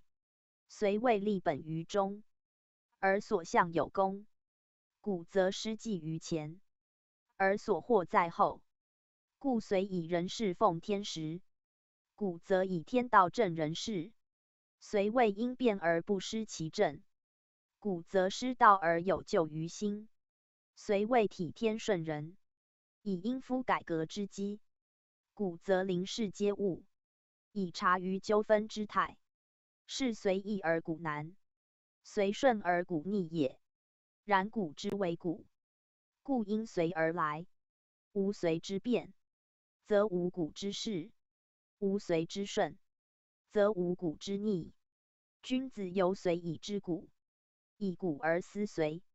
在随以时中未用，则无泥无居；在古以就必未先，则有有有守。此二卦之道各殊也。以天道喻之，虽为40不推，日月有常，昼夜寒暑，以便为正。古则风雨失调，旱涝不节，天时人事，以道得复。故传世随曰无故，是古曰赤。赤者，正也。正其不正之谓也。谨言约束以归于正，则古不为害。盖古因事之纷繁，物之侥急，而当之者，训勤已久，纵欲不悔。苟无谨斥之行，安得拨反之望？此处古教虽未艰难也。戒之于己，戒之于人，戒之于内，戒之于外，斯及斥之谓也。若不本此意，而由前之随，则古之所至，必如虫之食物，毒之杀人，不可复救药矣。故古从虫从敏，有取于毒蛊度助之象，而虫助蛊毒之身，必由于人之不谨，物之失简也。故传以一赤自明蛊之用，其意深矣。蛊卦之对归妹，以阴在下，乃与随反，亦阴肾之象。故阴象，虫，阴类，以类相从也。故以母女为喻，归妹以兄妹为喻，不外于家人女子，则异也。皆以女道方盛，阳刚难正之。若无以究其弊，而因其变，则必有误腐重生之害。凡人视之为蛊者，以妇女为罪，而其药必由妇女失时，交合不正，婚姻牵奇，行止乐理所致也。故亦以归妹，是男女必有所归；以蛊，是交皆必魁于正，而有恐人之未达，更以赤自生其警戒之意。此关乎人心事道者大，则为国为家者，必先留意焉。意之取向，先从人事，而人事之重者，莫过于男女之交接，蛊之交错，以乖乎正，则欲救其弊，唯有自戒赤始。此赤字之意义，实为蛊卦始终之代用。读者其误乎诸？蛊之名词，本于虫，虫之为物，以腐尸化生者多，而其生也，既存于他物者众。盖顺天道好生之德，而为二气变化之盟。如春风一动，万虫如然自愈，不见所自出，物体一腐，诸虫虫息焉自生，不见所自来。虽有母虫之产，卵虫之化，其始之生育者，不外讽湿热蒸，则皆二气所为，天道所变也。故风自从虫，名其为虫至所由出也。东风犹能生虫，而西风则反杀虫。譬之黄毫之类，每因东风而繁滋，遇西风而消灭。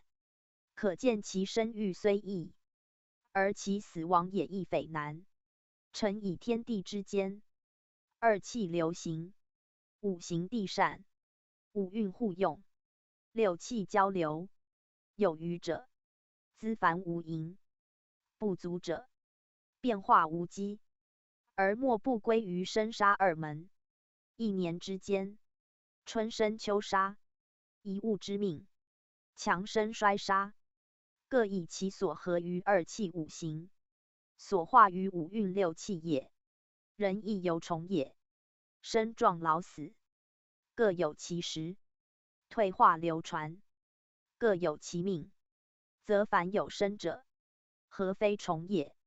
虫既以所宜生，则人之生也，亦有所宜。亦由东风之变于诸至，春日之变于万虫也。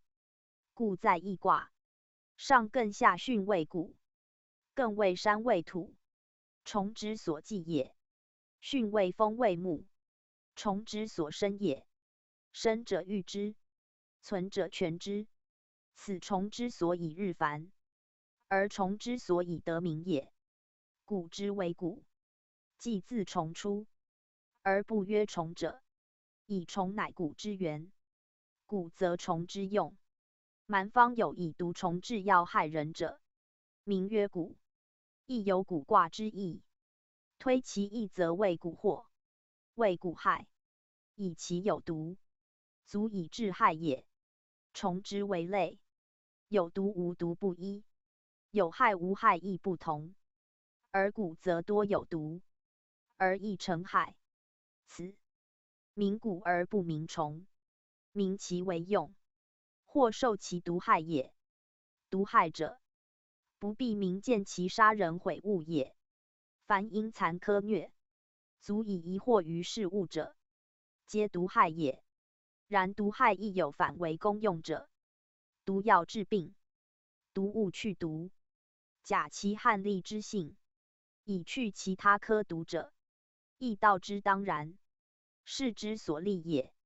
由严刑峻法，足以治乱；强力巧谋，足以御敌。则智者取之，此蛊之为用，不必皆毒害，用之而善，且得其功也。故卦之名蛊，是人所以致用也。夫蛊既随而未反复卦，随之往则蛊，蛊之反则随，随以顺应，蛊以逆臣。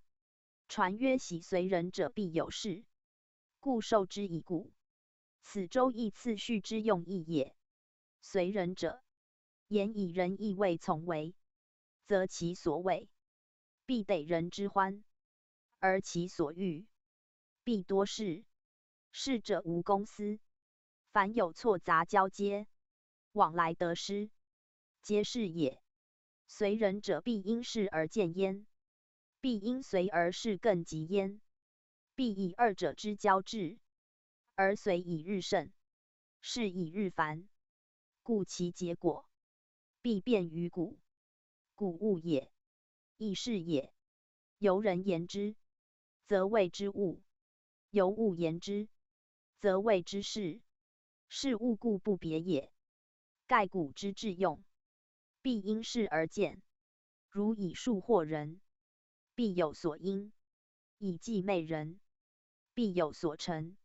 无因无成，不得已惑媚之也。因成者，是也；利害也。利害者，蛊之所欲终始者也。以虫之生也，利害兼见；春风之生育，阴阳之变化，皆利害并存。此蛊之为用，利害二自尽之矣。而蛊卦之代用，则未变其利害，而使收视之功用耳。故传曰：蛊则赤也，以赤足防害而尽利，理事而立功也。且蛊之生也，往往因事之贤，而得入焉。由物辅而从化生，必相随日久，相处日得，而交错日多，因皆日勤，则有如妇女之媚人，是义之惑主，浸润之赠，夫受之宿，而后亦失其蛊焉。有如春风出动，久折丝起，湿热相争，有生一萌，其机既熟，其发至速也。故蛊之为道，乃因时成事，而恒发于昼，或底细导狭，而尽起于乎？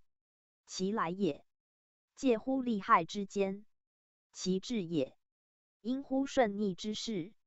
为益者有之，为损者有之，则是夫用者之能斥否耳。斥以用蛊，则蛊有功，犹见于前车之辙，而或免后车之负也。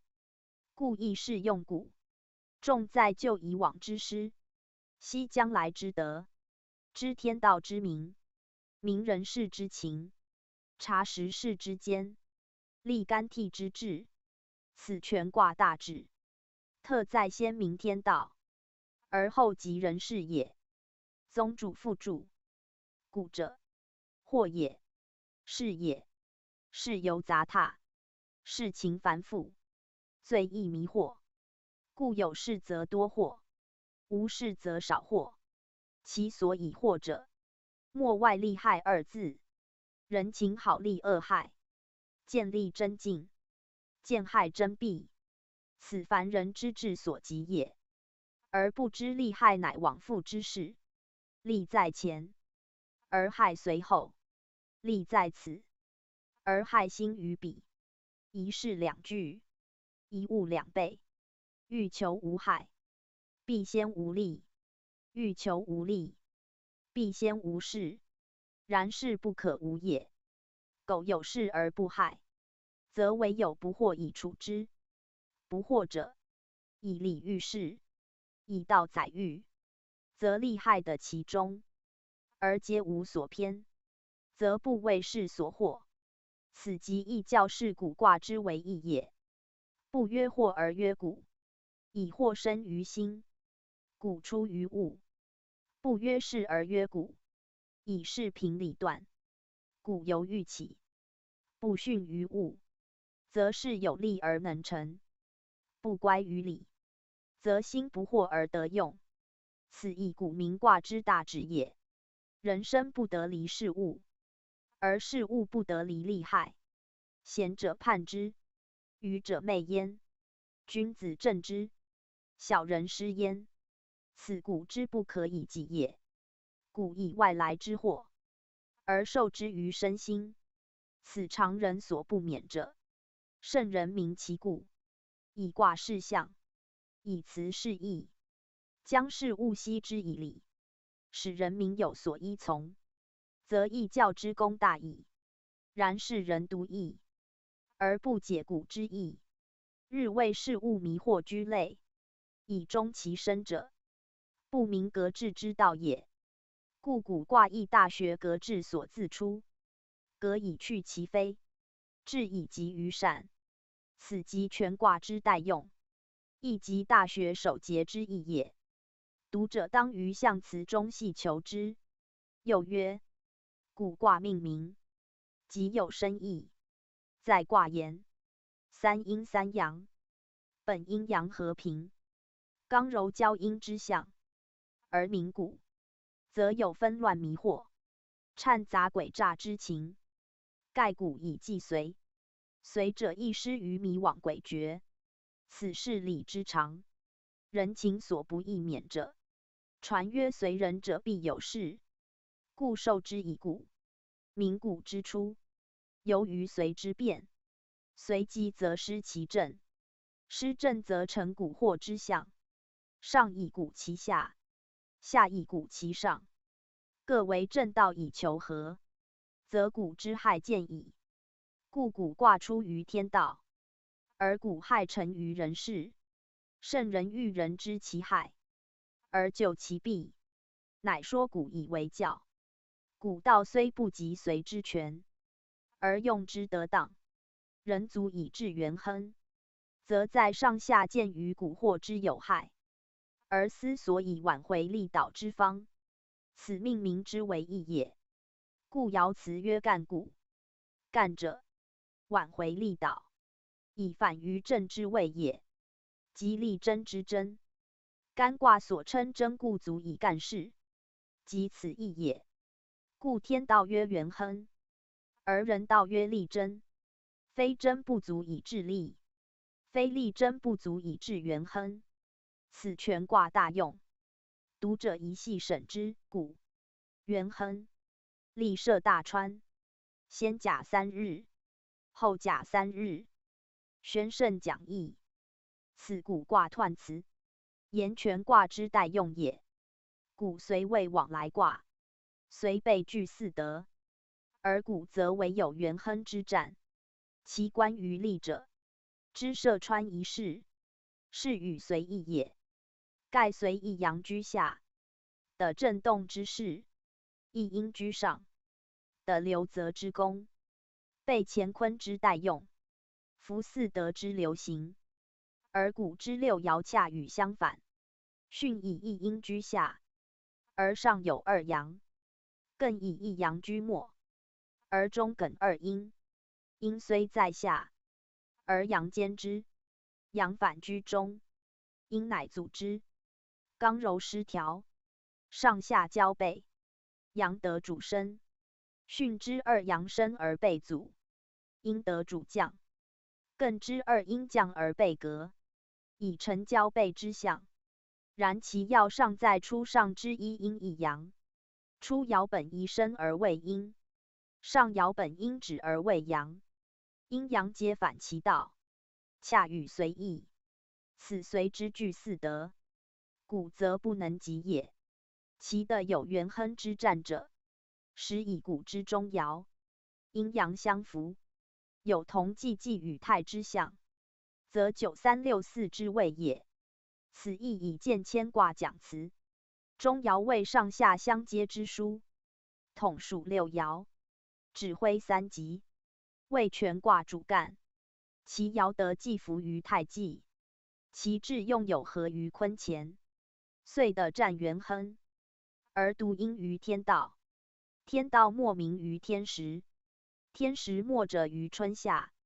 元亨谐于生长之德，即春夏之天时也。春生夏长，万物同繁，此即天下元亨之象也。盖天道秋收冬藏，万物咸蛰伏，以培育其根苗，待春而后生发，至夏而皆长成。此古之功用，亦由天时之于万物也。春夏之生长，天地之繁荣，而要其源，则归于时。春为四时之首，言春即足该夏，言生即以包长，以不生故无所长也。是古称元亨。时的前元之气，发为大生之功，成为大始之用。干主大生大始，乃前元之用也。故古之用，纯服于前元，而见于生始，以时视之，皆归于春。春气在冬，而德在木，合之干之，则甲乙也。此有古下一卦之巽，的正之气，分坤之道，而以谐于前也。乾坤合而巽始生，而艮又继之。艮本少男，以附于巽之长女，其用出不着。此彖辞名时以甲，而不及其他也。历涉大川者，以出行仪也。先甲3日，后甲3日，即名时之意。甲合于春，而为时之始。先甲后甲，言不出甲之先后也。亦知名时用者，以此为例。3日者，以数吉也。数倍于3，即3吉，天地人也。先后合之为6，即全卦六爻之数也。然言甲不及矣，且不及辰者，以天道重始，亦数重阳也，称甲即该之矣。古为天时所起，天地尚不为其时，况人物乎？且古者是也。事有吉凶，行有先后，合之则成，背之则败。此古人重卜筮之意，不独古也。权益各卦，皆足资用，皆有宜不宜，而特于古名者其利者，以古之用正在此也。如当有事纷繁之时，或所事不决之际，则唯有卜之于时，决之于数，以驱其祸。此卦之名古，以其有祸也。祸而不决，则古为害；祸而决之，则古为功。故古以天道正人事，以时日定吉凶，而彖辞则举干支之名以示之也。先后以甲3日为限，过此皆非所宜。辟之万物成时，生成；过者则失时。辟之万事因时成功，过者则无成。此圣人贵之时，而随卦即以随时为交也。故随同一卦，而有正反之别，随时无所至，故则有所现。此随之间四德，故则止于元亨也。然人生不得无事，则事之吉凶，时之以否，必有所决。此以时为言，即名利之所在，利之所在，即事之所成，物之所生，即用古者之所重也。故立涉大川，言其远行之有德，而非其时不可，不独涉川也。凡事皆以此时为宜，不独宜也。凡事皆以此数为断，盖本于古之数所合也。如天时然，非春而御其温，非夏而御其暑，不独不能，且不可也。果为时而求之，得之亦未害，况不得耶？此时之所谓，天道之所至也。甲固居数之始，而古亦服于干之大始，即凡事之始也。有始者，方有终，始之未善，将何以终？言甲即举其始，以盖其终，未必即止于甲日也，而以时之所服为准耳。故有先后三日之期，先后虽非甲，犹按甲之气，其数可推移。若过此，则不得用。以气尽矣，气以7日为周，未来复之数，以7日天数以改，不复序也。以后之言3日者，亦此理。即他卦所宜之时，有推移者，亦依此例，以先后3日为准。古人重远行，凡有事跋涉，必选其时，而事或未及，人或未至，则以其先后3日为限。此即体用天时之大则也。而古则有关乎始终之意焉。彖曰：古，刚上而柔下，巽而止。古元亨，而天下治也。立涉大川，往有事也。先甲3日，后甲3日，中则有始，天行也。宣圣讲义。此身是彖辞，名古卦大义也。古上艮为阳卦，下巽为阴卦，故曰刚上柔下，巽而止，以艮得为止，巽得为顺也。阴艮之和巽，上刚下柔，阳居阴中，阴包阳外，阴柔在下，而阳刚不亢，阳在卦末，而阴德不宁，乃成古。古者3阴3阳，上下交错，天道光明，地道顺承，故有元亨之战，以得干道也。干之大始，见以周天，乾得大生，刚以御物，此古以元亨，有天下平治之象。其能如此者，巽阴虽长，而得艮之阳刚，后来居上。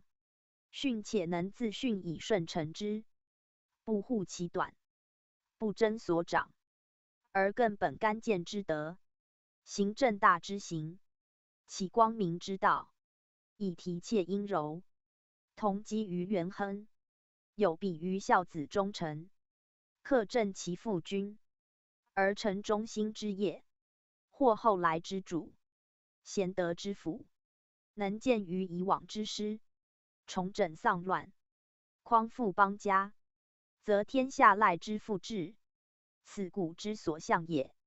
在古习之事，乱而转治，危而转安者，多有集于四主之贤，子承之助，以重续天命，光复河山者，类皆如古之战，而见元亨之治也。故在卦名古。古谓有事之秋，祸乱之际，而传曰则赤。赤谓匡正之谓，光复之称，盖得其人，则古谓元亨，以同于天道；非其人，则古谓祸乱，以流于毒害也。彖就天道言，以上卦之艮的是，故其战如此。读者宜合而观之，勿惧谓古谓天下已治，可安整无忧也。立涉大川，非寻常出行可知，故曰往有事也。国之大事，在祀与戎。古无周伦之变，天时不顺，则阻之；地势不利，则阻之；人事不备，则阻之。是以必先计之，占其天时，调其地理，齐其人事，而后动焉。彖辞严厉射者，以皆备也。而要在天时之顺，无暴风骤雨，无阴霾密雾，无寒冰烈日，及其他气候之变动，而后安行妥度，是必先卜之于神，视之以日，神起其时，日协于数，则大川可涉，而大事可成。故凡严厉射者，皆以日时之所宜，而地利人事之以备矣。夫古丁丧乱之余，天下待整理之极，当位者，必有繁剧之事，远行之途，关乎术，系乎命，而皆归于人天之洽。天与人以时日，人惜天以福佑。此凡事之必卜筮以决其吉凶。吉者天所命也，凶者天所敬也。故以意志而吉功，则所事以正其趋向，起其谋模，为天事归，为卜筮师，臣以感之，术以合之，则天人一致，事弥不济。故彖辞述其要曰：先甲3日，后甲3日，言卜的之时，恰符于天之数，在此日也。以甲为春，为天干之首，合之于纳甲，为干之数。故本由巽以交艮，艮则进于前，而得干之用。以有元亨之战，则其时之所宜，数之所合，当亦从干甲之数，虽只1日，或1月、1时，而其气之始终则有期。未日则先3日，后3日，未时亦同。今以日计，则在甲之前3日始，至甲之后3日中，以古之时不出此7日也。凡天数皆然，故不独甲如是。盖天行7日一周，中而复始，中则令行1度，如是循环，以尽周天。在一属之内，自始气中，共有7日，即所谓7日来复是也。过7日，则数已尽，气已改，非复如前之日。是天干虽1日一数，而其气之终始，则一属的7日，期则穷矣，穷则变矣。故卦爻尽于6，而天道复于7。天道即天之周行，亦曰天行。天之所行，终则复始，先后3日，其气即变。凡卜日者，先知其利，或先或后，不过3日，时干皆然。兹据甲以示其利耳。终则2句，更深明谓天行定律，有不得推移者也。说者谓古先甲云云，禹巽先庚云云，乃以甲庚之先后。第3日者谓言，如先甲3日为辛，后甲3日为丁，以为古之日数合于辛丁2日，此物也。若如其说，胡不禁止心丁，而必举甲言哉？故先后3月皆属甲，天行有7日耳。自甲以下亦如之。盖自辛日即交甲之气，至丁乃尽，而人日交乙之气，癸日交丙之气，皆如此类推。数虽止于1，而气周于7，以天行常有余，而能继续，永久不断。1岁40，1日12时，其气之前后衔接皆然，故有生死妄象之分。为其前后之气，消息盛衰，犹见以变也。故曰中则有始，乃言甲数之中，复谓他数之始也。此古卦之数，合于天时者，在甲之7日，乃古之卜者既得其利，遂书之为辞，以便后人之取用耳。凡言吉凶之例皆如此。宗主附注。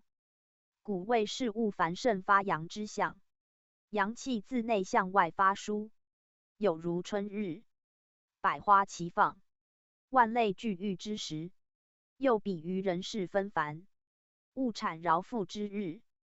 既有多物，必有多事；既有余财，必有事欲。此不免者。故古卦既随，而咸亨通之战。而天数因之，有太过之象；人事因之，有繁忙之情。若处之失宜，持之未当，必有迷于当前，或于己心。故曰古。以取欲从志为毒害也。然古乃天道，虽尽于过，而盈虚常相济。若人事因之，自成元亨之志。为人情居忧患易，居安乐难。为物欲足以怡情，财货足以丧志。事不克始终如一，持盈保泰。如天道之循环不已者，莫非是欲二自害之也。故传以一赤自戒其放字，能赤则常亨矣。细读卦辞，当自知之。又易经各卦，言干之10日者，古有先甲后甲，训有先庚后庚，皆以先3日后3日为限。此辞系本连山归藏，就亦多出于归藏。盖商代所用之卜辞也。商人信术，而卜筮之术最精密。凡事之始，必先卜之以数，数以时为重。盖时可先后也。如今日不及，则待明日；今月不及，则改下月。皆取日月干支为主，以合所向之方、所行之事、所遇之物，而决其所宜。全卦之用，大都如是。而以古训为最明者，以古为势，谓有祸；训为风，谓多变。事之有祸者，不卜则不知所从；数之多变者，不卜则不明所事。此卦辞有甲庚之数，明其重在日月之干支也。干为天数，支为地数，合之为天时。卦以明象，象以计数，辞以事时，时以定所知。故凡言时者，必有所行，必有所定。而古若训，以易或与多变，犹不得不先明时之所宜，数之所弃，以人服天地，而建立事功。此古人重神道，信数属之所由来，亦即易卦代用之一。学者当先知之。象曰：山下有风，古。君子以正名誉德，宣圣讲义。此是全卦象辞，明古卦之用，与人道之要也。古以上艮下巽，合而成卦。艮为山，巽为风，此2卦之本象。和则谓山下有风，风居山下，谓阳上于阴，艮乃阳，巽乃阴，阴以成阳为顺，而山有直，风无直，有加于无为逆，一顺一逆，乃见天道之变。风行于地上，随气之流而成象，是变动不居者也。山止于地面，为土之基而成形，是一成不败者也。巽之属阴，而其用近乎天；艮之属阳，而其位依乎地。近天者亲上，今反在下；依地者亲下，今反居上。上下相差，阴阳以备。是在天位顺，在德位逆，阴柔的事，而祸乱不明，以成古。然以阴长而易衰，阳少而易壮。衰者不与壮争，前者不与后争，则虽昏迷于先，而得就正于后；蛊惑于下，而得还原于中。此古之所以克战元亨也。由象言之，风善变，不时下流；山善止，不易随和。则山下之风，乃一时之变象，有如日月之时，终还于光明，以比于前有过失，而其后复自兴其德也。故君子以知正明欲德。正明者，即康告作兴明之意；欲德者，即尧典克明俊德之意，亦即大学纲领之意也。有明明德，以亲其亲，兴其明，而共止于至善也。在卦始巽，端赖明德，集于天下；兴明集于全民，而后止于艮。艮止也，止于艮以不移，全乎始终，即止至善也。在艮之意，为万物终始，而自善尽定，以民性正命。连山乃取以守权义，连山重修道，以人性为主，民心见性，莫善于止境，即佛教止观之意。艮以山为象，足见其之止而有定。山出地面，巍然不移，有如人性光明洁净，以服天地终始。此即道之所寄，本之所存。故言修者以山为喻，而古得之，以和巽之风，则行者之所至，动者之所静，则过失者的就正于道，蒙蔽者的还履于光明。此古之待用。而君子应知正明欲德，以共反于性道之欲，永服元亨之志也。夫正明者，必因明之不正；欲德者，必以德之为欲。此治世之所及也。尧当水疗之事，臣衰备之余，乃自明俊德，以清九族，富平章百姓，协和万邦，而后黎民于变，时事庸息，非用古之教乎？尧圣人也，而不得舜与祭器高陶之贤以辅之，则天下犹未易治，是有待于上下之相得，民良之相成，而后教化以行，政纪以建。此古之元亨，必有虚于人事也。而巽艮之合，山峰之相济，刚柔之相从，上下之相应，是其象也。故正明欲德，必以其时；古之反为随，随时以治其功。古之用有终，始终以立其德。如天行之往复，时运之循环，去而复至，终则有始。由衰乱之后，既以中兴；疲惫之秋，加以整饬，而后服天道之地善，如春冬之代谢也。以天道言，为顺便周行，不失其纪，以人事言，为见前必后，以复其出。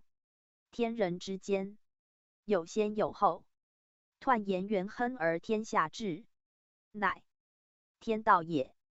变以复常，象言君子以正名誉德，乃人道也。正以应变，人道先立真，则自立得始，德至而后道宁也。所谓欲德者，明其德以达于天下，天下皆欲其德，而后民同心也。此尧舜之事，天下熙攘，刚之地利，为其玄德，兴民于无形也。师所谓与怀明德，不大声以色，化之至矣。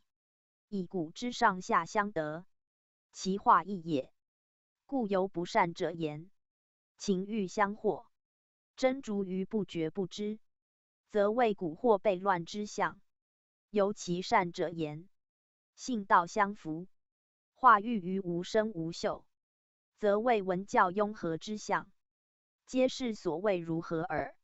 圣人恐人之乎也，乃明皆正名誉德四字，以见教化之不可缓，而德业之必日新也。盖古成隋之后，其事已顺，苟放逸之，将留下而忘返，不知所戒，必谨斥之，正狂澜之将泄，以抵于道。此传所谓古则赤也。赤字之所包，不外正名誉德四字，正作之，含喻之，即明德止善始末功夫。而爻辞所谓干古之干字，亦即此赤字与正喻二字之分是也。故用古者，有取于干之前替，与正性命保泰和以立真之训，以非立真，不得服元亨之战，而人事不齐，不足成天道之命也。象辞虽只一语，其含义实包尧典康告各章，而大学所述，又系本此演为条目者也。是之是此者，多未深达其意，而图执元亨之战，遂忘正喻之戒，殊不知古之辞义，善恶兼该，治乱未定。文王当忧求之际，处忧谗之时，有所忌而不敢直言，故其辞婉委而意含蓄。然系思古之名卦，及象之正名誉德之辞，则可见元亨之志，未匪异矣。且古之卦象，阳外阴内，柔胜刚志，犹亦为小人所成，奸贵所害。若非艮之善治，刚之有终，则其就正无方，必将从下不反。此君子之所戒惧，实治国者之所当审查也。而古之为字，以敏助虫，亦正在防其毒害，而终得其功用耳。弘教附注。古卦象辞与彖辞，意义可对参。不读古今，及旧事已乱，亦当本此义。而所讲正名誉德四字，本质凭根本，在谓重政，在也重教，全部大学，即尽在此四语之中。读者审之。初六，干父之古，有自考无咎，立中极，宣圣讲义。此故初六爻辞，名初爻之用，及其吉凶也。初六为巽之下爻，即坤之初六，以阴在下，柔而巽顺，象孝子贤儿，足以当家成业。如蒙之子克家，以其上承二阳，而得其时也。巽以初爻为用，以初为阴，干初从坤化，故谓巽之主爻。如震以初九为主爻，而得主全卦之用也。随之初九，与古之初六，其位时正相对，一阳一阴，所至不同，所自异也。阳升阴降，正未动而向上，巽未顺而就下，二者得用相反，其和为随古亦相反。随以生而超越于众，故随人者，人亦随之。古以顺而有成于人，故古谓赤己以正人也。初六处在下之位，当训用之时，秉坤之德，顺承乎前，则其为道。正顺而已，正者不失所守，以的时也；顺者克成所受，以训治也。训治而得时，则能见于前，而斥于后，正于人，而谨于己。故辞欲为干父之骨，干之为义，与真故干事之干自同，有所作为，而治其功用也。父之骨者，非己之事，骨本纠纷不明之际，凡忏呆礼之时，则必赖有为之正作整理者。父有其子，则克当辞任，故曰有子。言有子使克干父之骨，若不能干父之骨，则虽有子，犹无子也。既有令子，则考可无咎。生曰父，末曰考。所谓善继其志，善述其事之为达孝者，即此令子。而如舜之圣，宣王之贤，犹足以称是尧之战，是其无咎。时有子，不特保其家国，延其宗嗣，且能推其孝以为天下之福，厚其德，以为万民之责，则不止无咎，必有终极。立终极者，以其干骨，能更奋勉，不为盖其前谦，且将造诸后福，则天下怀其德，万民嘉其孝，推崇感戴，不止于其身，而后称终极之战，成干骨之业，皆由于初六之能正顺以治之也。历与干卦系替若历无就历自同义，可互参之。象曰：干父之骨，亦成考也。宣圣讲义，此声明爻辞之意也。而要在不称父称考，盖故立。父在子不得自专，父虽有过，惟训言己见，三谏而不听，则豪气随之；若犹不听，则为子者，亦无以为父之命，则必委曲求全，以计挽救于万一。若其既没，则自可见其前失，而正其将来。此爻辞称考，明其父之以没也。如未没，不得以子得其领域，而招父之恶名也。故称有子者，言有令子能成其身后耳。在卦爻，初六居二阳之下，阳不与阴谋，是父以与子绝之象，绝者以没也。而后初六始得主用，以干父之骨。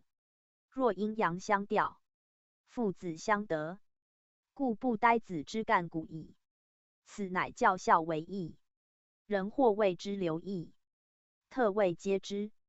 读者或疑思言以为迷，谓父子之亲，何至必呆其死，而后使干其骨？父如有过，生前亦难作事其亲父，若必死而后谓之，恐事机不我与，则灭亡之咎。宁不分则于子乎？斯言似是而实非也。夫有子，在能孝其亲，孝在能养其志。果非顽淫如骨叟，则既有令子，自无复骨之可干。今以干骨为言，足见所事之父，有不能见正之事，而无可如何，终待其身后，使得未改正。此乃非常见之事，此谓表出之。而以一考字，名干谷之属父末后也。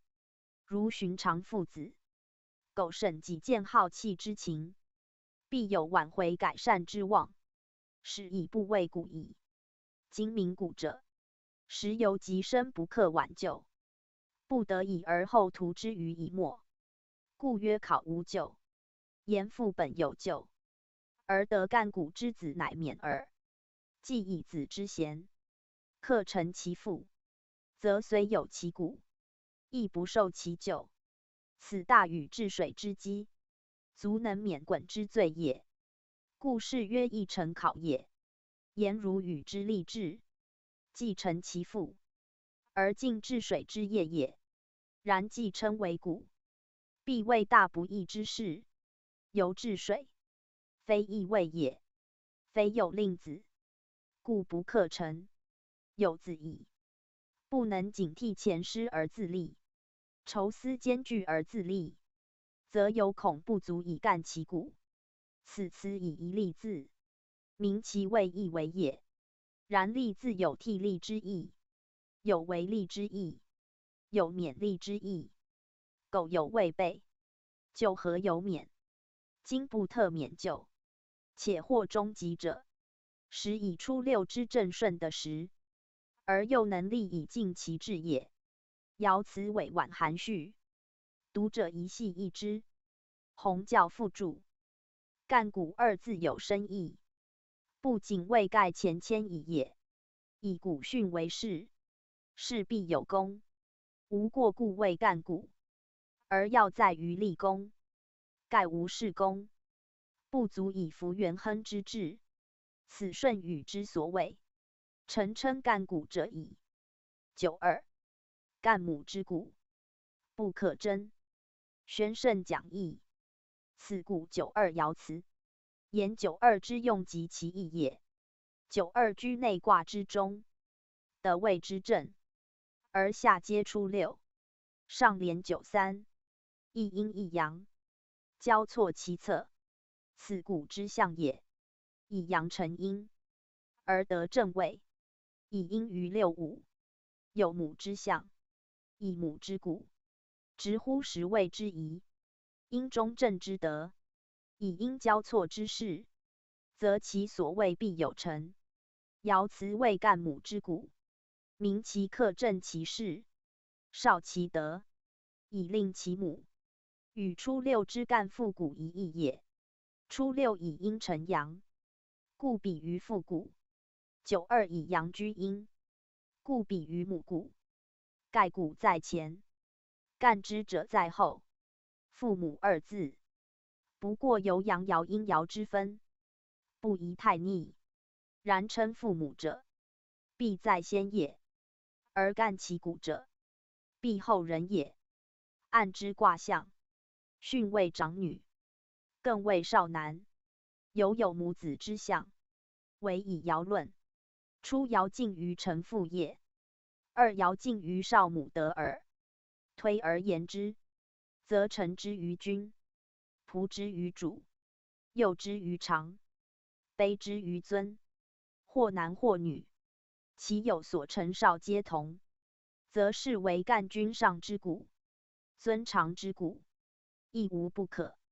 爻辞独举母者，以爻象之境，举以明其利耳。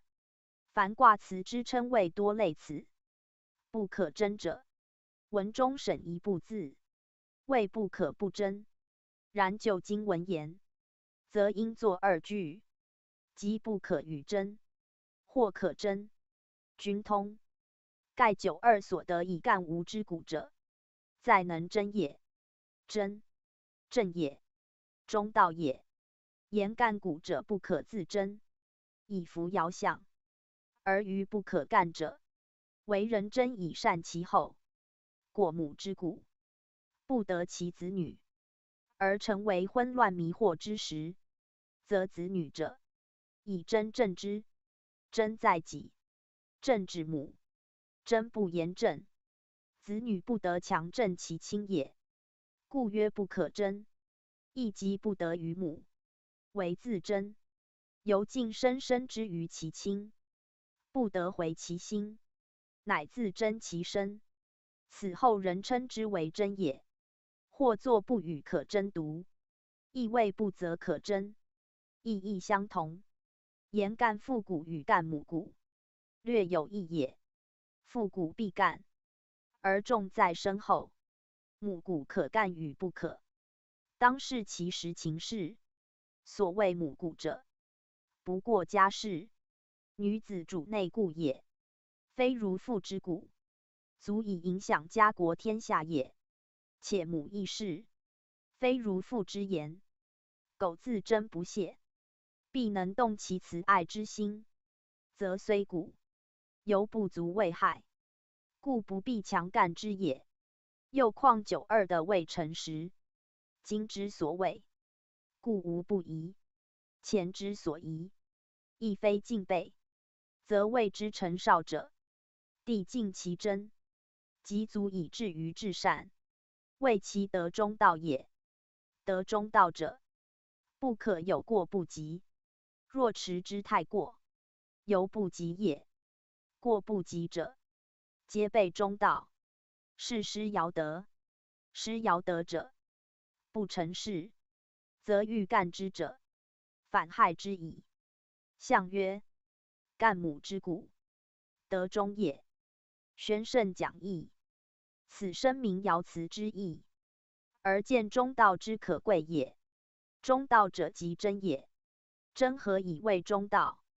卦立内真外会，92居内之正位，谓真德之大本。能真即行中道，失真即乖中道。为人后而乖中道，安忘其干前人之骨，则知真之为92要德。所以克干母之骨者，正以能真。真本爻义，能真则能保全其手。凡内卦皆重手，故人道先立真。93. 干父之骨，小有悔，无大咎。宣圣讲义。此故93爻辞，言93之用，及其吉凶也。93居内卦之中，上接64，下连92，与65相应，亦阴阳交错之地，而以重刚失中，的64未配，宜干骨之象。所谓复骨者，由出爻也，亦不宜过直父母字，总数轻耳。以93非正位，而阳德特盛，故曰复骨。阴阳既离而不和，上下相从而有界，其中虽善，其中必难，故曰小有悔，无大咎。以93逼近外卦，与悔一接，非92之得守真也。然古卦全卦，皆取始备终极之意，虽小有悔，仍无大咎。就事理言，干父之骨，必强有力者，以强御刚，恒易折，而以卑上皆64、65之柔，相与协济，由之得良朋以相佐助者，则虽有重刚之嫌，终得和训之用，此有悔可无大咎也。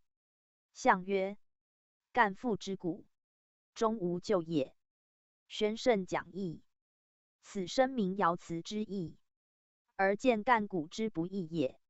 93为人爻之始，以内交外而与64亲，虽阴阳各极，而刚柔的调，此其中能免救也。譬诸孝子贤女，虽历艰险，犯忧余，而因志气坚强，有朋协助，是能干父之骨，以成事业之功，有神与之治水，少康之忠心。其所谓虽艰难，而其成则伟大矣。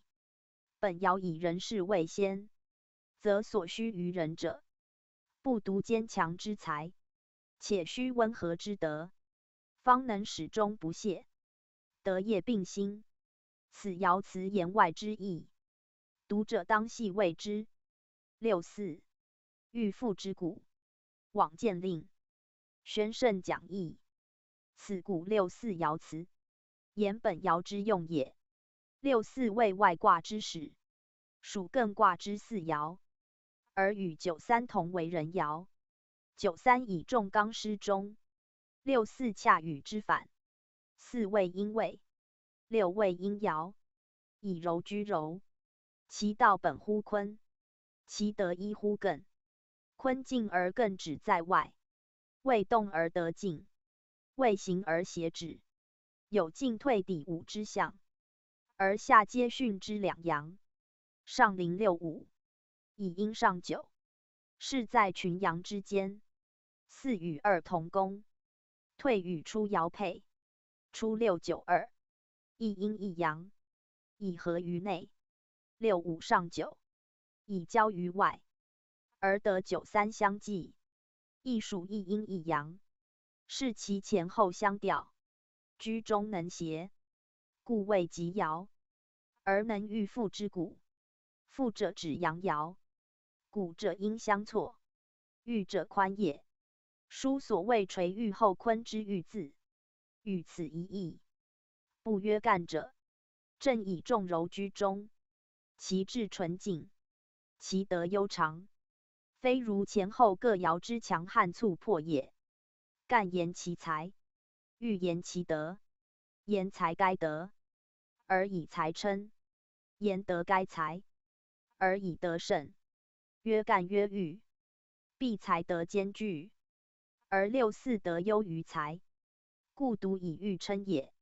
玉之为用，虽同属孝子贤嗣之事，而其境也疏迟，其成也远大，盖不忍具备其亲之所谓，不欲即彰其身之美誉，则委屈以图之，栩栩以治之，或以所谓而归美于亲，或以所得而全誉于上，使外人不以功业经其能，致永称于世，则虽一样干父之骨，而其行止异矣。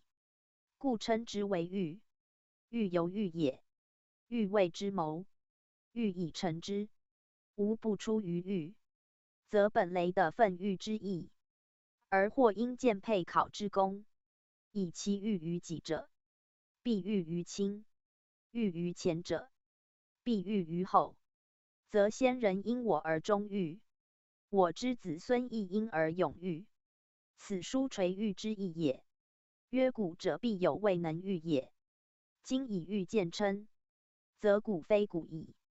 此育父之古，实为光前启后之业。天下且备其责，而莫不同育。天下同育，则虽有父之古，终亦无害于世。此以柔克之力，实优于刚克者也。然既曰育，而道在柔，则静也，不可造次；其为也，不可鲁莽，则宜顺势理之自然，依时机之自治，待其来而后动，因其可而后行。故爻辞有往见令之战，谓不可急急以求见也，匆匆以为功也。往与来对，见与应对，盖父之古有难显者，则不可见；有难据者，则不可及。当知雷的之分喻，不宜于干古之时，恐读者因喻而思愤，乃明往见之戒。往有自干之意，见有自炫之嫌。自干者多视其能，自炫者多好为喻，皆非喻古之道。此所以谓令也。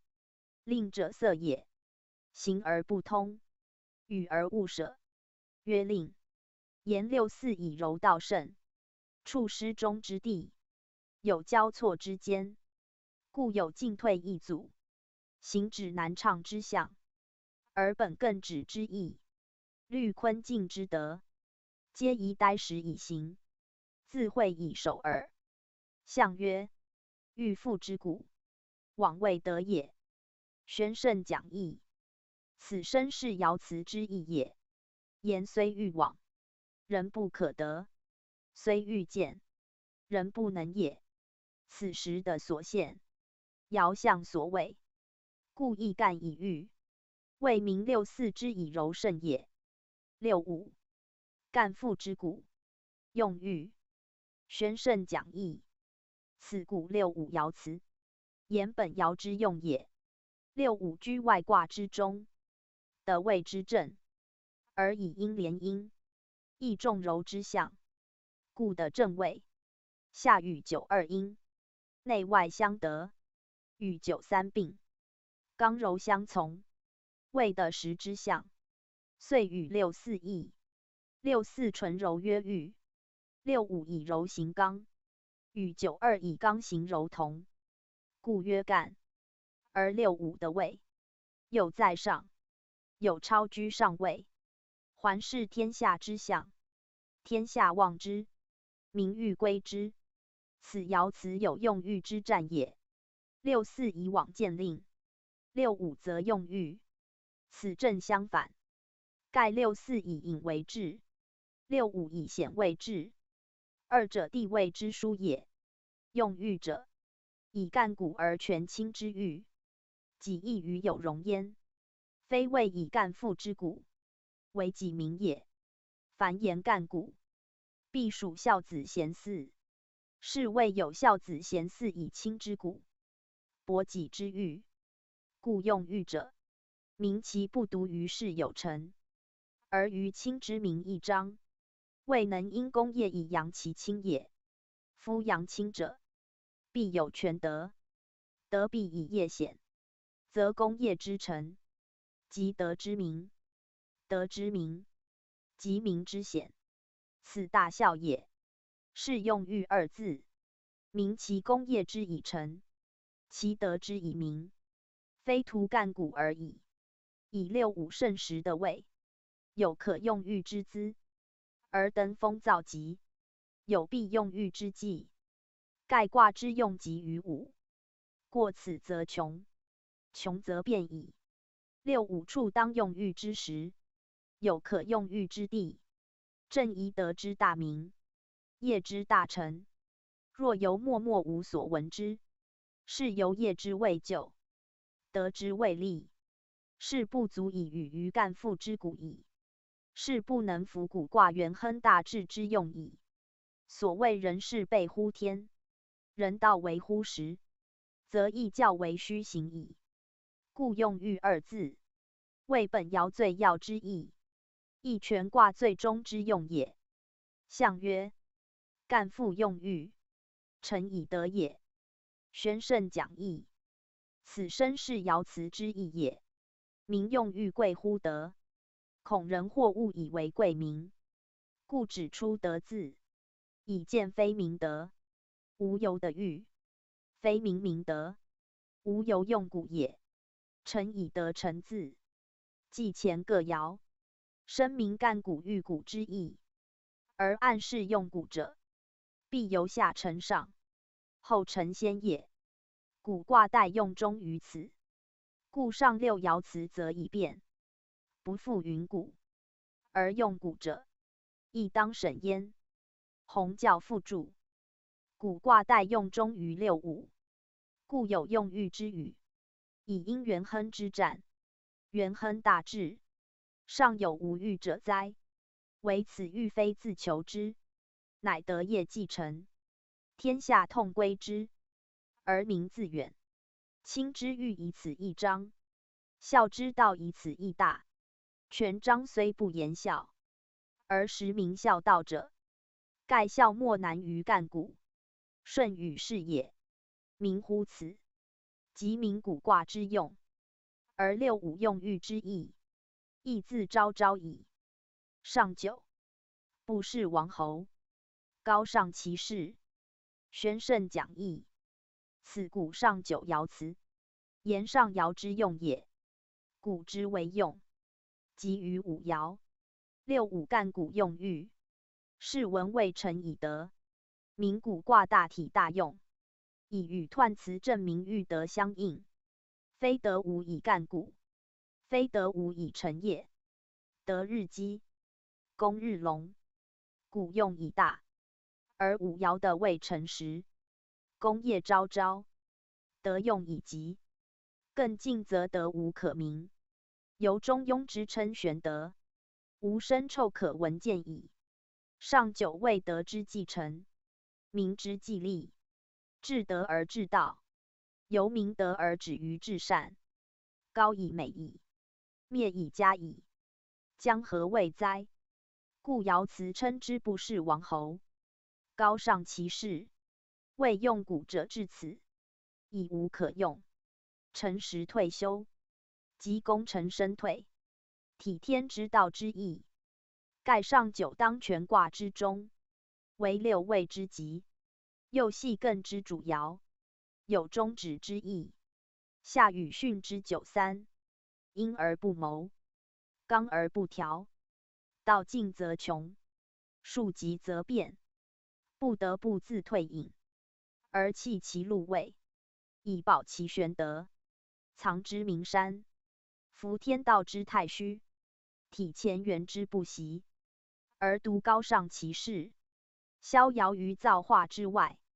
由干之用酒，无形无色，永久无疆，则天下常保元亨，而圣人终于无位矣。称王侯者，以古为政治之主，而上爻非当位之人。全卦五爻，皆以干古喻古称，足见其志在承少他人，而自居其后；或亦赞尊长，而自在其下。故欲以子女或臣仆也，而上九以非其位，非其时，功业已成，上下已安，既无古可干预，则拥有王侯可恃乎？不是云者，非不欲也，不可也，不得也。天下已治，则贤者无志于事，此不是王侯，非好为清高，乃时势使之，不得不退藏也。夫退藏非不是事也，君子虽在也，必有其尽德修业之志，未尝贪逸欲也。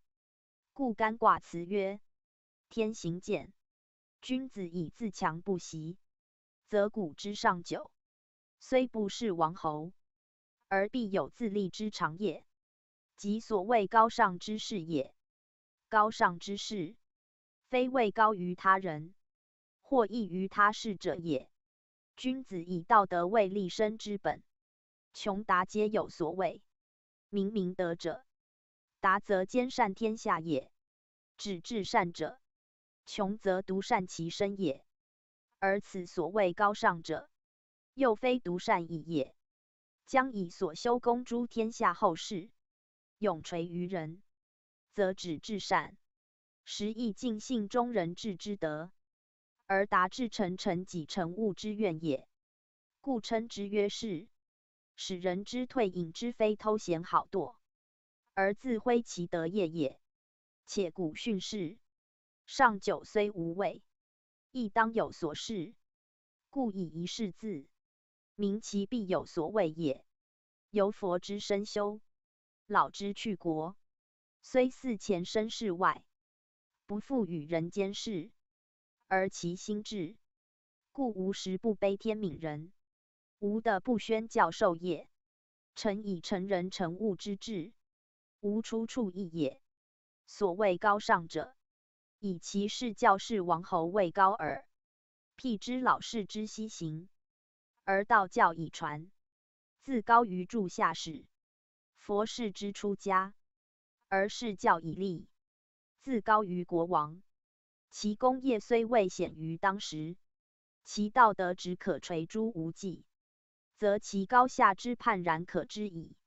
说者以不是王侯二语，谓自甘隐遁，不求于世，不复以天下为念，实谓之古辞之意也。古以元亨称天下之治，则用古者，始终不得背此志。上九虽未及变之时，而其本位异也，则虽不得王侯，人当推其德，以成天下之治；虽不图功业，人当广其道，以化后世之人。如是方称古元亨之用，夫天道行健之德也。正如天之有秋冬，实为备春夏之生成也。象曰：不是王侯，至可责也。宣圣讲义，此身是爻辞之意，言高尚其事，谓其志之大，可谓后世法则也。以当时功业虽或显赫，不过一代之治安，而道德之德推弘，则足治万年之乐利。曰志可责，亦即立教为天下后世效法也。以古卦中始体天行之不息，终而复始，永固不休，则上九之终，应反于初六之始，而无生虽已非旧，其德业则人常新。此象辞以证明欲德谓言，与大学之明德心明一异。唯能明德以治心明，使能止于至善；唯能止于至善，使能永远明德心明。二者始终之事，而非一往不复，或一事即止者也。故上九以时之穷，则退而视其事；待时之富，人当推之于功业也。古之下训顺以进，其上更止以息。上九应更之止息，乃退而致力于止至善。正如高山积土，足为大地所仰望也。息乃消息，非休息。40之秋冬，正天之息也。宗主附注：古卦以上爻为最要，此爻有异于前5爻者，以数极则变，物极则反。故以用事为治，至上爻则反以退隐为治；故以立功为高，至上爻则反以肥钝为高。此其最大之不同处。盖一卦6爻，上爻与午属天爻，上由天爻之最高位，非人间所能用；而古之上卦为艮，艮以止为用，以山为象，山峰不可下降，止境不可任动。此中妙义，有非文言所尽。然义者以人道为主，人道有行藏进退之要，能退藏者，使能进行。在前5爻，皆进取之时，至上爻，则不得复进。有如干之上9位亢龙，进必有悔也。读者细意讲义自明。又曰：古卦和艮巽2卦而成，下卦为巽顺之象，上卦为静止之象。由先天言，为阳少阴，正忌邪；由后天言，为顺以正，止以静。周易本后天之意，以人道为先，人道莫大于孝弟，孝弟为信中至德，纯乎天理。无论处何艰苦之际，丁诸迷乱之时，人以孝弟为重。故大顺不以父母顽淫而减其孝，神禹不以滚方命而失其志。此即干古之易罪者也。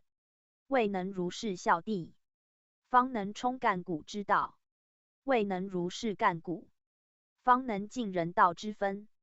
其大则不外顺以正，止而进，即巽艮2卦之本德耳。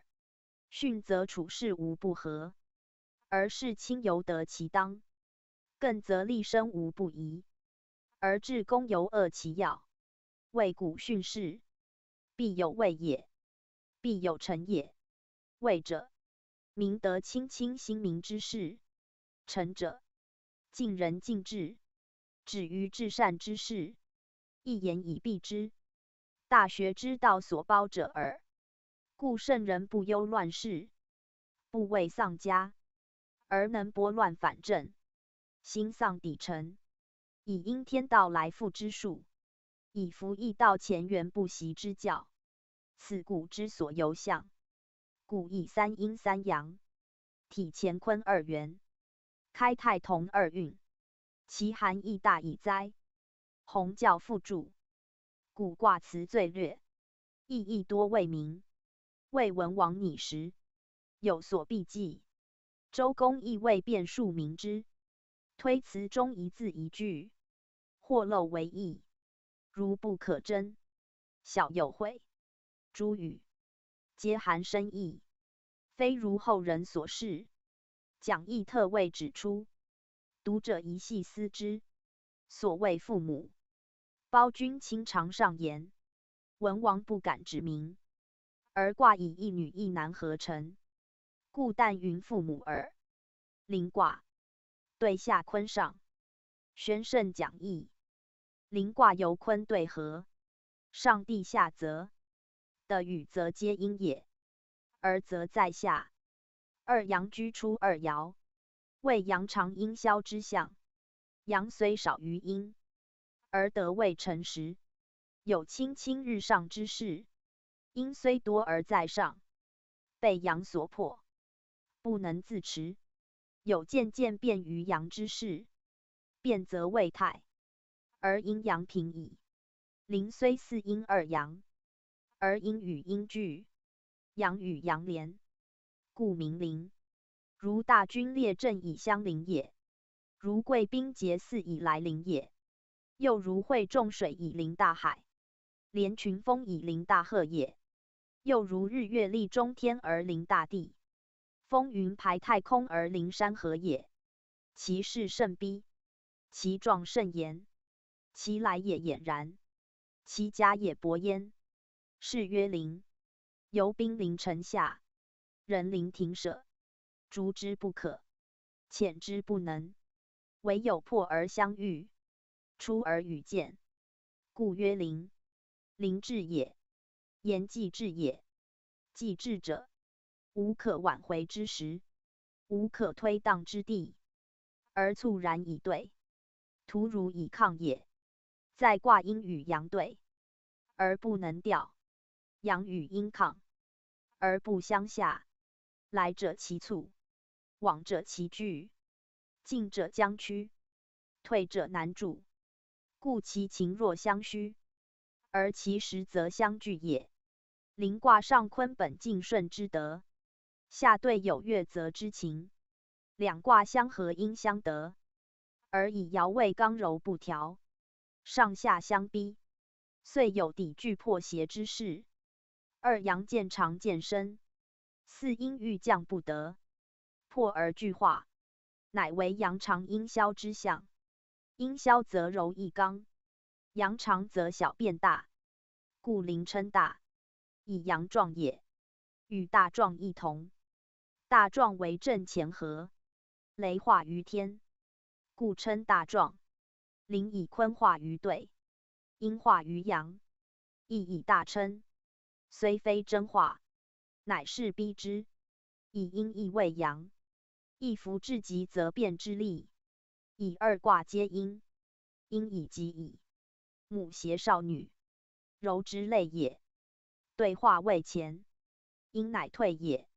其变所至，的天泰也。泰者大也，临之所望也。临与泰皆属坤宫卦。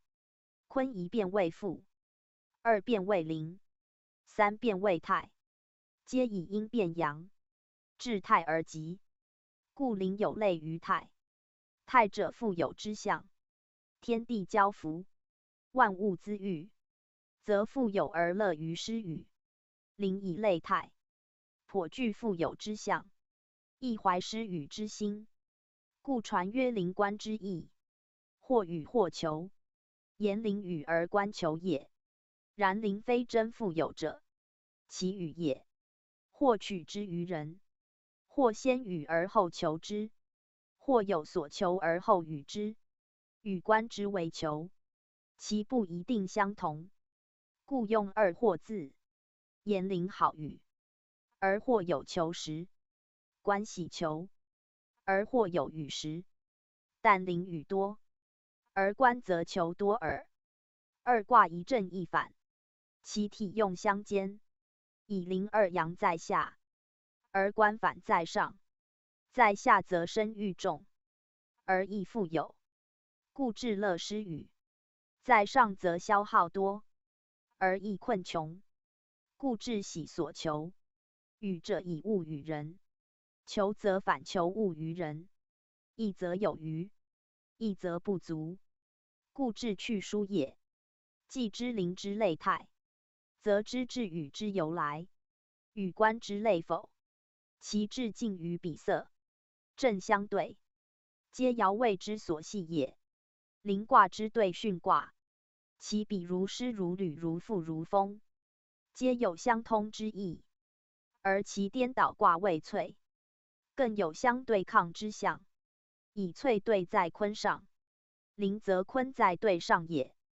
凡物之相近者，为的与水，则易水类；的之于泽，既为类近，又为防低。盖的以土用，土足治水也。塞水者，必用堤防，则之四围，必为陆地，是相治且相成也。萃以类聚言，临以防堵言。盖萃对在上，有水之屯及地面也；临则对在下，有土之防堵四旁也。水无防，则泛流无止；的土以为堤，则逼处易于，而不复漫患。然堤防不固，必有溃决冲涮之害，是二者之相抗拒，有如仇敌也。故对自上缺，是其易溃；坤自如快，是其有防。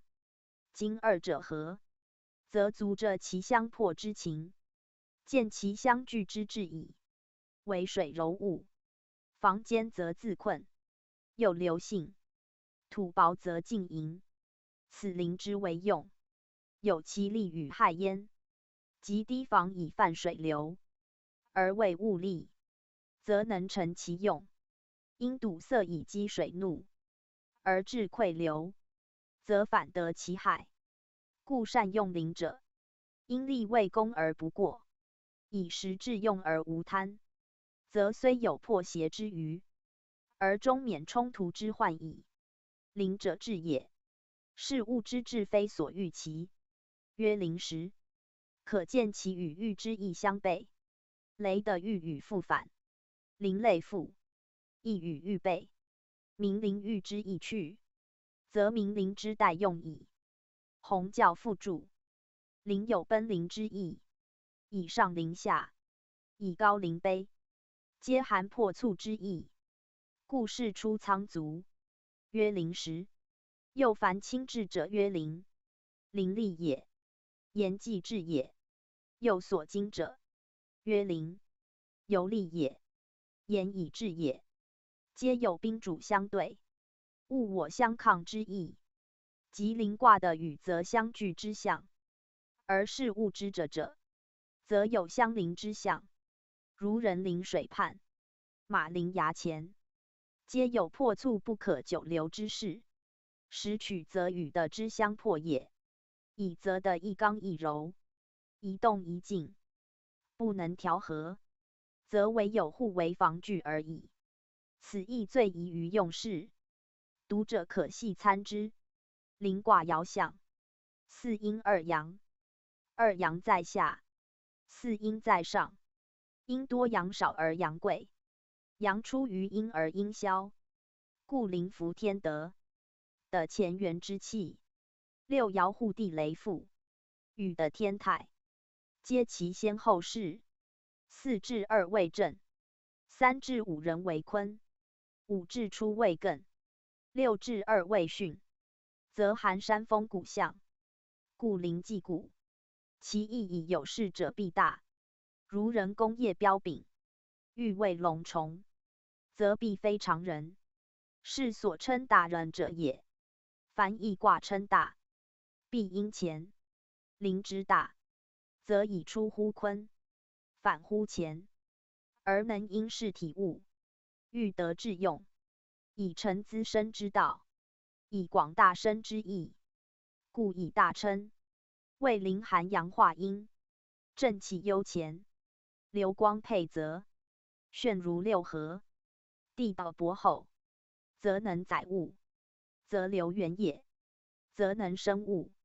和而未灵，则发扬上下，暂易生成。积于时，为冬之余，为春之先。培蓄辄类，寒润萌芽，化寒气以为温和，发生源以为厚泽，融冰霜以如枯土，转新秀以开春源，则灵之功也。故灵在卦位大，在德位失，在用位生，在气位转，以乾元之道，成坤元之德。刚柔不中而能和，不平而能应，上下服其进退，内外调其消长，乃前协于腹，后起位泰。而周易则上少随谷，下交官卦，变而有常，时而有正，此灵之为吉卦也。灵，元亨利贞，至于8月有凶，宣圣讲义。此灵卦彖辞，名权卦之用也。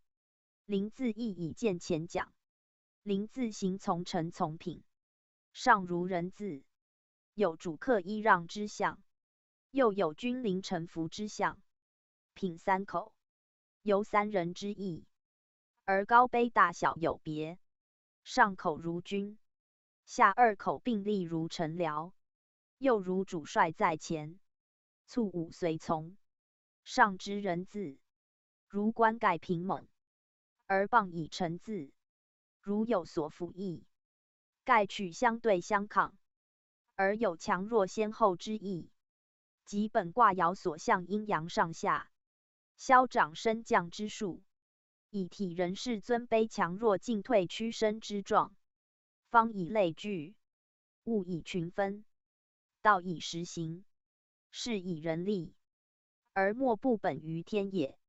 灵天道也，为天位大，而灵则之，故备四德，以同于前。干健不息，灵则有进退，乾元纯阳，灵则有消长。进者吉，退则凶；长者吉，消则凶。皆指阳也。当灵之时，阳生于地，化为春风，以备万物之生成，以为天下之繁荣。如梅先春而花，见天地之心，其道经而得弘，故能体干而化坤。为天数有长者消，有进者退，有显者隐，有强者弱。灵当春而立，至秋则反。8月秋半，而为阴之盛，当卦之官，恰与灵反。故灵至8月，则有凶，未数尽而气改，时过而是非也。曰有凶者，天道如是，人能体会得宜，或亦免焉。灵本12月卦，时既有益，方亦有殊。合于阳者，必乖于阴；长于前者，必消于后。灵为阳长阴消，官则阴长阳消，长之为吉，欲消则凶。此8月不利于灵，非卦之凶，乃时之灾也。时属天道，而趋必在人事，事虽凶，犹可免。况灵既备四德，周于40，苟善用之，非必穷于8月。而彖辞之意，为其阴阳之长，成刚之势，志在上进，不知退避，与遁之性情相反，适宜于春夏，而不利秋冬。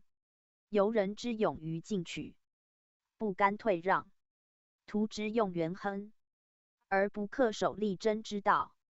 故虽备四德，而至8月有凶，以阳不久将消，恐灵不肯自服也。官灵自左低右昂，是以阳趋阴，而不甘趋于阴之意。二气同分，而阳居先，如春夏之在前也。若意未顿，则阳能自退；不复与阴争，则免于凶。读者宜何顿观之也？象曰：临刚劲而长，说而顺，刚中而阴，大亨以正，天之道也。至于8月有凶，消不久也。玄圣讲义。此是权卦彖辞之意，名权卦之用也。临以2阳在下，依坤卦之变，由复而临，乃阳长阴消之象。阳出于德而上升，出为地雷复，次为临，在进为泰，皆阳见长之卦，故曰刚劲而长。劲即见也，如水之进盈，由见而至耳。阴之化阳，由气之渐变，非一蹴而激也。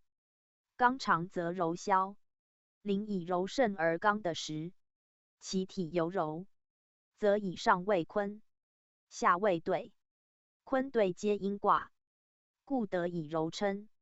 坤顺而兑月，故曰说而顺。说同月，取对视之意，言则能悦万物也。坤以顺承乾，而成万物；兑以体坤，而悦则万物。临两兼之，是能体坤承乾，阴柔化刚，以应天道，而会万物也。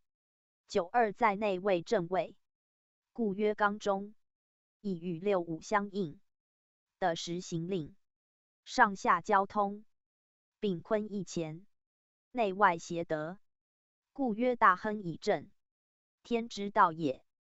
待由干之德，亨亦本乾坤之和，正以9·2正位而应乎乾，虽坤之属，其道则服于乾，故称天道。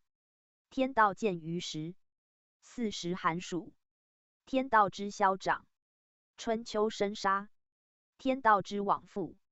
临以天道为则，以时令为度，吉凶乃与时消息，而8月不利，谓其当秋杀之令，阳消之日也。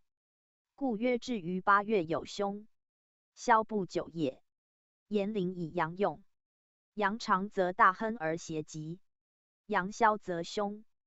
8月为秋中，臣下令之余，介否包之间，其卦为官，与临恰相反，故凶。消不久者，指阳虽长，而消之时，不久即至也。盖临为12月卦，当春之先，正的阳刚上升之气，以应天道生发之令，而一介8月，气已变，令已换，则反为官，而阴长阳消，是其凶也。乃对临之时言，为临立于阳而济阴也。阳与阴元相消长，无一日停。8月阳消过半，正与12月阳长相对，故当临之时未吉，当观之日则凶也。曰有凶者，明其属于天道，人苟善趋避，犹可免也。不过用临者，至8月已穷，其数必变。若不知顺变，则将离于凶矣。亦教众人事，以人应天，而能趋避，则逢凶可化为吉。如卜的临者，当知临之用有穷，而欲为之备，则不至有8月之凶。不独8月为凶，凡阳之消，阴之长，皆非临所宜。独据8月者，以其时正与之反耳。凡卦皆有时令，皆有宜否。今以临明其利，使战者之所审焉。象曰：则上有地，临。君子以教思无穷，容保民无疆。玄圣讲义。此临权卦象辞，身是权卦之用及人事之所服也。临以体坤和乾，备四德而刚中能阴，的正位而悦则以顺，是具天地生成之道，有成实致用之功者也。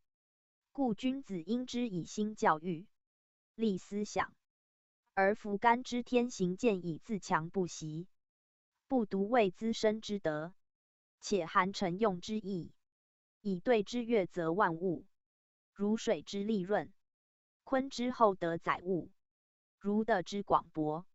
君子应之行仁政，夫德教，产文明，以荣民保民。本鲲之行地无疆，以保育天下，不独为顺承之道，且发扬文教之光，盖以扬上升于地，而广窃群英，潜移默化，使贤归于教育，安于文治。圣人则之，以谈夫文德，立经思而弘仁政，著作楷模，行惠泽而保天下。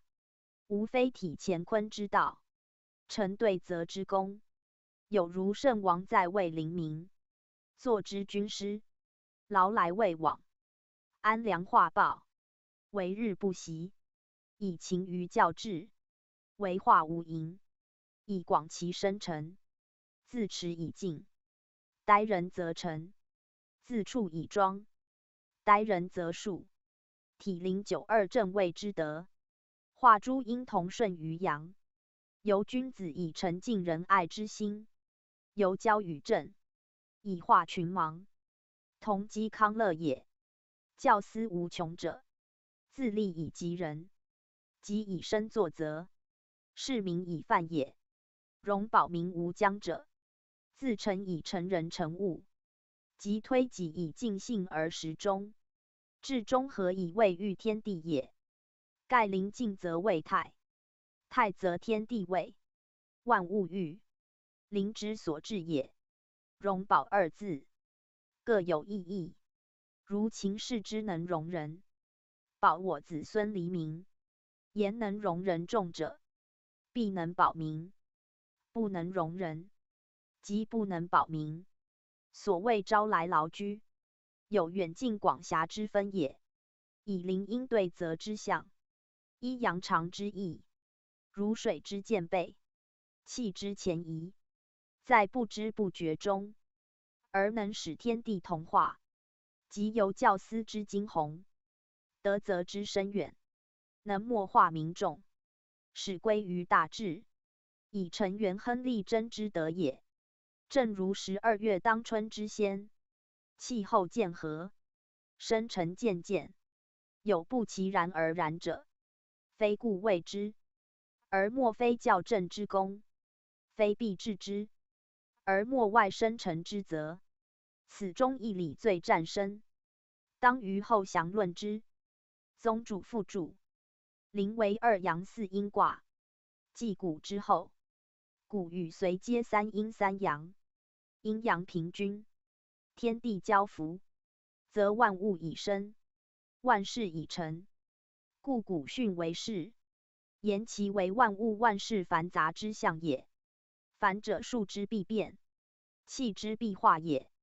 平均之变，乃有多少；交错之变，乃分疆域。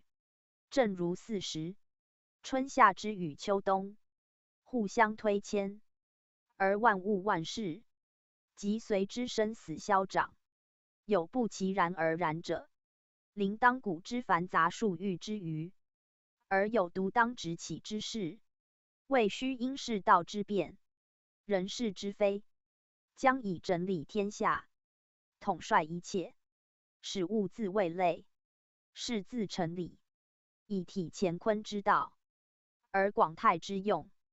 故备者必继之以简，杂者必继之以纯。此天道变化自然之理，是物地善必治之情，将以循环往复弃于不息也。如不循环则绝，不往复则消，消与绝，天地同灭，更何事物之可言？故当慎时，以运衰之机；当进时，以伏退之象。周易定卦次序，即本势利而相推移也。灵以二阳在下，四阴在上，与骨随之交错平均者皆不同，为其备四德而称大。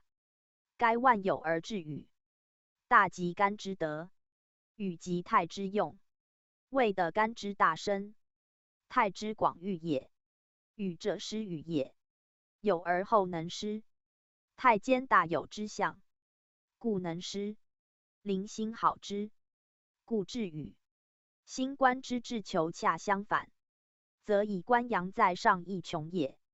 初九，咸灵贞吉。宣圣讲义。此灵卦初九爻辞，言初爻之用也。灵卦以爻为用，初二两爻皆阳，阳以灵阴，刚以灵柔，则阴随阳化，柔随刚毅。此气之所至，数之所变。虽阴多而不能与阳抗，柔盛而不能与刚平，则相与俱化。此名咸灵。咸者，痛也，结也，莫不如是之意。言阳以灵阴，下无所牵，进而不阻。如大之灵小，尊之灵卑，则虽有主宾之名，实有主仆之分，因既不与争，而本其随顺之德，则阳之所至，因莫不从而顺之，故曰咸灵。以一切众，由天子之下灵，臣庶无不随即以公奔走，而人民无不倾向，以听使令，则所临之地，更无主人足为分庭抗礼之宜，亦无外人足为牵挽阻止之力，则虽似有主兵之象，其实主亦由兵从也，是称之咸灵。言无不治也。初九以出生之阳，非腾讯奋之势，有非力所能遏制。且的九二之连贯，有群疾痛举之象，犹非人事可能排抵晚退之时，故称咸灵。见其事之必行，志之必达，其无不因，推无不远之意。其所然者，谓初九的时之宜，当气之盛，而以阳加阴，以刚出柔，如正人君子，诚实奋起，天下云从，而言行为大众所怀，风采为群伦所望也。故其战疾，以出爻位在下，动于群众，起于田野，由圣贤发于陇亩。英雄起于草泽，必有其德，必有其才，才德既全，群众咸服，则克邪贞吉之战也。真正也，出无邪思，行非委屈，故曰真。且当内卦之始，谓对泽之初，有德以服人，有才以悦众，而心志正大，行止光明，如女子之贞洁有素，人自赞美之也。又出992，以对泽之二阳，阴坤之纯龙，出由地雷复，克己复礼之道，以履干之行健不息之德，进则的天泰，乾坤交泰之象，以成同人大有之功，故其进也。天下顺之，其守也，人民望之，此所以谓贞吉也。象曰：咸灵贞吉，治行正也。宣圣讲义。此声明爻辞之意，言贞吉之战，咸灵之用，莫非因于治行之正大光明也？以对之对位艮，合之为泽山咸，咸感也。山则通气，感动至节，人之所能互感者，必性情之所发，发于情，正于性，则主发动。山主正止，咸卦以发动而得止于正，名为咸。今之咸灵，亦本此意，未能发而因乎人欠，正而合乎天性也。故世闻称之为至行正者，明贤灵之德重，而贞吉之顺天也。92. 贤灵，吉无不利。宣圣讲义。此灵92爻辞，言本爻之用也。贤灵亦同上，以阳的正位，如贤者得位诚实，独立不已，雄固四方之象，又由英才崛起于下，的名人拥戴，以临天下，而天下莫不顺之，故有吉无不利之战。吉指德言，无不利指公言，得利于内，而见于外；功成于人，而归于己，功德义也。分言之者，以92的位，有可畏之时，而因应事宜，有成功之望也。象曰：贤灵吉无不利，谓顺命也。宣圣讲义。此声明爻辞之意，而见92之有位也，谓顺命。有二义：义则言我得既利，进则有功。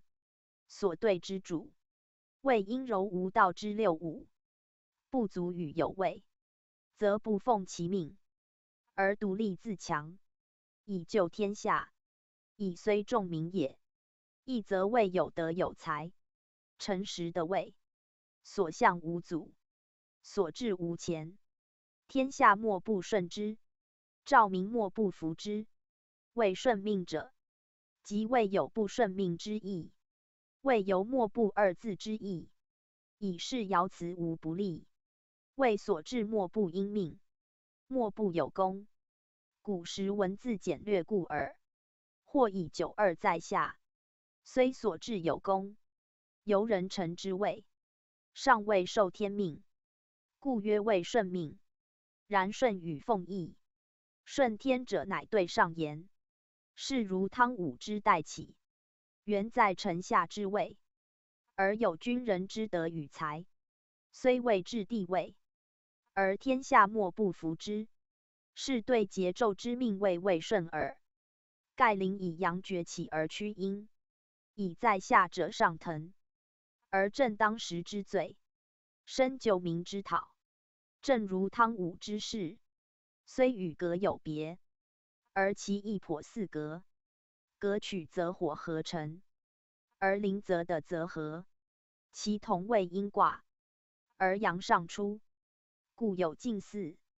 92逼于四阴之位，其下有出九之助，欲罢不能，欲进则唯有自奋以破阴始服，故谓顺命一语。时以92不得顺六五之命也，其势所迫，其道莫由。如汤之士桀，文主之士纣，终不可得尽其成节也。谓自与莫自异通，言莫由也。此爻关于灵之代用，读者宜细审之。灵之所以称大者，即在921爻也。63. 甘霖，无忧虑，既忧之，无咎。宣圣讲义。此灵63爻辞，言本爻之用也。灵卦自3爻以后皆阴爻，皆以阴顺从阳，而随刚化，其德与初2爻有别，其用亦不同，是谓当否为准。63以阴加阳，不得其位，而以柔御刚，有欲其德，曰甘霖。言如谓之甘口也。甘字由书甘酒，是因甘字，即正好酣醉之意，不独生口所示也。63本对之主爻，以月则未用，上皆坤之至阴，下随初2两阳，介乎刚柔之间，而具愉快之享。在人则喜其柔，而和美调饰，以甘相悦；在己则得其刚，而匡益爱慕，以甘自喻，故曰甘霖。言主宾上下均能悦从，如谓之是口，口之美媚也。凡相悦者，必待其志。晏安正独之谓也。男女贪恋，则损其德；君臣贪恋，则废其政；友好贪恋，则荒其事。凡有所干者，恒丧志辱身，败德毁业，为其不能刻苦自立也。故曰无忧虑，言无益于身心，无成于德业也。然以六三虽柔靡寡能，阿好失志，而以其尽于九二，迫于阳刚，的灵干替之戒，颇知恐惧之意，则虽甘悦自化，而犹忧虑其后，既之忧矣，则就可免。为终不为甘所困，而能随九二奋进以善其后，虽有救亦不久矣。故曰既忧之无救。象曰：甘霖，谓不当也；既忧之，救不长也。宣圣讲义，此声明爻辞之意，而见用六三不可不慎也。六三以阴从阳，善恶兼具，甘之与忧，宜善宜恶，贪于甘则败，发于忧则成，谓爻象自该之意。世人用之如何耳？以谓不当。己之无权，则不觉甘悦，以阿好于人，是其出之过也。阴阳刚之逼接，而有辅之获益，则犹能正溃其龙，以身于忧患，而徒自盖其谦，是其后之免救也。免救即改过之效，无人疑之所利矣。六四，至灵，无咎。宣圣讲义，此灵六四爻辞，言本爻之用也。六四居外卦之始，为坤卦之初，与六三同属中爻，一阳一阴，位自不同，而爻皆柔也。坤与对交，的与则接，故曰至灵。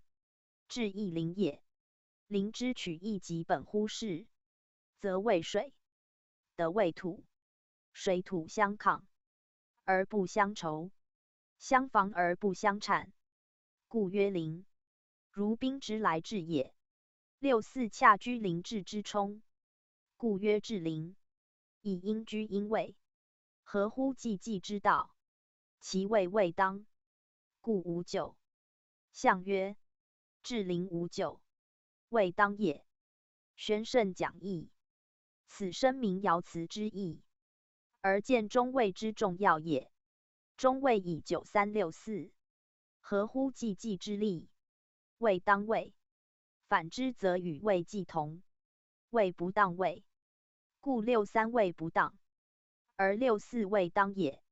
此意以叠见各卦，经众述之，使读者知中位之要，而灵之尽为泰，则中位皆当；反为否，则皆不当。灵则六四位当位，故有可谓君子应之，以成元亨利贞之道，以致教思荣保之功。其所本皆在此一爻之当位，以发展人世，光大人道，而推进于泰与济济。此一人爻所在，有益于他爻也。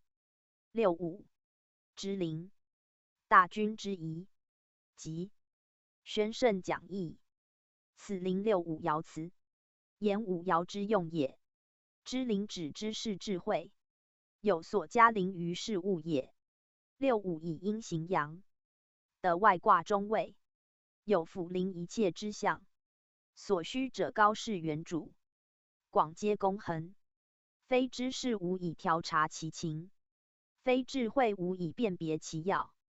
而六五的位诚实，又能柔胜，高明柔克，则事物足成其聪明，以阳化阴，而得阳之中位，承乾刚克，则耳目足用其才智，是两相异也。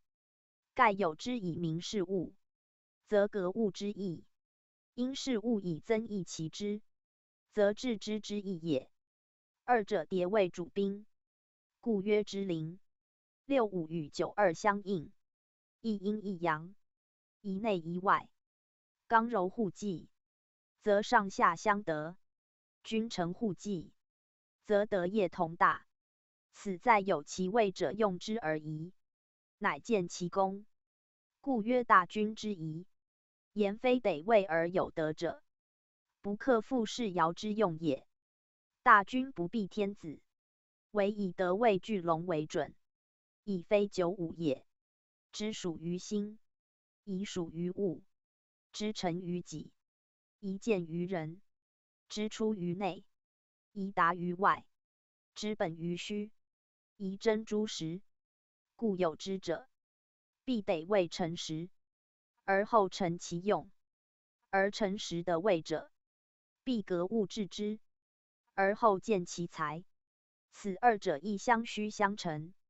有位者必有其德，有德者必有其才。才德在己，实位在天。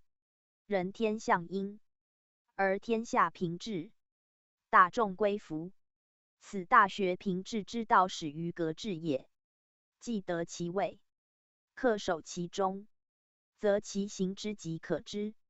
位柔以刚成，行以神用也。此爻最重在德中位，治中行，处处不失中，而后事事的顺理成章。此圣人治作之本。在上者卑以就下，在下者崇以服上，上下相济，乃成中行。若高亦高，下亦下，相去日远，乖中行甚矣。故太卦以坤在上，既以坎居外，而临以坤居兑之上，正是此意。亦即称大之由来，治与之道也。象曰：大君之仪，行中之谓也。宣圣讲义，此声明爻辞之意，而见中行之可贵也。以92在下，而曰位顺命；以65在上，而曰行中。无非一高崇卑，扶阳暗阴之意。此即中国明治经义，不以位之隆，而望德之盛也。临之备四德，有异他卦者，实在此。无他，阴虽重，能从阳化；位虽高，能以中行而已。读者于此一细审之。上6敦临，即59。宣圣讲义。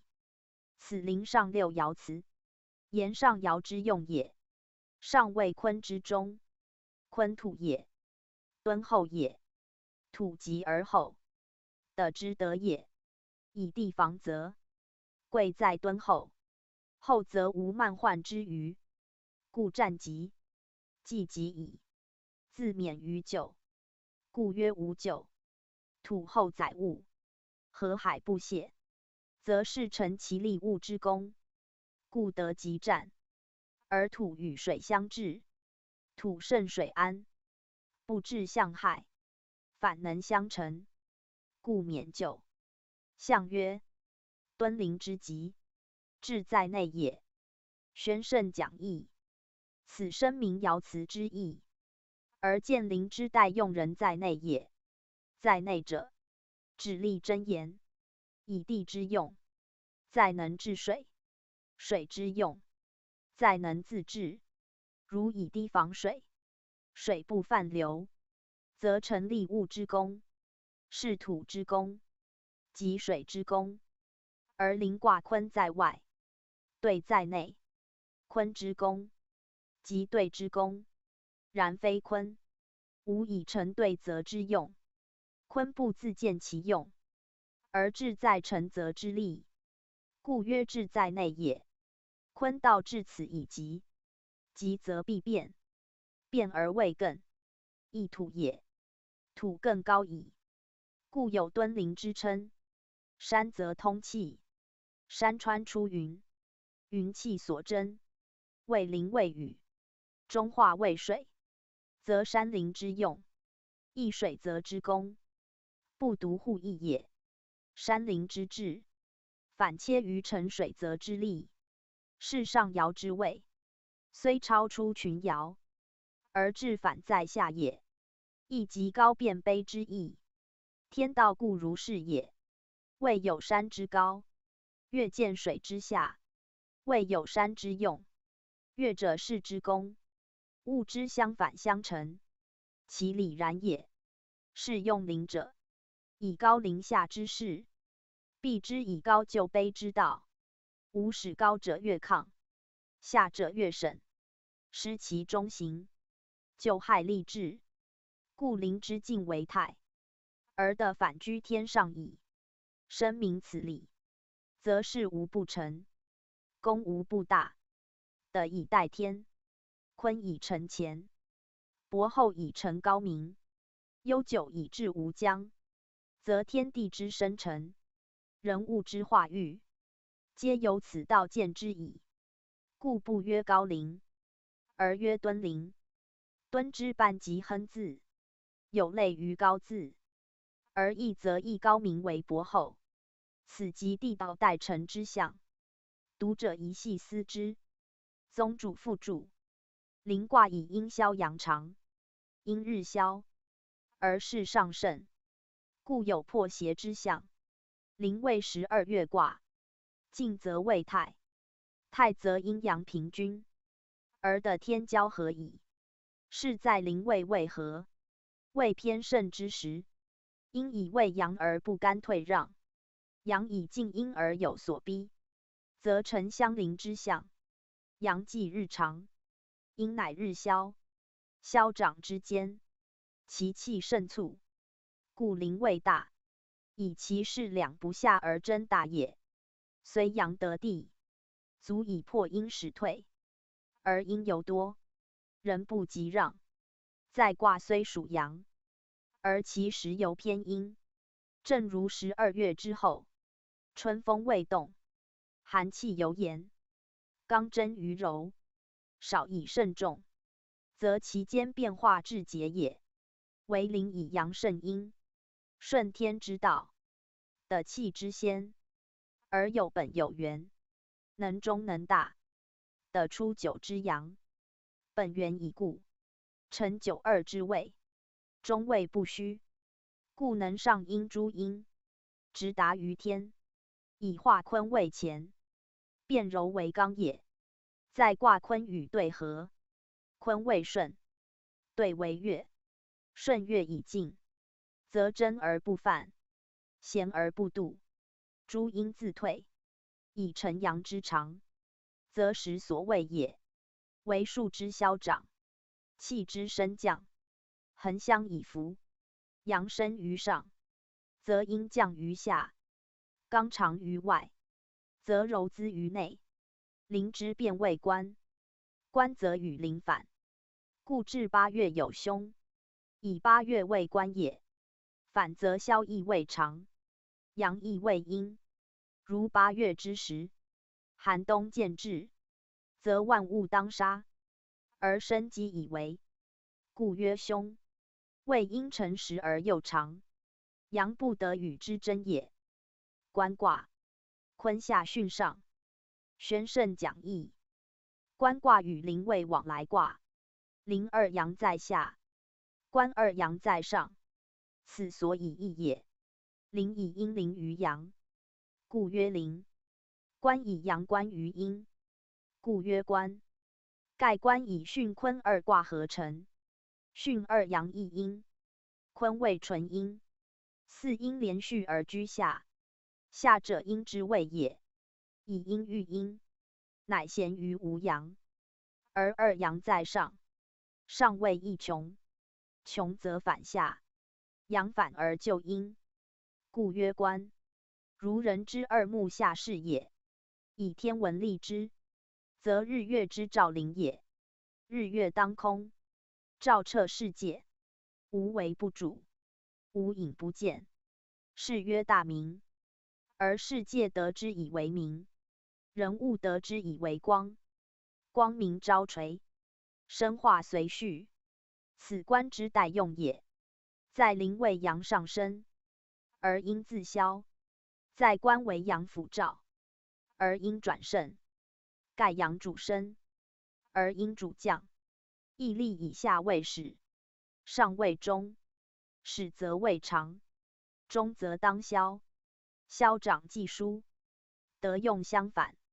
阳之长，即阴之消；阴之盛，即阳之衰。此权亦不义之利也。官以阴既得位，阳莫与争，反而成阴之用，以为阴之助。故天道下济，而日月光明；早夜中分，而寒暑地善。此非阴之所自治也，阳干谓之用耳。阳非必为阴用，以天道之循环，礼数之往复，有必治之事也。功成者退，物极者变。阳至官已将穷矣。时当8月，秋令既盛，过此则交冬矣。秋收冬藏，天道自然之序，则前主春生夏长者，至此必退而深藏于密，不得复与时争逐，以为天道也。故道有心肺，人有形脏，树有盛衰，物有隆替，新陈代谢，往复循环，无一息之停留，一毫之假借。关于灵之与官，即可了然者也。夫灵与官，同为4阴2阳，阴多阳少，以阳为贵，则群阴的阳之光明，其情痛也。有如群物盼的日月之照灵，群众盼的教育之启迪，其志痛也。故灵与官皆有宣扬教化、养育民众之意。所以义者，灵以阳的为诚实，其事甚，顺理成章，不待勤劳而自成。官则反是，阳虽在上，而非其实，知以群阴盼求之切，与天道下济之意，不得不为之施恩泽，以昭其光明也。传曰灵官之意，或与或求，言灵有余，而官不足也。有余则多语，不足则多求。语者生乎本心，求而后语者，依于义理，此所以义也。由教化一事，在灵则上之所优为，而行之当至顺；在官则下之所急望，而行之须及时。灵以顺承，故得用极广；官以虚实，故道用有穷。灵以教思无穷，保民无疆，为当道之责；而官则以观天时不推，神道设教，为圣人之功。系是2卦之辞，即可知其为交虽同，其方不同矣。灵者，阳自光明，阴来成之；官者，阴自愿望，阳乃与之，亦与亦求，其情至殊也。然其相须相成则一，由万物不得无日月，万民不得无教化也。天之教化，在于4时；人之教化，在于礼义。故灵与官之用，必由君子行之，圣人成之。官由切矣，圣人上必有所观。观于天以为道，观于神以为教。天神之功，即圣人之师，教化之本。此官之所以称为大官也。官之要义，在于光明。有光始可观，有明始能观。夜间非不见物，以无光也；盲人非不知物，以无明也。无光则不成观，无明则非所观。天之日月，以成天下大观；人之有目，以观天地万物。故观以成，人物皆然。人有才德以为观，物有文采以为观。既与人以观，而复自观之，人观于天地，观于日月，观于山川，观于草木鸟兽，观于岁时寒暑，观于一切相，观于一切物，而后即为具观，以施于身，以见于物，以遗于后世，以传于天下，使各以其观，而成其道，达其德，致其用，是则人之大观也。而交居其首焉。有教则观不随相生灭，不因物消长。正如天之日月，亘万古而不改其光，月万类而不殊其名，乃能继天之代用，成道之制度，为生化之中枢，循环往来之定轨。故测天者，必先测日月之行；言天者，必先言日月之度，为其中立不已，正谓无二，故能述天下大准也。人之于教亦如之，教立而人类共养之，教行而人类共循之。舍教则失所养矣，无所循矣，将何以用其身，成其用哉？故亦以观次灵，谓物大然后可观，不外以日月是天之观，以教化是人之观而已。灵以立教矣，推而行之则在观。观者由己及物，由内及外，亦以观之者也。观卦以风行地上为象，风行于地，万物靡不备之；教行于时，万民莫不化之。此则观之大义也。读者宜详审焉。观卦之义，本义之大义，义之成也。实由于观。伏羲是观河图洛书而画卦，此卦之始也。历代圣人观天道地理而成义，此辞之始也。传中以略述之，而其要力，则在奔之彖辞。所谓观于天文以致变，观于人文以化成天下，虽是奔用，实观于观。观卦之意，即包在此语中。圣人因天以立人道，因时以治教，莫不有所观。亦卦象由观而得，非人谓之也；亦辞由观而定，非人自作之也。故观之为用，以天道神道而设教，化天下以至无尽，使本观之原旨而来，非故谓玄渺之语也。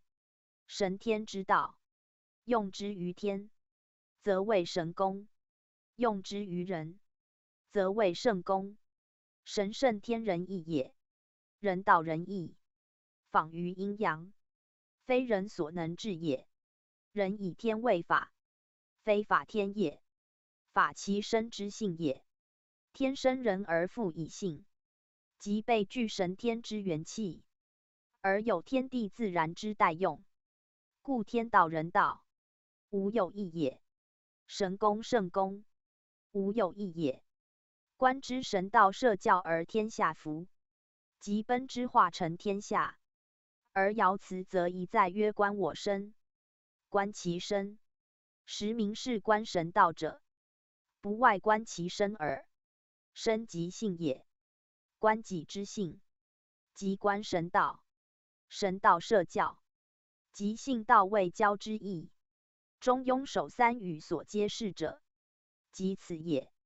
是观之为用，实人生大用，而圣人立教之本源也。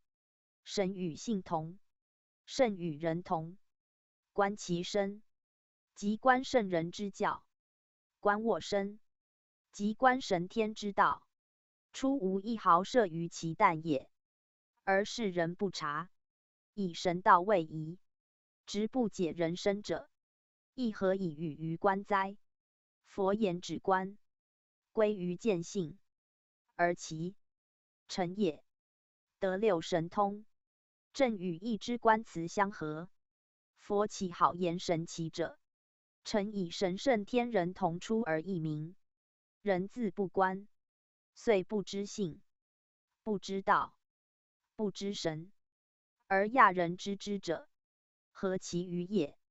故圣人言教以蒙始，蒙欲其愚昧无知，必受以教，教而后知，教至于观，非复蒙也。可使自观其身，则化成天下之日尽矣。故至奔而有人文可观，不仅天下福而已。习义者，当依卦之次第参之，观辞之意，观自从见，是有所见也。还者，权也，权也，指所见有所观于权与权也。而还又作大讲，又谓草木之名，如欢与冠，亦自还成。盖其为用极广，所观甚众，非图一二义而已。以观言，有主宾二义，主谓观物，宾即为物所观。后世分为平去音，实一字而含二用也。即在观卦辞，一包二义言，或主或宾，当以时谓辨之。而其有光有明，则义也。辟之人目能视物矣，而眸子之光明，亦为人所见。若不见物，亦不能自见；若能见物，亦必为物所见。此主宾同观，人物同见者也。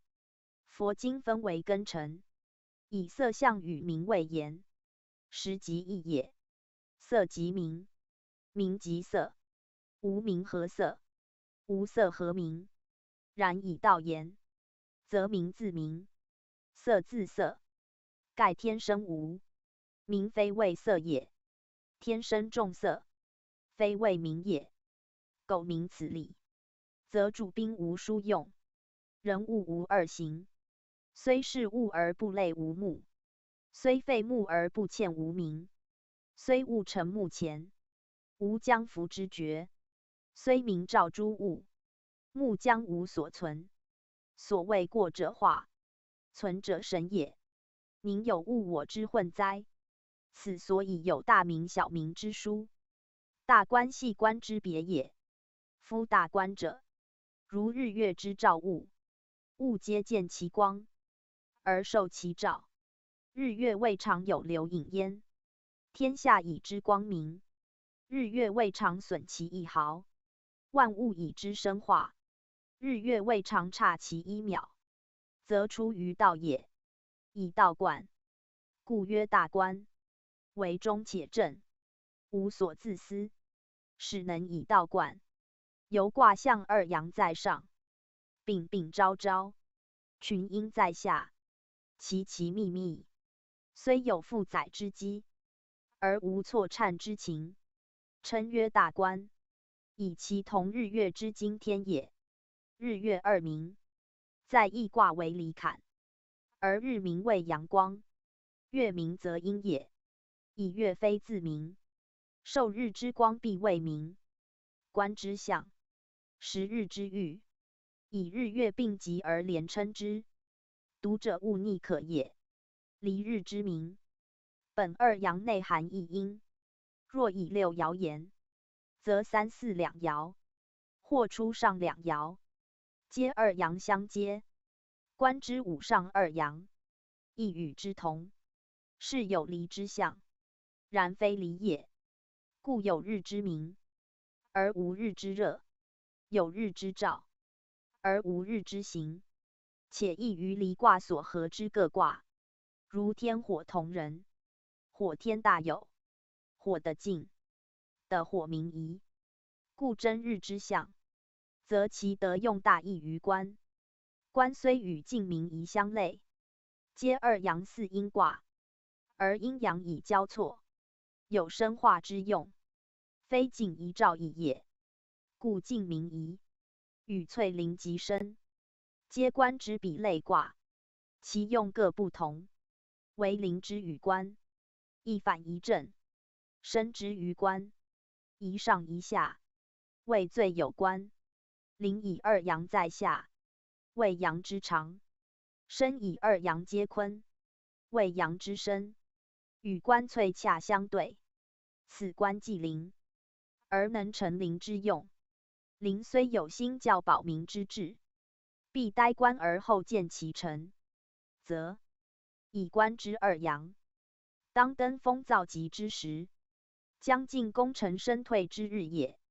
若进而至褒，则更无可谓矣。而在官，犹能发其光华，舒其文藻，以观天下，而成大官。正如8月之阳，方当秋谷新登之时，克成秋收之用，以30农作之基，而观万宝之告成。在天道未收敛之时，在人世未富有之日，天收必祭之以葬，人富必祭之以教。此收藏之有待于官，而教化之必成于官也。是官虽非大有同人之比，以其实谓之宜，亦足辟于既富且数之计，而所必及于文教者矣。夫圣人治卦设辞，皆有所仿，仿于天而未道，仿于时而未用，故道用有度，得失不移。官以仿于天日之明，而定为官；仿于天时成物，而定为教。上观于神道，则知考成之功；推化于天下，则见贤福之效。人不外乎大官之意耳。以官之训顺，阳之高明，阴之服化，足以测人生之所好恶，人道之所缓急。而后设教通神，行教化民，绰有余裕。所谓不虑而终，不思而得者，非圣人直能与于斯。此官之待用，必待圣人而后大成也。官而不见，有福于弱。宣圣讲义，此官卦彖辞，言权卦之意也。官本于官，官生于民，民在天为日月之光，在人为眼目之视察。双目高悬，动观一切，外观诸物，内观诸心。官以民成，非民无官。民有自天成者，有自人治之者，而必先清以净，洁以净，则无不同。诚如日月，必去浮云，云烟蔽光，虽明无见，人之目也；必去浮尘，尘污必精，虽视无见。故秦经同义，清明并称，非清以治其民，则将昏迷而亦无所变。故官之用守在冠，冠乃清洁之意，由人自洗其面也。洗面者，必先有求洁之心，则面之净及心之清。洗面洗心，而后大官成焉。夫冠为民也，非为美也；为己之民，非以求炫于人也。故曰冠而不见。见者，现也；现也，有所成也。官己成矣。不成自者，辟之浮云既扫，日月自明，浮尘既逝，牧童自清。不待显而见矣。是不见者，重在自明。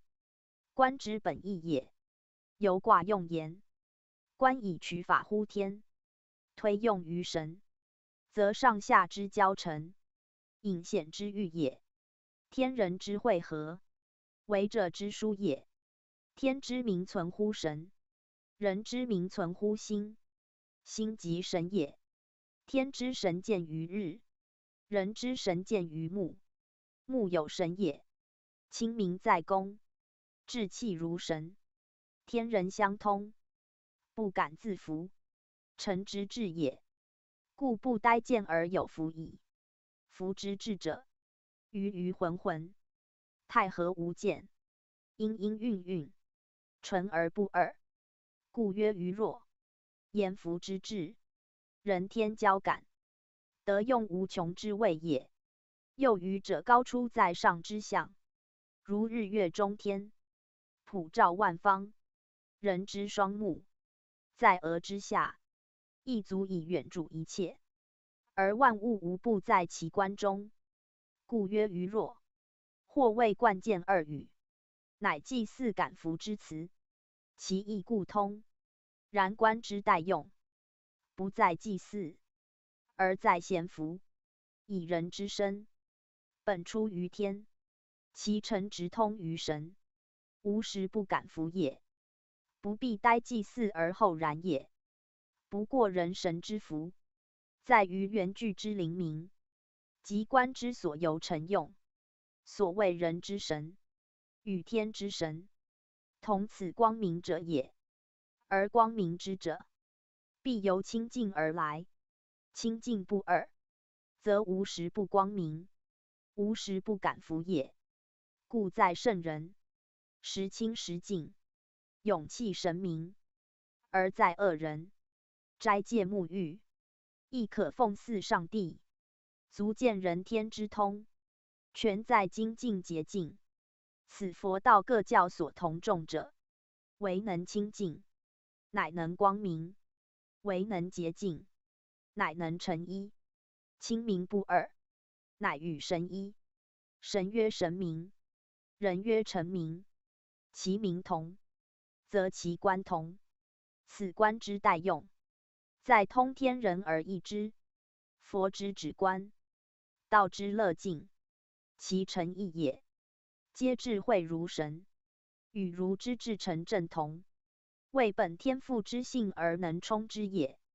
故重在观而不用见，观至其清洁，则成名常在，而感服永不渝。如人之目，与身俱生，常秉其高明之德，与日月同光，此即愚弱之谓也。愚自从愚，犹记也。目记于头，神记于目，而观乃者焉。是观之为观，非境外观于物也，必先内观于神。神自观也。